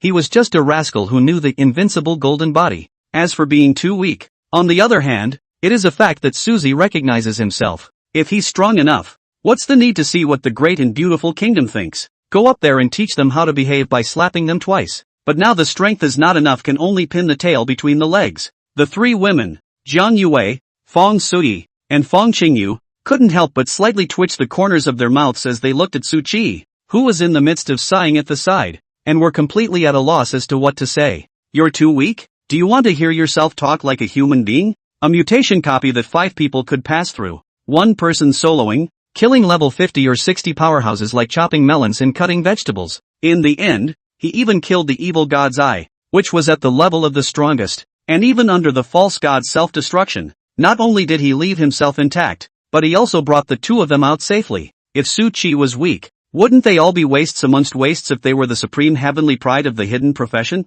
The three girls expressed their complete inability to understand Su Qi's thoughts, and Fang Qingyu chose to silently open her cell phone and dialed her father's number. Little Princess Qingyu, what's wrong? Still sad about Su Qi? Mistress Fang's gentle laughter came from amongst the cell phone. As a 100-level demigod, he had long been accustomed to seeing the parting of life and death, and he still felt more sorry for Su Qi's death. Fang Qingyu felt her cheeks become hot and burning all of a sudden, especially after feeling the other three gazes fall on her. Dad, don't talk nonsense. Mistress Fawn laughed. I wanted to pull your strings before, but you didn't agree. If you had agreed before, and I made the decision to keep Su Qi unexposed afterward, where would there be so much trouble? Jiang Yuwei listened in silence. Fang Sui looked at the other three with odd faces. Fang Qingyu was furious. She took a deep breath to calm down and said, Father, I'm here to talk to you about business. If you're talking nonsense, I'll ignore you for a month. What is it? Mistress Fawn also noticed the seriousness in her daughter's tone. Fang Qingyu gritted her teeth and said, I've got a bee-playing maniac here. I can't beat him. I need you to come over and help me beat him up. Fang Qingyu didn't choose to say it outright. It would be a big deal if the communication was leaked. Although highly unlikely, it is not ruled out and therefore caution must be exercised. It was definitely not that Fang Qingyu really wanted to beat up Su Qi. Chapter 55, News of Absolute Fidelity. The Supreme Treasure Demigod's Desire. A maniac? Beat him up? Feng Sui secretly nodded her head in strong agreement. Even Jiang Yuwei couldn't help but subconsciously nod her head. Only when she met Su Qi's gaze, she immediately lowered her head again, as vain as she wanted to be. Su Qi probability will not hit Feng Qingyu and Feng Sui. After all, with them is not very familiar. But no one after gently with Jiang Yuwei play. But it's just by the way. Mistress Feng froze for a moment as he listened. It was the first time he had ever heard that his daughter had actually made such a request to him. But since it was my daughter who made the request, as a daughter slave to the lord of the Feng mansion, how can you not say yes? Little life domestic. The banquet had ended, and the emperor stayed in the great hall with the prime minister and the state councillor, quietly waiting for the agent's responses. Not long after, a figure walked in. Your Majesty the Emperor, the message you asked for has been sent out by the agents. The Emperor, along with the prime minister and the state councillor, all three of them were shaken. Speak. The Emperor spoke flatly. The visitor said, Su Qi is dead. Even though the three heavenly emperors had known the outcome for a long time, they could not help but be stunned, and then burst out laughing unanimously. It felt like the sword of judgment hanging over his head was finally gone, and it felt like the mountain of God weighing down his heart had finally disappeared. Is the news reliable? The emperor still couldn't help but inquire. The visitor swore, absolutely reliable. The news is coming from the highest level internal meeting of the Huaxia state. It's only the most powerful people of the Huaxia state who are qualified to participate. Absolutely true and reliable. Ha ha ha ha ha. The three tennos laughed freely. After a long time, it was only then that the emperor gathered his emotions and waved his hand at the people below him. Go down. The visitor disappeared, leaving the palace. However, if the three emperors knew that the message spoken in the highest meeting of the Chinese nation came from the small day country and the big beautiful country, how will they feel? WAH, top secret news from the land of little days and the land of big pretty. Surely fidelity. The land of small days and the land of great prettiness, an internal meeting that only the most powerful people in the land of China can participate in. And the information is absolutely reliable. Qingyang Province's Tianzi Mansion. Inside the office of the mansion master, Mistress Feng tore through the space between the two places to arrive. Qingyu, where's the guy to beat up? The sound comes before the person arrives. Lord Feng Fu would like to take a good look at who dared to play be in front of his daughter, and even caused Feng Qingyu to call him directly. However, after the Feng mansion master stepped into the office, his entire body froze in place as Su Qi's four people came into view. His brain was as if it had gone down, and his eyes stared blankly at Su Qi, as if he had been cast in a fixation spell. Father, it's this guy. Help me beat him up severely. The blush on Feng Qingyu's cheeks remained as she gritted her teeth and spoke, as if he didn't hear the edge. The Feng mansion master stepped forward and patted Su Qi's shoulder, greeting him warmly. What a living hell. You brat actually didn't die? Daughter slave? Who's a daughter slave? Why didn't he see it? Susie smiled. It was just a fluke. Mistress Feng shook her head and said, where do you call this a fluke? The mansion lord all thought you were dead, but I didn't expect your kid to not only come back alive, but to actually bring two people with him. Feng Qingyu puffed up her face in anger. Su Qi said, Mansion Master, please help me contact Lord Chief Mansion Master. I have something I need her help with. Yes? What is it you'll tell me directly? I wouldn't dare to call her right now. Mistress Feng shook her head in denial. Why? Susie wondered. The Feng Mansion Master sighed. According to what the Mansion Master told me, there were other supreme beings involved in what you did this time, and she was backstabbed. If I call to contact her now, it's highly likely that other supreme beings will know the contents, and it's not appropriate to go over to him. It's easy for people with good intentions to become suspicious. Backstabbing? Who? Su Qi's face sank. Since Mistress Feng had said it, it was definitely not the most powerful person of the little day country that he knew. The Feng Mansion Master shook his head. That's not something I can get involved in. The Mansion Master just unintentionally mentioned it to me. Su Qi was silent for a moment. Then please help the prefectural lord to check for the three of us if there is any problem with the rewards given for passing the altered copy. Su Qi had seen the rewarded eye of the evil god with his eye of truth and did not see any problems. That doesn't mean there aren't problems, though, especially in the face of Mu Yunsu, who was very likely to have been taken over by the evil god's eye. Give me a look. If it's not possible, I'll find a chance to secretly contact the mansion lord. Mansion Master Feng couldn't help but get curious. The duplicate actively grants a pass bonus. It's such an extremely rare thing. After all, even if you pass the abyssal difficulty copy, there is no reward to take, and if you want something, you can only scavenge in the middle of the copy. Su Qi didn't talk nonsense. The skin at his eyebrow cracked open a slit and then moved to the sides. Eventually a vertical pupil emerged. Blood-red vertical pupils. In an instant, a strong sense of crisis and uneasiness rose in the heart of Lord Feng Fu, who was face to face with the blood-red vertical pupil. That vertical pupil seemed like it could threaten his life. Fang Qingyu didn't feel much as she nodded her head and commented up. An extra vertical pupil between the eyebrows is quite handsome. The remaining four were in no mood to pay attention. Mistress Fang was watching intently, looking at it carefully, wanting to see what it really was, wanting to see the problems hidden within it. Su Qi, Jiang Yuwei, and Fang Suyi were quietly waiting for the final answer, waiting for Mistress Fang to give the result. The room was quiet for a long time before the Fang Mansion master sucked in a breath of cool air, a flash of disbelief appearing on his face. This is the remnants of a deity? Su Qi was puzzled. Divine spirit remnant? What is that? What is its function? As an introductory transcendent who had just practiced for a few days, he knew nothing about the top, and the school hadn't taught him any information about the remnants of the gods.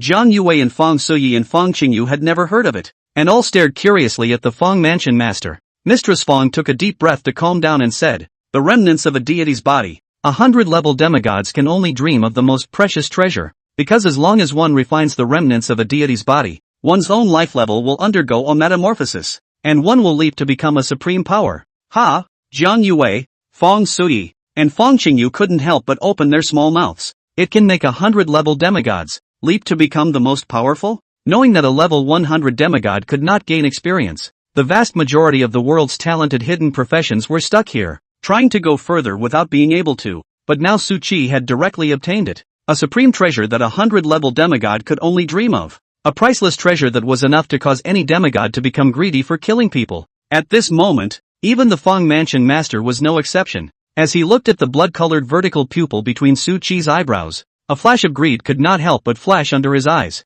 As long as you kill the 3 Su Qi by yourself, grab that evil god's eye, Mistress Fang will be able to successfully advance to supreme power. Chapter 56, The Evil God's Eye's Backhand. That's becoming a supreme power. Become a true top man on the blue planet. Mistress Fang couldn't help but breathe slightly sharply. The atmosphere within the office became a little weird, not to mention Su Qi himself. Even Fang Qingyu had noticed the abnormality of the Fang Mansion master. Also for a brief moment, everyone in the room figured out why. "Dad, don't do anything stupid." Fang Qingyu leaned towards Su Qi's side while glancing at him, as if saying again that if the Fang Mansion master really dared to make a move, he would take her as a hostage. Su Qi was a bit speechless. Jiang Yuwei and Fang Suyi looked alert and tacitly leaned towards Fang Qingyu, as if they would take her as a hostage whenever there was a sign of making a move. Mistress Fang awkwardly rubbed the back of his head and said, "Don't worry guys, I've been stuck at a 100-level demigod for so long. It's normal for me to get greedy when I see the remnants of a deity." The crowd couldn't help but have the corners of their mouths twitch slightly. They all didn't expect Mistress Fang to actually admit it in a big way, but this also eased the atmosphere in the office a lot. Su Qi didn't care either. "Does the lord of the house see the problem?" Mistress Fang shook her head. "Didn't see it." Su Qi was silent for a moment before voicing out his concerns. The Fang Mansion master and the 3 women, Jiang Yuwei, Fang Suyi, and Fang Qingyu, were all startled, not expecting Mu Yunsu, who had run out first. Extremely 100% problematic. It was highly likely that the copybus that hadn't died the eye of the evil god, and even possessed the possibility of being able to control the eye of the evil god within them, the copy reward. At this point it must be seen by the mansion lord. The Fang Mansion lord wasn't sure. After all, this matter involved the remnants of a divine spirit, and the pseudo-gods who regained consciousness as remnants of the gods. The Fang Mansion master looked at Fang Qingyu. "Qingyu, this call can't be made by me. You call for the mansion master and say that you're going to the Tianzi Mansion General Mansion and ask her to come and pick you up." Fang Qingyu didn't hesitate and dialed Ji Fengmai's private phone number as requested by Mistress Fang. "Who? This mansion master doesn't have time right now. Let go if you have an ass." Ji Fengmai's tone seemed impatient, although she didn't have any feelings with Su Qi and Jiang Yuwei. Experiencing that kind of thing made Ji Fengmai extremely angry. She just wanted to be ready now. "Go and break into the copy of the abyss that belongs to the most powerful." Fang Qingyu said. "Lord Prefect, I'm Qingyu. I've just decided to join the general house of the Tianjia Prefecture. Can I trouble you to come back and pick me up?" Ji Fengmai frowned with a willow brow. "Who is she?" "The head of the general mansion of the Heavens Policy Mansion. The most powerful man in China. Now someone's using her as a horse? It's not even enough to let her send someone to pick them up. But how dare you yell at her to pick them up in person? Who do you think you are? Who in the world would dare to yell at her to pick it up herself? Ask your father if he dares." For a moment, Ji Fengmai's previous bit of goodwill towards Fang Qingyu was completely gone, and her eyes became flat and cold. "I don't have time. Come yourself if you want to come, or have your father send you over." Hang up. Ji Fengmai indifferently made a reply and immediately prepared to hang up the phone. But suddenly, a dry cough came from it. Ahem. Ji Fengmai's hand that was about to hang up the phone paused, and her entire body froze slightly. Is that Susie's voice? Ji Fengmai's heart turned up in shocking waves. Didn't the agents of the Huaxia country already determine from the top secret information from the Little Day country and the Great Pretty country that Su Qi had already died inside the copy? How can he still be alive? Ji Fengmai hung up the phone without hesitation. Do. As Feng Qingyu listened to the sound coming from the phone, she couldn't help but look innocently at Mistress Feng. I'll call again? Jiang Yuwei and Feng Sui also felt a headache. I didn't realize the hints didn't work, but if he said it explicitly, the other supreme beings would most likely know about the call. And if they let Su Qi's news leak out again, the consequences are unimaginable. However, just as Feng Qingyu's inquiring voice fell, an extremely small spatial crack appeared out of nowhere in the middle of the office. The translucent Ji Fengmai stepped out from it. She had come not in her original form, and even more so, in order not to cause too much spatial fluctuation, she chose to tear open only a wisp of a slit. After all, every move of a supreme powerhouse was closely watched by other levels of powerhouses, and if the others knew that Ji Fengmai had returned to Qingyang province, it's hard not to have some thoughts. Susie, you're actually really alive? A flash of disbelief spread across Ji Fengmai's stunningly beautiful face. Although it had been determined on the phone that Su Qi might still be alive, when she saw it with her own eyes, Ji Fengmai's heart was still in disbelief in addition to disbelief. After all, Mistress Feng only knew the news that Su Qi was dead, and was not clear about the top secret information of the Little Day country and the Great Pretty country. Could Ji Fengmai, who was a supreme powerhouse, still not be clear about it? He killed all the strong people of other countries in the copy, and even cut down the pseudo-god level evil god's eye with his own opinion, causing him to choose to explode himself. Die with Susie. Even Ji Fengmai had watched the video about the evil god's eye fighting with Su Qi in the small days within the country, as well as his final choice to blow himself up. But now that the evil god's eye was dead, Su Qi returned from his copy and brought Jiang Yuwei and Feng Sui with him. Su Qi smiled faintly. Lord Prefect, I now need to trouble you to help me inspect the remnants of the deity. On the side, Jiang Yuwei and Feng Sui also stepped forward. Master, by the way, check me out. Lord Prefect, please help me too. As the two women spoke, the white skin between their eyebrows split open a slit just as Su Qi had done before, and then a blood-colored vertical pupil grew out of it. Lord Feng Qingyu? At this moment, not to mention their father and daughter being confused, even Ji Fengmai herself could barely strain her expression at this moment, a priceless treasure that 100-level demigods could only dream of. Even the most powerful pseudogods aspired to obtain the remnants of a deity. Instead, Su Qi's trio took one in each hand. It's being wholesaled here. Mistress Feng couldn't help but turn her head to look at Feng Qingyu. The usual doting in her eyes was no longer there. All there was a feeling of hatred. It's all grown up. Lets you trick your boyfriend into not brushing. The opportunity to lie on the supreme powerhouse you actually don't cherish. Feng Qingyu also blared back unwillingly. Ji Fengmai didn't care what her father and daughter were thinking. She didn't know how to speak at the moment and felt like the CPU in her brain was almost burned out. She could only say that it was worthy of being a low-level copy of a sealed pseudogod. And the rewards given were truly extraordinary. Outrageous to the core. As long as the remnants of the deity's body were refined, it would even be able to directly enhance Ji Fengmai's strength, causing her to take a large step forward on the path of a true god. Suzy briefly stated his concerns. Ji Fengmai, however, frowned and did not speak. Su Qi's three people were not in a hurry and waited quietly. After a while like this, Ji Fengmai spoke with a slightly gloomy expression. Mu Yunsu has already run away, and the person who assisted in taking care of her has an evil eye hidden within her body. No doubt about it. Definitely an evil eye parasite. Mu Yunsu, the dead man who left alive, has long since ceased to be the person she once was, and is instead a vessel for the eye of the evil god to leave the copy. Even the eye of the evil god was disguised, through a special method, in order to fool the rules of the copy. After all, he possessed some of the memories of the once thousand-eyed evil god. At the same time Su Qi came to a realization. No wonder killing the evil god's eye gave so little experience. Su Qi was previously thinking that it was the low-level mutation copies that pressed too hard on experience, or that the final death of the evil god's eye was not accomplished by his own hands. It's a self-inflicted death. That's why it doesn't give much experience. Now it seems there is only one real reason.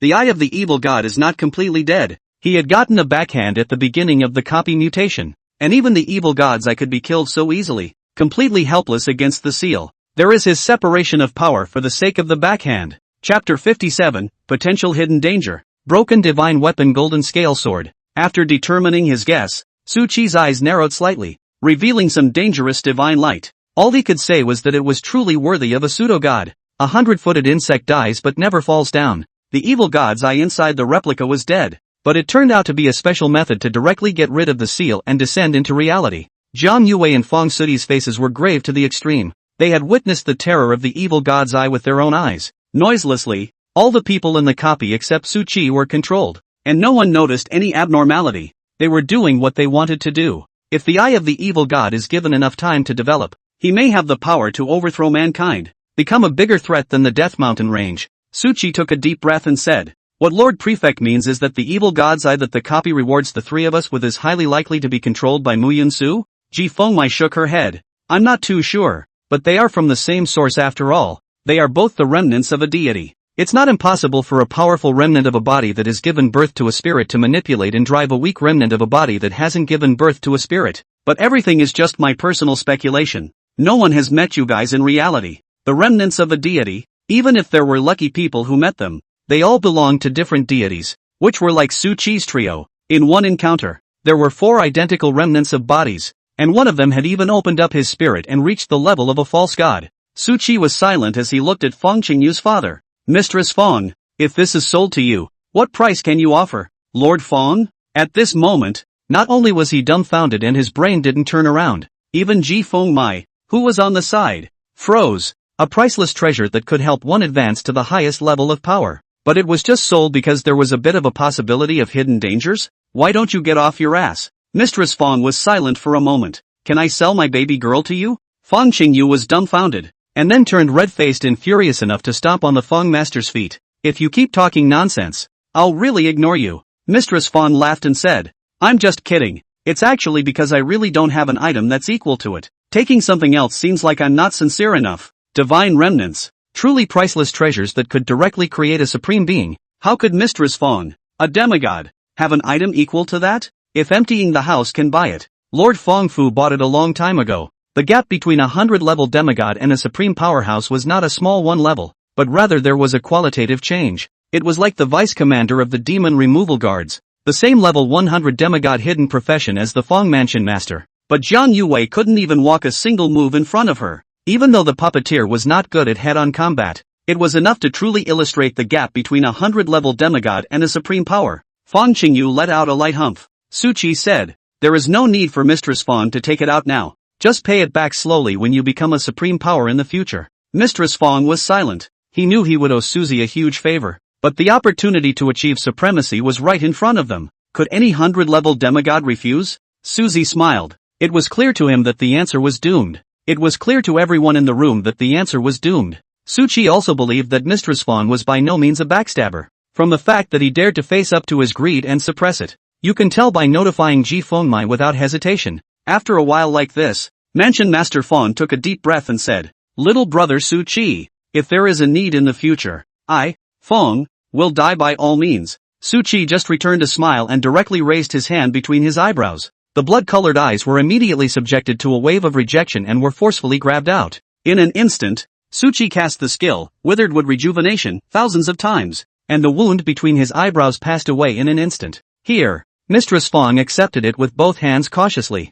Feng Qingyu skimmed her small mouth. Mistress Feng glanced at her and said, "Why don't you quickly greet your uncle Su Qi?" Feng Qingyu? All she wanted to do now was curse. "How come I didn't realize my father was such a dog before?" Su Qi smiled awkwardly. "Brother Feng, Qingyu is also considered a friend of mine. In the future, we'll talk about each other." Without a word, Mistress Feng simply sat down on the spot and began to refine the evil god's eye, intending to directly impact the pseudo-god level. It was possible for Mu Yunsu to forcibly control the unintelligent, evil god's eye, but it was never possible to control the evil god's eye that had been refined away. Ji Fengmai nodded her head gently. "Su Qi, you are very good. Advancing to become a supreme being by refining the remnants of a deity is a shortcut, but it should never be the path you take." Su Qi looked at Ji Fengmai. Ji Fengmai then spoke. "Becoming a god is essentially making oneself assimilate with a rule authority, making oneself the rule itself. If you choose to refine the remnants of a deity to advance to false god, the path you take will be someone else's path, not the one that best suits you. In fact, even if you don't give the evil god's eye to little Feng, I would still suggest that you refine it for him." Su Qi froze for a moment before giving a slight salute. "Thank you for your guidance, House Master." Jiang Yuwei watched as her eyes flickered for a moment, and with a salute as well, she said, Master, I don't want this evil god's eye either. Ji Fengmai's eyes exuded a touch of approval. Yuwei, although your talent is far inferior to Su Qi's, Master is also very optimistic about you. She took away the eye of the evil god at the center of Jiang Yuwei's eyebrows between her raised hands, and Su Qi hurriedly followed up with the treatment. Ji Fengmai's main body, on the other hand, rummaged around in her own spatial storage device, and eventually an item was sent over from amongst the tiny space. It was a long, slender sword. It was quietly suspended in the middle of mid-air. The sword's body slender and elegant, its line smooth and natural, the hilt gradually narrowing down to the tip, as if it were a beautifully crafted piece of art. Even if no one drove it,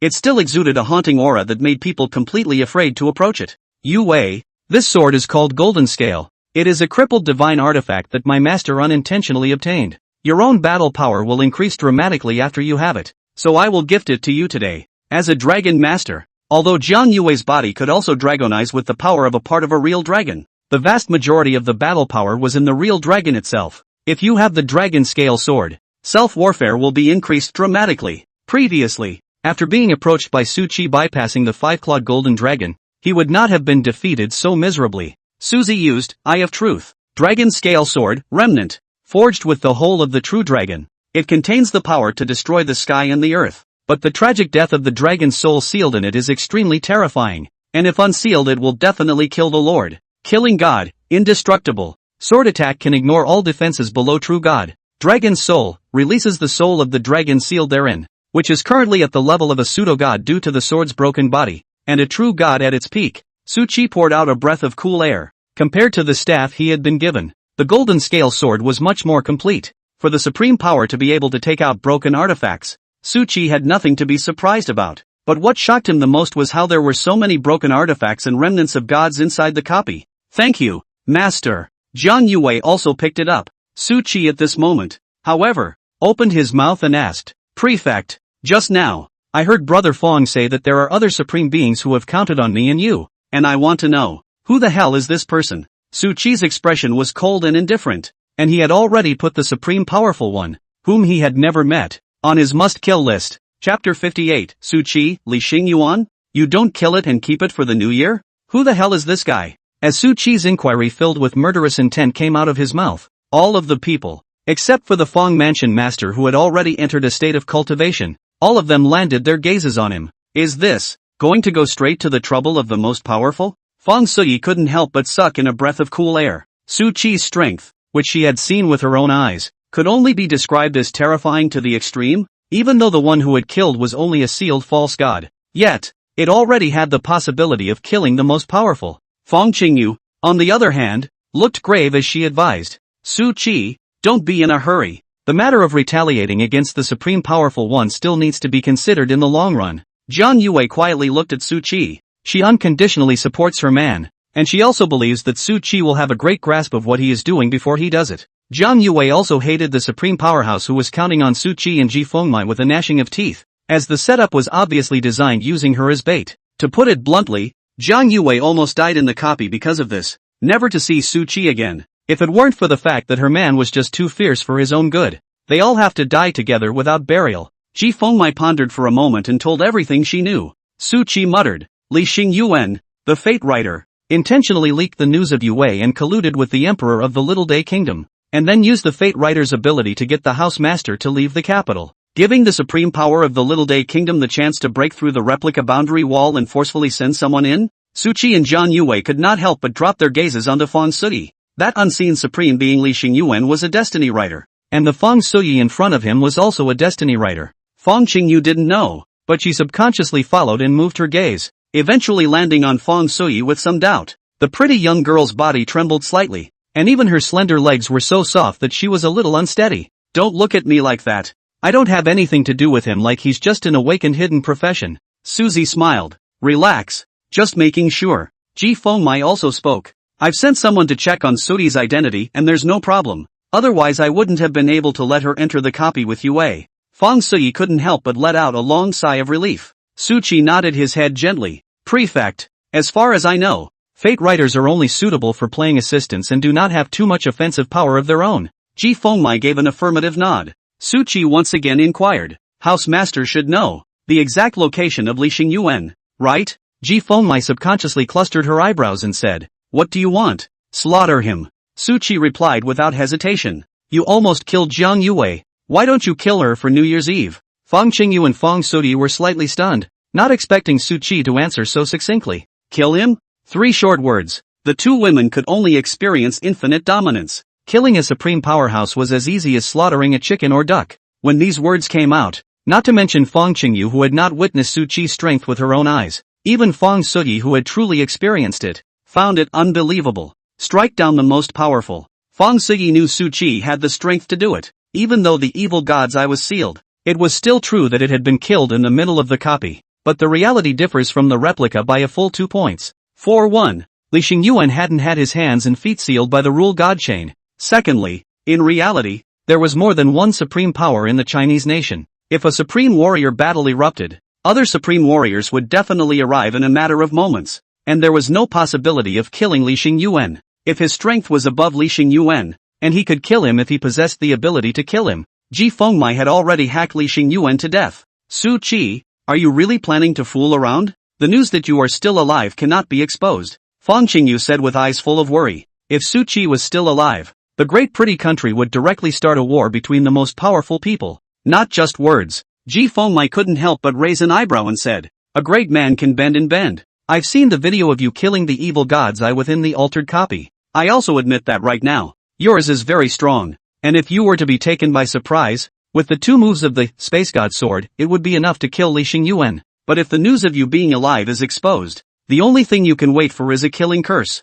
Instead of that, it's better to develop obscenely for a period of time." Suzy, however, shook. "Prefect, I didn't say I was going to do it myself." Ji Fengmai was puzzled. "You want me to do it? I'm now the key focus of Li Xingyuan's supreme teammate. If I could make a move to kill him, I would have done it long ago." Su Qi gently shook his head. Just put his hand towards Jiang Yuwei. "Give me the golden scale sword." Jiang Yuwei didn't hesitate for half a second and handed the golden scale sword into Su Qi's hands. Su Qi immediately felt a powerful force that was coalescing and erupting within the sword, seemingly wanting to manipulate the golden scale sword to hack him to death. Yet another wave of energy completely sealed the influence inside the sword, making the possibility of regicide completely non-existent. However, Su Qi could feel a switch. As long as he turned it on, the dragon soul within the golden scale sword would be able to completely control the divine sword. Finish regicide. Ji Fengmai, Fang Sudi, and Fang Qingyu's expressions showed some puzzlement, completely unable to understand what she wanted to take away Jiang Yuwei's divine sword for. That thing had the power to kill the most powerful, but it still needed someone to control it. And what good was a wizard with a sword? Ji Fengmai urged. "Don't release the dragon soul inside. That thing will directly kill the Lord. I've thought of many ways to make it submit." Ji Fengmai gave the golden scale sword to Jiang Yuwei. In addition to being the equivalent of exchanging it for the eye of the evil god, she also wanted to see the dragon affinity of the dragon master. "Can you make the dragon soul inside the golden scale sword submit?" Previously, Ji Fengmai had gotten preliminary verification that when the golden scale sword was in Jiang Yuwei's hands, although it had been attempting to impact the seal, the idea of regicide was not strong. Now once in Su Qi's hands, the golden scale sword seemed to want to cut him into 1,000 pieces. Obviously there was no drive, but the sword was the murderous intent that flowed out, directly causing the temperature in the room to drop a few degrees. It made Fang Qingyu and Fang Sui sneeze. Su Qi did not say a word, but only unleashed the golden phrase, Lord of Time and Space, and used it to cast time retrogression. Time rewind. The larger the area affected, the higher the level of life or item affected, and the greater the amount of blue consumed. Nowadays, Su Qi controlled the range to be very small, only enveloping the golden scale sword in his hand, but he still felt the extremely terrifying energy consumption. It took a full 2 seconds to bring the golden scale sword's state back to what it was a second ago, and it didn't seem to help at all. The 3 girls, Jiang Yuwei, Fang Qingyu, and Fang Sui, said that they could not understand at all, and simply did not know what Su Qi was doing, not to mention noticing what had just happened. Ji Fengmai, however, subconsciously opened her small mouth wide. Back in time? A bit of disbelief showed in her eyes and tone. Su Qi didn't answer, but only spoke in a cold voice. "Submit to me, and when I am strong enough in the future, I will reverse the years to help you restore your physical body." Chapter 59, Li Xingyuan. You can go to hell. Back in time? Jiang Yuwei, Fang Sui, and Fang Qingyu couldn't help but be taken aback. Among them, Jiang Yuwei and Feng Sui immediately recalled that when they faced the self-explosion of the evil god's eye, their bodies kept shattering and immediately recovered as before. Previously, the two women had thought that it was Su Qi's super powerful healing technique, but now it seemed that it was not healing at all. It's the time rewind that only exists in legends. There had never been a divine skill that a supreme power could control. Ji Fengmai's heart was also in shock. It was even if Su Qi, a half-step middle-ranked magician, possessed an undercard that could kill a supreme powerhouse, but it turned out that he also possessed the legendary divine skill, time retrogression. Why are you so outrageous? Ji Fengmai was so completely unable to suppress the emotions at the bottom of her heart. She felt that her years of hard cultivation was a joke in front of Su Qi's talent. At the same time, Ji Fengmai couldn't help but be secretly happy. It's a good thing Suzy is his own man. It was a good thing that when Su Qi did not intend to take sides, Li Xingyuan forced him to push himself. Otherwise, it was now estimated that an unknown number of supreme powers would have to come and grab Su Qi, and an unknown number of supreme powers at home and abroad would have the idea of destroying him if they could not obtain him. Su Qi ignored the thoughts of Ji Fengmai's four. He quietly felt the power of the dragon soul within the golden scale sword and felt that it stopped impacting the seal. Feeling the killing intent flowing from the golden scale sword dissipate. Feel the temperature in the office return to normal. Mansion Master, please release the dragon soul in it. Su Qi handed the golden scale sword to the illusory Ji Fengmai. He didn't dare to break the seal himself here. Play it safe. Su Qi asked Ji Fengmai to untie it. Anyway, even if the pouring dragon soul was pretending to be submissive, there was nothing it could do to Ji Fengmai, and it would even provoke other supreme beings to step in and suppress it. You're quite the enabler. Ji Fengmai shook her head slightly helplessly. She had never been the only one to command people, and now she herself was being used as a tool for the first time. The golden scale sword flew into the tiny spatial crack from which it came. Not long after, the illusory Ji Fengmai looked a bit strange plus jealous and said, it agreed to submit, but on one condition. At this moment, Ji Fengmai was really numb. The person was numb. At the same time the heart surfaced, an emotion that hadn't appeared in I don't know how many years. Jealousy. He himself had obtained the golden scale sword for so long, and had tried everything to make the dragon soul in it submit, but as a result, Su Qi's light words, the dragon spirit thought for a moment before choosing to submit, and there's still only one condition. One must know that even if the divine artifact was in a crippled state nowadays, the dragon soul still possessed the battle power of a supreme powerhouse. At his peak, he was even comparable to a true deity. No one has set foot in the Blue Star today. However, the once magnificent divine dragon had simply and decisively chosen to submit. True people are more angry than people. Where is your pride in being a true dragon? Where is your dignity? Ji Fengmai was so jealous that her teeth itched. Being able to make such an existence submit might even allow one to directly obtain the secret of becoming a god. Not to mention that his own strength was also extraordinary. Such a variety of not to mention only one condition. Even if it is 10 conditions, as long as it is not too much, Ji Fengmai will not hesitate to agree. Su Qi's expression was flat, as if he had expected it. He spoke indifferently. It is not qualified to negotiate conditions. Ji Fengmai, Feng Qingyu, and Feng Sui all froze for a moment. The subjugation of a former deity is just a condition, and you reply with a lack of qualifications to negotiate? Although Feng Qingyu and Feng Sui didn't know that the dragon spirit in the golden scale sword was once a deity that had never appeared in Blue Star. However, they were able to analyze through their conversations that the dragon soul sealed in the golden scale sword was at the very least a supreme power. True dragon supreme? Not qualified to negotiate with Suzy? Ji Fengmai couldn't help but draw the corners of her mouth. He says you bully the dragon too much. Su Qi said. He can mention whatever he wants, but it should be rewarded by me after making a contribution, not coming to negotiate with the master. It has never been the case that only reciprocal parties are entitled to negotiate terms. Who is a servant to negotiate with his master? This time, if the precedent was set,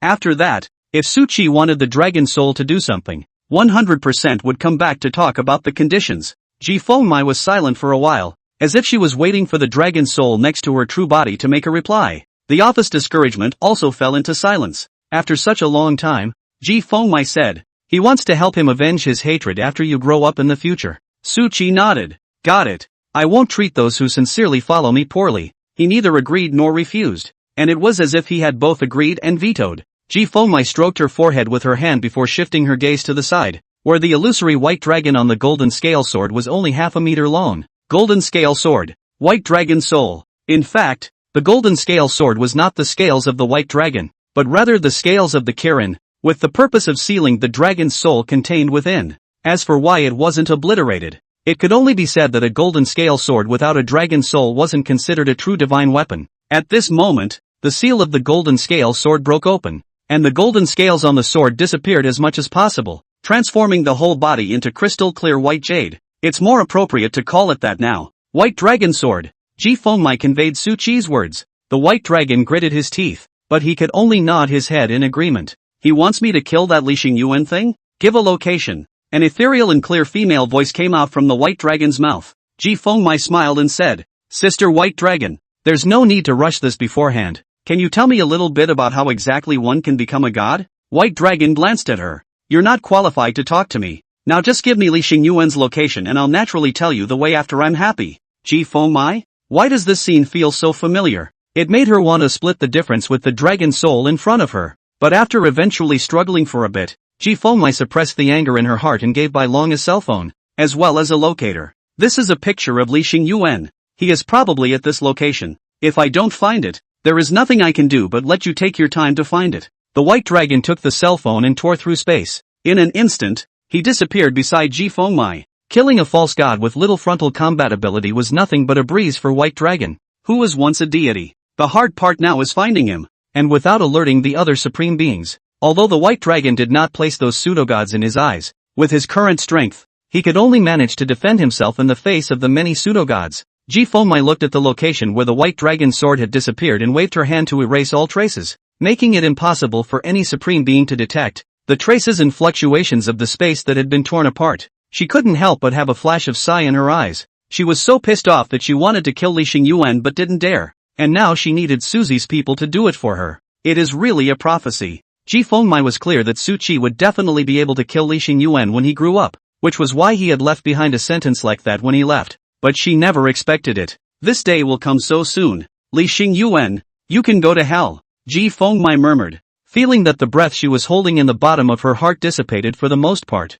and even her gaze at Su Qi became more affectionate. Chapter 60, The Emperor's Unease. Ascending the Tower of the Gods. Qingyang Province, Tianzi Mansion. Inside the housemaster's office, the two women, Feng Qingyu and Feng Sui, gazed at Su Qi dumbfounded, both knowing not how to express their feelings. To make a supreme power submit with a few simple words? Subjugate the proud dragon race? Su Qi was simply more like a dragon master than a dragon master. Dragon masters also just have dragon affinity, more likely to be recognized by the real dragon, can be successful with the contract, totally dependent on the true dragon. See if it looks at you. And only young true dragons. After all, it was true that the Imperial Dragon Master could accelerate the growth of a true dragon, but a true dragon that still grew up didn't need the help of an Imperial Dragon Master. Even if the contract was ultimately successful, the Imperial Dragon Master and the true dragon were equals, not masters and servants. However, when it came to Su Qi's presence, the adult true dragon was so submissive and still did not give the other party any face at all.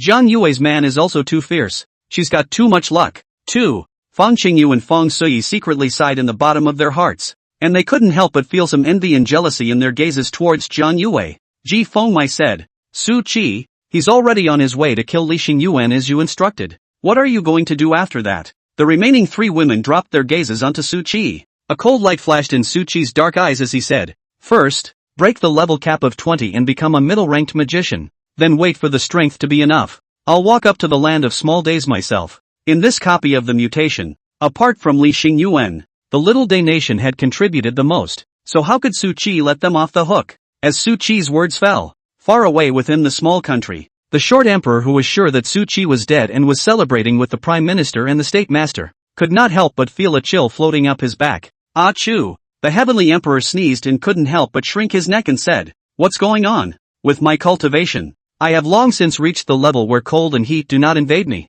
So why would I get cold and sneeze? The Prime Minister's face was slightly grave as he said, Supreme powerhouses don't appear abnormal for no reason. Perhaps His Majesty has a premonition of something bad. Something bad? What bad thing could there be? Su Qi has only just been confirmed dead. Is it hard for him to lift the coffin boards? The Emperor rubbed his nose and smiled contemptuously. The State Master on the side also laughed and said, Prime Minister, you'd better not be paranoid and scare yourself. The highest meeting of the Huaxia Kingdom that only the most powerful can participate in. Can there still be fake news? The Emperor couldn't help but smile along with him. Ascend the Tower of God. Not located in any corner of the present world, but every strong person who has reached level 20, 40, 60, 80, or 100 must come here, only by passing the trials in the Tower of Ascension. It's the only way to raise your level cap. On today's Blue Star, in addition to the 0 to 100 levels, there were also several equal levels under the division of the Tower of the Ascended God. Transcendents from level 0 to 20 are low rank. From level 21 to 40 are middle rank. From level 41 to 60 are high rank. From level 61 to 80 are holy rank. And from level 81 to 100 are legendary. When a level 100 legendary powerhouse, after passing the trial of the Tower of Ascension, would become a demigod, and his strength would reach the upper limit of what a normal heaven's pride could achieve. Also the upper limit for mortals. If one still aspired to continue upward and become a pseudo-god supreme, one could either refine the remnants of a deity or walk up on one's own. At this moment, after Su Qi had decided to advance to a middle-ranked magician, he was teleported outside the Tower of Dangshan by a force. The tower stands tall between heaven and earth, like the center of the world. The tower was carved with countless exquisite patterns and mysterious runes, and the patterns and runes were intertwined and staggered. Overall, from a distance, it towers over the clouds, straight into the sky, as if a divine gun that can pierce the dome of the sky. There weren't many people outside the Tower of the Denizen God, but there are quite a few, almost every day around the globe.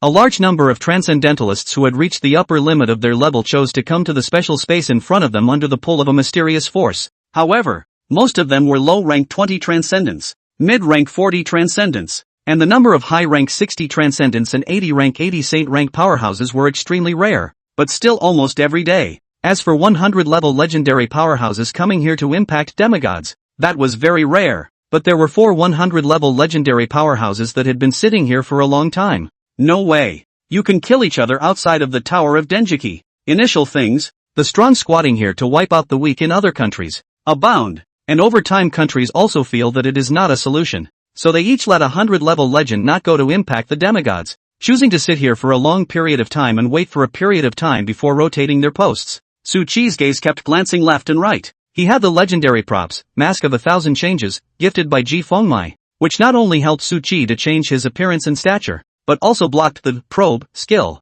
so there was no fear of being recognized. Outside the Tower of the Ascending God, a small city had long since been established now under the command of the 400-level legends. In front of Su Qi was the city gate, and he could clearly see that people were coming and going inside, in the appearance of a small bazaar. Lots of transcendentalists are setting up stalls. There are even high-end stores. You guys don't go to break into the trial tower to advance. What are you doing setting up a stall here? Su Qi could not help but be a little curious. The dry and thin man smiled bitterly. Is the Tower of Ascending God something that everyone can break through? Those who didn't manage to break through, but managed to save their lives, wouldn't they have to stay here forever? Of course there are some arrogant people who dared to come and break into the Tower of the Dangshan before their skill proficiency was full, and now they can only stay behind and slowly raise their proficiency. And then there are those who stay of their own accord, trying to make enough money here to leave. Thanks. Su Qi nodded gently after learning the reason and prepared to leave. The dry, thin man, however, suddenly grabbed his hand.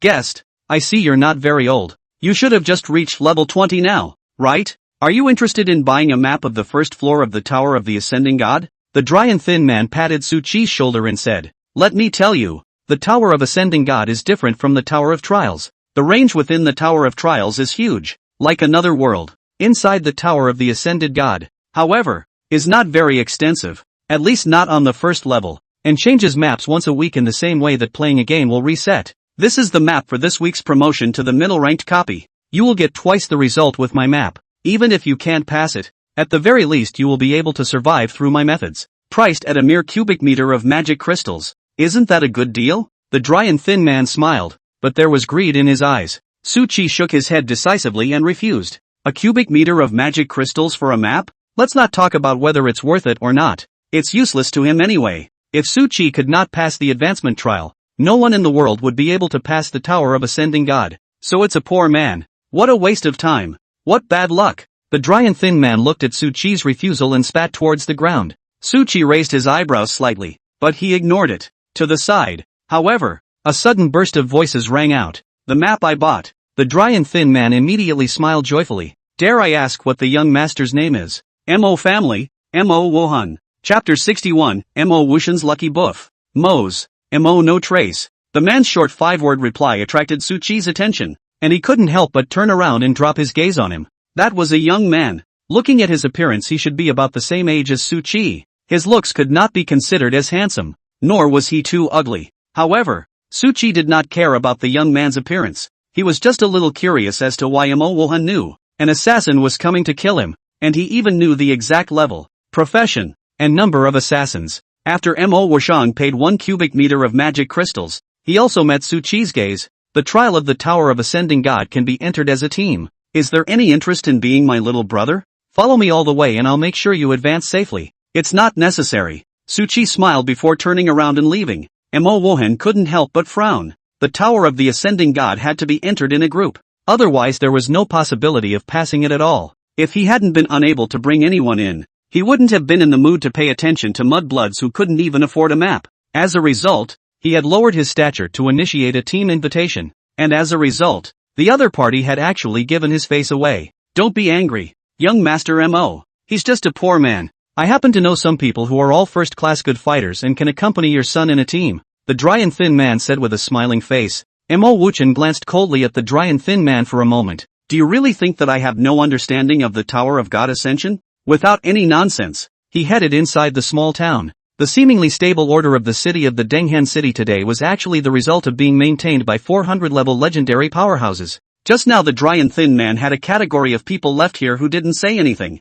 Pig killer. Specializing in pitting innocent teenage girls. They pretend to complete the group with you. And then after entering the Tower of the Ascended God together, they pick you inside and take all your belongings. Money has moved people since ancient times. Such a way of obtaining cultivation resources could be much faster than in the outside world. And no one could know what was happening inside the Tower of the Ascending God. Nature will not be disciplined. Therefore some people specialize in staying here for long periods of time, only choosing to pass and leave once they have gotten enough money. The dry and thin man looked at Mo Wohan's departing back, but also did not continue to set up a stall, but walked to a small alley after, took out a walkie-talkie. 2 fat pigs were spotted, but they were very wary. Vigilant? It's not like we haven't killed any of the alert ones. Then again, how fat are they? One who can casually take out a cubic meter of magic crystals is from the Mo family in the capital, and one who has a high-grade item on his body that I can't see through at all, and his life is definitely not simple. The other side. Suchi quietly walked towards the Tower of Ascending God, with Mo Wohan chasing after him. Grouping up, naturally, can't be done casually or else problems can easily arise, but grouping up with someone who has rejected you, at least the other side is absolutely fine. It's not going to be the pig killer. Unbeknownst to the 2 men, however, they had been targeted by the pig killer and labeled fat pigs. After chasing after him for a while, Mo Wuchen opened his mouth icily. Kid, if you don't stand still again, you're not giving face to my Mo family. Wait for me to go out and have you suffer. Suchi stopped and turned back. Mo family? The Mo family is very powerful? Mo Wuchen was slightly stunned, not expecting that the other party had actually never even heard of the Mo family in the capital, and immediately became more certain of Suchi's mud-legged identity. Mo Wuchen held his head high and said, the Mo family of the capital city. There are 3 demigod ancestors sitting in the clan, and there are countless saint rank and legendary powerhouses. If you sincerely become my junior brother, after you leave the Tower of Ascending God with me, you will also be considered to have embraced my Mo family's thighs, and your future will be bright. He spoke calmly, but some contempt and anticipation showed in his eyes as he looked at Suchi. Contempt? A look down on Suchi's status. If it wasn't for the fact that he didn't have a junior brother to choose from right now, Mo Wuchen wouldn't even bother to look at the mud-legged man in front of him more than once. Expectations. Mo Wuchen wanted to see Suchi immediately kneel down and worship him as a dog with sincerity once he knew the strength of the Mo family. However, Suchi's face did not show any change in expression, and Mo Wuchen only saw him nodding calmly. 3 demigods? The strength is really strong. After Suchi casually replied back, he couldn't help but inquire. Since the power of the Mo family in the capital is so great, I guess you must also be a senior student of the general office of the Tianzi province, right? The reason why he had stopped to chat with Mo Wuchen was actually because he wanted to figure out why he knew the assassin's information so well. Although Suchi was skeptical that the assassin was someone sent by Mo Wuchen to assassinate him, there was no evidence to prove it. Mo Wushang frowned,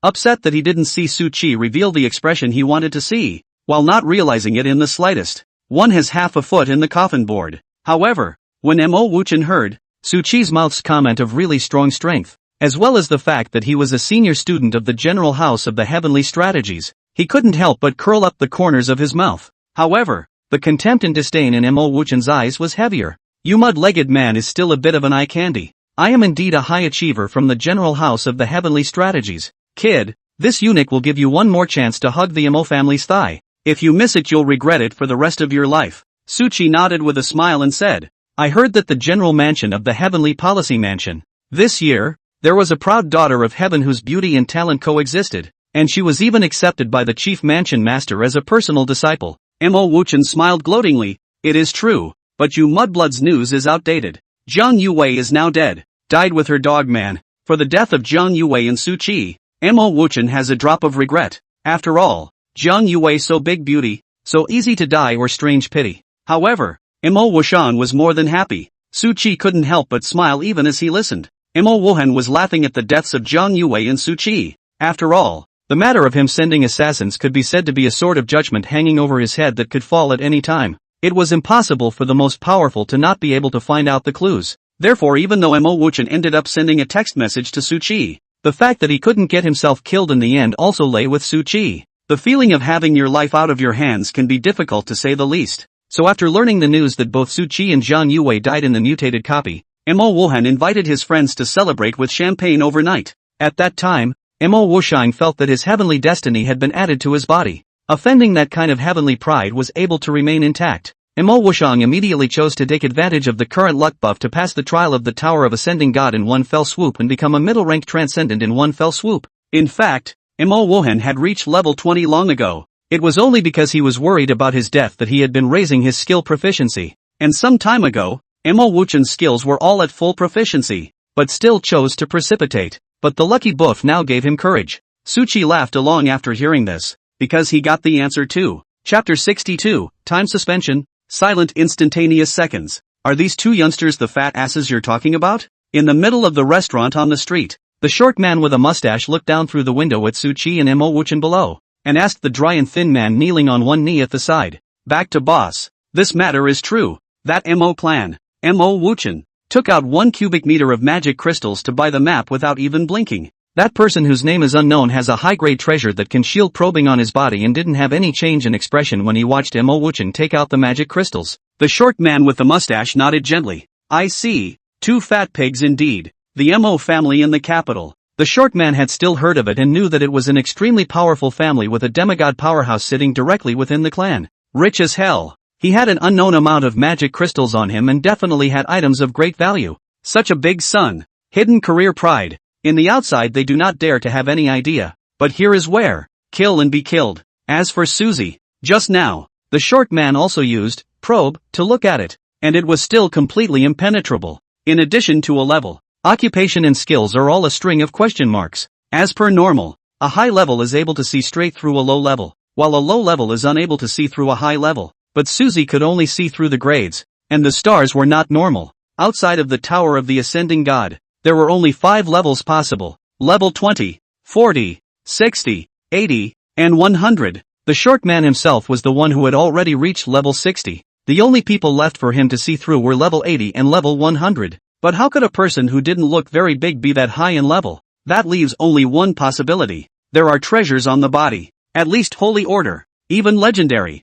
17. Go have the brothers invite the 2 of them up for a drink. The short man tilted his head and drank a glass of wine, looking at the 2 men on the street with slight excitement. He hadn't run into a fat pig in a while, especially the fat pigs in the country of China. As a person from a small day country, it was better to be interested in killing the geniuses of the Huaxia country as opposed to victimizing your own people. The dry and thin man inquired. What if they don't agree? The consequences of fighting within the city are serious. The short man said without looking back. Have Lauer go and invite them himself. He's a level 40 rare profession, a songstress, enough to bring the people back. Hands are forbidden in the city. There are significant restrictions on hog killers. The second, however, doesn't need to do it to anyone, as the songstress's main abilities are charm and illusion. Even if their dick is a man and only average looking, just use the songbird's ability, changing one's appearance with illusions and then seducing with charm. The average person would have to be fished into a warped mouth. Both men and women. The dry, thin man led the way. The short man, on the other hand, continued to stand by the window, overlooking the 2 below and listening to the conversation between them. As he watched Lauer walk out from underneath the tavern and walk slowly towards the 2 of them, the corners of the short man's mouth hooked up slightly. It was as if the 2 men watching were being trampled under his feet. A lot of magic crystals and treasures were popped out, even interrogated some important information about the Chinese nation. However, not waiting for the second man to get close to the 2, The short man heard Mo Wuchen say died with her dogman through the noisy voices. Mo Wuchen's entire person suddenly froze in place, as if he had turned from a living person into a lifeless stone statue. The body's movements came to a complete stop. Time Lord, time pause. The short man's brows furrowed, and a look of doubt and incomprehension flashed in his eyes, completely unable to see what was happening. Obviously, he was having a good conversation with Su Qi before. How come he suddenly didn't move at all? The short man then saw that Su Qi did not continue to communicate with Mo Wuchen. He turned around and walked in the direction of the Tower of the Ascending God. However, Mo Wuchen continued to stay in place, still maintaining his previous movements, not moving at all. The short man subconsciously used probing. Mo no trace, status, dead. Short man? He looked a little dumbfounded. What the hell? A level 20 hidden profession heaven's pride, chatting with Su Qi for a while, and suddenly dying for no apparent reason? Even the short man at level 60, none of them could tell when Su Qi had laid down the killer. The hidden professions all possessed the power to cross-level challenges, but in the hands of the teenager who had just left, they didn't even have the slightest resistance. How can you be so outrageous? Coincidentally, at this time, the short man's second brother, the man with the rare profession songstress, came beside Mo Wuchen. At this moment, under the disguise of the illusion, he had already turned into a mature woman with 1,000 beautiful, white skin and long legs. He came up and took Mo Wuchen's hand, appearing extremely skillful. And I don't know how many men and women he has confused with this trick. Leave them in the Tower of the Denshin forever.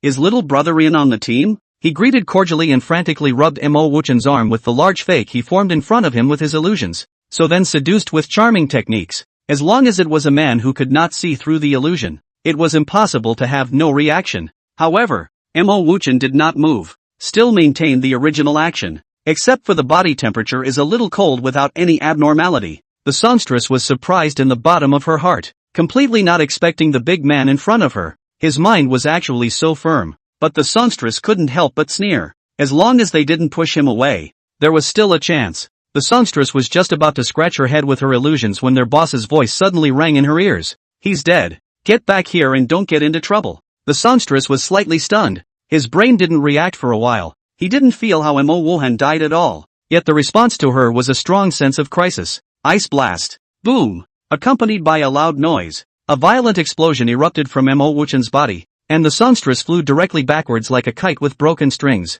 Instantaneous loss of sound. But fortunately, although the power of the explosion was large, the area it enveloped was not large, and the people in the surrounding area were startled by the sudden explosion, but they were not injured. The short man in the restaurant who saw the whole thing, but was shocked out of a cold sweat. Ice explosion technique. He recognized it and had seen magicians cast it, but it was the first time the short man had seen such a powerful ice explosion technique. After all, it was only a district second rank skill, but now it was a direct second to a bit of level 40 rare profession. There could only be one possibility in such a situation. The magician who cast the ice burst technique was far stronger than level 40. Just as the short man was looking on, a cold voice suddenly sounded behind him. You only have one chance to open your mouth. Tell me your purpose. Chapter 63, Single Pass Ranking. Tell them the purpose? The short man froze for a moment, and even with his full 60th level strength, he almost jumped at the voice that suddenly appeared behind him. Taking a deep calming breath, he slowly turned around.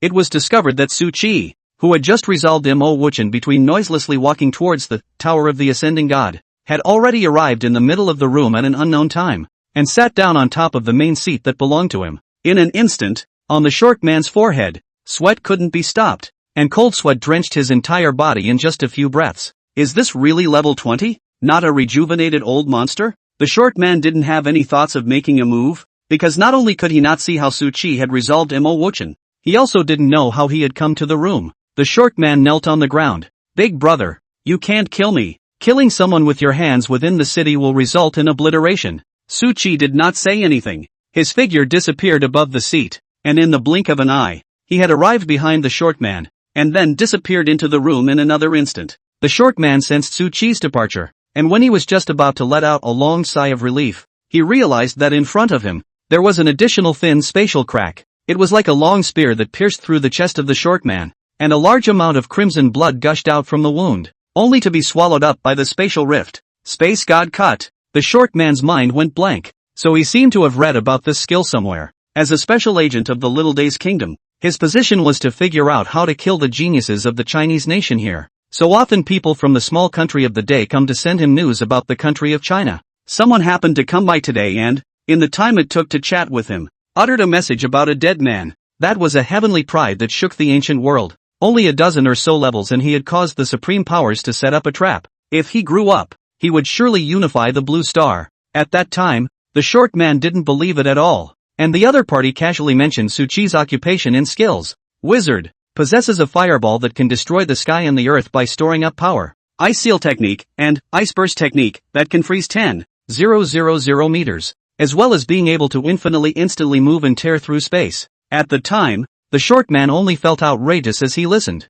But after countless attempts to make sure, the other side continues to say there is no falsehood. But the short man was still not quite convinced. But now he believes. And he's dying. The short man's eyes were filled with despair and shock. That gaijin of the Huaxia kingdom actually didn't die. In the middle of another room, the dry, thin man was happily sipping his drink. A few people on the sidelines were complimenting him. 17. You found 2 fat pigs. But you have made a great achievement. The reward of the boss will certainly not be small. Later you can make a good test of the brothers. Is 17 what you call it? In the future, you'll have to change your name to Brother 17. Ha ha ha ha ha. It's also true. Brother 17. It was me who was ill-considered just now. So I'll first punish myself with 3 cups. The crowd in the room drank and celebrated. Yet a death has come without a word. Now that they've all had their fill of wine, it's time to hit the road in peace. The crowd froze for a moment, and their gazes were focused on Su Chi, who had suddenly appeared. Kid, who are you?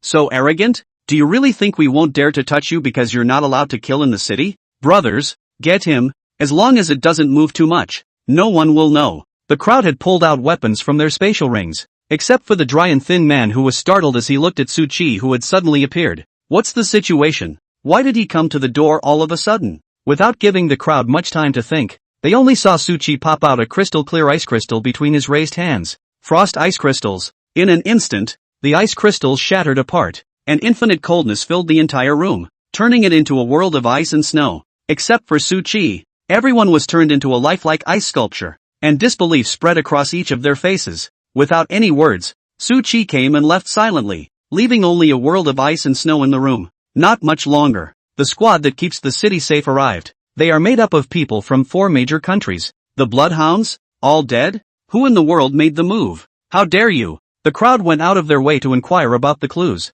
and even ended up inviting out a 100-level legendary powerhouse, but in the end, they came up empty-handed, while the city was in turmoil. As the protagonist of the incident, Su Chi had already entered the Tower of the Ascending God, alone. The first level of the Tower of the Dangshan was exactly as the dry, thin man had said, not very extensive. You can see the end of the sky at a glance. Intermediate trial. Kill all monsters present. Time limit, 1 hour. Reward, level up 1 level and double the attributes. Is this the boost from advancement? The attribute value from level 20 to level 21 can actually be doubled. Su Chi muttered as he looked at the monsters in the distance. Through the true eye, it was discovered that all of them were above level 20, and the level of the furthest booze was as high as 30. Su Chi also didn't have the idea of solving them one by one. He took out his amethyst staff and summoned the remnants of the Princess of Fire Elf Soul to fly high into the sky with him. Fireball, the Yi past, that had been accumulated before had all been used up when fighting the Eye of the Evil God,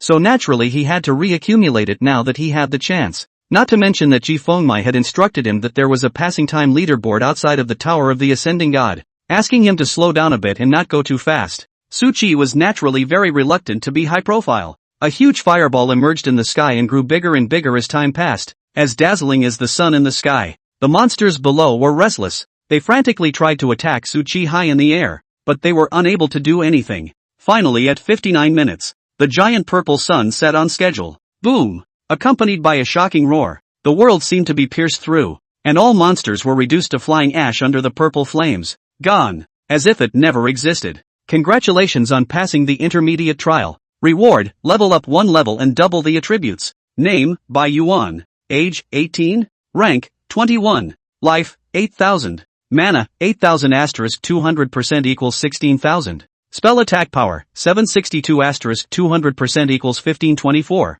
Physical attack power, 396. Agility, 369 asterisk 120% equals 442. 8. Defense, 386 asterisk 150% equals 579. Suchi looked at the perfect panel of his hexagonal warrior and expressed his great satisfaction. But a special information panel surfaced in front of him. As the first person to pass the intermediate trial alone, please leave your name. Suchi didn't think much about it when he glanced at it, and left a line between his thoughts. The emperor is a dog. At the same time, as the information panel in front of Suchi's eyes disappeared, a major event that shocked the world suddenly appeared. One more list in the world. Denjen Tower's single pass ranking. There is one and only one name on it. First place, the emperor is a dog. It took 59 minutes and 35 seconds. Chapter 64, the first of the new generation in the land of small days. Qingyang Province, Tianzi Mansion. Mistress Fong was still refining the evil god's eye. After Su Qi finished his copy, he appeared in the middle of the office out of thin air.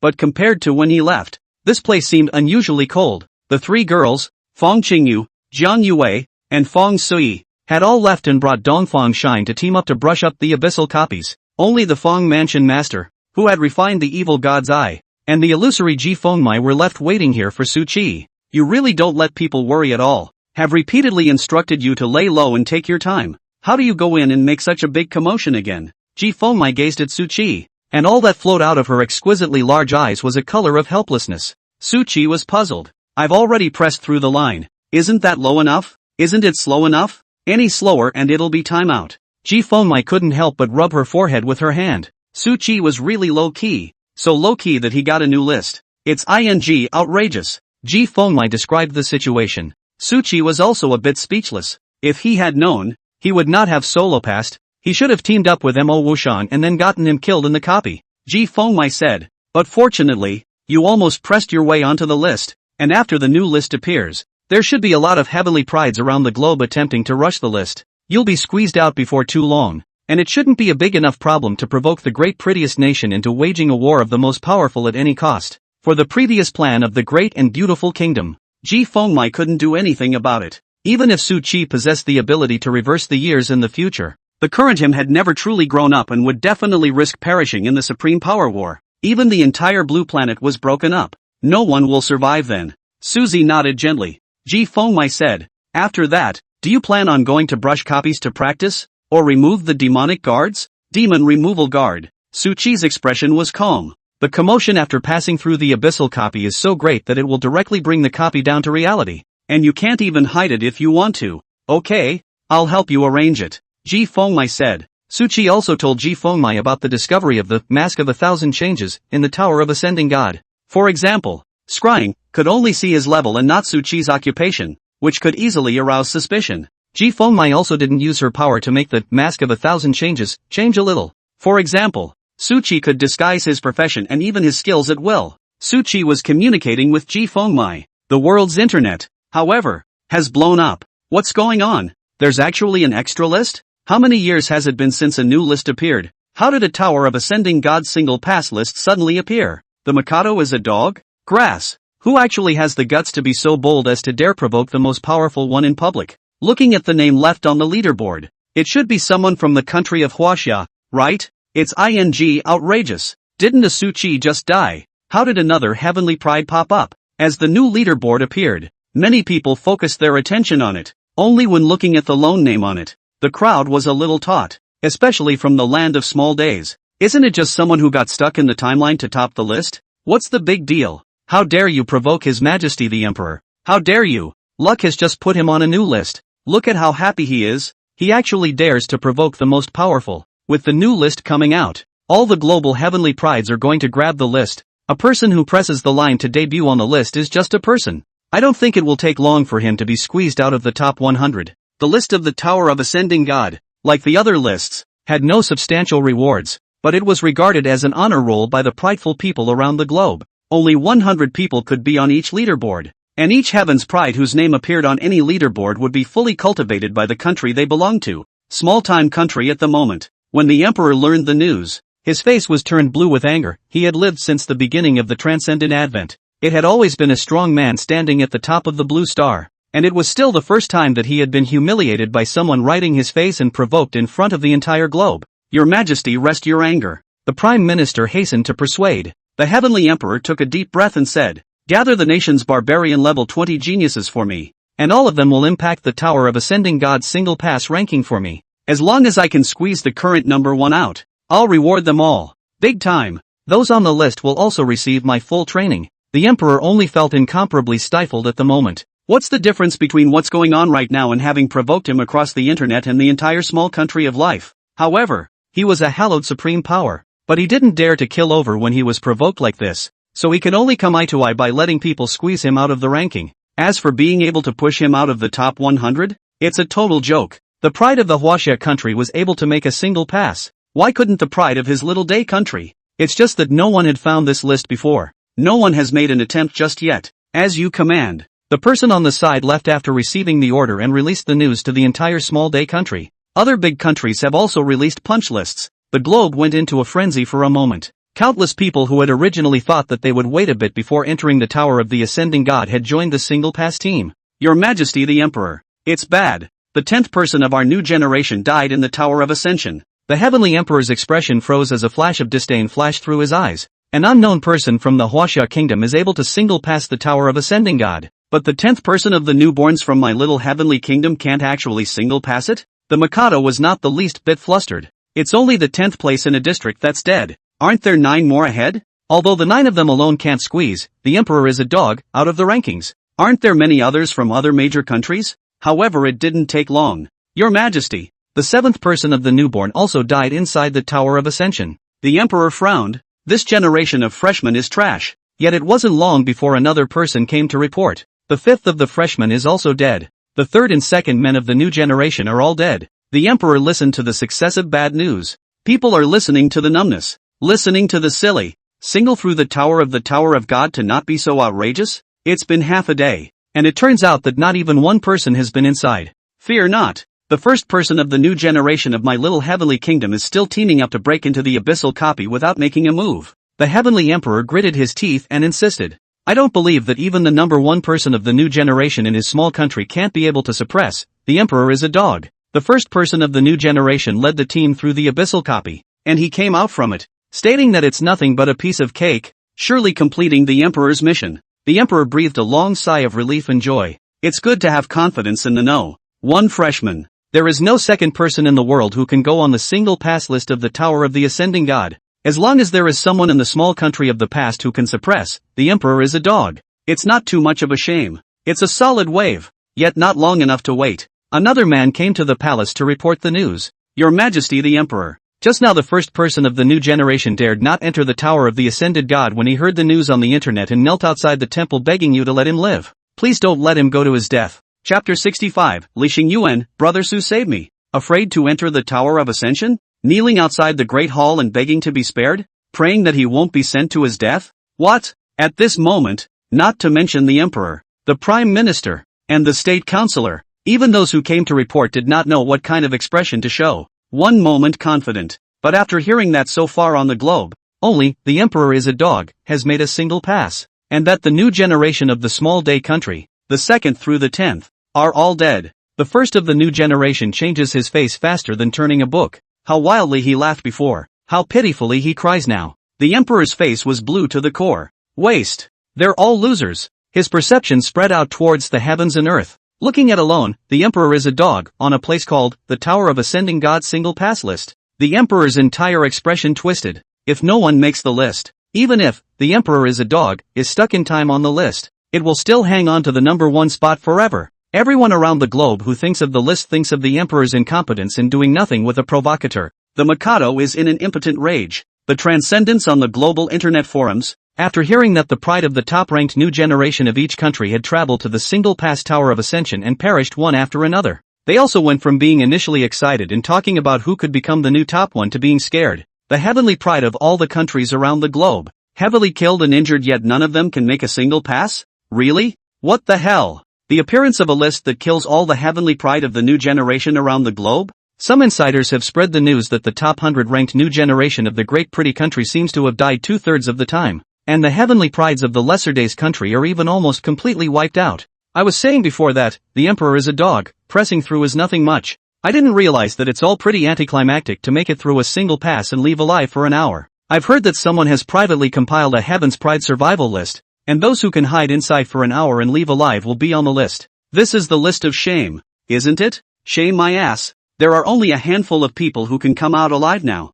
and all of them are seriously injured. The global celestial pride. Because Su Qi had invoked a list had died and suffered heavy casualties. When Ji Fengmai learned the news, the people were also speechless. She was previously thinking that although Su Qi had activated a list, the pass was also stuck over time, already counting as low to the ground and slow to the ground. But Ji Fengmai never expected it. Even if Su Qi was extremely restrained, there still wasn't any pride of the same level globally that could look at his back and be able to press Su Qi on the single pass list. Makes him seem less flashy. As it turned out, none of them were able to do so. Ji Fengmai expressed her disappointment, disappointed in the global sons and daughters of heaven's pride. Mistress of the house. The duty of the House of Heavenly Policy is to cultivate celestial pride for the country of China. As the ruler of the House of Heavenly Policy, you should know who the Emperor of Heaven is a dog, really is, right? Ji Fengmai sneered. Does it matter who it is? Tell you what, you bunch of losers can't protect it either. A dead silence fell over the meeting. The people who were able to participate in this teleconference were all supreme powerhouses, and it was estimated that Ji Fengmai was the only one who dared to insult all of them in public. After all, Suzy had just died for various reasons. No one wanted to touch Ji Fengmai's mold. The crazy woman said to get you is really get you, even if not get you not dead, but also can make you lose face. After Ji Fengmai finished speaking, she was also half-hearted and directly withdrew from the meeting, uninterested in the small talk that followed. However, she just quit. A voice suddenly sounded in the teleconference. There are assassins. Brother Su, save me. The supreme powerhouses were startled because the person who had just spoken was no other than Li Xingyuan, who had been heavily injured by Ji Fengmai. At this moment, he should still be recuperating from his injuries, but even so, he was not something that a mere demigod could fight against. But now all of a sudden they are asking for help in the middle of a meeting. The assassin was clearly a false god-level powerhouse. Could it be that Ji Fengmai, who had just left, had struck? A thought floated through the minds of the crowd, and then in a split second it was completely dismissed. Even if Ji Fengmai dared to not give them face, she would never dare to openly violate the rules and forcefully kill a supreme powerhouse of the Chinese nation.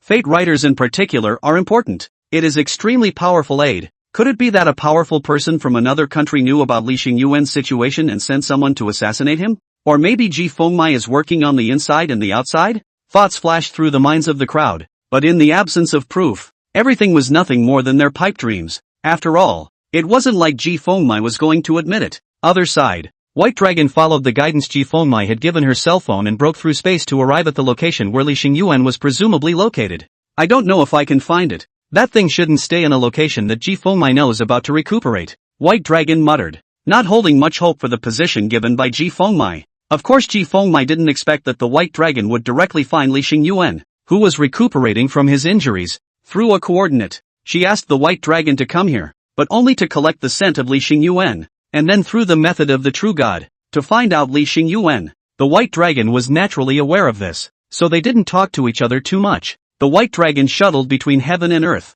and the silver-white slender divine sword easily tore through space and disappeared between heaven and earth. In an instant, he appeared in another place like a traveling dragon. The White Dragon traveled among the various rooms, searching for Li Xingyuan's scent and the location where he had once resided. Be careful. This is the place where my old ancestor of the Li family lived. If you accidentally break something, you can't even afford to pay for it with your inferior's life. The young Li clan disciple said in a cold voice to the middle-aged woman who was cleaning at the side. As a family with a supreme powerhouse sitting in their midst, although they were not in the capital, they could only say that they could get the wind and the rain where they were. Long ago, I developed a problem with class condescension. Even in the eyes of the Li family, they themselves came to possess the upper class of the divine bloodline, and the rest of the clans that did not have supreme beings were nothing more than pariahs, all inferior. The White Dragon was expressionless at this. As a former deity who had survived for an unknown number of years, he had long been accustomed to the oppression of fellow clansmen. But in a flash of thought, Shiro's mind flashed back to a scene he had seen where a man killed his entire family for revenge. There is a saying in the human race. It seems to be called that if you don't cut the grass, it will grow again in the spring breeze. Anyway, I don't think these people are good people, so why don't we? The White Dragon wasn't a dragon with a soft heart either. He didn't hesitate to be inside all the Li family members after obtaining enough breath that belonged to Li Xingyuan. A wisp of sword energy was left behind. As soon as the time comes, the entire Li family will ascend in full force. Chapter 66, Li Xingyuan's Undercard. The White Dragon's sword came silently and wandered amongst the Li family, and left again without a sound. It only left a terrifying sword chi that was strong enough to cause a false god powerhouse to be traumatized in the bodies of all the Li family members. But the horror is that no one notices. Even the Li family's demigod-level powerhouses didn't feel anything different, and it was as if the white dragon had never come. They were still having a good time, quietly living a leisurely life, being human, and watching the clan go about its ordinary business, watching the streets come and go with the lower class. A feeling of superiority rose from the bottom of his heart. White Dragon traveled all the way through the heavy space. He found that Li Xingyuan was vigilant to the extreme, had rested and recuperated in a number of safe houses, and again left secretly after some time had passed. If it was an ordinary false god powerhouse, it would be completely impossible to track down Li Xingyuan, who was also a false god. But it was a great pity. White Dragon was not an ordinary false god powerhouse. Through various divine techniques, the White Dragon, who possessed a large amount of Li Xingyuan's scent, finally found his current hiding place. It was a big mountain in the middle of nowhere. The present-day Blue Star, because of the descent of the copies, had expanded many times in both size and area, and the population was many times what it had been before the transcendent power had descended. After all, giving birth to a heavenly pride could really lead an entire family to change their fate against the heavens,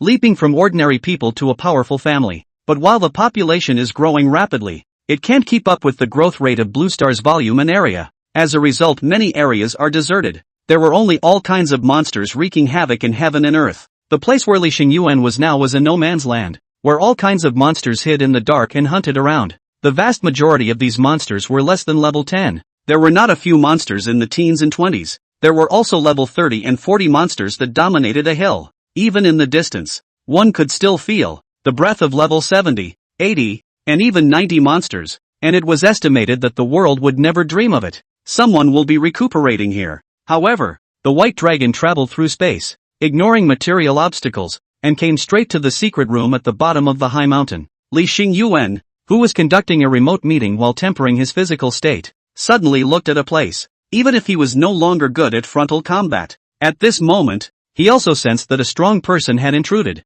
not to mention the fact that the safe house here was built by Li Xingyuan at the cost of a favor to other supreme powers. It can detect the intrusion of all powerful people below true gods. I didn't realize you were quite so vigilant. The ethereal and pleasant voice entered Li Xingyuan's ears, and a sense of deathly crisis suddenly surged into his heart. There are assassins. Brother Su, save me. Li Xingyuan shouted frantically and hurriedly dodged to the side. In an instant, a sword light that was so powerful that it chopped past him. All matter was like papier-mâché in front of it, and everything in the world was split in two the instant it came into contact with it. The sword light was so bright and dazzling that even the great sun that could make the stars shadowless in the high sky could not cover it up. The surrounding monsters only saw a flash of white light in front of their eyes, and the huge mountain peak that towered over them was split in two. A wide and incomparable canyon fissure was formed, and the mountains on both sides shook as if they might collapse at any time. Countless boulders rolled down, but the destruction caused by the sword light was not even close to that, as it also cut a gully in the 10,000 miles of land after bisecting the high mountain,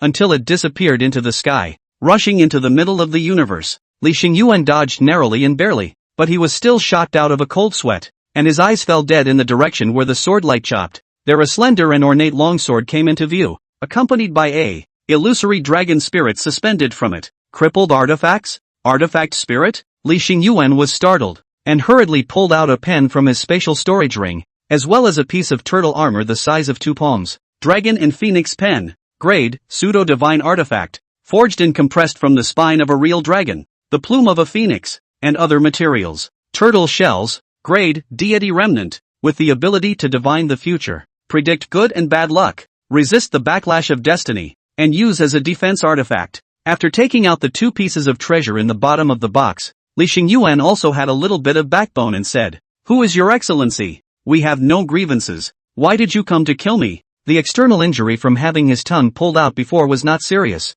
What Li Xingyuan needed to condition was the internal injury from being beaten out by Jiang Yuwei. White Dragon did not say anything, but just swung his sword. Thousands of sword lights suddenly erupted, enveloping everything in the surroundings, and as the dense sword lights flashed by, cracks surfaced in space like mirrors. It seems to be divided into a million parts. Li Xingyuan waved the dragon and phoenix pen in his hand over the divine turtle armor shell. His writing speed was so fast that a line of text appeared in an instant. I was extremely lucky and happened to pass through a gap in the sword light without taking any damage. A sentence fell. Li Xingyuan skillfully closed the pen. Dragon flying like words on the divine turtle armor, as if living a overgeneral. Surprisingly, it detached directly from it, into the surrounding void. The next moment Li Xingyuan was like a god's help. His body dodged from side to side, weaving in and out of the sky full of sword light chopped out by the white dragon sword. Even though he looked in an incomparable state of distress, and even the clothes on his body, and even his hair, had been chopped off, his body did not suffer any half-substantial injuries.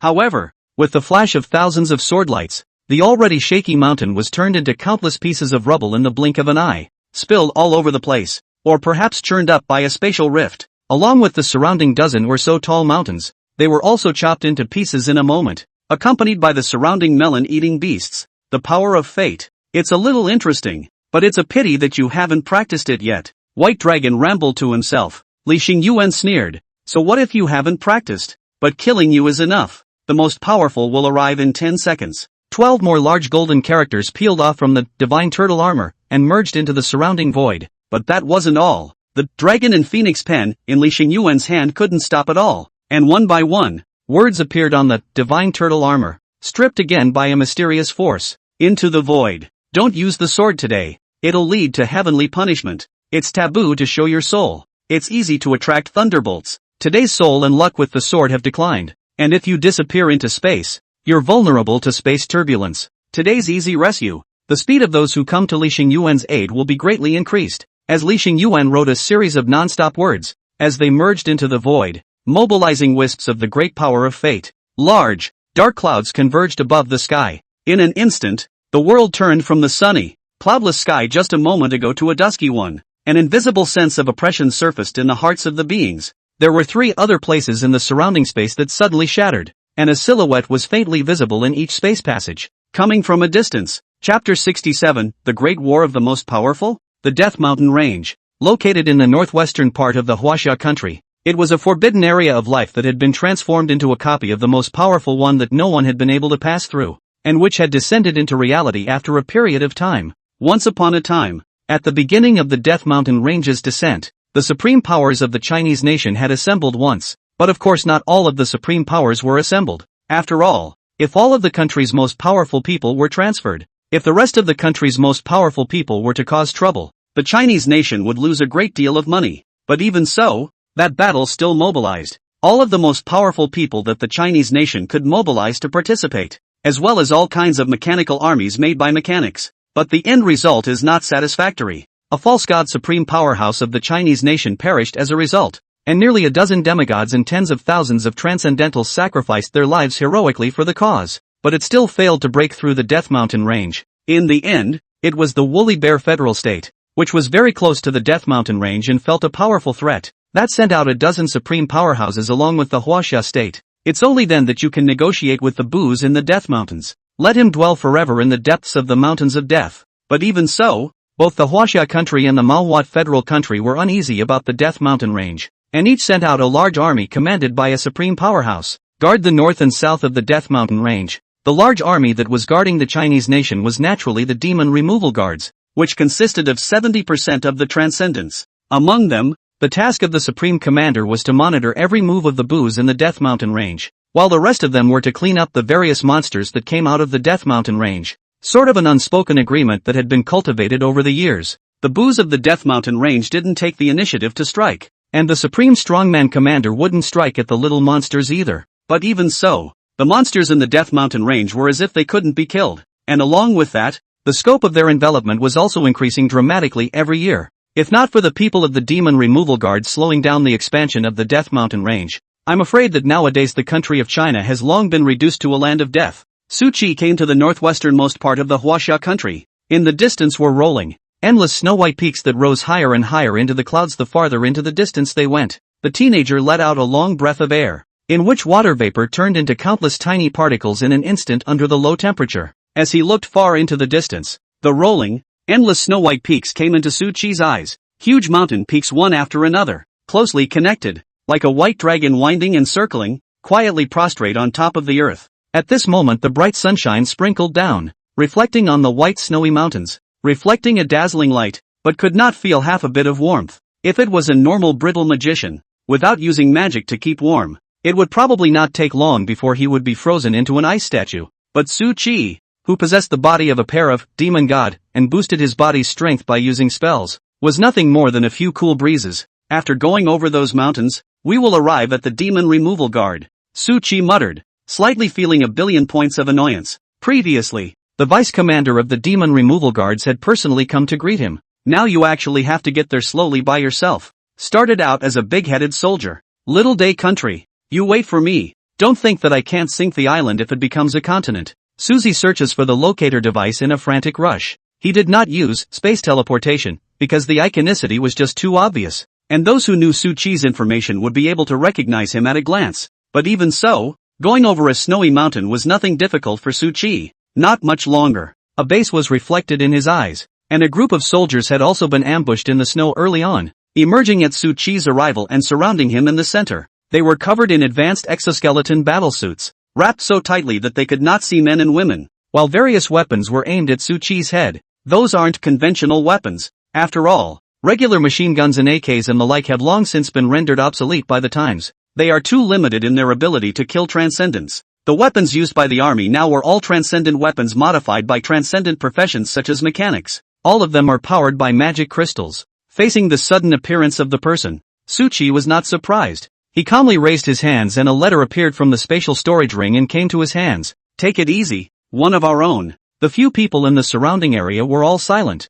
Only the person who seemed to be the captain of the patrol team came out from among the crowd and took the recommendation letter from Su Chi's hand. That was the recommendation letter that Ji Fengmai had gotten for Su Chi. And anyway, it had nothing to do with her personally, nor did it have anything to do with Feng Qingyu's father. The man at the head gave a military salute and said, Jiang Qi, you've been notified from above about your matter. Come with me. He turned and walked in the direction of the base got. Su Chi also followed directly. Not long after, the two of them entered the interior of the base, where everything was in order. No different from an ordinary barracks except for the various high technologies made by the mechanics. The two walked into the building in silence, and after several more security gates, Suzy was handed over to a sweet young girl. The young girl was beautiful, with blonde hair and eyes, obviously a hybrid, but her temperament was very cold compared to her sweet appearance. It has a kind of high mountain flower. Do not get close to the feeling. He's a newcomer recommended by the Heavens Policy Palace. Level 21 Hidden Profession. Perfect Divine Messenger. After the soldier finished speaking, he left without looking back. Hidden Profession Perfect God Envoy. At the same time taking into account the mage, warrior, nurse and many other abilities, comprehensive combat strength is extremely strong. However, each ability was not the top of the line, but it was still equivalent to 3 rare professions fused together. Far from being comparable to ordinary hidden professions, it was Ji Fengmai who combined the skills that Su Chi currently possessed to help him choose the hidden profession that he wanted to disguise as. The blonde-haired, golden-eyed young girl was calm after hearing this, and did not show any semblance of surprise because Su Chi's information was a hidden profession. What's the name, please? Suzy took the initiative to greet him. The golden-eyed maiden said indifferently, You're not qualified to know right now. Telling you is just a waste of words. Follow me. Su Chi didn't say anything and just followed silently. The golden-eyed girl directly led Su Chi by the elevator to an underground gladiatorial arena, where a hideous and terrifying monster was being imprisoned in a cage. Fight it, kill it or be killed by it, or choose to quit now. The golden-eyed girl glanced at Su Chi. You only get one chance to choose, and by the rules of the demon defenders, adults are responsible for their choices. People should be self-aware. All choices should be made according to one's ability. Feel that you can't beat them now, choose to quit. If you lose the battle, no one will save you. Su Chi glanced at the monster. Level 35? The golden-eyed girl was surprised for a moment, and immediately regained her composure and said, A little bit of eyesight. Know that afraid to choose to withdraw. Saving me from having to help you take revenge and cremation. Su Chi laughed and just wanted to jump into the gladiatorial arena. The entire heaven and earth shook violently. A battle of the most powerful? The golden-eyed girl's shocked tone exuded a little less certainty. Chapter 68, 0 points. Armageddon Battle. A battle of the most powerful? The golden-eyed girl was stunned, not expecting a battle of that level to suddenly erupt, but from the feel of it, the battle didn't seem to have erupted around the Death Mountain range, but far away. But even so, the entire heaven and earth had been shaken by the greatness of the most powerful one, causing the mountains to shake and the rivers to turn upside down. Su Chi's eyes flickered slightly, feeling that it should be the White Dragon Sword against Li Xingyuan. It was just logical that Li Xingyuan, who was a fate writer, was not good at head-on combat, and it was impossible for him to spar with the White Dragon Sword with such a great commotion. There are only 2 possibilities now. For 1, the White Dragon Sword did not succeed in beheading Li Xingyuan, and his allies rushed over to help and then fought. Secondly, the White Dragon Sword had managed to decapitate Li Xingyuan. yet it did not walk away and was retained by the arriving supreme beings. Either way, the white dragon sword is probably all in big trouble. Collecting his thoughts, Su Qi looked at the young girl and inquired, "Shall we continue, or go out and see what's going on?" The golden-eyed girl resumed her indifference, still with a stern face. "Continue. Mole cricket's going to participate in the affairs of the most powerful, but it's just a meaningless way to send them to their deaths." Susie nodded gently and jumped towards the gladiator ring. In a flash, the golden-eyed girl grabbed him by the shoulders and pulled the teenager, who was just about to fall, back to his feet. "First item on the test. 0 points. Susie?" the golden-eyed girl explained without expression. "To do something you know is not possible is the courage that dares to face death head-on, and the folly called hot blood. The demon defenders don't need individual heroism. We need teammates to cooperate with each other. Your impulsive behavior won't change anything most of the time, but will instead put your teammates in danger. This level is not a test of actual combat power, but a test of your vision to examine the situation. As I said before, one should be self-aware and act according to one's strength, and one should choose to retreat if one feels that one cannot beat them, rather than risking one's life and charging forward. Killing the enemy on the battlefield is not the most important task. Surviving is, and without full certainty, one should never risk striking out at monsters for military honors and experience. Otherwise, after being injured or stalled, you and your teammates will be drowned in the tide of infinite dead beasts. Susie listened, not knowing what to say. In other people's eyes, 21 levels beating 35 levels was almost impossible to accomplish, but in his eyes, 35-level monsters were nothing more than mole crickets that could be crushed with their hands, and it didn't occur to them at all that the first level of the demon removal guards test wasn't practical combat at all. "According to your words, I failed the examination and was brushed off?" Su Qi looked less concerned. "When the time comes, the big deal is to change his appearance again and ask Ji Fengmai to get him a letter of recommendation." The golden-eyed girl did not say a word, but just walked quickly towards the depths, only leaving Su Qi with a back shadow. Other side, the white dragon looked at the 3 supreme beings that emerged from the spacecraft and came towards here, and he didn't have the slightest intention of stopping them. Just watch quietly. It's like just a spectator dragon, not to be rounded up by them. Sinful animal. Just who is it that dares to assassinate the most powerful person of my Huaxia country? Do you want to make an enemy of us?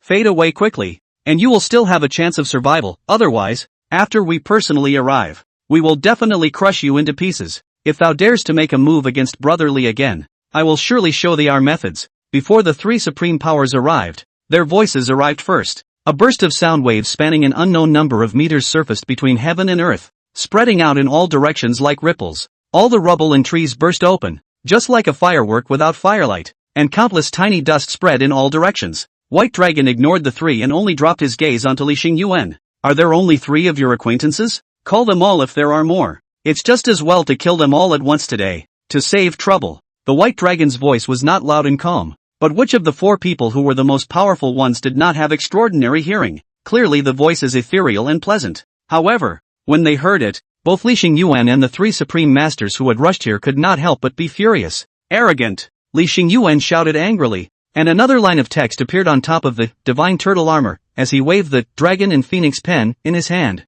and peeled off in the twinkling of an eye, into the void. The power of today's heavenly punishment and thunderbolt has been increased. With the dissipation of just a few large golden characters, a silver-white thunder dragon suddenly flashed through the dark clouds that covered the sky. A deafening roar echoed through the mountains. The blinding light illuminated the dim world. Rumble, dim heaven and earth like day. High in the sky above the dark clouds, thousands of buckets of thick and thin thunder, like rain falling down and pouring down, densely packed. Each silver-white thunderbolt was like a divine dragon, carrying energy that contained heaven-destroying energy, emitting heaven-shaking roars and blinding light. With a terrifying speed that could not be avoided, it ruthlessly smashed into the silver-white divine sword and the illusory dragon's soul suspended in mid-air amidst the ruins. One can't help but be emboldened by it. The white dragon did not say a word. His illusory and ethereal figure dissipated out of thin air, turning into a wisp of invisible gas into the white dragon's sword. Endless thunder fell on the slender divine sword, and the surrounding 100 miles of earth were all affected by the countless spreading waves of thunder in the blink of an eye. Countless cracks appear out of nowhere, raising dust in the sky, and magma gushing out of the ground. A scene of doom. However, everything is not the end. In the thunder contained in the huge energy, the surrounding soil, mountains, even as ice and snow met the flame like rapid melting, a magma fire domain with a diameter of a full 100,000 meters, appeared out of thin air above the ground. But it's a good thing that this is a no man's land. Otherwise I don't know how many people would have been killed just from the aftermath of a common move. However, resisting such a terrifying blow, the divine sword suspended in midair was not half damaged, only to see the endless power of thunder wrapping it. Space was annihilated under the terrifying energy fluctuations, but the slender and magnificent divine sword was not half damaged, and even the slightest scratch did not appear. Li Xingyuan had also retreated to 10,000 meters away at this moment, but he didn't run away, so this distance was to a false god supreme power, just a blink of an eye, not too far removed from face to face.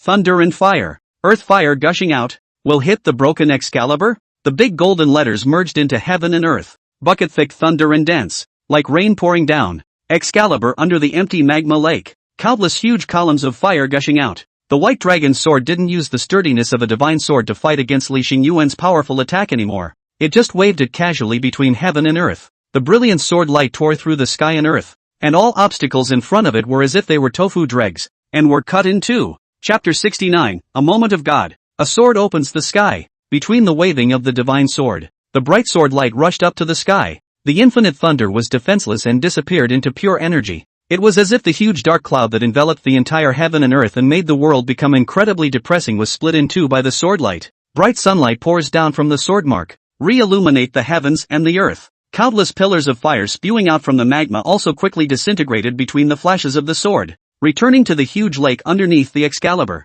In the meantime, such a big commotion was also detected by the satellites of various countries, and while they rushed to report it, they watched with trepidation. Follow the developments. Fear of devolving into a global war of the most powerful. For all of this, the white dragon cared nothing, but only dropped his gaze above the three spatial passages not far away. It so happened that at this very moment, the three supreme beings took the final step together and descended into reality from the spatial passage. Terrorist pressure like a storm sweeping heaven and earth, so that everything hush. So that the original agitation is incomparable. From time to time there are columns of fire eruption magma lake return to calm. Crippled artifacts? The three were also the first to recognize it. Without any words, the great battle was imminent. Li Xingyuan see this is also a long sigh of relief. Also no longer right offensive fate, but played up to assist. Swords are taboo today. Their power is diminished. The most powerful human being should make a move. Mana restoration. His physical attack power, spell attack power, defense power,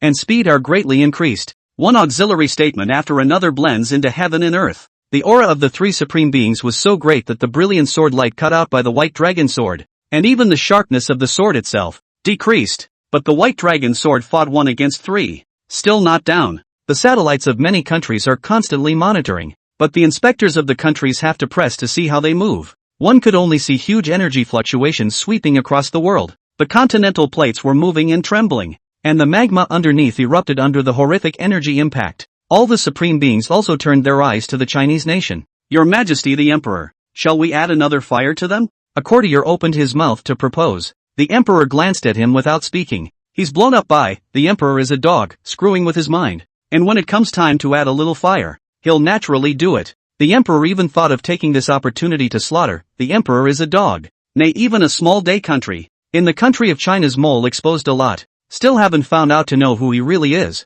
Not to mention the fact that the time is clearly not right. Only 3 of the most powerful people from the Huaxia kingdom had come, and the rest of them were definitely on guard against them. Against anyone harboring evil intentions. The amazing battle still continued. Their stamina and mana values seemed to be unending, and all sorts of high-level skills were at their fingertips. Both sides went back and forth as if they would never stop. Each attack contained a power like destroying the heavens and destroying the earth. Wherever they passed, mountains and rivers crumbled. Rivers flowed backwards. The earth trembled. 1,000-mile sword trail crisscrossed, and space was torn out of countless hideous mouths. The whole world seems to have been reduced to a wasteland. The heavens and the earth are as it were in the stage of doom. In such a battle situation, if it wasn't for the fact that the current blue star had long been different, I'm afraid that they would have been crushed by them long ago. But even so, if the fight continued, the entire continent was still at risk of being shattered by them. The faces of the 3 supreme beings who had rushed to support them were grave to the extreme, especially as time passed and they realized that they couldn't break the defenses of the crippled artifacts at all.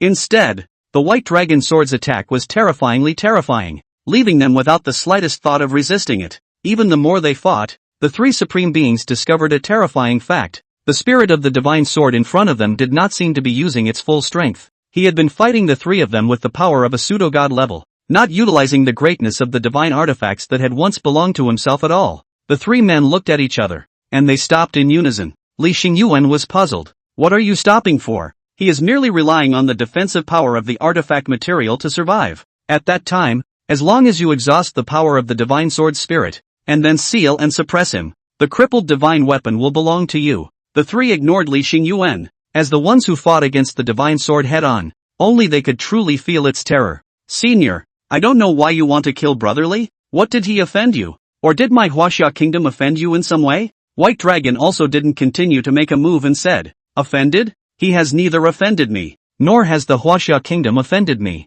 All four of Li Xingyuan could not help but frown. Since Li Xingyuan didn't offend Senior, and my Huaxia kingdom didn't offend Senior, why did you kill Li Xingyuan? We won't be able to do any good by fighting on. Senior, if you really make my Huaxia kingdom angry, you won't be able to walk away, so why don't we just call it quits? How about it? Everyone watched and listened in silence, waiting for the spirit of the artifact to give an answer. The White Dragon laughed softly and said, let it go at that? It's not impossible. The three supreme beings breathed a sigh of relief. The many supreme masters who were secretly observing couldn't help but see a flash of disappointment in their eyes. They all had their own ideas, wanting to take advantage of the artifacts to transfer the supreme powers in some parts of the Chinese country, and then go and accomplish unspeakable things on their own. But now all thoughts are reduced to empty words. Li Xingyuan, however, was disgruntled. We're 4 against 1. How can we not be able to beat them? What's more, even if we can't beat them, the others will still watch the three of us get killed? Li Xingyuan looked at the divine sword that had almost killed him and hated it with a passion.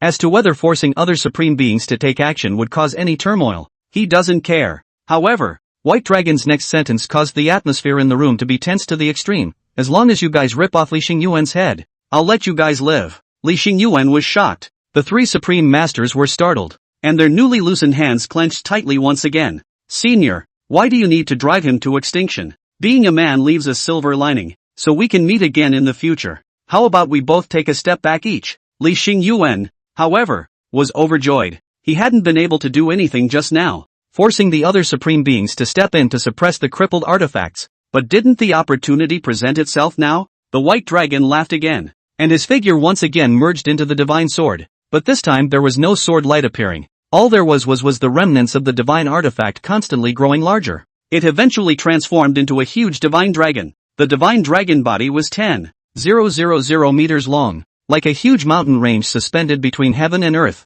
Each piece of dragon scale on the surface of the body seemed to be carved by white jade, flickering with cold and chilling light, just like the most exquisite artwork in the world. As the divine dragon manifested, a terrifying dragon might that did not belong to mortals and was far above the false gods pressed across everything. Facing the huge divine dragon in front of them, even the most powerful of them all felt as if they were as small as ants. No doubt about it. He is the true god. In order to not give the other supreme powers a chance to strike, the White Dragon managed to burst out at its peak after building up its power through constant accumulation. Even if it only lasts for a brief moment, he is still God. He offended my master, so he must die. The cold voice spread out in all directions, and space disintegrated under the rush of the pleasant voice. The bodies of the 4 false gods also began to float away with the wind. There was no resistance. Chapter 70, Owner of a Divine Artifact? Can you let me die? He has offended my master, so it must die. The pleasant sound spread out in all directions, like a breeze blowing through the heavens and earth.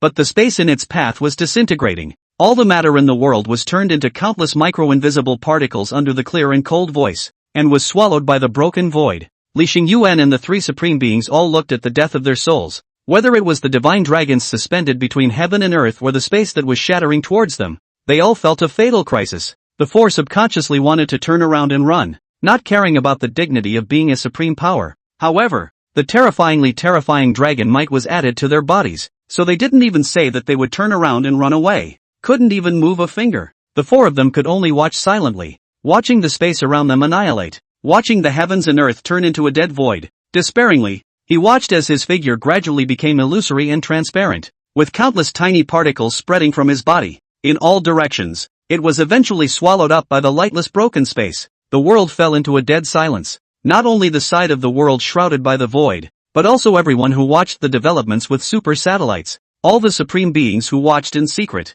All are now stunned. That's a real deity. It was a realm that was unattainable for all the supreme beings who were striving to become true deities. But now, a true god appeared in the world. Even if he only exploded his divine greatness for a moment, it was still a level that all the supreme beings on the blue planet were unable to reach. Only the thing that shocked the crowd of supreme beings the most was none other than the words that came out of the divine dragon's mouth. Offended his master? His master? Master? After the crowd of supreme powerhouses heard it for the first time, they all felt like they were hallucinating, and it was as if their ears had just gone awry. A once true artifact, an artifact that could explode with the crippled power of a true god, actually had an owner? And listened to his word. There is no such thing as coercion. Totally and genuinely bowed down at the feet of their masters? Don't be so outrageous. The once divine artifact spirit, an existence equivalent to a true deity, would actually choose to recognize its master? The crowd of supreme beings were shocked to the point of being somewhat numb. It was important to know that after they had obtained a crippled divine artifact, either its artifact spirit had long since died out, or the artifact spirit of the crippled divine artifact had no spiritual intelligence. But once the artifact spirit has an autonomous consciousness, there will be no communication at all. The other party does not even look at the so-called strongest person. Even if the other party is more seriously damaged, they can use their strength to forcefully suppress the spirit. The vessel spirit, however, remained unconvinced. There is always the possibility of regicide. Yet now there was a relatively intact divine artifact that chose to sincerely submit under the condition that the artifact spirit possessed spiritual intelligence, and help his master to come and destroy the enemy. It's so damn man-crushing. The more the supreme beings thought about it, the more angry they became, and even some supreme beings who had crippled divine artifacts directly took them out. The Emperor of the Land of Small Days is one of them. He took out the broken artifact previously used to tear open the copy space. His expression cold and majestic. I'll give you one more chance to submit to me. A disdainful light laugh came from the broken artifact.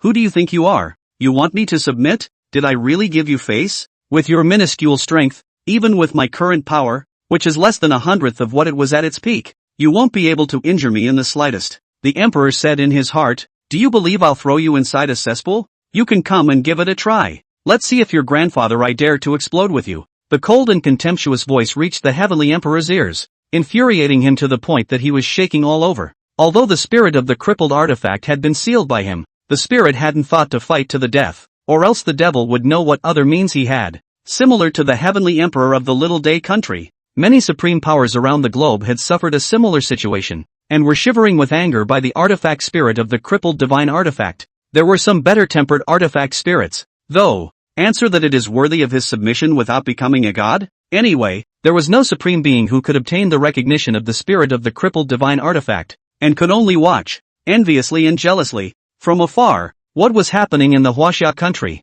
At the same time a horrifying conjecture surfaced in the hearts of all the supreme beings. As far as they knew, there was only one way to make a crippled artifact sincerely submit. Could it be that the owner of the white dragon was a true deity? The supreme powerhouses feared for a split second, and then immediately put the unsupportable conjecture behind them. If the owner of the white dragon sword was a true deity, he stood up long ago to unify the world. How could Li Xingyuan dare offend the true god? Even if they had accidentally offended a true god, would a hallowed true god still need a crippled artifact to make a move to assassinate Li Xingyuan in secret? Directly obliterating Li Xingyuan with his own hands? Ask the heavens and earth. Ask all the supreme beings of the blue star. Who would dare to utter a single word of no? That was why the crowd of supreme beings turned around and ruled out the possibility that a deity had appeared on Blue Star. Then within the understanding of the congregation, only one possibility remains. The white dragon sword's former owner was still alive, or his owner's corpse had given birth to a spirit over the long years. Same as the Lord of the Death Mountain Range.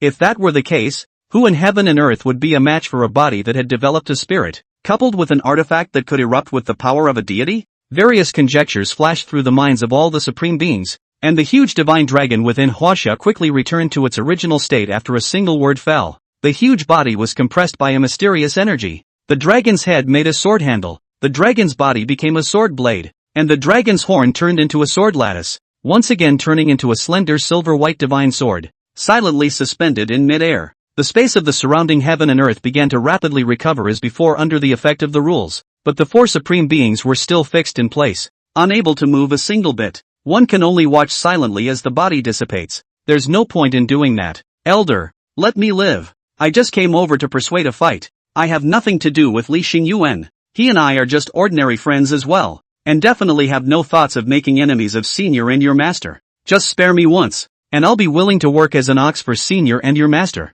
The three supreme beings were also fearful. As people who stood at the top of the earth, they treasured life more than anyone else. At the moment all three were remorseful. Don't understand why I had to come into the mess. The spirit of the broken artifact in front of him was so powerful, able to burst out with the power of a true god in a short period of time. What about his master? Could it be a real deity? Or maybe the corpse of a god is reborn? The white dragon looked on indifferently, not saying a word. Wasn't he waiting for Li Xingyuan to call for someone because he wanted to cut off the roots and not cause any other trouble for Su Qi? How could they let the three of them go? Not to mention that it was true god-level power that belonged to the white dragon at its peak. And now even he had no possibility of retrieving it. Li Xingyuan looked at the white dragon with eyes full of unwillingness. Who is your master? When have I offended him? Can you let me die with understanding? Chapter 71, Li Xingyuan's Deathbed Rebellion. Who's the owner? Will you let me die? Li Xingyuan was very unwilling, but there was nothing he could do. He could only watch his body dissipate and wait desperately and numbly for death to come.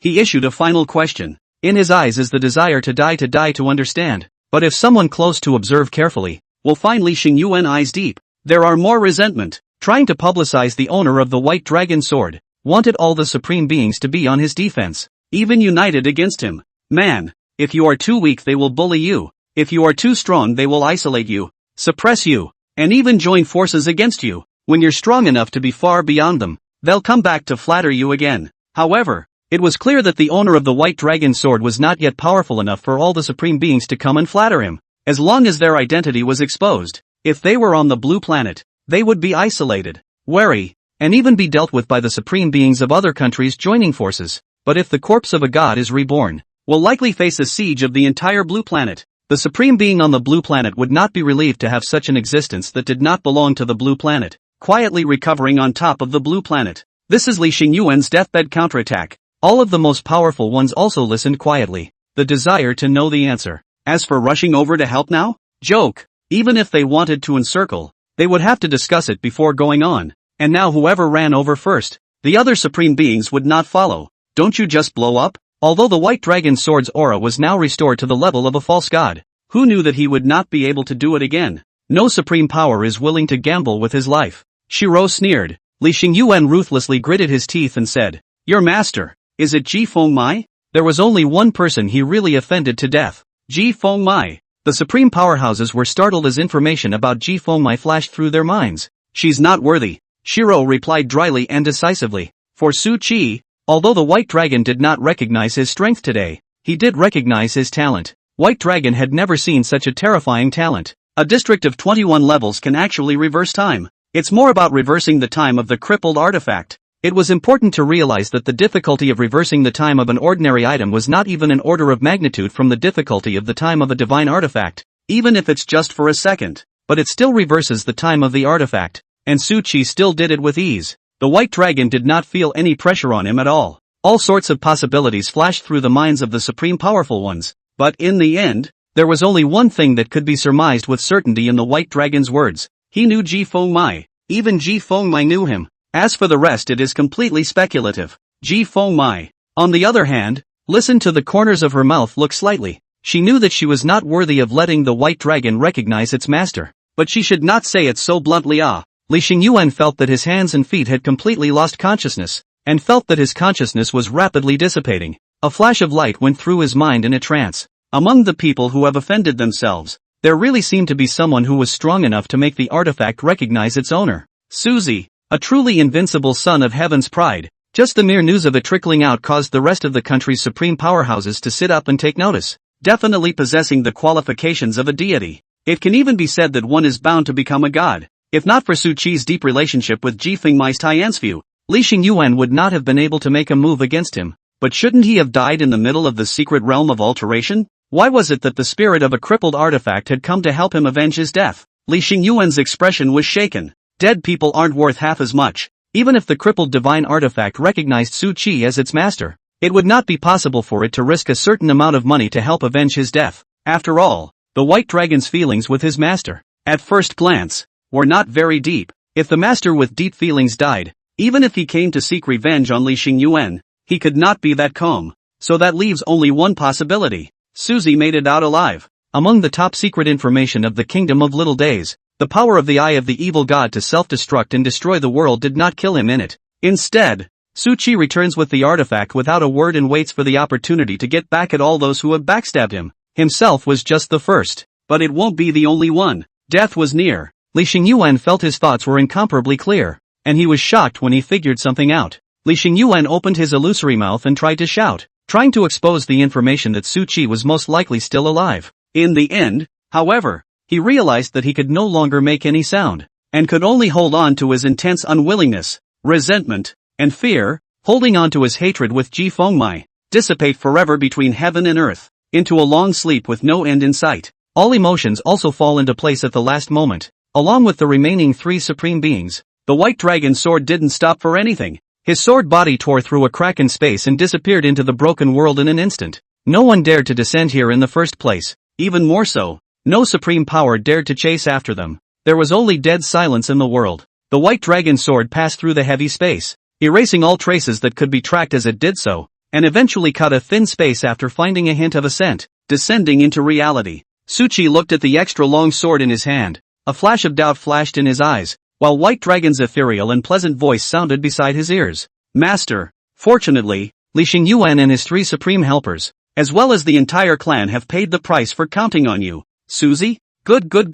It was no wonder that a former deity would take so long to assassinate a supreme being who was not good at frontal combat. Turns out it's gone for a big wave, directly decapitating the 4 lives supreme. Incidentally, he also made a trip to Li Xingyuan's family. Let's just say it's very six. Suzy nodded in satisfaction. The white dragon said, Master, just now, because I couldn't let the other supreme beings come to support me and forcefully explode the power of the true god level. I need to sleep for a while. Su Qi gently stroked the sword, signaling him to sleep at ease. The golden-eyed young girl who was walking in the front, at this moment, also realized the abnormality behind her and couldn't help but turn back. What are you doing pulling out your longsword and pointing it at me? She hadn't seen the white dragon's sword tear through space and descend, much less heard the white dragon's words. The golden-eyed maiden could only see that Su Qi was behind her, aiming her long sword at her in a manner that she was about to perform a backstab. I'm warning you, don't have any crooked thoughts about me? My true strength is not something that can be compared to a mere level 21 hidden profession.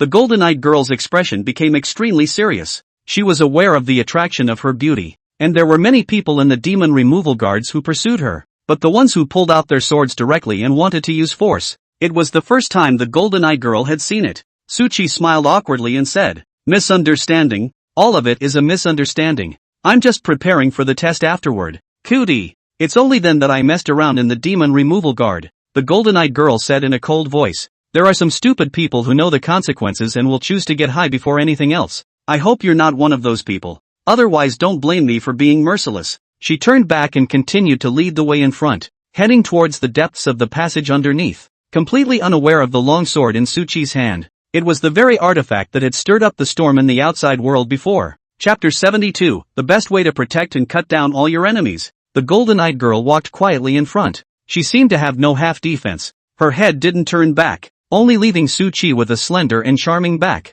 They were also the only 2 people in the entire passage, as in giving Su Qi the chance to make a move. Let him backstab himself. Su Qi was a bit embarrassed as he waved his white dragon sword casually with his hand while his eyes continuously surveyed the surrounding scenery. Finally, after the golden-eyed girl led Su Qi through a closed iron door to an empty square, she stopped. The square is very large. The diameter is more than 1,000 meters. The height is not less than more than 100 meters. The ground is paved by smooth slabs of stone. Looks exceptionally neat and beautiful. Looking around, on top of the surrounding walls, there were many passages, in which there was no half-light, like a labyrinth. It was really hard to imagine that there was such a huge space underneath one of the bases in the demon remover. Su Qi's gaze glanced around and vaguely saw a pair of blood-red eyes floating on the passageways of the surrounding walls. The second and final item of the test. Protect me in the endless tide of dead beasts. The longer you hold out, the higher your score. At the same time, I will strike directly after feeling threatened, and that will also mean the end of your examination.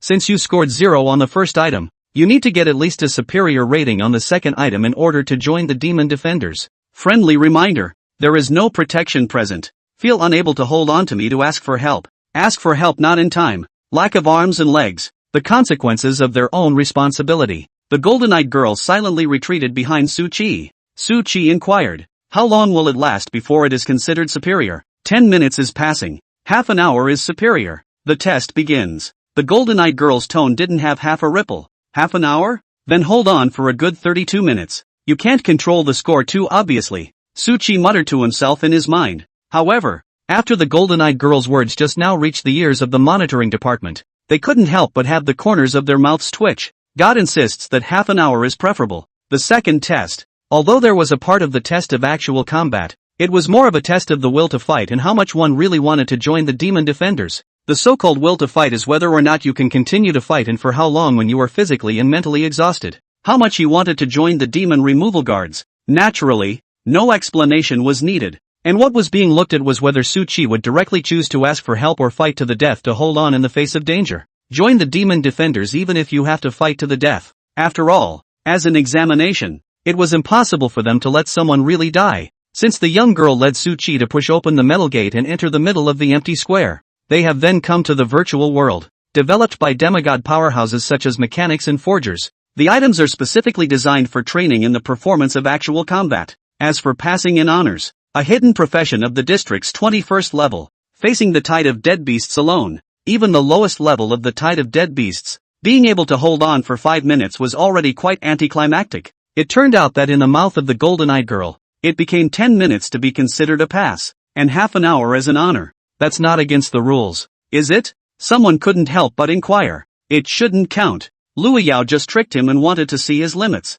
and the final settlement of the results will definitely be counted as normal. A man excused him. The woman on the side said quietly. She also induced Jiang Qi to shout for help when he meets danger, and that if he fights for 3 minutes, he will be physically and mentally exhausted, and thinking about superiority will require a full 30 minutes, which will make people lose their motivation. The crowd could not help but fall silent. Normally, after 3 minutes of physical and mental exhaustion, the thought of 5 minutes is superior. Clenched teeth also have to desperately insist. But if there were a full 27 minutes left, let's just say that the vast majority of people have only one thing on their mind. 3 minutes to lose half your life and hold on for dear life. I'm not playing. 2 very different anchor points will greatly affect the mindset of the appraiser. This kid is also really unlucky enough. The test actually stalled this living ancestor. If it comes a day later, her best friend should also come back from vacation. And this living ancestor is not necessary to serve for her best friend's post. Should we manually lower the difficulty significantly?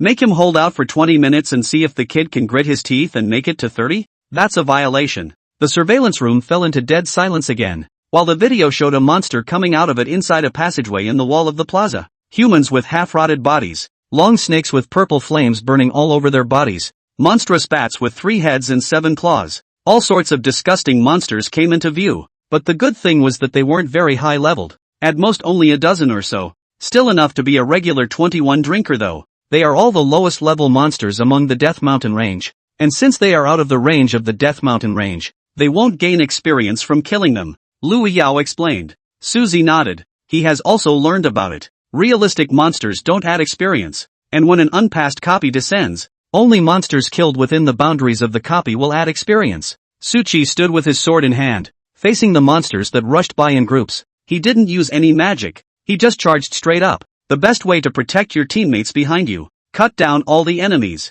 Lu Yao and the testers all secretly shook their heads. Protecting your teammates is how you protect them? If you get entangled by other monsters and can't kill them quickly, let's see how you can come back in time to protect Lu Yao. Suchi was alone to kill the monsters, only to see his wrist slightly flicked, and the white dragon sword shot out like a snake coming out of its hole. The sword light flashed, and a human with scarlet glowing eyes and half of its body rotting away was already in pieces. But even so, it remained undead. So in the space of a few moments, the monster's body turned into 7 or 8 segments and fell to the ground with a thud. Unable to move a single bit, Suchi traveled through the group of monsters. The movements in his hand did not stop. The white dragon sword danced in the air at great speed, leaving behind a dazzling trail of residual shadows. Any monsters present that entered 3 feet around him would be killed in an instant. Their bodies transformed into several sections depending on their size. At this moment, Suchi was like a tiger entering a flock of sheep. And within just 10 seconds, he killed the first batch of monsters that appeared without leaving a single piece of armor. Who else? Suchi coldly shouted, holding his sword. His eyes swept over all the passages on the wall, a heart-stopping killing intent revealing itself. If it was just a normal monster, it would probably have been shocked by now, but most likely, this was the virtual world. Good boy, there's really some strength. If I don't give you strength, I really can't recognize how many pounds I have. The detectors were not spoiling Suchi. and shorten the time for each wave of monsters to appear and the main target of the monster's attacks within the limits allowed by the rules set on Louis Yao. Chapter 73, Deprivation of Life. Louis Yao nodded secretly as she watched Su Qi's performance. With a mere level 21, to be able to clear the first wave of monsters so quickly and easily, the actual combat power could be directly rated as full marks. But very sad. The demon remover guard is not something you can get into just because you're a good fighter, even if you have good natural talent. But you don't have a strong will to fight and aren't ready to sacrifice. You don't really want to join the demon removal guard. Still can't join,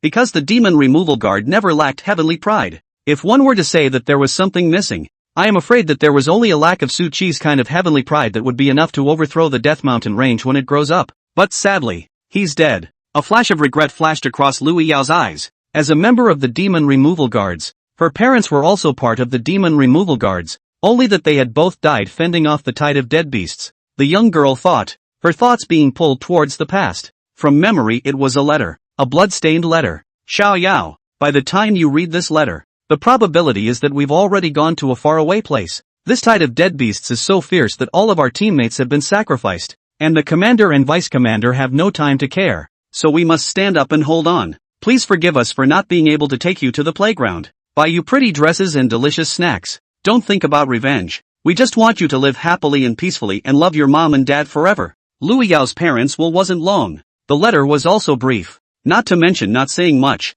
Seems to be worried about not having the resolve to go to his death after saying too much. However, it was clear that Louis Yao didn't listen at all, and instead came to join the demon defenders directly after being qualified enough to avenge his parents. At that time, when Louis Yao heard the news of Su Qi and knew that he had grown up and was able to overthrow the Death Mountain range, the young girl was so excited that she didn't sleep for the whole night and also cried all night. Although the Death Mountain range was not overrun by her, but if she could witness the destruction of the Death Mountain range with her own eyes, Louis Yao would have no regrets in death. However, not long after, Louis Yao heard the news of Su Qi's death, and at that time, she lost her mind for half a day, but it also adjusted quickly. Since no one can override the Death Mountain range, kill as many as you can in your own lifetime. With hatred in her heart, Louis Yao killed on the edge of the Death Mountain range for a long time until the top transferred her back to take her best friend's place. So Louis Yao had only one purpose: discourage all those who are not ready to sacrifice. Save the parents from losing their son. A child loses a parent. Dense and low footsteps entered her ears. Louis Yao's thoughts were pulled back to reality, and her gaze looked towards the much larger number of monsters that continued to pour out of the cave entrance. Call me if you can't hold on, so as to save yourself from missing an arm or a leg. Louis Yao's face was expressionless, and did not show the slightest bit of sadness due to the previous memories. Su Qi smiled. Just watch carefully. He noticed that the main target of the monster's attack was not himself, but they were flocking towards Louis Yao, especially the three-headed bats that flew at extreme speeds in mid-air, swarming in groups as soon as they appeared, and swooping straight at Louis Yao. It was as if Su Qi was treated like air. At such a high distance, it was impossible for a normal 20 level 1 warrior to injure them, and they could only stay beside Louis Yao in passive defense. Wait for them to lower their altitude before taking a hit. But Su Qi was far away from Louis Yao. We're not going to overplay our hand, are we? It feels like a billion points, but he can only be blamed for being too arrogant just now. Swelling up after defusing the first wave, the monitors said one thing to each other, yet before they could say anything more, they saw the three-headed bat in mid-air, its wings flapping speed gradually slowing down. It eventually fell straight to the ground. What the hell? Is there a bug in the system? Why did those three-headed bats suddenly die? It shouldn't be a bug. You guys see that Jiang Qi didn't even make a move to return to the defense. He knew that the three-headed bat would die? The crowd was in disbelief. One moment, it felt like the examination was about to end, but the next moment, they saw that Su Qi had actually resolved the three-headed bats in a way that they could not comprehend. Through the air, Louis Yao looked on with a raised willow eyebrow. She didn't see what was going on just now, and only sensed the three-headed bat flying and suddenly losing its vitality. Then lay the boards themselves. Life, even undead life, must be alive to survive, such as the ghostly fire in the eyes of the skeleton soldiers, which then contains the life force of the cave soldiers. But now Su Qi did not take any action and directly let the three-headed bat die. Louis Yao really could not understand. The perfect divine messenger, balancing the abilities of a mage, warrior, and nurse, should have been a spell just now. Just why I've never passed a spell that deprives me of my life force. Louis Yao analyzed, but the more she analyzed, the more puzzled she became. Su Qi, however, had gone killing mad. The long sword in his hand waved out countless shadows, And with the characteristics of the white dragon sword, killing god, all of the monster's defenses were null and void. Their bodies were as paper thin in front of the white dragon sword, which could be split in two with a casual slash. Su Qi stood alone in the middle of the square. A steady stream of monsters, gushing out from the holes in the walls, rushed towards Su Qi again as densely as a tidal wave, rushing towards Lu Yao behind him. The tide of dead beasts, the lowest level of dead beasts, normally had to be fought by a small team cooperating with each other in order to barely fight against it. But Su Qi was hard as hell. The monsters that walked on the ground wouldn't last more than a single move in front of him, and the three-headed bats that flew in the sky would somehow lose their lives when they were about to come in front of Lu Yao, falling from the sky, landing in front of Lu Yao. It had almost piled up into a small mountain. As time passed by, the monitors and Lu Yao went from questioning before, to not being able to help but recognize the strength that Su Qi had displayed, to finally being shocked. Are you sure this thing is human? With such a strenuous battle, a normal 20-level hidden profession, without the help of any aids or elixirs, would have to be exhausted in 3 minutes. Even if it was a mage-type hidden profession, it was estimated that it had already exhausted its mana value and could only sit and wait for death. But Su Qi was still crunching and killing. All monsters that dared to get a little bit closer to Su Qi would only end up being instantly killed by him. 5 minutes, 10 minutes, 20 minutes. The teenager's attack was fierce to the extreme, and his physical strength seemed to be unending. Even though he had been fighting with high intensity for nearly half an hour, he didn't show the slightest bit of fatigue. Instead, the more they fought, an unstoppable look. In fact, Su Qi did not have unlimited stamina,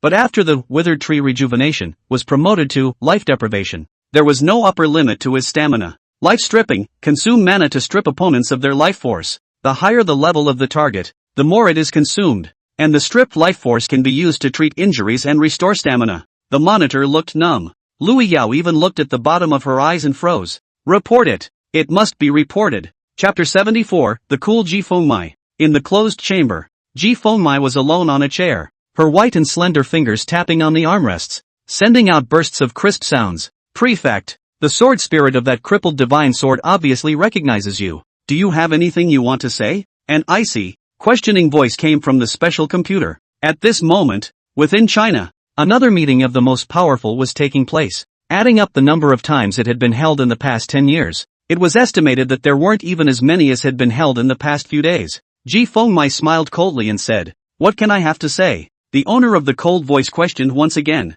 "Explain if Li Xingyuan was the one you begged to be killed, and explain who the owner of the spirit of the crippled divine sword really is." Ji Fengmai smiled playfully. "If you ask me, who am I asking? Is the fact that the spirit of the broken Excalibur knows me relevant to me knowing him? In the entire Chinese country, there are many people who know this mansion master's name, and this mansion master still knows all of them? The Tiansu Mansion was the highest institution of learning that all the trainees of the Huaxia Kingdom dreamed of, even though the vast majority of them didn't know the name of the chief mansion master. But there are still a lot of people who know, especially the great sons and daughters of the capital. The owner of the cold voice was momentarily speechless, but then immediately spoke. "Your words make sense, but there are some things that we all know in our hearts, so I advise you to give an honest explanation." An honest explanation? What do you want this mansion master to explain? How old are you? Believe it or not, this mansion master will go to the Luo family right now and reward you with 2 big mouths. A flash of disdain flashed in Ji Fengmai's eyes,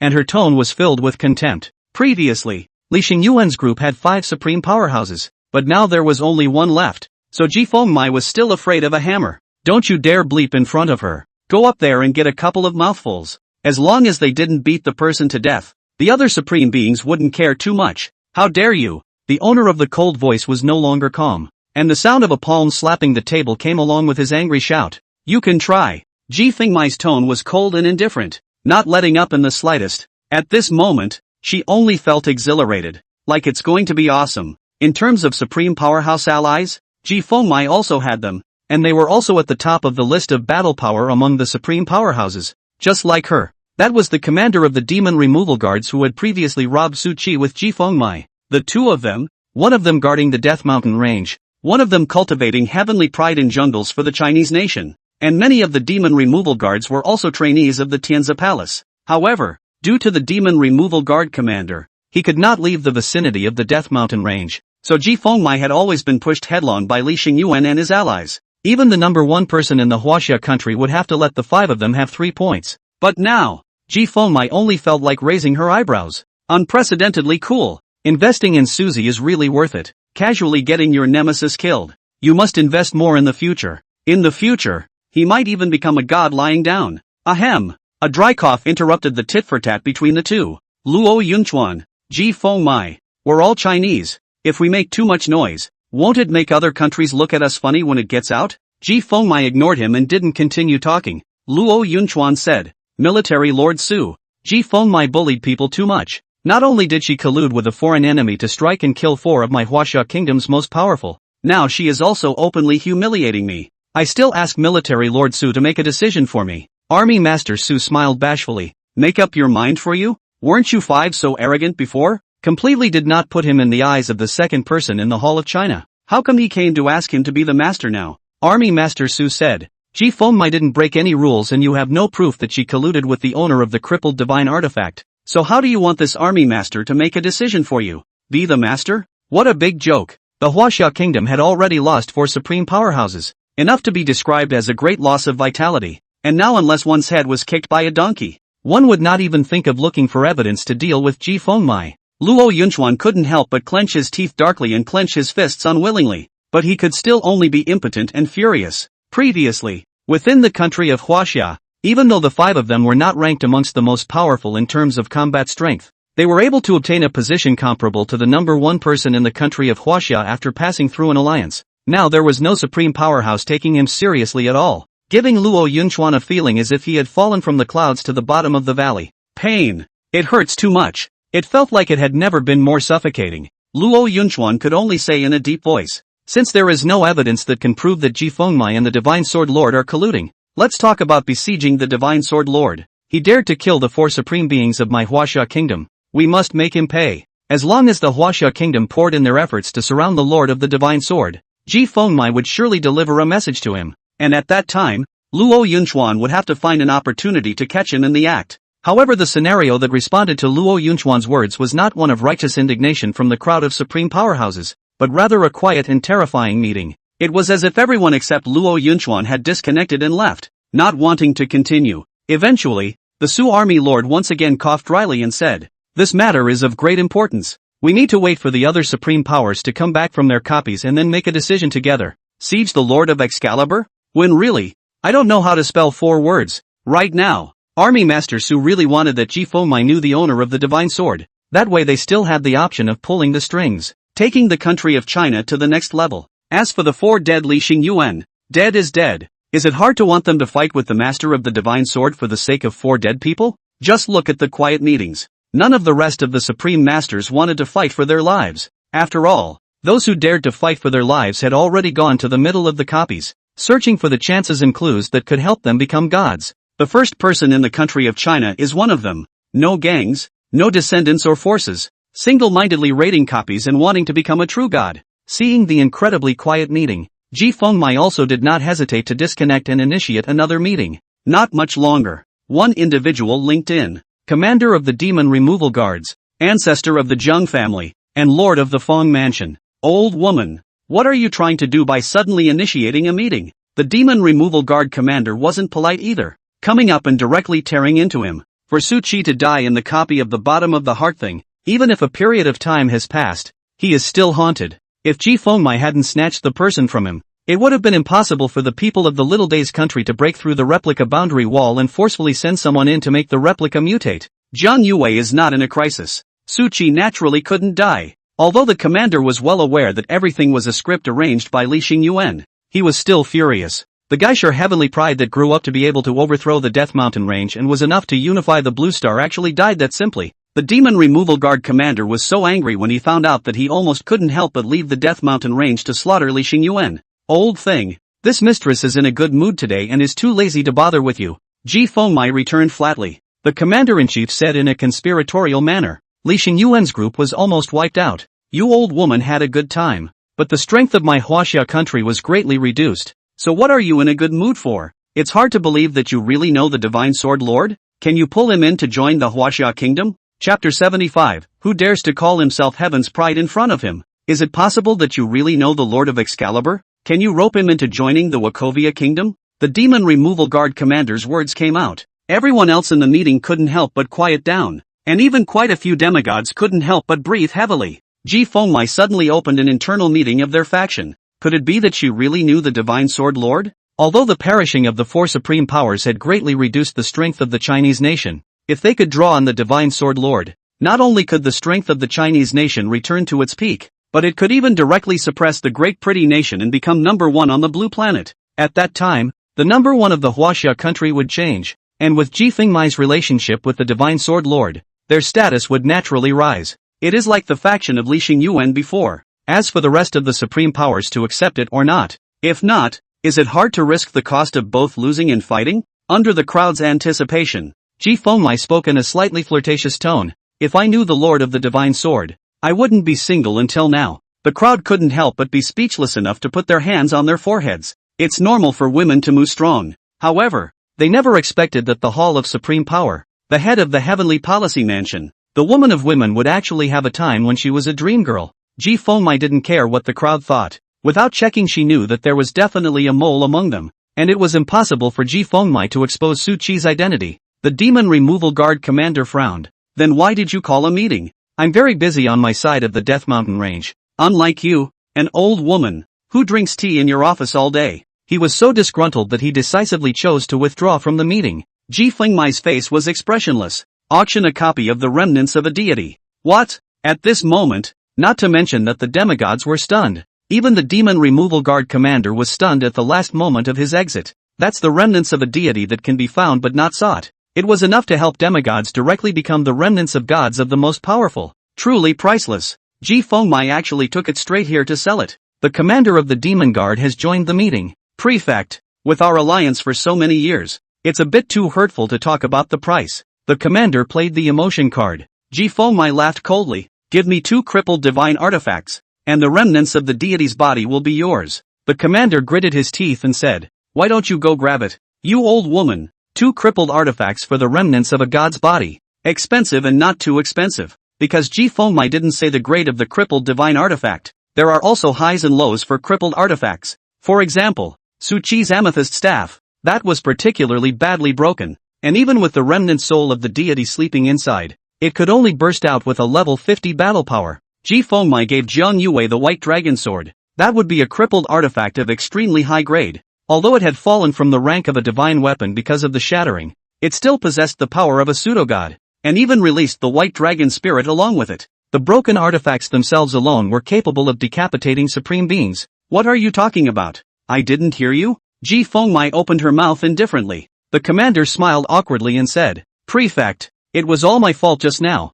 so don't forget the small man's fault. How about a crippled artifact? No one in the room but me can afford to pay the price for the remnants of a deity. The demigods in the meeting listened with reddened eyes, but in the end, they could only let out a long sigh of helplessness, and they were all just like Mistress Feng. No money, a heavenly chance is placed in front of you and you can't even take it. Remove the demonic guards within. At this moment, the crowd of vice commanders had already exploded. If Ji Fengmai took the remnants of the deity's body to the Chinese country for auction, she would definitely be able to sell it for an extremely high price. There are supreme beings who are willing to go for it. Go develop your own class. Putting it up for auction in their little meeting. Frankly, isn't it just a way for the commander to owe a favor? Collect a token portion of the benefits along the way. What would the commander do with the remnants of a deity in his possession? Refining yourself to boost your strength a bit? Apparently not. After all, the commander was on the path to becoming a god himself, and would not even bother refining the remnants of a god's body, allowing the dead god's Tao to contaminate his own Tao. Since you don't use it yourself, of course it's only left for them to use. Su Qi was in the base of the Demon Removal Guards. Inside an office, the man stood up in excitement. He was no other than the demigod puppeteer who had previously traveled to Qingyang province to replace the Demon Removal Guard commander to find Su Qi. Knock, knock, knock. At the same time as the door of the room was suddenly knocked, a slightly urgent voice rang out saying, Lord Vice Commander, there is something important to report. Puppeteer frowned. Something important? What could be more important than successfully advancing to the level of a supreme power? That was only a difference of one realm, but comparing it to a demigod, it could only be described as a world of difference. Puppeteer exited the meeting and pressed down the excitement of rushing straight out to the commander and said, Come in. A man pushed his way in. What is it? Puppeteer inquired. The man said in an excited tone, A newcomer just came. Jiang Qi, for the hidden occupation. Perfect divine messenger. and lasted for half an hour in the second round of the examination. Holding on for half an hour in the second round of examination. The man to the demon removal guard for many years, or the first time to see someone do it. Even at first, the man thought that the ombudsman was playing with him, presumably taking him for a ride. The result was that after double-checking, that's actually true. Someone could really last half an hour, when it is really the heavenly pride of the heavenly pride, the demon of the demons. It is not too much to call it the first genius of the demon removal guard. The vice commander puppeteer was surprised for a moment, then quickly regained his composure and said, "Not bad. Arrange a powerful veteran to lead him." With that said, the puppeteer walked towards the door, wanting to go to the commander, wanting to play the emotional card, worrying that the heavenly chance would be snatched by someone else. The man couldn't help but freeze. Lord Vice Commander, that's an achievement that no one in the Demon Removal Guard has ever been able to achieve. That's a supreme talent. You're just going to place a random veteran with it? He couldn't help but suspect that the Vice Commander's head had been kicked by a donkey. If he was the Vice Commander, facing such a heavenly pride, he would definitely be the one to bring it himself. If the other party grew up in the future, he would be a demigod at least, and it was not impossible for him to go even further and become a supreme power. That's the seed of the most powerful man. The puppeteer laughed contemptuously. A supreme heavenly pride? You've merely never seen how high the sky is and how thick the earth is. In front of that heavenly pride, all the so-called geniuses in the world will be eclipsed, none of them worthy of being called geniuses. A look of regret flashed in the puppeteer's eyes. Ever since he had met Su Chi, in his eyes, there was no more heavenly pride in the world. The so-called seeds of the most powerful. What's the difference between being in front of Su Chi and an ordinary person? Who dares to call himself a heavenly pride in his presence? The puppeteer vice commander left the office in a flash, disappearing into the blanket of snow and speeding towards the place where the commander sat. The man was the only one left standing frozen in place. Chapter 76, Jiang Qi is a dog. What's it got to do with me? Su Chi? Virtual worlds. Su Chi had already been messily killing for half an hour, and the monsters' corpses were almost piled up in the square, with strange blood of various colors spreading out under his feet. What came into view was a real mountain of corpses and blood. The blood is flowing. It's like hell on earth. Even Lu Yao, who had already killed a lot of monsters, couldn't help but feel numb at this moment when there were mountains of monster corpses. It's been half an hour. Is he even human? You're really not tired? I can't believe it's still going on. Lu Yao felt that her legs were tired of standing, but Su Chi was still like a robot, tirelessly slaughtering like crazy. Looking at Lu Yao, she didn't even know what expression to show. From when he initially reached the superior 5 minutes, Lu Yao recognized Su Chi's strength and talent, and when he reached 10 minutes, he admired his will to fight. After reaching 20 minutes, Lu Yao was already numb. She had never heard of anyone being able to last that long in the second test, and it was still a one-sided slaughter. A full half hour has now passed. Lu Yao was just casually talking about the time limit, wanting to see Su Chi's will to fight, whether he could do it or not, even if it's far from the target, still choosing to stay the course. Instead of looking at your body already tired and ending up very far from your goal and decisively choosing to give up. But Lu Yao never dreamed that someone could actually hold out for the almost impossible half hour. Even if the current Lu Yao's level far exceeded level 21, if it was up to her, the odds were that she wouldn't be able to last that long. After all, people get tired and run out of blue. I should have known to say that I needed to stick around for an hour, or even 2. Lu Yao secretly shook her head, somewhat regretting that she had said less. Completely unable to measure where exactly Su Chi's limit was, the golden-eyed girl's heart was in shock. Susie still isn't finished. He swung the long sword in his hand expressionlessly, stepping on the bones of the monsters under his feet, and his clothes had long been stained with blood of various colors. Lu Yao looked on in shock and anticipation, wanted to see just how far Su Chi could go. 40 minutes? 50 minutes? Or maybe an hour? 2.5 hours? Lu Yao didn't dare to imagine at all just how fierce Su Chi was. Just how long he could last and how many monsters he could kill. The only person in Blue Star who can steadily suppress him is perhaps that Su Chi, right? It's a pity that he died too early. Lu Yao secretly sighed and lamented. Thoughts flashed through her mind, only to be eventually brought back to reality by a voice. Sir, I can't hold on much longer. Su Chi shouted. Lu Yao froze for a moment, only to see that Su Chi was actually directly knocked out after he made a move against a monster. He landed and retreated a dozen meters before stabilizing himself. Lu Yao was slightly startled. She also didn't expect that she was just guessing how long Su Chi could hold out, and the highest she could guess was already 2.5 hours. As a result, he just couldn't hold on. Lu Yao took one step, and her entire body shot out like a cannonball, and the solid ground within a 10-meter radius shattered in response. With a speed invisible to the ordinary human eye, she blocked in front of Su Qi in a blink of an eye, and her white jade-like fist fiercely blasted out.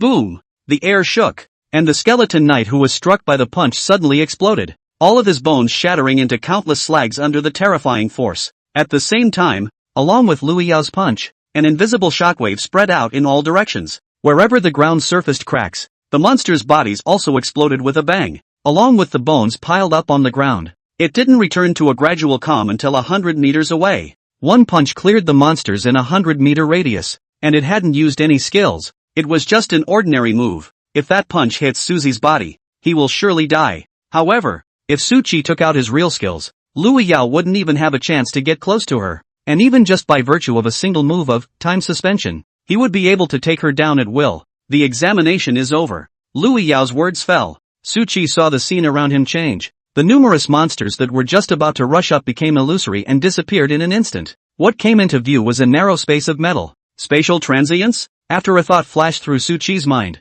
he immediately dismissed it. He didn't feel any spatial fluctuations just now. Lu Yao explained. Just now is the most advanced virtual reality technology, normally used to train warriors. The injuries sustained inside will be fed back into reality to a certain extent. Suzy nodded gently. For the golden-eyed girl to not say it outright, choosing to hide it, and also saying that she would be missing an arm or a leg, Su Qi was nothing strange. Lu Yao expressionlessly looked at Su Qi for a while, and spoke quietly. You just controlled the score, didn't you? Su Qi was shocked and denied without hesitation. How can that be? I can reach the excellent level and have already put in my best effort. Besides, what am I controlling points for? Lu Yao's pretty golden eyes stared at Su Qi. Lying to me is a puppy. Su Qi froze for a moment, not expecting the high and cold young girl to suddenly come to such a sentence. Neighborly sister-like words. Lying to you? Jiang Qi is a dog. Su Qi replied without hesitation. Ginger Z is a dog. What's he got to do with it? Lu Yao fell silent. She also really didn't expect that a generation of heavenly pride could actually be that shameless. After a good fight, you don't blush, you don't gasp, and you say you don't have control points? It's the dog that believes it. Men's mouths, lying ghosts. Lu Yao retracted her gaze and said, you now have the qualifications to join the Demon Defenders, but I still want to ask you one more thing. Are you afraid to die? Are you ready to die? In the tides of dead beasts in the Death Mountain range, no one could guarantee that they would survive every time. Lu Yao's parents couldn't do it. Lu Yao himself can't guarantee it. Even a demigod-level vice commander, or even the Lord Commander who was a supreme power, could not guarantee that he would be able to survive. Lu Yao was in the time of the Demon Defenders, witnessed many births and deaths. I've experienced my own best friend dying next to me. The sacrifices of the Demon Removal Guard warriors were only for the sake of the people in the land behind them, who were not threatened by the Death Mountain range. If it is a normal examiner, it will not ask the joiner too much. As long as the person undergoing the examination achieves the standard,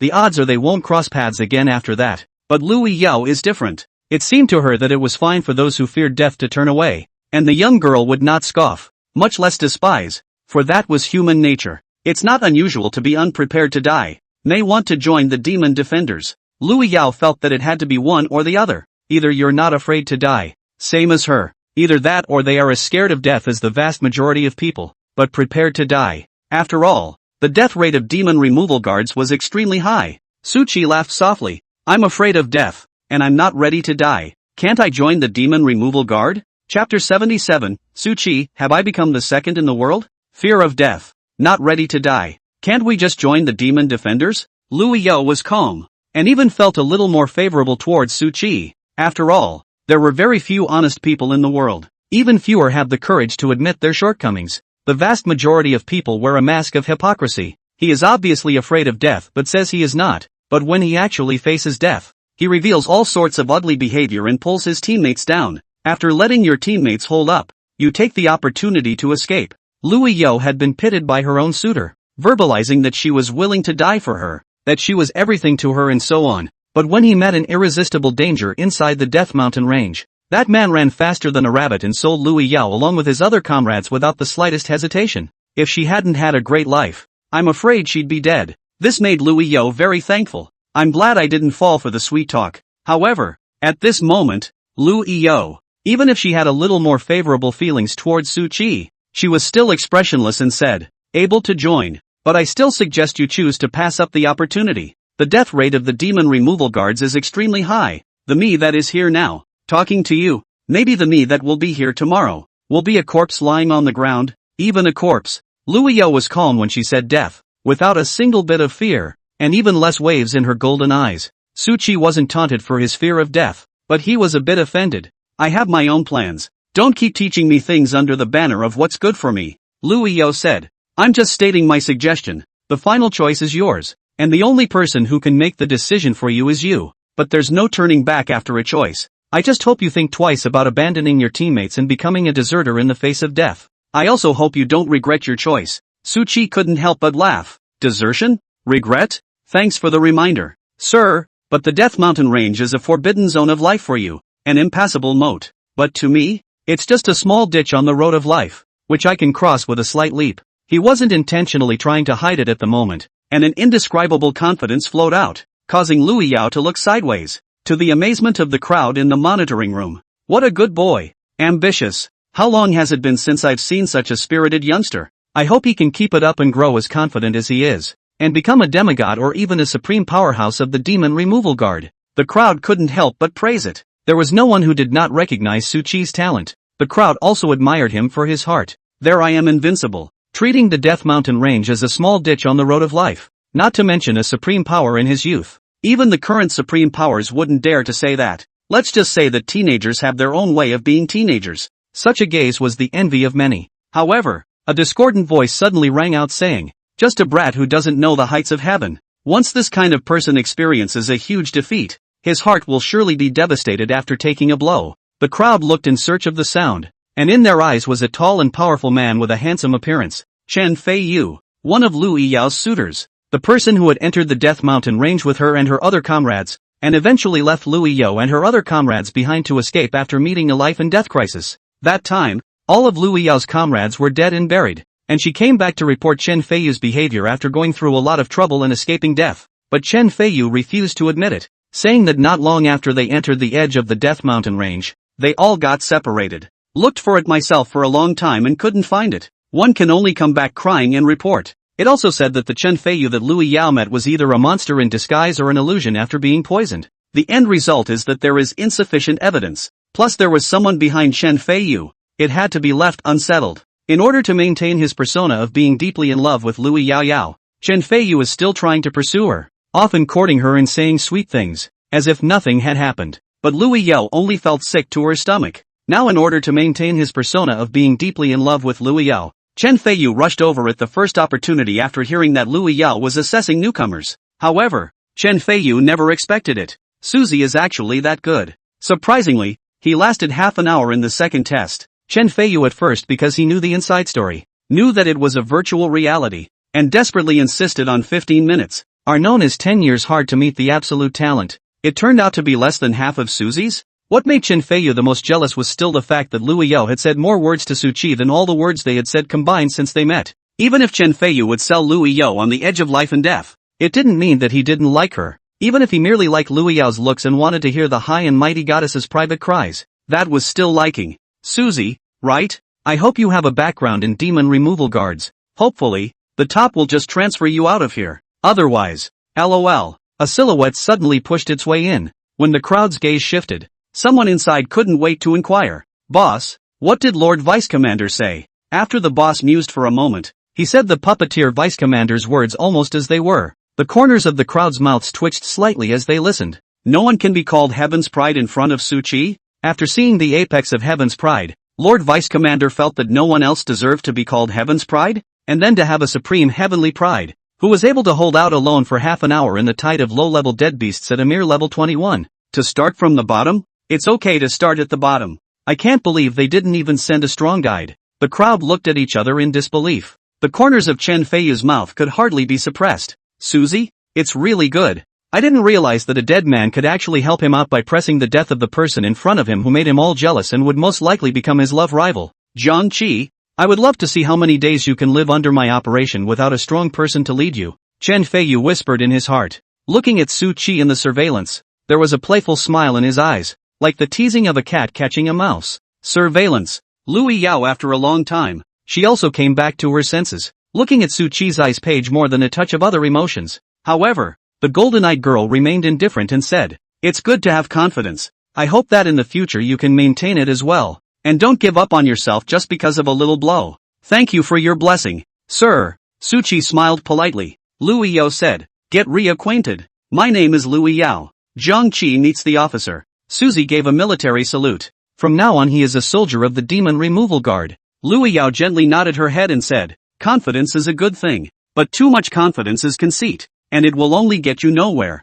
Understood. Suchi answered back. Lu Yao felt that he didn't take his words too seriously, so she once again urged, Zhang Qi, I admit that your talent is very high, far beyond me, but I must remind you that there are people outside of people, and there are people outside of heaven, and at the very least, there is one person whose talent is far above yours. Suzy, what's the situation? Why does he sound more and more wrong? What do you mean? He's got a lot of talent, but there's one person who's far above him? He had already suppressed his performance just now, but when it came to Lu Yao's mouth, he became the second in the world, or maybe the second person within the Demon Remover? Chapter 78, The Looted Suchi. Sudden change of events. Suchi stood frozen in place, feeling the person go numb. He's been able to control it to the point where it's not just a point or two beyond the line of excellence? How come you're directly second in talent? Or maybe the excellent rating of the Demon Removal Guards has not been reached by many people at all, and that's why it took a minute or two beyond that for the rankings to be so high?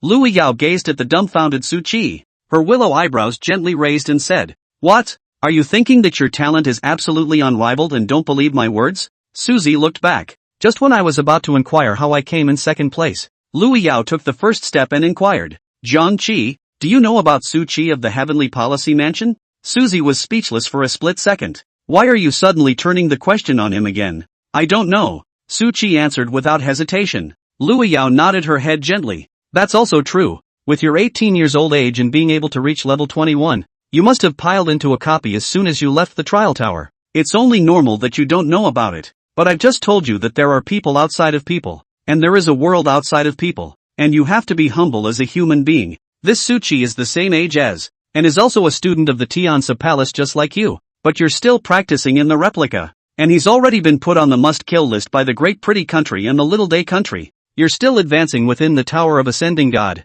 and he's already fought the most powerful within the Abyssal Copy and forced it to self-destruct. Suchi inwardly embarrassedly revealed a face of shock, with incredulity. So powerful? Really? I don't believe it. Lu Yao coldly snorted. Don't believe me? Suchi's battle achievements were all said by the Lord Commander himself. How can they be false? Suzy was silent. Lu Yao felt like she had struck his self-confidence, and couldn't help but reach out and pat the teenager's shoulder as a sign of comfort and encouragement. That's a monster among monsters. You don't need to compare yourself to him, you just need to know that there's a world outside of man. A mountain is higher than a mountain. And don't be conceited. Saying that, Lu Yao's magnificent golden eyes could not help but flash through a touch of regret and sadness. How great would it be if he didn't die? How great would it have been if he hadn't ventured into the mutant copy to save his girlfriend? Wait for him to grow up. The vengeance of one's parents must be avenged. But in a flash, Lu Yao was relieved again. She never expected a gaijin to fall from the sky and step in to help her avenge her death and level the Death Mountain range. Now it's all just back to the old days. It's one monster to kill in your lifetime. Understood. Suchi nodded his head heavily, only looking at the slight emotion that flowed out of Lu Yao's eyes. His expression was a little strange. Lu Yao led Suchi out of the metal space and walked back to where he came from, taking the elevator back to the surface, then walked straight toward the recruit reporting area. However, at this moment, Lu Yao was very puzzled. It was reasonable to say that there was this kind of Jiang Qi, second only to Suchi's son of heavenly pride. The people in the surveillance room have long since reported it. There should have been special people sent down to greet Suchi by now. How come there was no one when he came out? Holding a puzzled mood, Lu Yao brought Suchi to the new recruit reporting center. Jiang Qi, this is your basic equipment and supplies. If it's not enough you can come to me and I'll declare it for you in. The middle-aged man at the recruit reporting place was gentle and enthusiastic, and obviously knew Suchi's information long ago. Thanks. Suchi gave a salute and took the various equipment. There is no uniform within the Demon Removal Guards. The base equipment, on the other hand, is a set of transcendent battle armor. It can drastically increase a transcendent's ability to fight in close combat, as well as the speed at which he absorbs energy from the air, which is the speed at which he recovers his mana. In addition to this, there is a special bracelet that can record the soldier's monster kills, the type of monster, and use this to issue military honors according to the standard. In the Demon Remover, military credit is the only hard currency. Soldiers need military credits to be promoted, and military credits are needed to buy all items, and only military credits can be purchased. All sorts of high-grade equipment, elixirs, talisman paper, skill books, etc., and even crippled artifacts could be bought. Huaxia coins have almost no role among the demon defenders. Of course, the bracelet also serves another purpose, recording the soldier's every move in the Death Mountains to prevent him from backstabbing his teammates. The flaw, however, was that the Death Mountain range was unique in that the signal was nearly non-existent, and information could not be transmitted at all times. Once Chen Feiyu was the one who destroyed his bracelet before he dared to go back to the demon removal guard, and Lu Yao was also the one who couldn't come up with evidence because her bracelet was destroyed in the battle. Lu Yao couldn't help but inquire, just some ordinary equipment? Didn't they send any strong people from above to bring him? The middle-aged man repeated the message above. Lu Yao listened speechless to the extreme. What do you mean no one dares to call themselves Heaven's Pride in front of Su Qi? If you've seen the best of the best, you won't let anyone else take the easy way out? Starting from the bottom? Su Qi, however, let out a long sigh of relief. The gun to the head. He didn't want to go through that again. Although the probability is that it will not take Su Qi's life, and he may grow up. What's the point of taking the risk of becoming a leader? In his opinion, that Lord Vice Commander probably didn't want him to be the one to stand out, and deliberately suppressed the news. It's not that I'm totally down on the talent that Ginger has shown. After all, Susie's foregone conclusion. But it's a big moneymaker for the table manufacturer. Lu Yao said indifferently. Since there's no one up there to arrange it, then put him under my name and I'll bring him up. You? The middle-aged man was surprised. Although the golden-eyed girl in front of her looked young, her official position was not low at all, and she was the most diligent in entering the Death Mountain range. As soon as I heard someone was missing a teammate, Lu Yao immediately rushed over. However, bringing people there would take a lot of time and was a thankless job. But there were many people who would be willing if they could make a good relationship with a genius like Su Qi. It was just that according to Lu Yao's character, she wasn't in the mood to make good relations with the so-called Heaven's Pride, and it would be better to spend time leading people than to kill 2 more monsters in the Death Mountain range. But now it is actively soliciting work. The middle-aged man was silent for a moment and said, Lu Yao, there are already a lot of people who know the news and are lining up to bring Jiang Qi. As if to confirm the middle-aged man's words, a whole bunch of people yelled and barged into the recruit reporting office. You guys don't move to come first? I'm obviously the latest to submit a request to bring Susie. It's just an application. Did the vice commander approve it? No, that's bull *******. Miss Lu, don't grab Su Qi from us group of big men either. It's better to bring people to live together. It's convenient to instruct him at any time. We can do it. Can you? The argument goes on and on. Lu Yao wasn't half surprised as she looked back at the crowd that had suddenly burst in and said, since the vice commander hasn't made any arrangements, Jiang Qi has the right to choose who to lead. Miss Lu is right. Su Qi, choose me quickly. I'll spend my military honors as you like, and I'll give you a set of top-level equipment if you choose me. This kid is usually lazy and doesn't have as much military service as I do. I'm treated the same as him, so if you're going to choose me too. The crowd once again argued, and the entire recruit newspaper was in disarray. Normally speaking, when a veteran takes a new recruit into the Death Mountain range, at the very least half of the military honors gained by the new recruit will be given to the veteran. Sort of a teaching fee, a protection fee, a time-wasting fee. But now taking Susie is subsidized by the veterans. Even the most basic condition is that military credits are spent at will. Lu Yao still kept her calm gaze, landing on Su Qi's body and said, there are not necessarily all good people within the demon removal guard. At the very least, if you get too close to me, there are already people who want to kill you. If you don't pick the right one and pick someone from the faction of that person who has a grudge against me, they will never let you off the hook because you're a genius. To be on the safe side, picking me is your best bet. Lu Yao didn't offer any perks. She just spelled out the potential pitfalls. Meanwhile, she personally wanted to take Susie. It's only because I'm afraid he's going to get killed. For Chen Feiyu, although Lu Yao hadn't paid attention to him, after experiencing that one brush with death, she also understood his character of sunshine on the outside and villain on the inside. Susie wasn't surprised. Redhead was never an adjective, just a summary of one thing. Miss Lu, as the saying goes, meals can be eaten indiscriminately, but words cannot be spoken indiscriminately. Within the demon defenders, backstabbing a comrade is a capital offense, and no one is able to keep it. It's fine for you to hold a grudge against Chen Feiyu because of a hallucination. How long has it been? Why are you still cynical about him? The crowd's arguments resumed. One soldier, however, pushed right through the crowd. General Chen has ordered me to take Jiang Qi. Chapter 79, Military Order. Chen Feiyu's young plot. General Chen has orders? General Chen? Lu Yao couldn't help but change her face slightly. There are only 4 ranks among the demon defenders. Commander, Vice Commander, General, Soldier. There is naturally only one commander. There were 9 vice commanders, each a demigod-level powerhouse, each sitting in a base. The general positions further down. On the other hand, each base had its own situation. There was no fixed number of people, but at the very least, they were all legends of 95 levels or higher. After that, soldiers are divided into levels 1 through 9. 9 levels are the highest and 1 is the lowest. Lu Yao is a level 6 soldier. As for General Chen, he was naturally one of the generals of their base and Chen Feiyu's father. As the middle-aged man who had rushed in spoke, everyone present quieted down. Since the vice commander hadn't arranged for someone to bring Su Qi, the rest of the generals naturally had the right to do so. Su Qi noticed Lu Yao's change in expression and said, "He wouldn't be the person from the faction that you just said had a grudge against you, right?" Lu Yao also nodded her head without any concern for influence, and told what happened back then in public. Su Qi listened calmly. Instead, there was a flash of killing intent in his eyes. Fear of death is human nature, but if you abandon your teammates on the battlefield, obviously have a chance to defend, but leave your teammates to run away alone. Let's just say that everyone gets what they want. The middle-aged man sent by General Chen gave a cold hump and said, "Miss Lu, don't talk nonsense. Mr. Chen has already been court-martialed for this matter,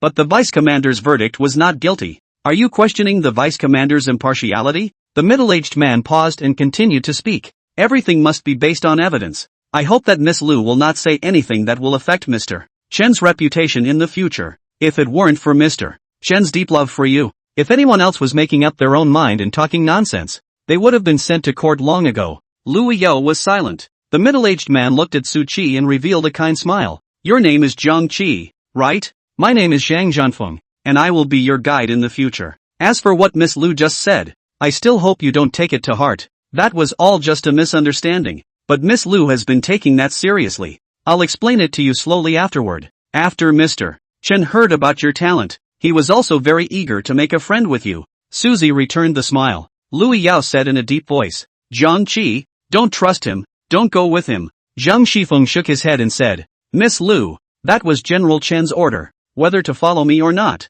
It's not up to you, or me, or even more so, little friend Jiang. To violate is to disobey a military order." Zhang multiplied wind expression is very calm, but the words "have a military order" is like a mountain to fall. "You can do what I mean." Lu Yao clenched her white, jade-like hands. Zhang Shifeng looked around and said, "Don't think too much, everyone. I was just stating the authority of military orders. Since I took little friend Jiang Qi away in public, naturally I couldn't possibly let anything happen to him in the Death Mountain range. Wouldn't that be slapping General Chen in the face?" The crowd was silent. Some, however, spoke directly. "Brother Ridewind is right. Don't think too much. Since General Chen asked him to bring Jiang Qi, it's naturally impossible to let anything happen to him. Everyone, don't start any conspiracy theories in the demon removal guards. If General Chen wanted to harm Jiang Qi, he must have arranged it secretly. It's impossible to arrange it blatantly. Some of the people had a word for it, and most of their doubts were put to rest. What's so blatant about harming people?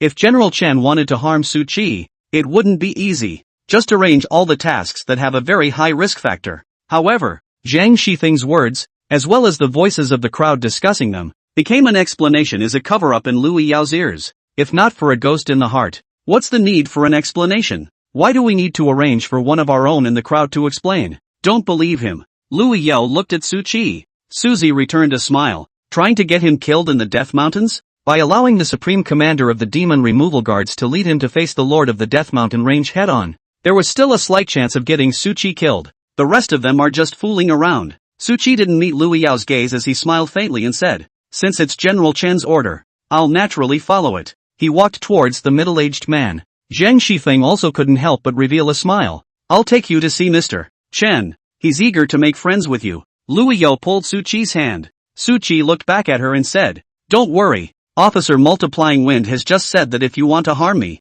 it will be in secret. Getting me killed would be slapping General Chen's face." Zhang Shifeng smiled in satisfaction. "Miss Lu, do you hear me? This is the mutual trust between comrades in arms. You just don't have any trust in Mr. Chen. That's why you're still haunted because of a hallucination." Lu Yao ignored him and just looked at Su Qi and spoke. "I'll go and help you find someone to dispatch. I won't let anything happen to you." Lu Yao turned around and walked towards the outside. The crowds of people crammed into the new recruit check-in area rushed to get out of the way. Does Lu Yao have a background in blood? She obviously didn't. However, Lu Yao's parents had both died in the middle of the deadly beast tide, contributing greatly to that battle, and coupled with her talent. So Lu Yao's parents' top boss, and also her current top boss, a general at the base, thought very highly of her. Otherwise Chen Feiyu would have found a way to get her killed a long time ago. Lu Yao was now going to find that general and fish Su Qi out before Zhang Zhanfeng made his move, or use other methods to maneuver with General Chen, so that Zhang Zhanfeng could not make a move against Su Qi. Anyway, Lu Yao didn't even want to haul a generation of heavenly pride. Once the second pride of heaven, now my first pride of heaven, died because of his affair with Chen Feiyu. Zhang Shifeng just smiled faintly, not caring about Lu Yao's actions at all. Even though she had persuaded the general to come forward, she could still only pull the wool over General Chen's eyes, and ultimately disagreed. As for finally making a scene in front of the vice commander, I'm sorry, something's wrong with the vice commander. It has just left the base. Zhang Shifeng left with Su Qi. The curve of his mouth couldn't be suppressed. Young people are good at cheating when they haven't experienced the beatings of society. A few casual promises can be deceiving. Killing him would be a slap in General Chen's face? Joke. Even if Zhang Shifeng killed Su Qi, as long as there is no full evidence, who dares to talk about General Chen openly and honestly? How dare you slander the general in public? Damage the general's reputation. Do you want to live or not? Do you want to work for the demon defenders or not? However, if Zhang Shifeng were to face it, even if he knew everything, he wouldn't know how to break the situation. Military orders. That's young. If Suzy dares to violate military orders, his life is over. Su Qi also followed with a smile, as if he completely believed Zhang Shifeng's words, thinking that even if they had something to do with Lu Yao, they wouldn't move him in a short period of time. The two made their way to the base's cafeteria. Unlike the ordinary army, the demon removal guards were loosely managed on a daily basis, and the cafeteria was open 24 hours a day. Inside were all high-grade dishes, with ingredients that were all heavenly materials, plus extremely rare transcendent cooks professionally manufactured. It can raise the attribute points and experience value of the transcendentalist. Every dish put out there is hundreds of thousands of Chinese dollars to start with. The two of them walked towards into the restaurant. Zhang Shifeng led Su Qi straight towards a private room in the corner. Push open the door to the booth. For women, and a man shadowed into view. If Lu Yao were here, one would definitely recognize that the man sitting in the middle of the sofa in the private room, hugging his left and right, was none other than Chen Feiyu. Chapter 80, Chen Feiyu, letting Lu Yao to you. Inside the booth, Chen Feiyu sat quietly on top of the sofa, his two hands not stopping in the slightest because of the arrival of Su Qi and Zhang Zhanfeng. Since you're here, sit down. Chen Feiyu smiled. His smile was kind, as if he was a completely different person from Lu Yao's words. Su Qi didn't have any qualms about sitting on the other sofa either. Zhang Shifeng turned around and left the private room. The remaining two women, who were well built and dressed in gowns, came to Su Qi's side and bent down to inquire at him. Mr. Jiang, what would you like to eat? At this moment the two women are very happy. I did not expect that the person who was going to accompany today is actually a small handsome man. Looking at it is also very pure. Su Qi pushed the two women who were sandwiched together away with one hand. Is this the way Mr. Chen makes friends? Chen Feiyu grinned and said, this is a great beauty that I sent someone outside to handpick and took a lot of effort to bring in. Although they are not as good as Lu Yao, they are still considered first-class beauties. Is it not sincere enough to let them serve you? Su Qi said expressionlessly. You also know that they can't compare to Lu Yao. Chen Feiyu's face couldn't help but sink. It was completely unexpected that Su Qi actually dared to give face. Chen Feiyu arranged this meal. In fact, he really wanted to pull Su Qi in, as long as he knew what to do. Chen Feiyu was also willing to give Su Qi a chance.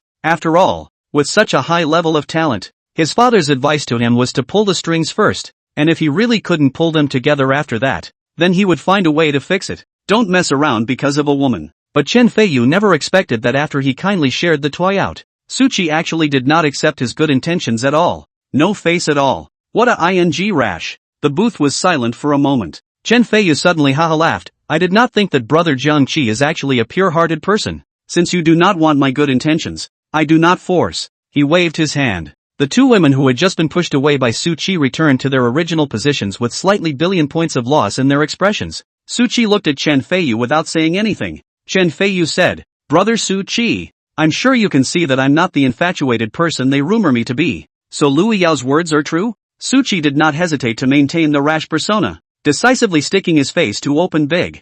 You want to ask for everything straight away. Chen Feiyu gave a dry cough. What I mean is that the rumors are all false, and I can let you have Lu Yao as a friend. Suzy smiled non-committally. Then I'm welcome. Chen Feiyu also returned a smile and said, they are all brothers. Where is the guest not polite? Come on. Cheers. A glance signaled, and the two beauties who had just been pushed away by Su Chi immediately stood up and poured him drinks. The mellow aroma filled the booth. A single sniff will overwhelm the good wine drinker. Su Chi didn't seem to know how to write the word polite as he picked up his wine glass and tilted his head back to drink. He immediately felt a wave of pure energy that melted away in his belly, then traveled through his meridians to nourish his entire body. It caused Su Chi's physical strength to rise a little. Obviously, the liquor that Chen Feiyu had taken out to entertain Su Chi was not ordinary. It was a treasure that the vast majority of transcendents, in their entire lives, would not be able to drink a single drop of. It can be said to be sincere. Brother Jiang Qi is a good drinker. Chen Feiyu did not hesitate and tilted his head back to also drink the wine in his cup.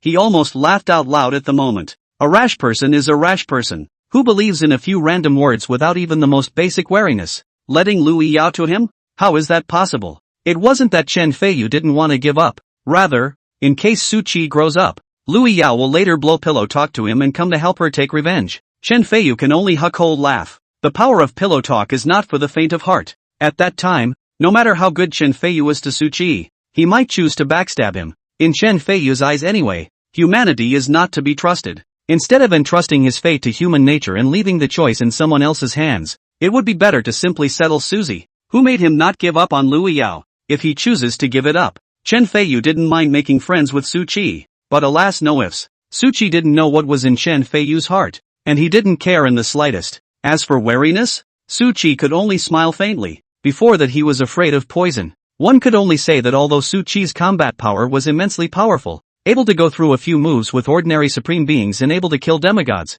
in the end, he was still only a 21st level mid-rank magician. If one is hit with a high-level poison, let's just say it's certain death. However, since Su Chi possessed the golden phrase, Lord of Time and Space, he no longer had his previous concerns. Reversing a crippled artifact with a very high degree of integrity would take 2 seconds to reverse 1 second. But reversing one's own years was very different. Once there's a half-assed reaction to the poison, a casual, time rewind, will restore it to its original state. The two also ate and drank in the private room. To Su Chi, enjoying food worth millions, or even tens of millions of huaxia coins for free could also boost his attribute value a little bit. Don't want it for nothing. For Chen Feiyu, by directly spending a dime a dozen, he had easily gained Su Chi's trust. Trying to use it to get him killed afterward was but a breeze. Both felt they were making a killing anyway, commonly known as a win-win. During the meal, the two were also eating and chatting. Chen Feiyu was a mouthful of Jiang Qi brother, called can only be said to be affectionate. Other side, Lu Yao found his top boss, one of their generals at base 3, and the only female general, a 98-level legendary rank powerhouse. It was a silver-haired old crone. Her face was kind and amicable, but she exuded an invisible majesty around her. Teacher. Lu Yao gave a salute. The old woman smiled, her skin as dry as tree bark creasing up. Xiao Yao, a day hasn't even arrived yet, and you're so impatient to go to the Death Mountain Range? Some time ago, Lu Yao entered the Death Mountain Range alone and almost went crazy killing inside. It was the old crone who went in and brought her out by force, and get her to work as a pediatric examiner. But how could the crone not expect it? Lu Yao had only been a member for less than half a day, and it was hard to say whether or not she had assessed a single person, and she came to her directly. How badly does this want to kill the monsters in the Death Mountains? How much do you want to avenge your parents? The crone sighed helplessly. Lu Yao said, Teacher, I still have that little bit of patience. After all, you taught me that only by resting better can I kill the enemy better. The old woman sighed long and hard. And have I ever taught you that your parents, if they were alive in heaven, would never want to see you as you are now? Lu Yao didn't answer as she said, Teacher, I'd like to ask you for a favor. Met any trouble? The crone was helpless. Lu Yao told the general story. The old woman's expression sank. How come I didn't receive any news of Jiang Qi from your mouth? Having only just said that, she immediately responded. Someone must have intercepted her message. The people under the crone also thought she had received the news and did not report at the door. Lu Yao, on the other hand, froze for a moment. She had previously thought that her teacher didn't want to care about Su Chi's matter. So even when General Chan ordered her, the old crone didn't make any reaction. The results now seemed to be. Surprisingly, the crone's message was intercepted, even intercepted off the third base. All the rest of the generals got the news. so that they did not know about Su Qi at all. That's why it's only General Chen. Suddenly military orders were given. Chapter 81, Betrayal of Others is Loyalty to Yourself. Teacher, then what do we do? Lu Yao hurriedly inquired down. The old woman's face was grim as she said, military orders cannot be disobeyed. The moment they are given, there are no remaining generals to fight for them. Su Qi is already a soldier under General Chen. Now it's a matter of direct subordination. I have no authority to move the soldiers under General Chen, and those under him are at his mercy. Then there's not a single thing that can be done? Can't we charge General Chen for intercepting teacher's message? Lu Yao inquired eagerly. The old crone shook her head. That old fox does things. Surely he can't find a handle, and it's exactly the same as what happened to you last time. There's no evidence. Not to mention that Lord Vice Commander is not at the base. Lu Yao was silent. The old woman pondered for a moment before saying, there is actually one more way. What method? Lu Yao was impatient. The old woman said, one of the dumbest ways. Send people to keep an eye on Zhang Zhanfeng at all times. If he takes Su Qi to the Death Mountain range, I'll have people follow him as well, not giving him a chance to make a move. But there's only 1,000 days to be a thief, not 1,000 days to prevent a thief. Lu Yao was silent. Being a thief and defending against thieves, you can fail countless times as a thief, but as long as you are negligent once in preventing a thief, Jiang Qi will definitely be killed by Zhang Shifeng. So that solves the problem though, but it doesn't get to the root of the problem. It'll have to do. Thank you, teacher. Lu Yao sighed. The old woman urged, you should also be more careful. Chen Feiyu and the Chen family. It's impossible for you to grow up. Chen Feiyu's abandonment of his teammates, resulting in the deaths of all the soldiers except Lu Yao, appears to have been brought to a close by a lack of evidence. In reality, it was impossible for Lu Yao to put it down. Her thoughts had always been to avenge those fallen comrades in other ways when she grew up. Chen Feiyu naturally knew what Lu Yao was thinking. More than that, I know she has that gift again. It was naturally impossible to let her grow up in peace. It was for this reason that Lu Yao no longer chose to group up when she entered the Death Mountain range, fearing that she would accidentally meet someone from the Chen family.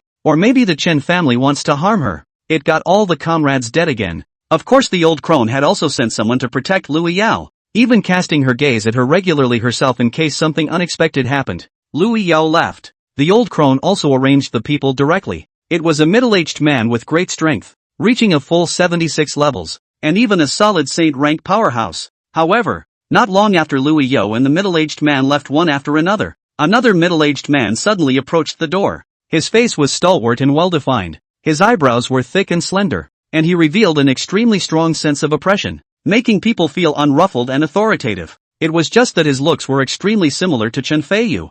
I have yet to find you to settle the matter of you intercepting my message. I didn't expect you to actually come to my door. The old crone's voice was low, and her face didn't have the kindness that she had when she faced Lu Yao. General Chen looked serious and said, what is General Li babbling about? When did I intercept your message? In the Demon Defenders, everything is based on evidence, and you can court-martial me if you have it. General Li didn't bother to talk nonsense. Get out of here yourself. I'm not in the mood to give you. You don't want me to catch your tail. General Chen smiled and said, we're all from the same base. We don't see each other with our heads down. Why speak so harshly? I've come to find you to join the other generals in discussing what to do in the event that we meet the special circumstances of the Tide of Dead Beasts during the time period that the vice commander is out. General Li suppressed his anger, and although he was puzzled as to why General Chen came in person instead of sending a message to inform him, he could only speak in a deep voice. Go to the conference room. The two generals didn't say a word and walked together in the direction of the conference room. Other side.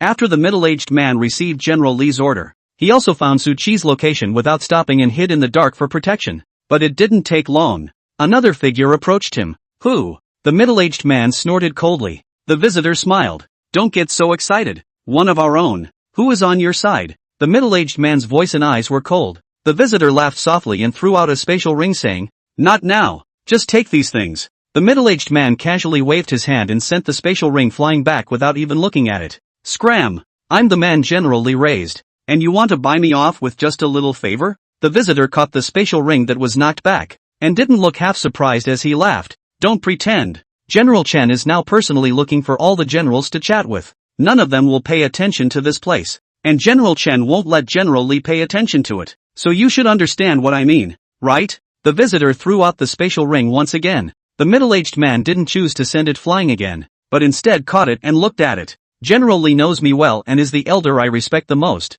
not to mention that if I helped you guys, there would be no need for me to stay at the demon removal guard. The visitor said, I understand this. You have to add money, right? He threw out 2 more space rings of his own. The middle-aged man looked overjoyed and said, I will be Mr. Chen's man in the future, and if there is a need, I will be at Mr. Chen's disposal. The visitor in front of him was not Chen Feiyu, but it's not hard to guess where he's coming from. The visitor said, we don't need you for anything, just to fake your death in the Death Mountain range. Good. The middle-aged man agreed without hesitation. It's easy to fake your death in the Death Mountains. As for loyalty, knowing what's good for you, they're worth a couple bucks. Isn't the point of submitting to the feet of others and being at their beck and call to further yourself? Man is not for himself. God is for him. Loyalty to others is a betrayal of oneself, but betraying others is, again, being true to yourself. The visitor smiled and left. The person who was eating with Su Qi, after getting the news that the mission had been completed, the corners of his mouth couldn't be suppressed at all as he hooked up.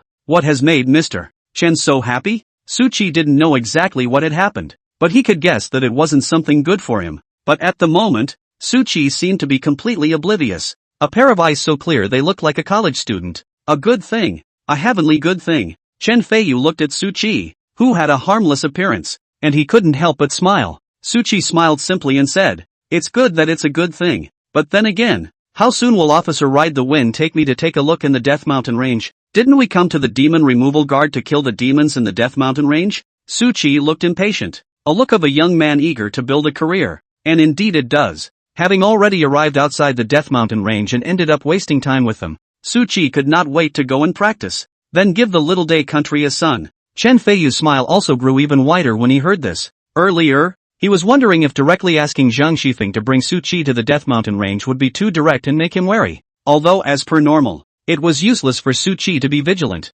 After all, General Li had been pulled up for a meeting, and the people protecting him had been turned, so it was just a matter of lifting a finger if Zhang Shifeng wanted to kill him, but still ultimately not very good. The best way to chapter multiply wind is to bring Su Qi into the Death Mountain range many times, and then the first few times nothing happens, and then something happens at the end. But since Su Qi was impatient to die, then make him whole. In the end, just let Zhang Zhanfeng fake his death and get away. Anyway, if 3 people died together, then something must have happened. An unforeseen circumstance that could not be resisted. This is not common amongst the Dead Mountains. Chapter 82, Chen Feiyu's separation, Lu Yao's anger. After eating and drinking, Su Qi left the private room. Zhang Shifeng, who was sitting on the side, immediately greeted him with a big smile and said, Zhang Qi, how was the chat with Mr. Chen? The chat was very pleasant. Suzy affirmed. Zhang Shifeng said, it's good to have a good chat. I just said that Mr. Chen is very good to talk to,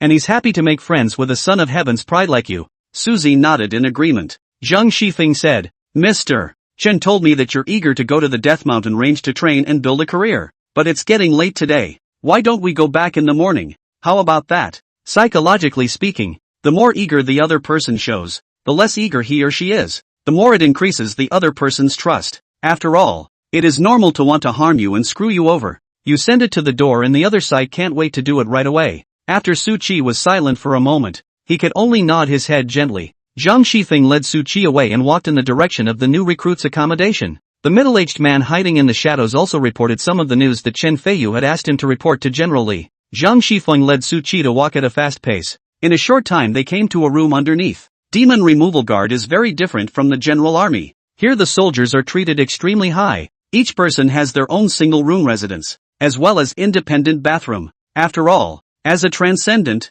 outside no matter how you say it is also a human being, risking his life to join the Demon Removal Guards. It is naturally impossible to fall behind in terms of treatment. The separate room was not considered large, but it could not be described as small either. With 1 bedroom and 1 bathroom, more than enough for 1 person. Rest well. The dangers on this side of the Death Mountain range are not as simple as talking about them. After Zhang Shifeng exhorted, he too left directly. No half stops. Suzy looked around. The room was clean, with a professional commoner coming in daily to do the cleaning, and the living room consisted of a table, 4 stools, and a refrigerator. The room was left with a lone bed. Su Qi carefully inspected the room and did not find any surveillance cameras, listening devices or other items. After all, this thing is a bust. Don't you dare put it there. It's easy to find out if it's found. After another moment of this, Su Qi's room door was knocked on. Zhang Qi, it's me, Lu Yao. The door is unlocked. please come in. Su Qi responded with a cry.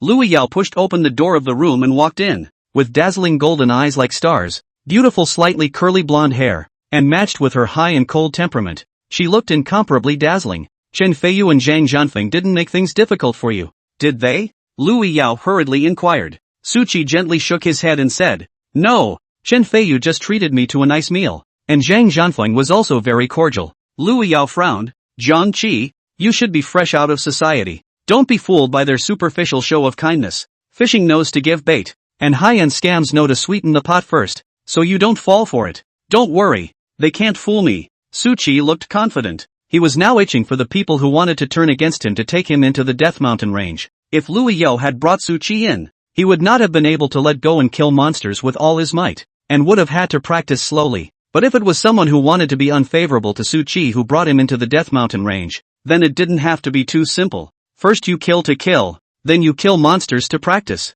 One and done. Lu Yao was silent. She felt that today's Su Qi, as if he was a clear college student just out of school, felt like he knew everything after all. The result is going out and getting a severe beating. One cheated, one didn't squeak. However, Lu Yao didn't intend to say anything more. Anyway, with the people from the teacher's sect backing her up, nothing big could happen. Just take care of yourself. I'll leave first. I'll come back to team up with you when you finish your recruiting period. Lu Yao laughed. As for the recruit period, there is no time limit. As long as you save up enough battle credits to upgrade to a level 1 soldier, you will automatically leave the recruit period. At that time will no longer need a veteran band. Zhang Shifeng naturally will have difficulty arranging Su Qi. As for inviting Suzy to team up, Lu Yao wanted to drag him to level up faster, grow up faster, and then kill more monsters in the Death Mountain range. Leave Suzy's room. Lu Yao also told everything to her teacher, but her teacher didn't answer in the first place. It was after a long wait.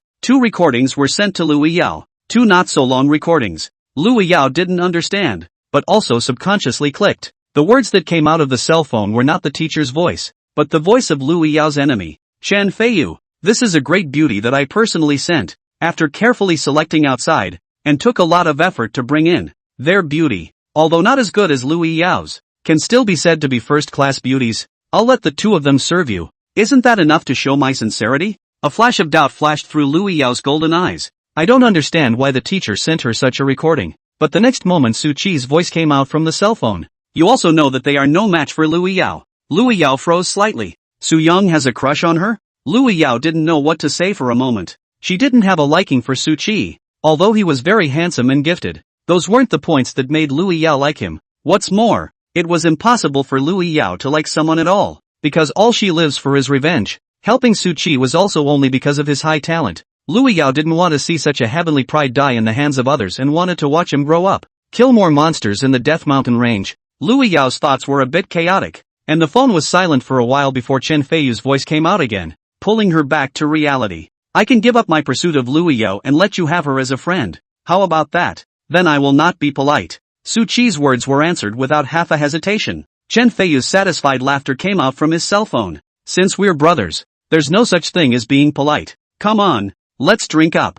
Bang! The first recording ends with the crisp clink of wine glasses. General Li sent over another piece of voice. This is the person I sent to protect Su Qi. Secretly recording the voice. Lu Yao stood frozen in place. Give yourself up to Suzy? As a friend? Then I'm not welcome? Brothers? Cheers? Lu Yao was dumbfounded by the sudden reversal, and for a moment her brain didn't seem to be able to react, and she directly went down. What does that make her? Can you trade items at will? Suzy also agreed straight away. And call Chen Feiyu his brother? Lu Yao was shocked and angry. She couldn't help but clench her fists. She didn't understand that she was not bad to Su Qi except for her attitude in the beginning. For him not to be victimized. Straight away, he used all his connections to help him. As a result, in the end, Chen Feiyu just gave up pursuing himself. Su Qi then began to call himself a brother with Chen Feiyu, strongly holding back the burning anger in her heart. Lu Yao clicked on the second recording. That was Su Qi's chat with Zhang Yifeng. The content of the chat was very simple. Zhang Shifeng asked Su Qi how the chat with Chen Feiyu went. Su Qi replied pleasantly. After that, it was actually Su Qi who took the initiative to want to go to the Death Mountain range. But in the end, he was directly rejected by Zhang Shifeng and set the time for tomorrow morning. No doubt about it. Chat like this can only mean one thing. Chen Feiyu was really making friends with Su Qi. After all, if he wanted to harm him, When Su Qi suggested that he wanted to go to the Death Mountain range, he would immediately be able to take him there. Why waste a day? Chapter 83, Death Mountain Range. Late Love Brain. Lu Yao stood still after hearing the message, unable to slow down for a long time until her teacher sent another message. Jiang Qi should have been bribed by Chen Feiyu. What are you going to do? Lu Yao took a deep breath. Her expression had returned to calm despite the anger burning inside. Know what to do, since he chose to follow Chen Feiyu, and Chen Feiyu doesn't intend to kill him. I can only say I wish him good luck. Lu Yao actually wanted to turn around and question Su Qi, but calming down and thinking about it wasn't necessary. It's not like he likes him, and all he wants from helping him is for him to grow up and then kill more monsters in the Death Mountain range. Now that Chen Feiyu wasn't going to kill him, he would definitely be able to get up normally and would kill many monsters of the Death Mountain range. The road changed though. One could almost say the sky is the limit. However, the ending of Lu Yao's desired words did not change. Suzy was able to grow up. He would kill a lot of monsters from the Death Mountain range in the future. The only difference is, if it was before, after Lu Yao had grown up, she would be able to seek justice for her dead comrades from Chen Feiyu through her own power. Now that Su Qi had joined, it was impossible for Lu Yao to go after Chen Feiyu in the future through her own power to avenge the blood revenge of the death of all her comrades. But Lu Yao now had one more way to redeem herself, taking his own body in exchange for Suzy's return. After all, through the recording it was clearly audible that Su Qi had his eyes on Lu Yao, and Chen Feiyu's mere verbal promise to give up pursuing her could make Su Qi's heart flutter. General Li also stopped answering when she got the message. She naturally knew at a glance where the room for maneuver was, which was why she asked Lu Yao. Now that Lu Yao had made her decision, General Li simply sent a message to the middle-aged man. There is no need to continue to protect Suzy's life. The middle-aged man turned around and gave the message to his contact. The connector is also inside through a special method. Will report the news to other connector? And finally to Chen Feiyu's ears at a very fast speed. What a wonderful move by Mr. Chen. The current Jiang Qi is nothing more than a loner, and it would be nothing but a breeze for us to pin him down. Chen Feiyu smiled smugly, but he still couldn't help but let out a long sigh. It's just a pity that Su Qi has his eyes on Lu Yao, and Lu Yao is thinking of getting me killed. Otherwise I'd really like to make friends with Ginger Qi, a demon who is so gifted that he can destroy your whole family when he grows up and likes your enemy. May I ask if you're panicking? Did you just get him killed? Or do we shred him to pieces? However, what made Chen Feiyu slightly surprised was that General Li actually withdrew his protection from Su Qi. But it's better this way. Not only did he place an eye beside General Li, but he was also in no need of arranging for what would happen after he faked his death. And even afterward when he tried to get Lu Yao killed, could use him one more time. Zhang Shifeng fawned. For Jiang Qi to be able to call himself a brother to you is already a blessing he has cultivated in his 8 lifetimes. Not being able to become a true friend with Mr. Chen can only mean that he doesn't have enough chance in this life. So let's wait until he has cultivated enough merit in his next life. Chen Feiyu nodded his head in satisfaction and said, make things a little cleaner tomorrow, and this Gongzi won't be able to spare you any favors. You've asked my father to arrange where you'll go afterward, and absolutely no one will be able to find you. Many thanks to your excellency and General Chen for cultivating me. My subordinate is willing to serve your excellency and General Chen to the death. Zhang Shifeng directly knelt on one knee. Chen Feiyu threw back his head in satisfaction and laughed. Get up. Follow this Gongzi's work, and the benefits will not be lacking for you. Su Qi didn't know the thoughts and schemes of the crowd. He just rested quietly and prepared for a big day tomorrow.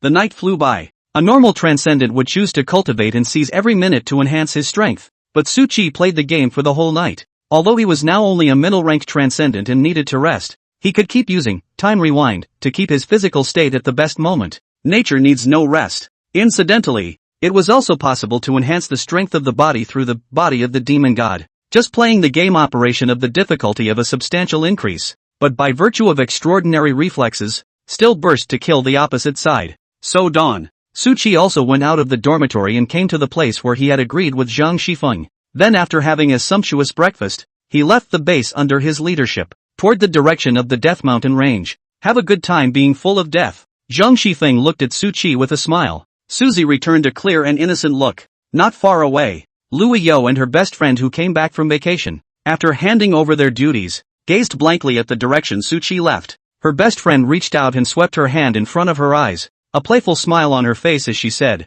Yo, I thought you were going to be eager to go to Death Mountain after handing over your duties. Why are you staring at a man today? You're not looking at someone but you're embarrassed. Are you? Call me sis. And when he comes back, I'll go get your contact info for you. How about that? The best friend inquired with a smile on her face. Lu Yao glanced at her. What do you think the point of living is? My best friend froze for a moment. Why does that sound weird to me? You're not courting and planning to get off lightly, are you? Don't be like this. You still have me. He doesn't want you because he's not long-sighted. If it's really not possible, it's not impossible for me to want you. Who told my family Xiaoyao to be naturally beautiful? Lu Yao glanced at her best friend breathlessly. What's going on here? The love brain is horrible. Talking about anything and everything goes over to lovemaking. Don't get any ideas? I have a clear meaning for my life. It's revenge. It's just that I'm wondering if I can give up everything for it since I only have one meaning left in my life. My best friend was silent for a while and said, aren't you too tired to live like this?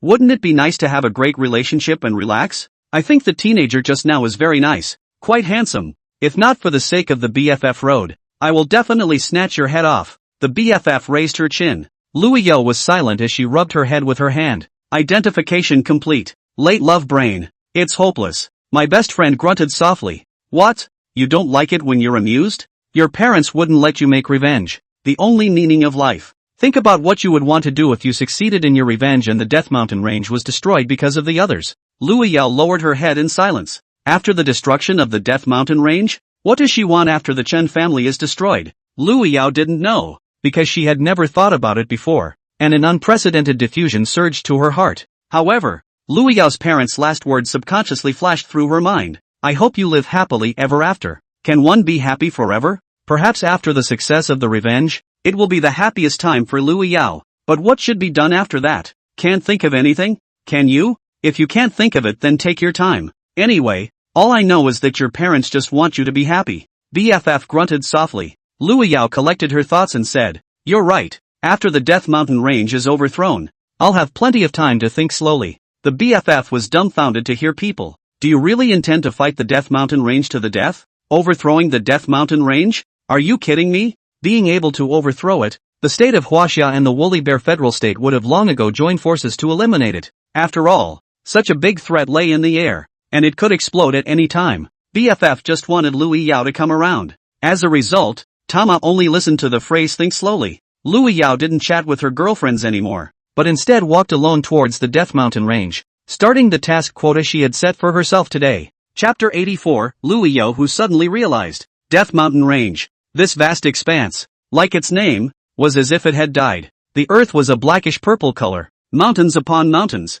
and the sky was dark with clouds, very different from the pure white world covered with snow on the other side, like a jigsaw puzzle that has been forcibly joined together by someone with supreme greatness. A clear and unambiguous line of demarcation reaches to the end of the sky, the Death Mountain range, which had once descended into reality as a pseudo-god level copy, was large enough to host a battle between several supreme powers. It wouldn't be like when Su Qi fought the Eye of the Evil God. Once he exploded the power of a false god, the entire space was almost broken. Now merged with reality and after years of expanding outward, the Death Mountain range is even larger than it should be. Suzy crossed the boundary between the two worlds. A sense of coldness instantly came from the soles of his feet, from the four directions of heaven and earth, in a steady stream, surging toward his body. At the same time, Su Qi also felt a powerful sense of oppression coming from the depths of the Death Mountain range, causing him to tense his nerves, even without knowing whether it was an illusion or not. Su Qi also detected a grim gaze sweeping across heaven and earth, and the space and time where it passed by seemed to freeze for a moment.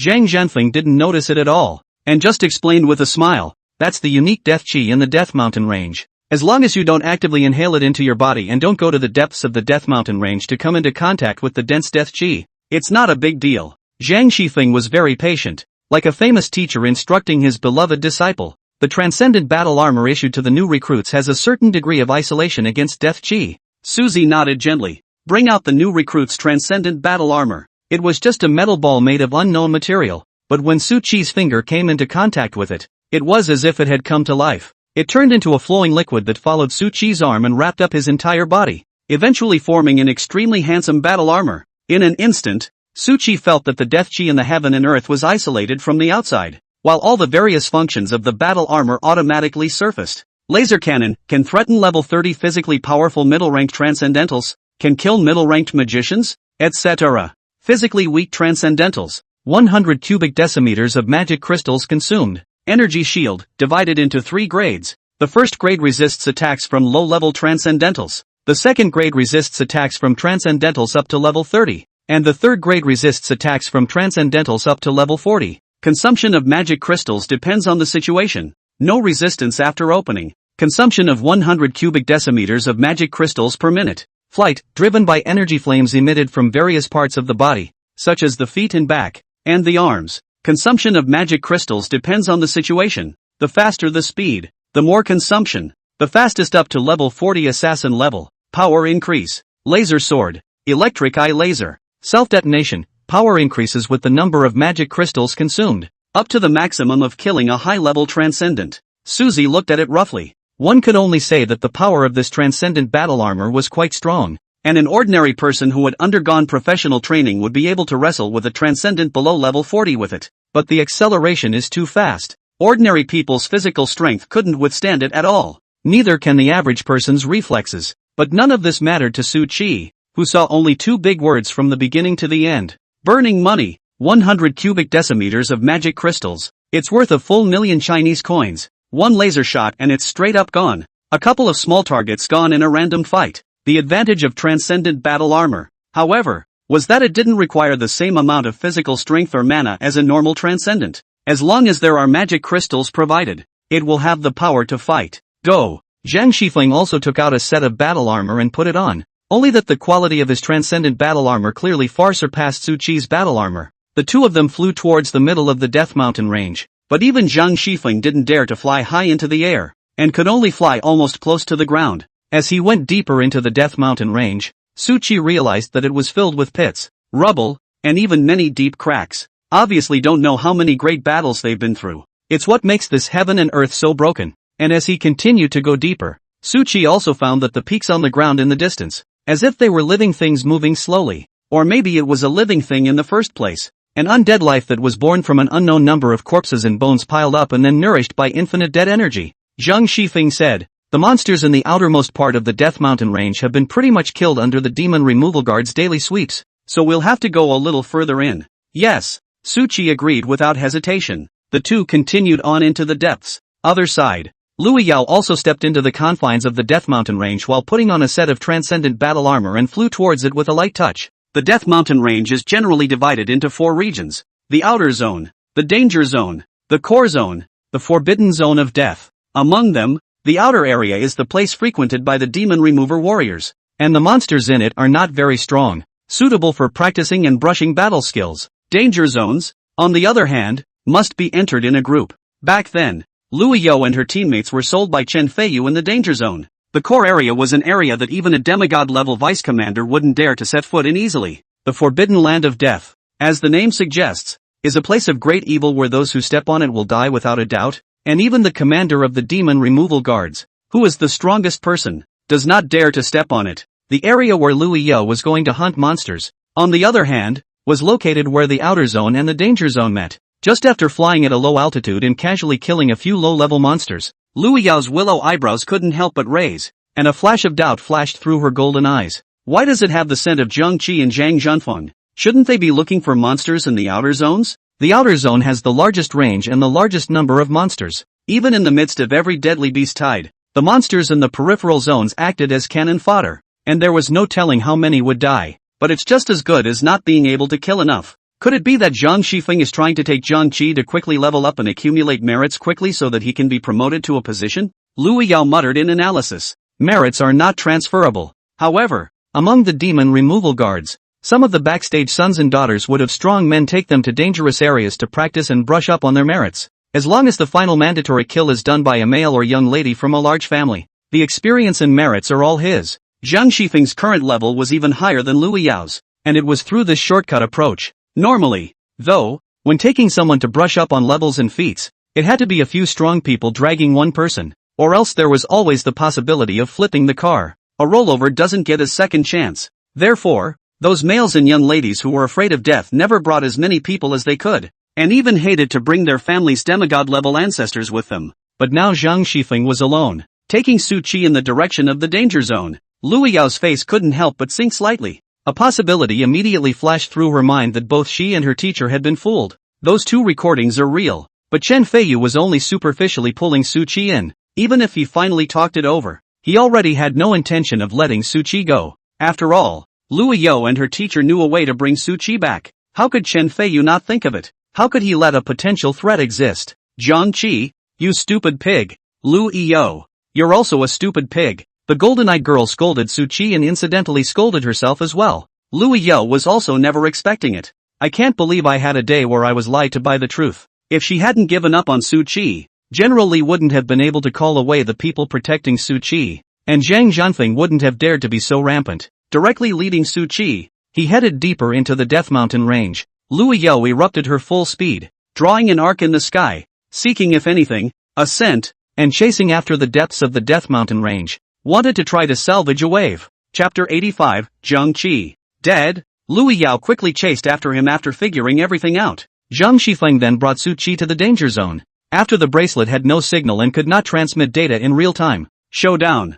No more acting. Ginger Z, do you have any last words? Anything you need to tell your family? I can convey it to your family on your behalf. And by the way, let them come and stay with you. Su Qi revealed a puzzled expression. Why the last words? Zhang Shifeng couldn't help but laugh with his belly and said, Zhang Qi, Zhang Qi, you're really simple to the point that I can't help but pity you. It's a shame to match such high talent with you. What's the pity? But then again, since you've asked me for my last words, shouldn't I also ask you for your last words and home address? Suzy returned a smile. Zhang Zhanfeng looked at Su Qi with the gaze of an idiot and said, Zhang Qi, I'm not going to beat around the bush today, so I'll let you die. Su Qi nodded his head and said, You're trying to say that Chen Feiyu didn't intend to let me go at all, and that when he said that he would let Lu Yao to me, he was actually lying to me. For letting my guard down? Zhang Shifeng froze for a moment, feeling like his lines had been stolen, but he was only surprised for a moment before regaining his composure. It was all so obvious just now. It's not surprising that you can figure it out. Even if Su Qi had seen everything long ago, it was no big deal, and there was no one else right now anyway. Kill it and kill it. Now that you understand all that, go straight on your way, but don't go too fast on the way to the Yellow Springs, because your family will soon come down to be with you. Zhang Shifeng sneered and just wanted to strike, but found in front of Su Qi has disappeared. A black spear. Do not know when to wear a hole in their own words chest. Transcendent battle armor is like a papier-mâché. In front of the spear without any resistance, the heart is also broken in an instant. By the black spear swallowed. A spatial crack? Zhang Shifeng felt that his body had lost its strength, but his spirit became extraordinarily lucid as if he was returning to his senses. 21 levels of torn space? Zhang Shifeng opened his mouth wide. A large mouthful of blood spat out from it, and a sense of despair surged through his heart. Tearing through space was by no means something 21 levels could do. Su Qi was either hiding his cultivation, either that or he's the man. A man who should have died when the false god blew himself up. You are Su Qi? On Zhang Shifeng's face, his tone was filled with shock and doubt that was hard to hide. At the same time it dawned on him. It was no wonder that the Tower of Ascending God would appear, with no one being able to get on the single pass list. And it was no wonder that the Heavens Policy Palace would suddenly send in a Gaijin Heaven's Pride, because he is Suzy. Now that you understand, be on your way. Su Qi behind Zhang Shifeng did not turn around. Only a few fireball spells that consumed 16,000 mana values suddenly surfaced and landed on Zhang Shifeng. It burned violently. The spatial rift healed, and Zhang Yifeng fell straight to the ground, the blazing fire burning continuously on his body. It burned the transcendent battle armor on Zhang Shifeng's body. And even more so, it burned the clothes, skin, flesh, and even bones. But it had to be said that the life force of a transcendentalist was just tenacious. Zhang Shifeng had already even lost his heart. Even after being burned by the flames, he remained in agony for a full half-minute. Only then did it die completely. Other side. Under Lu Yao's full outburst, her speed was so fast that ordinary people couldn't even catch her figure. All you can feel is a gust of wind scraping the ground. Lu Yao chased after it anxiously. Zhang Qi, you stupid pig can't die. At the very least not that simply. The golden-eyed girl was shocked and angry. She likes Suzy? Doesn't count. Even if Lu Yao had a momentary heartbeat. A momentary heartbeat acceleration when she looked at Su Qi's confident appearance before. That still didn't count as liking. Lu Yao tried to save Su Qi. Simply because they were the same demon removal guard soldiers. They were comrades in arms. And Su Qi was a heavenly pride amongst the heavenly prides. So they had to be saved. It doesn't matter if you die yourself. As long as we can save Su Qi and grow him up. He was able to kill more monsters in the Death Mountain range. And was able to find a way to kill Chen Feiyu who had sold out his teammates. For Lu Yao, it's all worth it. May seek the breath quickly rushed. Until the two breath disappeared place. Reflected in the eyes also did not chapter ride the wind Su Qi's silhouette. Only one body lay alone on the ground. A body blackened by fire. If Liu Yao had come a little later, perhaps all the corpses in front of him would have been burned by the flames and dissipated forever between heaven and earth. The charred black body that was never seen again. Jiang Qi is dead? Liu Yao stood frozen in place, completely not expecting that there was actually not even a chance to resuscitate a geisha heavenly pride that was second only to Su Qi. So easy to die here. And it's not even death at the hands of a monster. It was death at the hands of his own countrymen. Liu Yao couldn't help but clench her hands tightly as a nameless anger surged in her heart. Last time she and her teammates were sold by Chen Feiyu. Now something even worse is happening straight away. Zhang Shifeng took a direct shot at his comrade. Liu Yao took a deep breath. She thought about going straight back to report to her teacher, but it was instantly dismissed, because it's exactly like her last time. Insufficient evidence. What's more, given the circumstances of Zhang Shifeng's disappearance, he might fake his death in the Death Mountain range and then never be seen again under Chen Feiyu's arrangement. In other words, if he didn't want to find a way to kill Zhang Zhanfeng and avenge Su Qi now, he wouldn't be able to have a chance to kill him in the future. Jiang Qi, go in peace. I'll help you take revenge. And also help my once-your teammates to get back a little bit of the blood debt. Liu Yao put the transcendent battle armor away and crushed the bracelet. The bracelet could record the war effort, and naturally, it would also record the entirety of the trip. Wanting to take revenge by its own means, it's naturally impossible to wear a bracelet. However, according to the rules, if the bracelet is destroyed, the battle merit will be zeroed out, and all the accumulation and hard work that had been done before will all be in vain. The purpose is to prevent someone from deliberately damaging the bracelet. But Liu Yao didn't care. After making all the preparations, she also stopped hunting monsters and began to carpet search for Zhang Shifeng. He was bound to kill him in the middle of the Death Mountain range,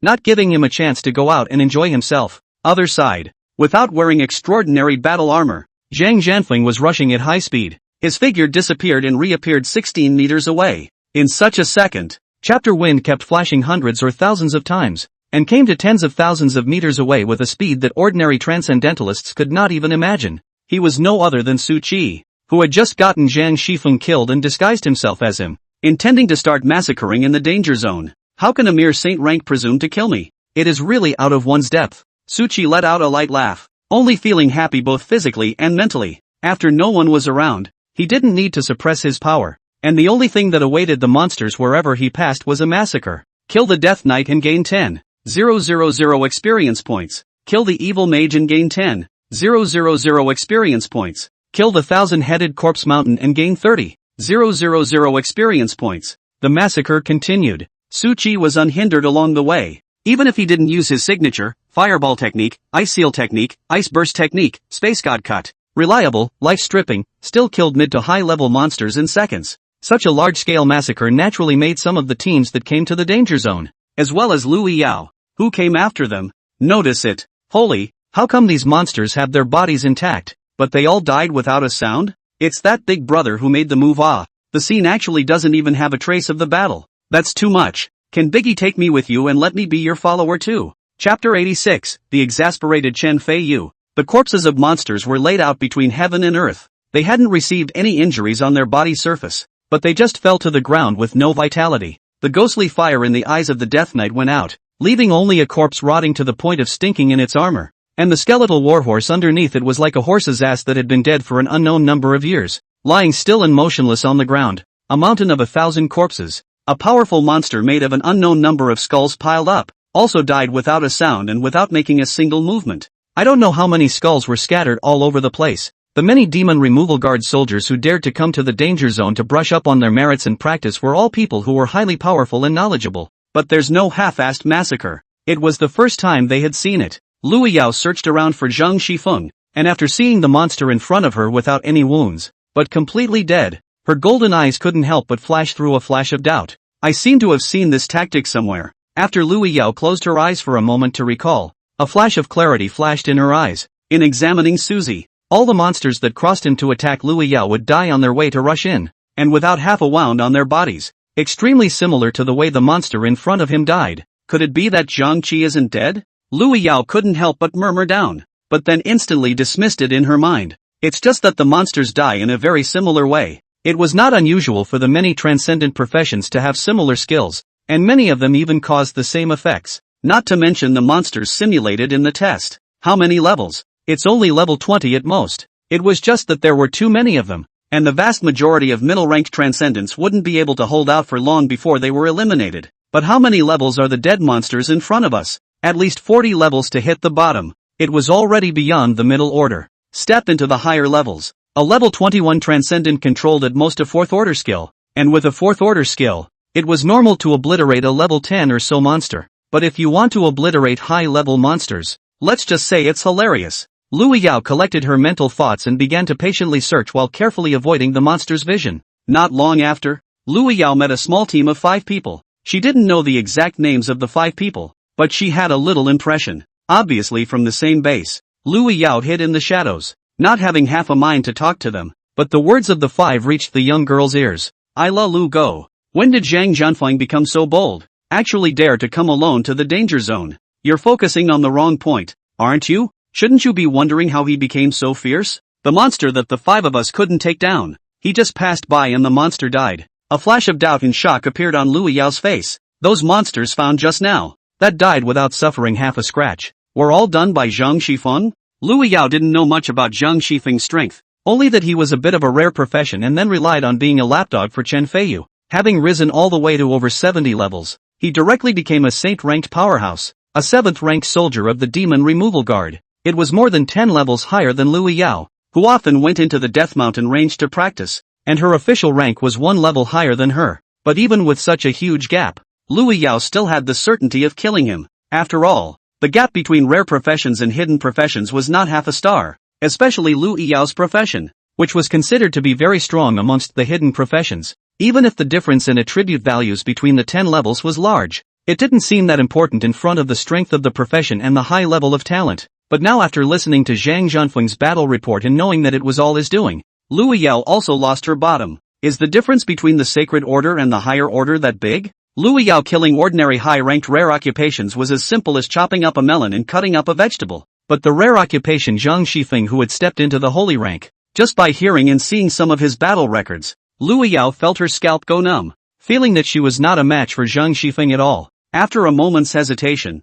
she stepped forward and said, "Are you guys sure the person you saw was Zhang Shifeng? Shouldn't he be leading Zhang Qi? Why would he appear in the dangerous area of the Death Mountain range?" The 5 were first startled, but after hearing whose voice it was, they also breathed a long sigh of relief. So it's Lu Yao. You're alone in the danger zone again? It's still too dangerous to be alone. How about teaming up with us? There's also a way to take care of each other. Lu Yao didn't know the names of the 5 people, but as the number 1 beauty of base 3, Lu Yao was naturally known by everyone. I appreciate your kindness. I just want to know now. Are you sure the person you saw was Zhang Jianfeng? Lu Yao asked again with a serious look. After the 5 looked at each other for a moment, they nodded unanimously and said, "The person we saw from afar just now was at the very least 9 points similar to Zhang Jianfeng. But we can't be 100% sure because the distance is so far away. As for the Jiang Qi you spoke of, we don't recognize him, but we can be sure that there are no other people around Zhang Yifeng. Can you point me in the direction where Zhang Shifeng left?"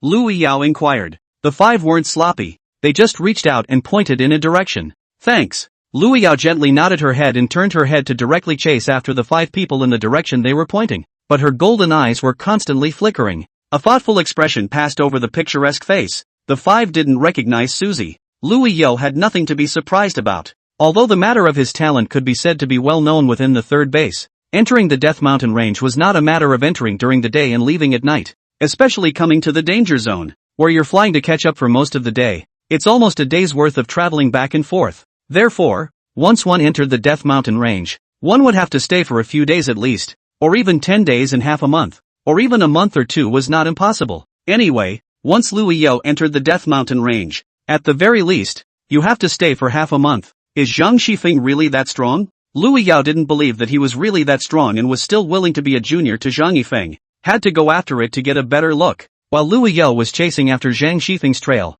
the 5 people just now were not in the mood to continue hunting monsters. They all packed up and set off on their way back to the base. At the same time, they were also curious as to who Jiang Qi was that made the notoriously high-cool goddess remember names and care about his well-being. As the 5 returned to the base and inquired about Jiang Qi's news, as well as after telling them about meeting Zhang Shifeng, the entire base exploded. What's the situation? Zhang Shifeng didn't take Jiang Qi with him and killed him alone inside the danger zone? Jiang Qi was killed by Zhang Shifeng? Chen Feiyu is too lawless, isn't he? Getting someone killed on the first day? Previously, because of Lu Yao's matter, because there was no substantial evidence, the vast majority of people were just skeptical. Now Su Qi followed Chen Feiyu's people into the Death Mountain range and ended up dying on the same day. Really not even acting. The situation can be described as bad to the core. Chen Feiyu also felt his scalp tingle after hearing the gossip within the base. According to the normal plan, shouldn't it be Su Qi's death and then Zhang Zhanfeng's fake death in the Death Mountain range? Afterwards, even if the crowd also thought, but it was impossible to directly blame Zhang Shifeng, much less to say that it was Chen Feiyu who ordered the killing of Su Qi. After all, Jiang Yuwei is already dead. It's not unusual for accidents to happen in the Dead Mountains. The hallowed saint-ranked powerhouse had died. What reason did Su Qi have not to die? So that even if some soldiers felt that it was Chen Feiyu who had killed Su Qi, it wouldn't have much of an impact. When the time comes, Chen Feiyu will pretend to mourn a wave, use some tear-jerking potion, and cry as much as he did when he was previously court-martialed by Lu Yao. The impact will be minimized. He ain't got. But now Su Qi disappeared. Zhang multiplied wind is not dead. The impact can only be said to be extremely large. The first time alarmed all the generals in the base. Waste. Rubbish. A waste that can't accomplish anything, but can't do anything. How could I have given you an important task? Chen Feiyu stomped his feet in anger. There was a sudden knock on the door. Knock. Knock. Knock. Chen Feiyu's thoughts were pulled back to reality. A cold voice from outside the house said, Chen Feiyu, several generals want to see you for a moment. Please come out quickly or we will take the necessary measures against you. Chapter 87, New Golden Word, Lord of the Death Mountains. Level successfully raised to 22. Gain 100 free attribute points. Blood and blue levels rise by 1,000 points. Physical attack power and spell attack rise by 10 points. After becoming a middle-ranked transcendent, the boost gained from each level up was greatly increased compared to before. Bai Yuan didn't hesitate to add all 100 free attribute points to the spell attack power. His basic spell attack power had directly skyrocketed from the previous 762 to 872. After the crippled artifact Amethyst Staff, a 100% boost enchantment, it directly came to a terrifying 1,744 points of spell attack power. Level successfully raised to 23. Level successfully raised to 24. Level successfully raised to 25. Gaining 300 free attribute points. Blood and blue levels rise by 3,000 points. Physical attack power and spell attack rise by 30 points. Su Qi's massacre continued, and his level was rising crazily, and the required experience value was also rising. As for the spell attack power after the Amethyst Staff enchantment, it came to 2,404. It was so terrifying that it would make the scalp of any other middle-ranked mage go numb just by looking at it. Although mages don't focus on flesh and speed, but you can't not order it at all. Otherwise, if you accidentally let the assassin profession get close to you, or meet a monster that can hide itself, you won't even have a chance to fight back, can't even do a little dying. But Su Qi had no worries at all. With the golden phrase, Demon God's Body, he was good enough to be called an all-rounder. Just add a bit of spell attack power. What defense, speed, physical attack power, body of the demon god, can help you make up for it? More like a warrior than the warrior profession. At the same time, with the significant increase in level, Su Qi's total mana value also came to 24,000 points. A single, space teleportation, with the golden word, exterminator, boost, could move a distance of 24 meters directly. It was unknown how many times stronger than when he had just learned, spatial teleportation, and it also accelerated the accumulation speed of the demon god's body, and the accumulation speed of the Great Fireball technique and the Frost Ice Crystal by an unknown number of times. Such a terrifying rate of leveling up was something that other people simply did not dare to think about. But for Su Qi it was nothing more than a breeze. It's as easy as drinking and eating. If he could enter the abyssal copy, Su Qi would be able to level a bit faster, pushing a copy across the board in a few hours at most. It's just a shame he can't swipe a copy of the abyss. The experience of brushing other difficulty copies is too low again. At the same time, Su Qi also chose up a new third order skill. Please choose your third level skill. Extreme Cold Ice Spear, consume 10,000 mana to bring together 100 ice spears, each of which contains extremely powerful cold energy that can cause the hit person to freeze. Frostbite, chill into the body, and slow down movement. Ground Explosion Technique, consume 7,000 mana to formulate an area where dirt and rocks will explode, the larger the designated area, the smaller the explosion power. Sun Holy Sword, consume 10,000 mana to draw a ray of fire from the sun, coalescing into a flaming holy sword that falls down, greatly increasing its power against evil enemies such as the dead, and can only be used during the day. Tornado, consume 7,000 000 mana to form a tornado that pulls in sudden life or living things. Thunderstorm art, consume 10,000 mana to blast the opponent with the power of thunder. The power against evil attribute enemies such as necrotic spirits rises greatly, and the power rises greatly during thunderstorms. Suzy looked away. Ruling out the extreme cold ice spear, first, he felt that it was like a weakened version of the frost ice crystals, only with a little more quantity. You can shoot like a cover. The next exclusion is tornado, which doesn't look and feel like it's going to do much good, and is devastating to mortals, and to transcendents and transcendent monsters. Unless the distance was really close, the suction of a tornado was negligible, affecting speed a little at most. After that, the remaining, Earth Explosion Technique, Sun Holy Sword, and Thunderstorm Technique. Su Qi wanted them all. Earth Explosion Technique, with the golden words, Source of all laws, and Exterminator.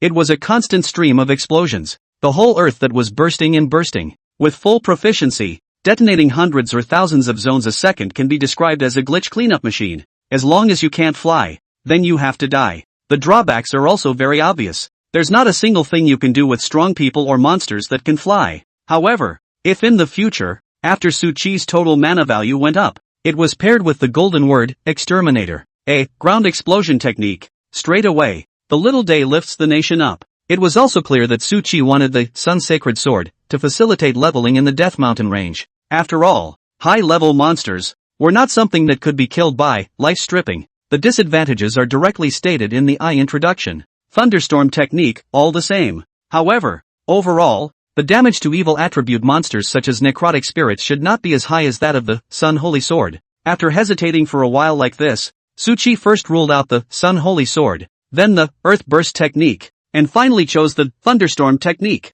After determining the new skill, Su Qi looked back to his panel and the golden words he had just obtained. Golden words, thick and thin. Effect, each time the same skill is performed, the power of that skill is accumulated, eventually re-accumulating after a burst. Suzy froze slightly. The biggest drawback of Great Fireball spell, Frost Ice Crystal, is that it requires a long time of storing up power to explode the power of the forbidden spell. Even if Su Qi's total mana value was now many times higher than it was back then, it still required a long time to build up his power. And there is a lot of movement in the build-up. If Su Qi were to store up his Great Fireball spell in the Death Mountain range today, the Lord of the Death Mountain range would guarantee that he would run over to beat him to death at the first opportunity after noticing it. But if you have thick and thin, every time the Fireball spell was used, it was accumulating power until it eventually reached a power comparable to a forbidden spell, or even an annihilating purple sun. It's a pity that the previous accumulation can only explode once, but paired with another golden phrase, past reappearance,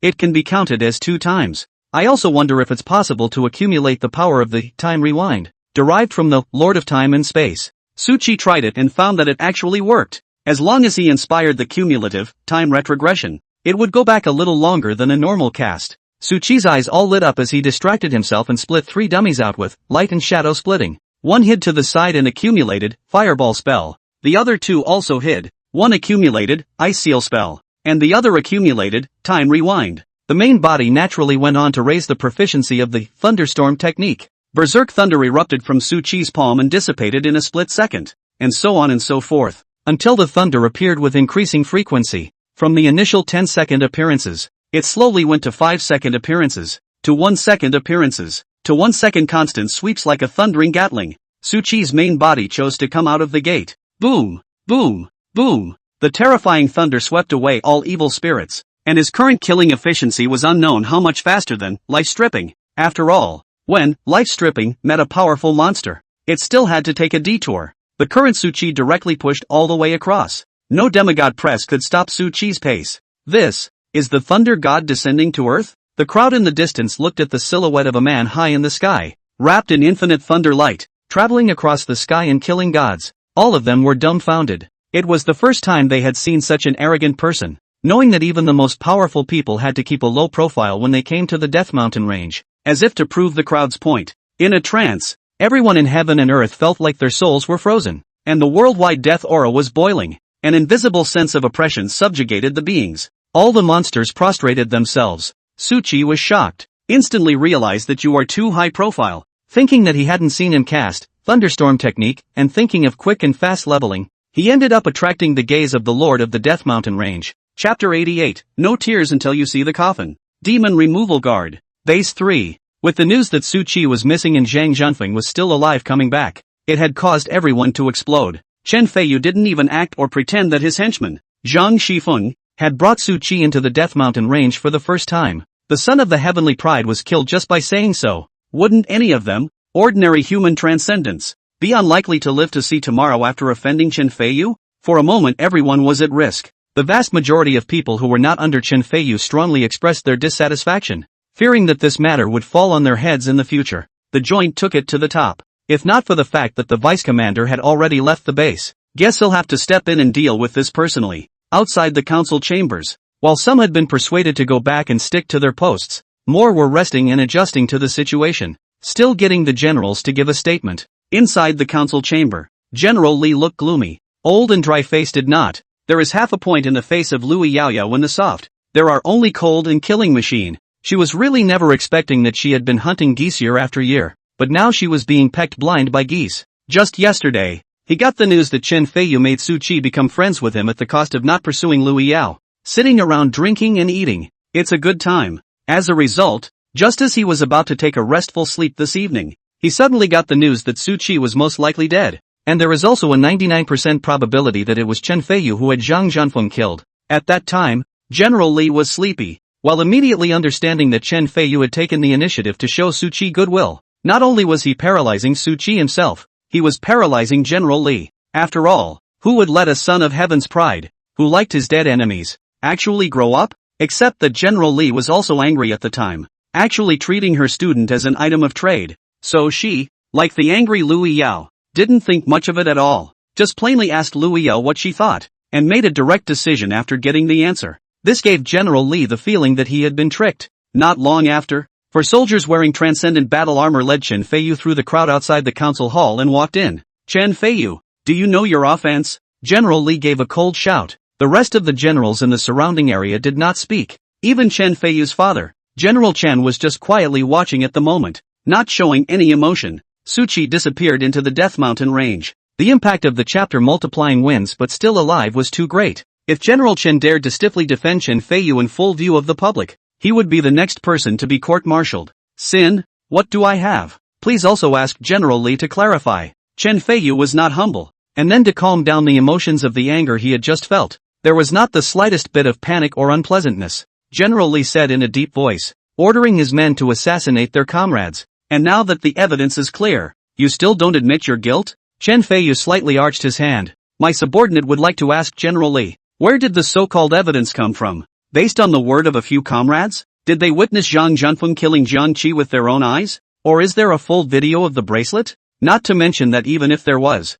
it doesn't prove that my subordinate made him kill Jiang Qi. It can only be said that it was all his personal doing and has nothing to do with my subordinate. General Chen couldn't help but nod in satisfaction as he watched his son's performance. If Chen Feiyu had come up crying and yelling and begging him to save him, General Chen couldn't even save him if he wanted to, but now it was different. General Chen said, General Li, now that the evidence is insufficient and the facts are unclear, even if my son is the most suspected, we can't conclude that he did it. It might be that Jiang Yuwei has a personal grudge against Jiang Qi, and that's why he's taking this opportunity to victimize him. We won't spare a bad guy, but even more so, we can't wrong a good guy. The rest of the generals were silent. Although they were all clear that 9 times out of 10, this matter was something that Chen Feiyu had asked Jiang Yuwei to do, there was just no way that they could prove this matter. Even if it is to capture Jiang Yuwei back, let him give Chen Feiyu up. It is still not possible to convict a person on the basis of his or her confession alone. After all, there is the possibility of false accusation and dragging a person down with him or her.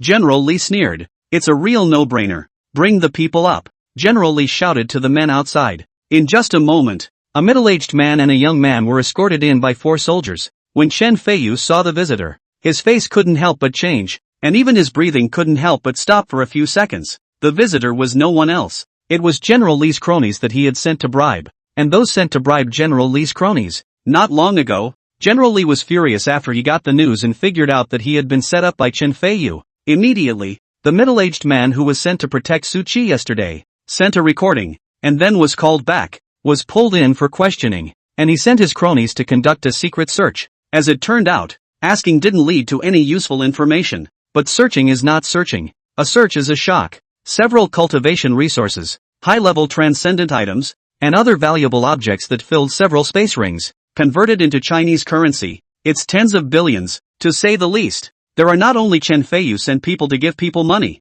but also the middle-aged man followed General Li these years, through a variety of ways to collect items. And those are just the searches that came down. There is no telling how many of those resources were used up, and no telling how many were hidden outside of Base 3. This made General Li angry to the extreme, not realizing that his own hand-promoted cronies, who usually seemed honest and reliable, behind the scenes it's a big rat. Even people who would betray even her for profit. At that time, the evidence was overwhelming, and General Li only pressed a little, and the middle-aged man did not hesitate to sell Chen Feiyu. Be a profit-oriented person. How can a middle-aged man have loyalty and trustworthiness? There is now only one option left in your best interest. Sell Chen Feiyu and get the credit for the crime. Meanwhile, the middle-aged man cooperates with General Li to lure the young man who bribed him and catch him red-handed. General Li said in a deep voice, according to the two of them, you sent him to bribe my close friend to kill Jiang Qi in the Death Mountain Range. Here are the resources you bribed my crony with. And the video he secretly recorded during the transaction just in case. And here's your man's confession. With the recording from when you ordered him to bribe my cronies. General Li directly threw 3 spatial rings, as well as a confession note in front of Chen Feiyu, and played the video of the middle-aged man in public. The young man's voice can be clearly seen in the video, and the middle-aged man can be clearly heard saying under his breath, General Li has known me well and is my most respected elder. Satisfied with the results after the young man added money, General Li then played a recording. One of them was none other than Chen Feiyu, who instructed the young man to go ahead and bribe the middle-aged man and tell the truth about his seeming integrity. But in reality, he was extremely greedy. Chapter 89, The Sudden Tide of Deadly Beasts. The human and physical evidence is all there, and it's also directly connected. Even General Chen could not help but sweat. The evidence in front of him would have been enough to convict Chen Feiyu if he hadn't faked it. And now it's the generals interrogating Chen Feiyu together, plus the many demon removal guard soldiers outside watching. If General Li dares to come up with false evidence, the first thing the vice commander did when he returned was to punish her. This is a set of consecutive moves to extinguish Chen Feiyu, directly to be convicted? I was just about to think that it was going to be like that time with Lu Yao, where there wasn't enough evidence to convict. Just now when I heard Chen Feiyu's sophistry, I almost wanted to rush in and beat him to death. Or General Li is so powerful that he was able to gather a complete set of evidence in such a short period of time. The soldiers stood in awe. At the same time they breathed a long sigh of relief. Even if you are the son of a general, but after making a mistake, the same punishment will be given to you. In the future, if there are still people from the big families who want to play dirty, it is estimated that they will have to weigh the ability behind them. The human and material evidence is there. Still not confessing? General Li said in a deep voice. Chen Feiyu looked at the middle-aged man and the young man, his eyes filled with killing intent and anger that was hard to hide. Jiang multiplied the wind is not reliable. Obviously kill Su Qi and then want to mess around. Make a big commotion to be seen even if. Turns out the two men in front of us were slick. When they were taking the money, they were more loyal than each other. But when things went wrong, there were 18 volumes of confessions, all of which had his name on them, and all thievingly well recorded and videotaped. Fearful that I would take them to the pot. However, Chen Feiyu regained his composure after a moment of panic. General Li, I admit that I sent someone to bribe your people. General Li's eyes flashed with murderous intent. The rest of the generals were also looking straight at Chen Feiyu, while guarding against General Chen, fearing that he would take the risk and force his way out after robbing someone. However, Chen Feiyu's words changed. But all of this evidence only proves that I sent someone to bribe your people, because Jiang Qi's name does not appear in the recording, nor do the words that I ordered someone to kill Jiang Qi appear. So there is no direct proof that I sent Zhang Yufeng to kill Jiang Qi. Chen Feiyu was prepared. He was also defensive about being recorded. So when he ordered things, he didn't mention Su Qi's name at all, but just told him to go and do what he was told. Chen Feiyu paused and said, at the same time, I also have proof that I have already befriended Jiang Qi yesterday and am also considered a brother with a different surname. Chen Feiyu was prepared enough to take out a recording. It was the same recording that Su Qi had dined with earlier and had the middle-aged man send it to General Li, who later sent it to Lu Yao. Between General Chen's raised hands, the equipment that housed the recordings flew over and was directly played under the operation of the staff on the side. The soldiers waiting outside had only one thought when they heard it. Scum! Previously, Chen Feiyu had always been in front of the world, maintaining a proprietary persona, and as a result, the recordings that came into his ears now unveiled his true colors. Seducing Su Qi with other beauties doesn't work. As a result, Lu Yao was directly abandoned, giving up the woman he loves. But Chen Feiyu didn't care about that. What is more important than one's own life? Bribing your boss's men is nothing compared to the crime of maiming your comrades. For Chen Feiyu, as long as he is not killed on the spot, everything is small. There was silence in the council chamber for a moment. General Chen was the first to speak. General Li, do you have any other evidence? If not, convict Chen Feiyu of bribing your men, as well as the two of them. General Li said in a deep voice. General Chen, if your son really has a clear conscience, why is he so anxious to close the case? What I suggest is that this case be put on hold for now, and that General Luo and I go ahead and capture Zhang Shifeng back, and that there may not be certain recordings on him. Both General Chen and Chen Feiyu's faces couldn't help but change. The middle-aged man and the young man both knew to leave a hand for themselves. Could it be that Zhang Zhanfeng didn't leave a hand for himself at all? Doesn't he worry about being killed and silenced after the deed is done? Aren't you worried that you won't be able to get any credit if things go wrong? Chen Feiyu spoke again. General Li, the killing of Jiang Qi, if it was really done by Zhang Zhanfeng, who was sent by me, after Zhang Yufeng killed someone, I absolutely could not let him be exposed to others, and would only let him hide or create a fake death. To have him show up bright and early and make a big commotion is clearly not in keeping with the common sense of having me send him to kill someone. General Li sneered. Chen Feiyu, you really know how to plot against your comrades, faking your death and all. Chen Feiyu said. General Li, I'm only a suspect now, not a criminal. Please don't presume I'm guilty from the perspective of being guilty. It will affect your impartiality. General Li was exasperated and laughed. Then tell me, what does Zhang Shifeng want to do with such perverse and unwise behavior? Chen Feiyu spoke without hesitation as if he had already thought about it. He should have let Jiang Qi accidentally die at the hands of the monster and was worried that the generals would blame him. Choosing to risk his life and entering the dangerous area of the Death Mountain range alone. He wanted to kill more monsters and put the credit where the credit is due. What a great explanation. General Li couldn't help but admire Chen Feiyu's eloquence a bit. It really makes sense according to him. The crowd of soldiers outside couldn't help but look at each other. We can't really have misunderstood Chen Feiyu, right? He has a point. And if I were him, there's no way I'd let the person who killed Jiang Qi be in anyone else's eyes. It's not impossible for Chen Feiyu to say that Zhang Shifeng killed into the danger zone alone and might want to get the credit for it. If it was the first time I brought Jiang Qi and let him accidentally let die at the hands of a monster, I guess I would have panicked 6 times and either come back to turn myself in and provide the bracelet footage or go kill the monster and get the credit for the crime. It's not like there's only one case of taking someone into the Death Mountain range for the first time and dying. There have been cases before. Just very few. The people outside couldn't help but murmur. The general's eyes were also constantly flickering, feeling that what Chen Feiyu had said had a certain possibility. What's more, he had already proved that he was on good terms with Su Qi and the other party was willing to get on his boat. It was almost impossible to find a reason to kill Chen Feiyu to kill Su Qi. After all, Lu Yao's matter hadn't sat on the ground, and only those who believed it would think that way. General Li said, since you can speak well, this general and General Luo will personally capture Zhang Zhangfeng and bring him back. Let's show everyone why he really killed his way into the danger zone and find out if his bracelet is destroyed or if it's recording something. Chen Feiyu stopped blocking. He could only expect Zhang Shifeng to be a bit smarter. If you think about the journey with him, not only will Chen Feiyu not be in trouble, even Zhang Shifeng won't have any worries about his life.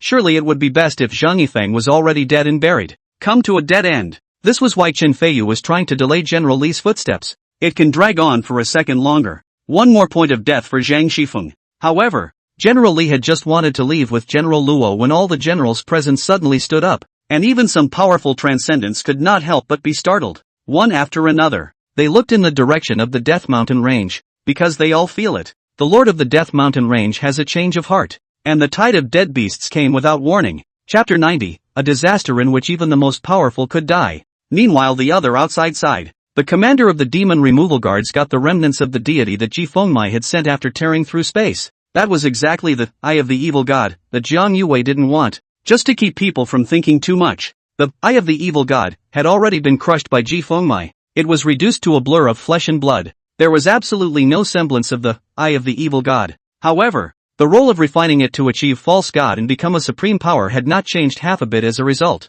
Lord Commander, I've followed you all these years, and I've worked hard without merit. This, divine spirit remnant, is a spiritual attribute at first glance. Perfect for a puppeteer. I've stayed in the demon removal guard for the longest time, and I'm the one who has accumulated the most battle merit. So there's a chance to be promoted to the most powerful. So it's rightfully given to me. Didn't you redeem all your battle merits? In my opinion, I should hang the divine spirit remnant into them all, and whoever accumulates enough battle merit to redeem it will go to whoever. So it's the most fair and just. The crowd argued. If it weren't for the commander sitting in on them, they would probably have already fought for the God Spirit Remnant and to become supreme. 4 demigods. Going further is a dream come true. One step up and one step down, so to speak. It wasn't just a matter of battle power. It was a matter of longevity. Below a demigod, the lifespan was not much longer than that of an ordinary person, and would also age normally, growing weaker as time passed. Although demigods would age slower, they still only slowed down, and their lifespan was only about 300 years. But pseudogods don't age. The lifespan is even longer than the average person. In the hundreds of years since the emergence of transcendent power, even the first supreme power on the blue planet, the strongest man of the great pretty country, was still alive and well. Therefore no one knows the limit of the lifespan of the most powerful. That's why becoming a supreme being is not just a desire for strength, but also a desire for immortality. The commander scanned the crowd. No decision was made. Suddenly, everyone couldn't help but raise their eyes to look deeper into the Death Mountain range, to one of the forbidden zones of life in the entire blue planet. Unlike the generals of the third base, who only felt the tide of dead beasts, the people present could clearly feel it. Lord of the Dead Mountains, moved. The Lord of the Death Mountain range, who hadn't moved for decades, sleeping like a corpse in the Death Mountain range, the forbidden zone of life, moved without warning. Not to mention the demigod-level vice-commanders. Even the commanders who were supreme beings couldn't help but blanch at this moment. Without a moment's hesitation, he immediately pressed the panic button that needed to be checked daily but hadn't been pressed in decades. If this button was pressed, the demigods, and even the supreme beings in the entire country of Huaxia, would receive the message that the Lord of the Death Mountain range was having a change of heart. Button is pressed. The commander's figure disappeared in an instant and flew straight toward the forbidden land of death in the Death Mountain range. And the vice-commanders hesitated for a split second, but could only follow. With the awakening of the Lord of the Death Mountain range, the originally gloomy and depressing, hell-like Death Mountain range once again produced a strange change. Endless dead chi gushed out from under the earth, resembling a piece of dark cloud that covered the sky and enveloped the entire Death Mountain range. Countless monsters had their strength skyrocketed under the rich dead chi. Even the corpses of the monsters that had just died, the demon remover guard soldiers, all are resurrected at this moment. Those in the danger zone just felt their scalps tingle, especially when they watched as countless monsters converged in the danger zone, and countless monsters were being reborn. In the core area, powerful monsters beyond the high level and even beyond the holy level rose up in the air and worshipped towards the forbidden land of death, like a devotee having an audience with God. Pray and long to return to the bosom of the Lord. Seeing such a scene, a terrifying suspicion surged in everyone's mind. The Lord of the Death Mountain range, awake! The last time the Lord of the Death Mountain range awakened, it caused the second largest tide of dead beasts in history, causing 70% of the demon removal guard soldiers to die and more than half of the vice-commander to perish. Even the commander was seriously injured and on the verge of death. It's a disaster where even the most powerful could die. A sense of despair surged through his heart. Is this really a power that can be fought? Is it really possible for them to escape? Run! Run! A shout resounded through the heavens and earth, echoing through the mountains, then spreading farther and farther, causing the many demon remover guard soldiers to detach themselves from their despair. Without hesitation, he pulled out his legs and ran. Facing such a massive tide of dead beasts, the only way to have a chance of survival is to join up with the larger group. At this moment, if they hadn't often fought on the battlefield, it was estimated that just the gaze cast by the Lord of the Death Mountain range, across an unknown distance, would have made them lose the ability to escape. But even if the psychological quality is as strong as the crowd of demon-removing guards and soldiers, now they all smell the breath of death. Don't dare to turn your head back. It was just a desperate attempt to escape at breakneck speed. Only Lu Yao froze for a moment after coming back to her senses. She felt that the voice she had just heard seemed to have a billion points of familiarity, much like someone who was already dead. It was only because it was too far away, and after many echoes among the mountains, that Lu Yao couldn't be sure. Jiang Qi is already dead. That person's voice just now should just sound a bit like him. Lu Yao shook her head slightly, sweeping away any unnecessary thoughts from her mind. Without hesitation, he pulled his body's transcendent battle armor function to full capacity, completely unconcerned about the consumption of magic crystals, and flew in the direction of the third base, yet the danger zone of the Death Mountains.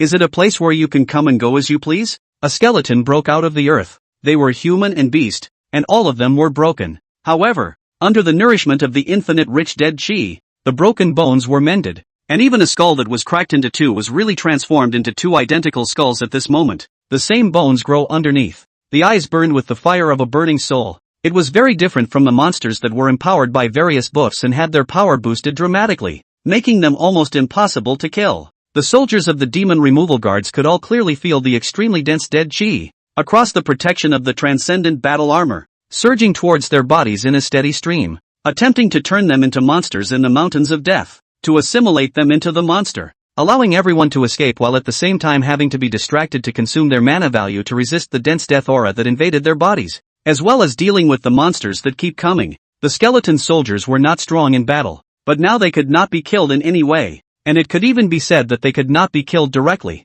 The next moment the body is shattered it will be repaired, and the next moment the fire of the soul is extinguished, it will be immediately born again. Asterisk asterisk asterisk asterisk. Lu Yao flew high into the air. However, the countless skeletal soldiers seemed to be commanded as if they were commanded by someone, and their bodies transformed into an endless amount of dense dead chi, which then coalesced in mid-air, one after another. Huge bone dragons appeared out of thin air in the middle of the sky, stopping the many people who wanted to escape from the danger zone. Each of their bone dragons was 100 feet long, each bone flickered with a mysterious light, and when the huge bone wings flapped, they set off gusts of wind, and the sound of whistling was deafening. At the moment, they were suspended high in the sky, like a small mountain that could fly, overriding the hopes of the crowd to escape. Chapter 91, Fighting to the Death. Shadow wrapped in lightning. Hundreds of bone dragons were suspended in the air, their terrifying auras converging and intertwining, pressing towards the crowd of demon removal guards, making them almost breathless.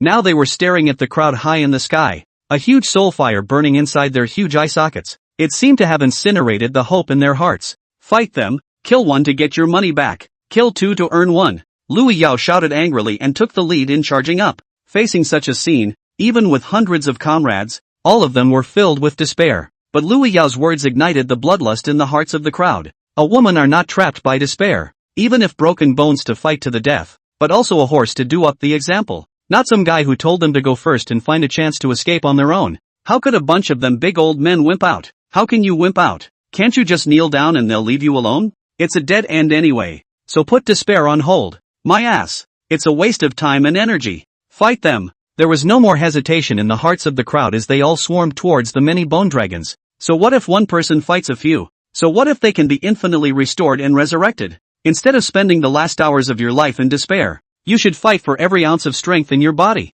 People have to die eventually, since they all die. Must die with a bang. Never die in despair. Boom. Lu Yao was the first to open up, and under the siege of 5 bone dragons, she found an opportunity to smash the head of one of the bone dragons with an all-out punch. The huge dragon head bone exploded and turned into densely packed fragments that splashed out in all directions as the huge soul burned violently. Broken skulls are converging, but in the end, it was still worn out by an invisible force. The huge body crashed into the earth, leaving a huge crater on the ground with a loud boom sound. As someone who had often entered the edge of the Death Mountain Range's danger zone alone and lived safely, Lu Yao's strength was beyond doubt. At the same time, along with the saint-ranked powerhouses who were secretly protecting Lu Yao joining the battlefield, the crowd was able to fight with the bone dragons for a while, and the situation was slightly out of control. The bone dragons had just been born not long ago, and had almost no spiritual intelligence, and even more so, no cooperation to speak of, and their huge bodies often collided with each other.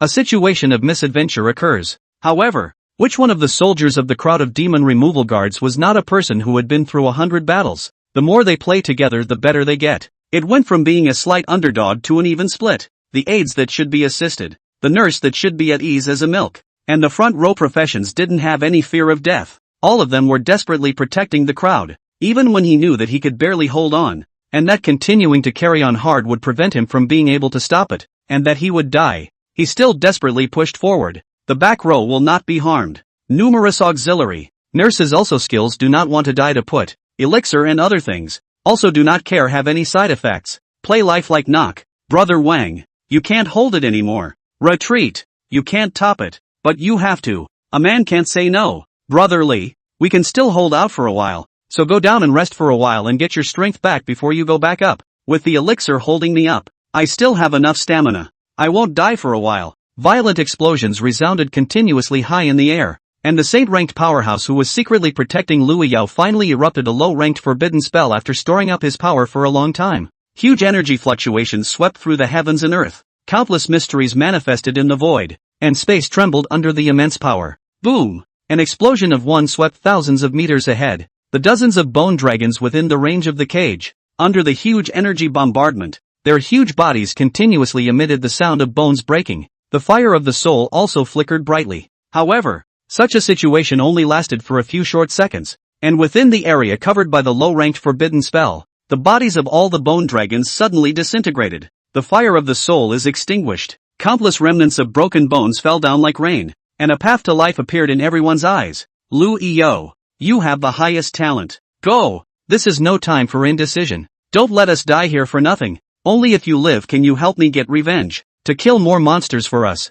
Heads have all been snatched by these beastly things. My capital hasn't returned yet. Remember to help me kill more monsters in the future, so that I can return a capital as well. The crowd spoke without the slightest hesitation, wanting someone to be able to escape. Naturally someone else would have to go up and block the bone dragons that were replenishing the area. And naturally someone would have to stay here forever. Lu Iyo, quickly take the officer away. His power has also been exhausted. Do you want her to die here with us? What is the first item on the test? The courage to face death head-on is both hot-blooded and stupid. If I were more talented than you, I'd definitely run. Lu Yao froze as she watched and listened. It was as if she had traveled back in time across space and time, and the scene before her was almost indistinguishable from what it had once been. That time if Chen Feiyu had fought for his life with them, a small half of them would definitely have survived. But he didn't want to follow along and fight for his life, not wanting to gamble on death amongst a large portion of the population. Will there be him? So Chen Feiyu chose to run away. Choose the safest way. Sell teammates. Afterwards, due to the lack of the most powerful Chen Feiyu, the rest of the people in Luiyao were still being killed and retreated even though they fought to the death. In the end, it was the crowd that fought to the death to make a way out. It was only then that Luiyao escaped. The last words they say before they die. How is it similar to the words of the people in front of us? In a trance, Luiyao seemed to see her former comrades in arms, asking if she had helped them to take revenge. If she had let them return to their capital. Their words were gentle, but in Luiyao's heart it was like a nightmare. That's not fear, it's shame and responsibility. Himself lives because of their sacrifice, but to this day there is still no way to avenge them. Whether it was the Death Mountain Range or Chen Feiyu, one couldn't even do anything about them. Taking a deep breath, Luiyao calmed down. She didn't burst into tears as she had last time. She looked calm, so calm that there wasn't a single ripple in her pretty golden eyes. Good. Luiyao's gentle word fell. She no longer had half a bit of waiting and hesitation, pulling the people who secretly protect her toward the only passage in the encirclement. Numerous bone dragons converged towards that direction, trying to intercept Luiyao. Doesn't give half a damn. The rest of them also topped up without the slightest hesitation, and the great battle erupted once again. However, without a saint-ranked powerhouse and Luiyao as the main output, they fell into an absolute disadvantage within an instant of fighting. It can only be barely resisted. But even so, Luiyao finally broke out of the bone dragon's encirclement with the help of the crowd's desperate efforts. However, what greeted Luiyao was not the path of life like last time, but the tide of dead beasts that was about to come under their feet, which could not be seen at the end of a glance, as well as the first bone dragon killed by Luiyao. It transformed into 3 identical bone dragons under the nourishment of infinite death chi, punching the sky, stopping in front of Luiyao. As the crowd saw what was in front of them, all of them felt their hands and feet go cold. Is this the Lord of the Death Mountain Range awakening? Is this the wave of dead beasts that caused 70% of the Demon Removal Guard soldiers to die,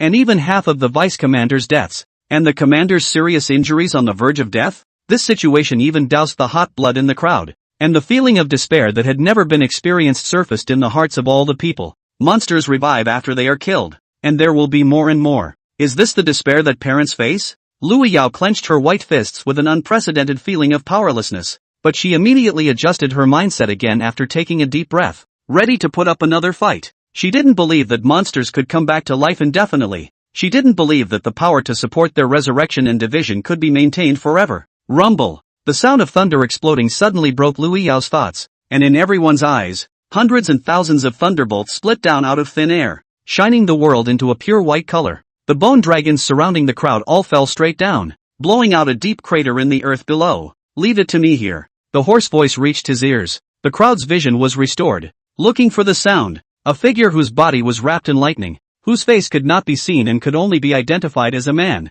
came into view. Chapter 92, One Man Against 10,000 Armies. Luiyao and the other soldiers froze for a moment, dumbfounded. He gazed at the silhouette in the sky not far away, surrounded by thunder and light, like a god in the world, knocking down hundreds of bone dragons with a single strike. Who is he? In the face of such a massive tide of dead beasts, Everyone in the base should be waiting and dying at the defense line. Unless one can run back. Otherwise it's unlikely that anyone would come to their aid. Otherwise a small force against a tide of dead beasts. All that's left is the word dead. Even if a demigod was alone and entangled in the tide of dead beasts and was unable to get out in time, he could only end up with both his mana and physical strength depleted. The ultimate end of the body is death. As a result, Liu Yao's crowd never expected that in the midst of a desperate situation where there was no way to survive, and everyone was as if they were dead in the water, a strong man would actually take the risk to kill. Come and save them. The bone dragons that had just been shot down rose up from the large pit. They shook their huge heads and looked a pair of eyes filled with soul fire towards the silhouette surrounded by thunder in the sky. A few rounds of thunderstorm technique, even if each round consumed 24,000 mana points and had a restraint on them, still couldn't kill them. Sir, we'll go first. You should also quickly get out of the way and leave, and return to the defense line to station yourself. Liu Yao didn't half hesitate even after shouting towards the thunder and lightning encircled silhouette, taking the people sent by her teacher to protect her, as well as an injured person. She completely ignored the injuries to her body, as well as the breakage of her transcendent battle armor, and flew in the direction of the third base at extreme speed. When it's time to go, you have to go. Staying would just be a drag. Sir, take care. Return quickly from the battle. The demon removal guard still needs you to hold down the fort. The soldiers weren't half **** either. The lesser injured take the more seriously injured personnel and leave quickly. Hundreds of bone dragons, along with those that had just been revived and split, rushed towards the silhouette in the high sky. Su Qi was expressionless as he watched the bone dragon rushing below, watched the ground not far away, the monsters that were densely swarming, and watched the monsters that were densely flying not far away. His right hand was raised high, and large, dark clouds quickly appeared, making the world, which was already covered by the black clouds of death chi and appeared extremely dim, even darker. Thunderstorm technique, advanced skill. Thunderbolt, consume 20,000 mana to gather a looming looting cloud that covers a range of 100 meters, in which the number and power of falling thunderbolts are determined by the amount of mana consumed. In the case of the same amount of mana, the greater the number of thunderbolts that fall, the less powerful each thunderbolt will be, and the thunderbolts need to consume mana independently. As an advanced skill of the third order skill, the power of Thunderclap could only be described as average, with a ceiling far inferior to Great Fireball Spell and Frost Ice Crystal, as well as Spatial God Cut. However, when it comes to bursting the power for a short period of time, all three skills together can't compare to Thunderclap, especially with the golden phrase, Exterminator. The Thunderbolt, covering a distance of 100 meters, was nothing more than a joke. As long as a steady stream of mana was consumed, the range of Thunderclap could be increased. After all, this was a skill that after it was cast, unless it was dispersed, the robbing cloud would always be there. It didn't need to consume the mana to boost the range at once like Fireball, Ice Seal, and Space Teleportation. Fall. Su Qi waved his hand. Rumble. A brilliant thunderbolt ripped through the black cloud made of dense dead chi and landed directly on top of the huge body of the bone dragon. Bang! The power of the thunder tribulation could be too much higher than the new thunderstorm technique, only to see that the instant the thunder light came into contact with the bone dragons, the bones around them, a dense crack emerged. As the huge body fell downward once again, even the soul fire within the eye sockets was like a candle in the wind, and could go out at any time, a move that heavily damaged hundreds of bone dragons. Su Qi did not kill them because now with the power of the Lord of the Deadly Mountain range added to it, killing them would not gain any experience. Instead, they will be resurrected and split after a certain amount of time. Just hit them all hard. Even if it would recover quickly with the power of the Lord of the Death Mountain range, it would at least not split. Su Qi maintained his mana output in a steady stream, high above the sky above the robbery cloud. The shrouded range is getting bigger and bigger, in which countless thunder is like a silver python shuttling, so that countless dead chi annihilation. Liu Yao led the crowd to flee for their lives at a rapid pace. She led the way in front of her, with the rest of the better injured following close behind. Previously that was at the edge of the Death Mountain Range's danger zone. Now that they had left the danger zone, although there were also numerous monsters roaming between heaven and earth, they were not at all as powerful as the danger zone. Not to mention that the farther away from the location of the Lord of the Death Mountain Range, the less impact his power would have on the monsters. Within the danger zone, low-level monsters can be revived and split in the blink of an eye when killed, and high-level monsters will wait a long time to be revived and split when killed. But to the outer burrows, normal monsters take a long time to come back to life after they die. Higher-level monster congregations naturally take longer. So after leaving the danger zone, a transcendent team of hundreds of people remained relatively safe. even if all of them were in a state of negative injuries. At this moment, Lu Yao couldn't help but turn back. She didn't see the person wrapped in lightning light catching up, but her golden eyes somehow flashed with a touch of worry. But when Lu Yao cast her gaze to the sky, a real dark cloud came into view, almost covering the sky. They grabbed the sky with the black clouds formed by the dead chi, and countless thunderbolts fell endlessly like rain, covering an area of hundreds of thousands of meters. For a moment, the entire tide of dead beasts that came like a sea wave covering the sky was actually stopped in its tracks by one person, unable to continue advancing for a single millimeter. Hundreds of high mountains without an inch of grass were constantly shrinking and collapsing as endless amounts of terrifying thunder and so on blasted down.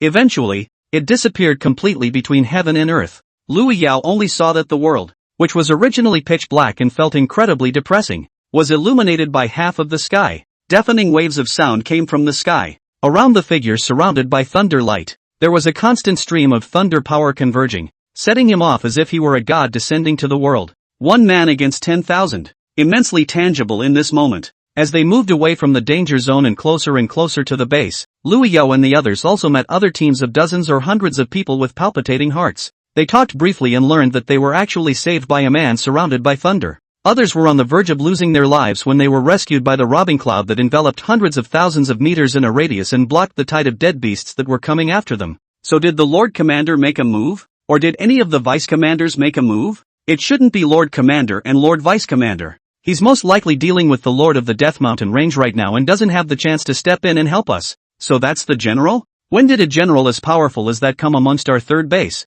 The crowd didn't know, and couldn't help but drop all their gazes onto Lu Yao. As General Li's student, she should be the one who knows the most about the general's abilities. I don't know. Lu Yao shook her head repeatedly. The crowd sighed regretfully and said, "It's better to wait for that general to return and express our gratitude together after we've survived the tide of dead beasts." The crowd gossiped and also picked up speed again. However, after a long rush, when they were about to leave the outskirt area of the Death Mountain Range, a shout suddenly entered their ears. "Sirs, can you give me a ride?" Lu Yao couldn't help but freeze for a moment at the sound, then hurriedly looked over, only to see the dirty Su Qi reflected in his eyes on top of the high mountain not far away. Chapter 93, Death God Tree, the true lord of the Death Mountain Range, the deepest part of the Death Mountain Range, one of the forbidden places of death in all of Blue Star. A treacherous place that even the most powerful would not dare to set foot in. Inside the core area, demigod-level monsters stepped into the air and walked slowly into the forbidden land of death. Eventually their bodies disintegrated and turned into a most pure death chi.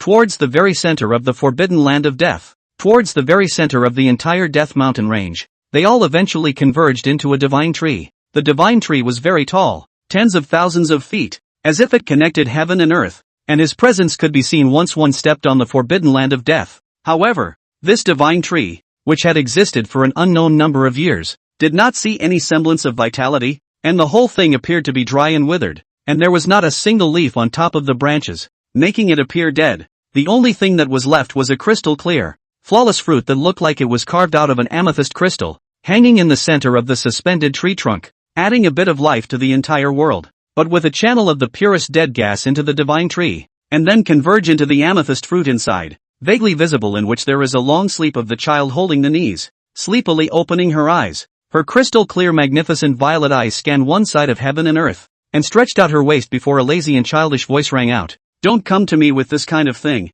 you're on your own." The child's words fell. After changing to a more comfortable sleeping position, the transparency of the fruit, which resembled an amethyst carving, rapidly declined until even the most powerful could not see through it. The core of the area beyond the forbidden zone of death, the Demon Removal Guard Commander, who was a supreme power, was the first to descend, and he gazed at the divine tree in the sky with an incomparably grave expression. That tree of death, which had been taken by more than a dozen supreme powers, could not do anything about it. "Lord of the Death Mountain Range, may I ask what you intend to do with your awakening today?" the commander said in a low tone. "Be alone." There was no sound. Only a divine thought that traveled out from the Death God Tree, towards the surroundings of heaven and earth. Who? The commander was shocked beyond belief. If it was Su Qi who was there, the commander had no hesitation in affirming that it was him who was going to be in charge of the Death Mountain Range. But he was already dead. No chance to get rid of the demon guards. Who could make the Lord of the Death Mountain Range himself want it? Could it be that they,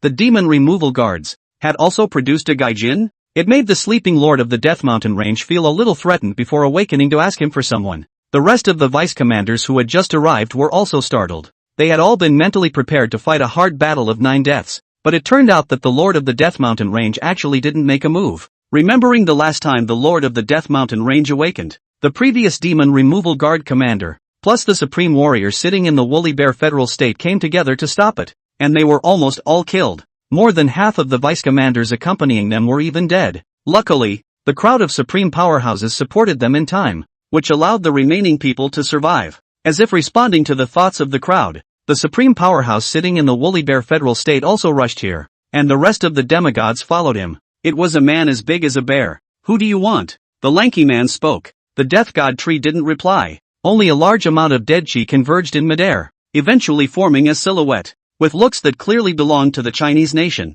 He's no one else. It was the chapter multiplier. To be precise, it was by Su Qi, with a different face, Zhang Yifeng. However, due to the distance being too far away, coupled with the mask Ji Fengmai had sent, it was again a near demigod level item. Therefore even the death god tree didn't see through it. "Who is he?" the burly man inquired towards the commander. The commander was silent for a moment. He also had no idea who the person in front of him was. All of them were already in their middle age, yet they made him not even know their names, indicating that the silhouettes that were formed by the convergence of dead chi had not yet reached the level of generals. However, in his middle age, he is not even a general, and the commander can't even think of what the Lord of the Death Mountain Range wants him to do. Did he take something he shouldn't have? Or got some sort of counterintuitive chance, to the point where the talent skyrocketed and made the death god tree jealous? However, the demigod level puppeteer on the side, upon seeing the figure condensed by the dead chi, the entirety was confused, and even slightly billion-bit dumbfounded.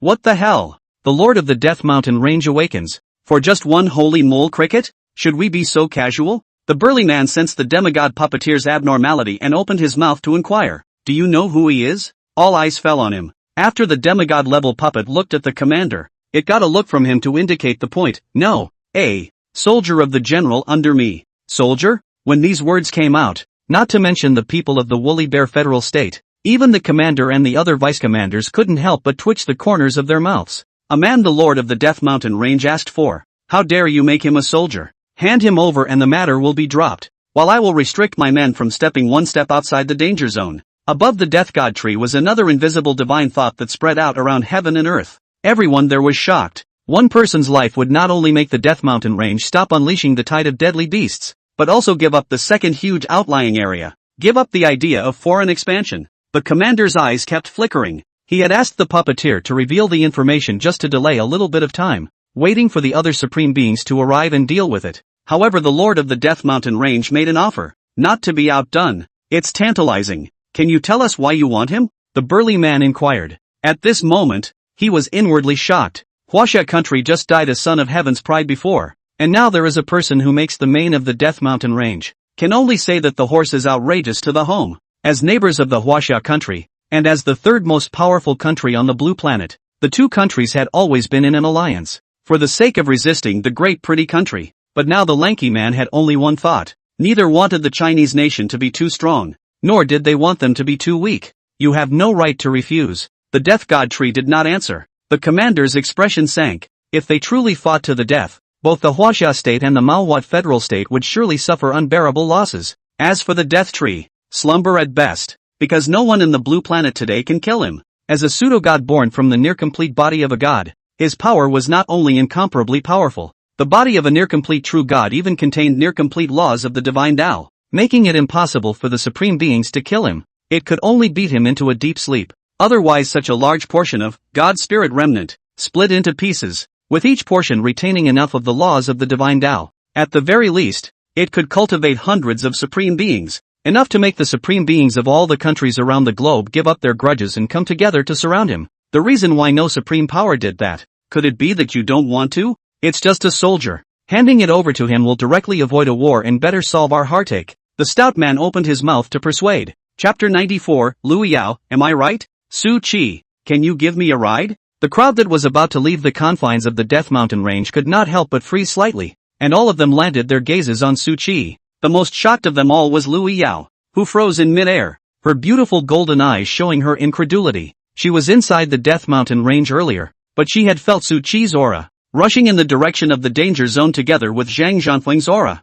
Then Lu Yao was puzzled and chased after the scent of the two men, eventually finding a charred body, the discovery of Jiang Qi's disfigured body. Moreover, Zhang Zhanfeng's aura also came to an abrupt end here, along with Su Qi's aura disappearing without a trace. Afterwards, Lu Yao, in order to kill the brute who assassinated his teammates, in order to not give Zhang Zhanfeng a chance to leave alive, she chose to give up the large amount of battle merit that she had accumulated and used to advance, choosing to crush the bracelet to hunt Zhang Yifeng. As a result, she's now being told, Susie's still alive? Lu Yao, you know him? Someone inquired. The people around them also noticed the slight change in Lu Yao's expression, and after glancing back to see that the tide of dead beasts hadn't caught up with them, they couldn't help but cast curious gazes. Lu Yao nodded gently, handing over one handful of wounded to the others. Please help me take them back for treatment first. I have something to ask him about. The people around them froze for a moment before refusing, and those with empty hands and not too many injuries picked up the two men and flew together to the base at breakneck speed.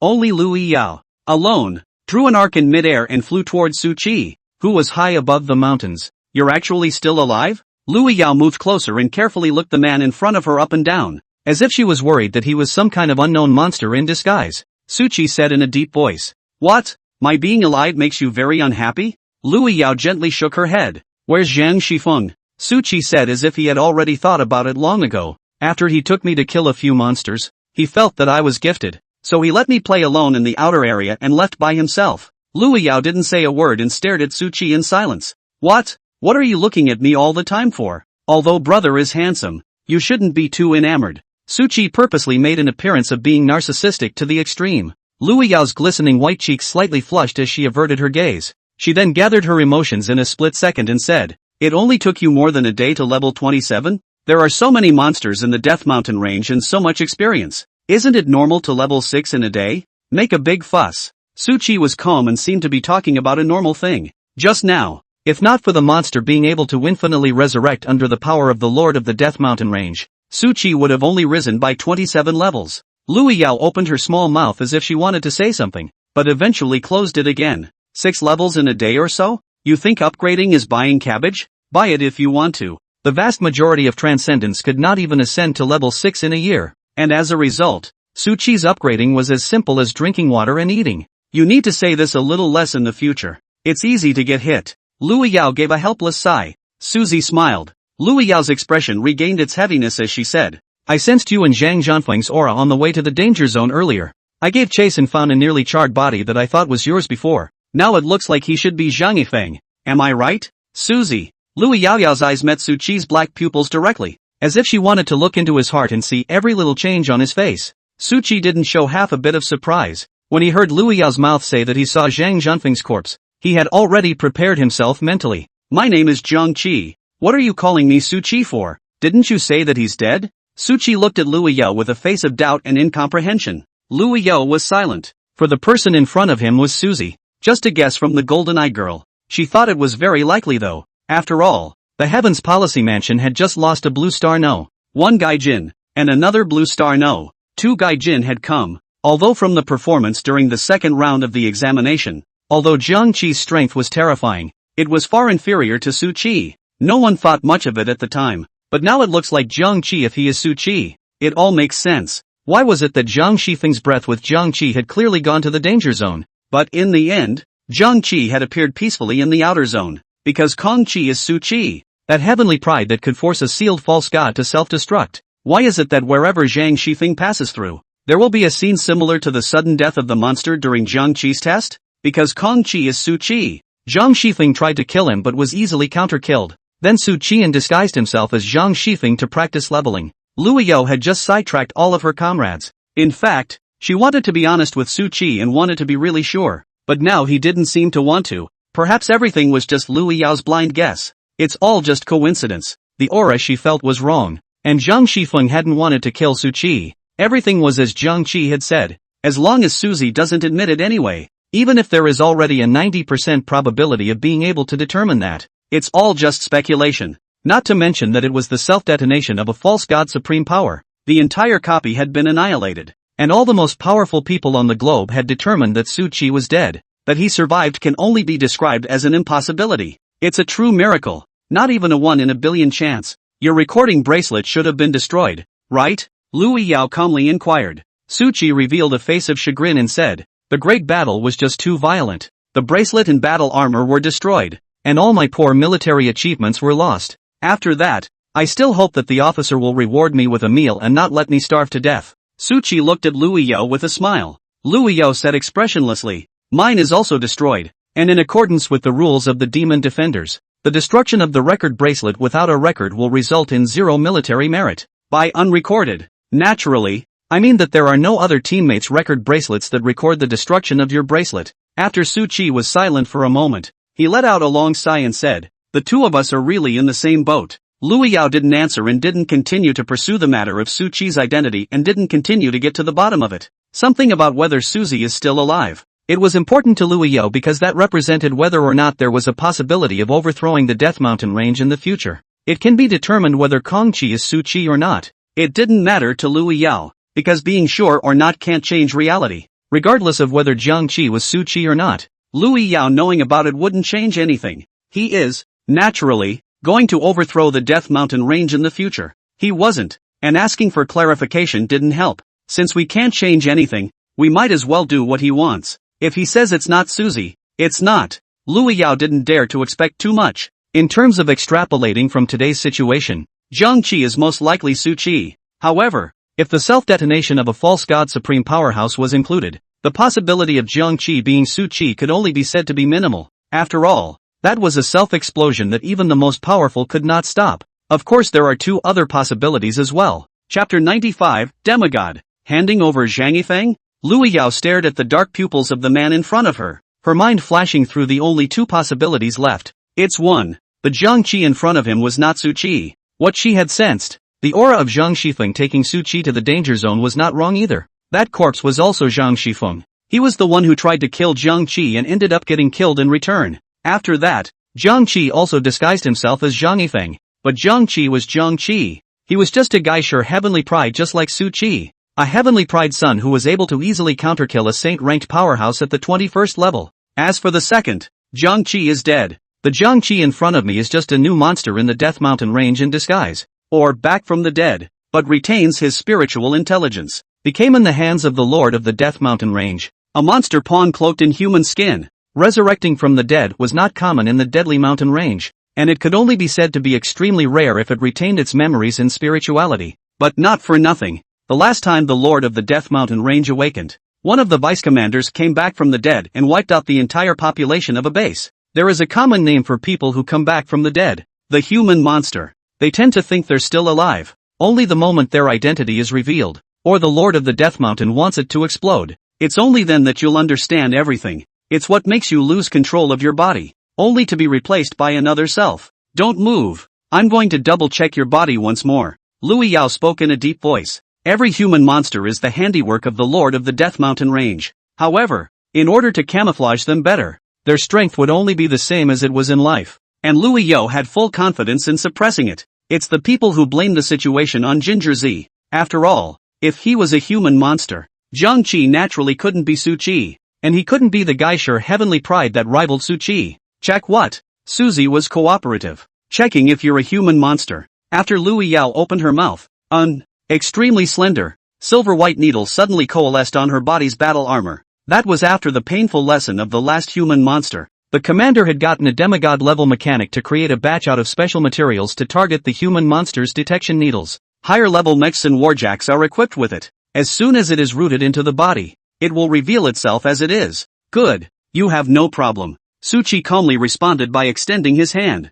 Lu Yao also did not hesitate to tie down the accompanying crunch. Silver and white long needles. Broken. Do you have any more? Suzy smiled awkwardly. After experiencing a hearty consumption of mana value just now, his current physical strength was so powerful that he was afraid of himself. Lu Yao was silent for a while and said, "This thing has a restraint on human monsters. Even demigod-level human monsters can't defend against it. He can't even break your defense. You shouldn't be a human monster." Lu Yao was now numb. Is this the perfect god's ambassador? Has the skills of a mage, warrior, and nurse, but wasn't the deal that it only amounted to a collection of 3 rare professions, all of which were average individually and only strong when added together? Why was Su Qi's physical strength so terrifying? Lu Yao's own hidden profession was a martial god who was extremely good at melee combat. But even with her physical strength, she was unable to shatter the detection needle. Yet Su Qi just did it with ease. Lu Yao was silent as she pulled Su Qi's hand and flew the sky towards the third base beyond the Death Mountain range.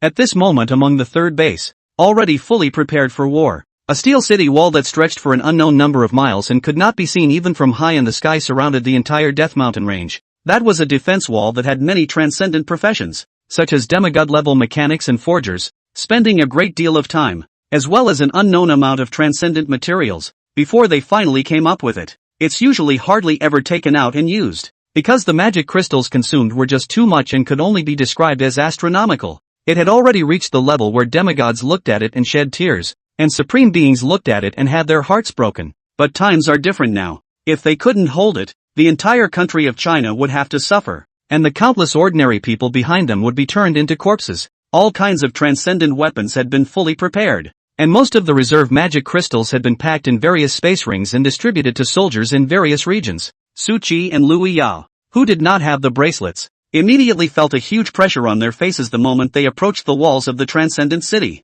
and as it got closer and closer, the pressure felt was also getting bigger and bigger. When the distance was still tens of thousands of meters away, Lu Yao's battle armor could not fly up. The two ran at breakneck speed towards the walls of transcendence, and no one attacked them. Only when arriving at the base of the city wall did they find that General Li was already here waiting for them. Jiang Qi, Lu Yao, why are all your record bracelets gone? General Li inquired. Su Qi took his previous words and said them in a different way, and Lu Yao also found a random reason. General Li nodded his head to, hurry up and go get a new bracelet, then grab every second to rest. There's a tough battle later. General Li did not inquire about Su Qi. Now is not the time. As for human monster detection, it was just a function that came with the transcendent walls, except that it wasn't publicized and only the general level knew about it. I'm afraid that some people are not to blame for not coming to throw themselves into the net. With the return of Suzy, those who learned the news were confused. One of them was Chen Feiyu, who had been placed on the front line by General Li,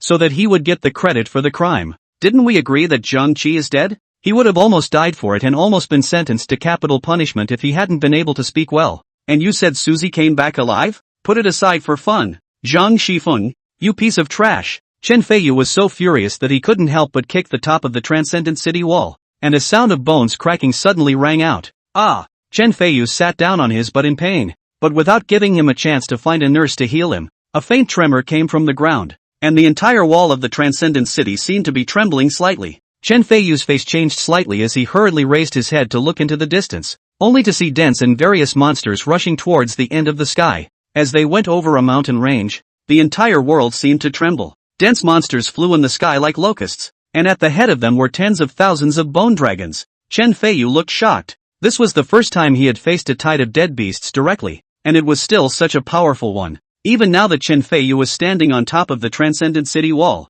he still felt an indescribable sense of oppression. Almost all of the demon removal guard soldiers were sweating profusely. However, what made all of them strange was that this time, the tide of dead beasts was completely different from the previous situation. As if it had a command, it even stopped unanimously 10,000 meters away. A silhouette, riding a bone dragon king, flew out of the swarm of monsters in the sky, and a portrait of a man appeared out of nowhere in midair. Some of the people present looked at him with a slight change in their faces, because the one who came out was no other than the human monster that had caused the destruction of a base earlier. A demigod-ranked vice commander who had been transformed into a human monster by the Lord of the Death Mountain Range. Hand him over and I'll return to the Death Mountain Range immediately. Otherwise today next year will be the day of your sacrifice. Chen Feiyu's eyes widened as he watched and listened to the buzzing inside his head. Delivered. Chapter Ride.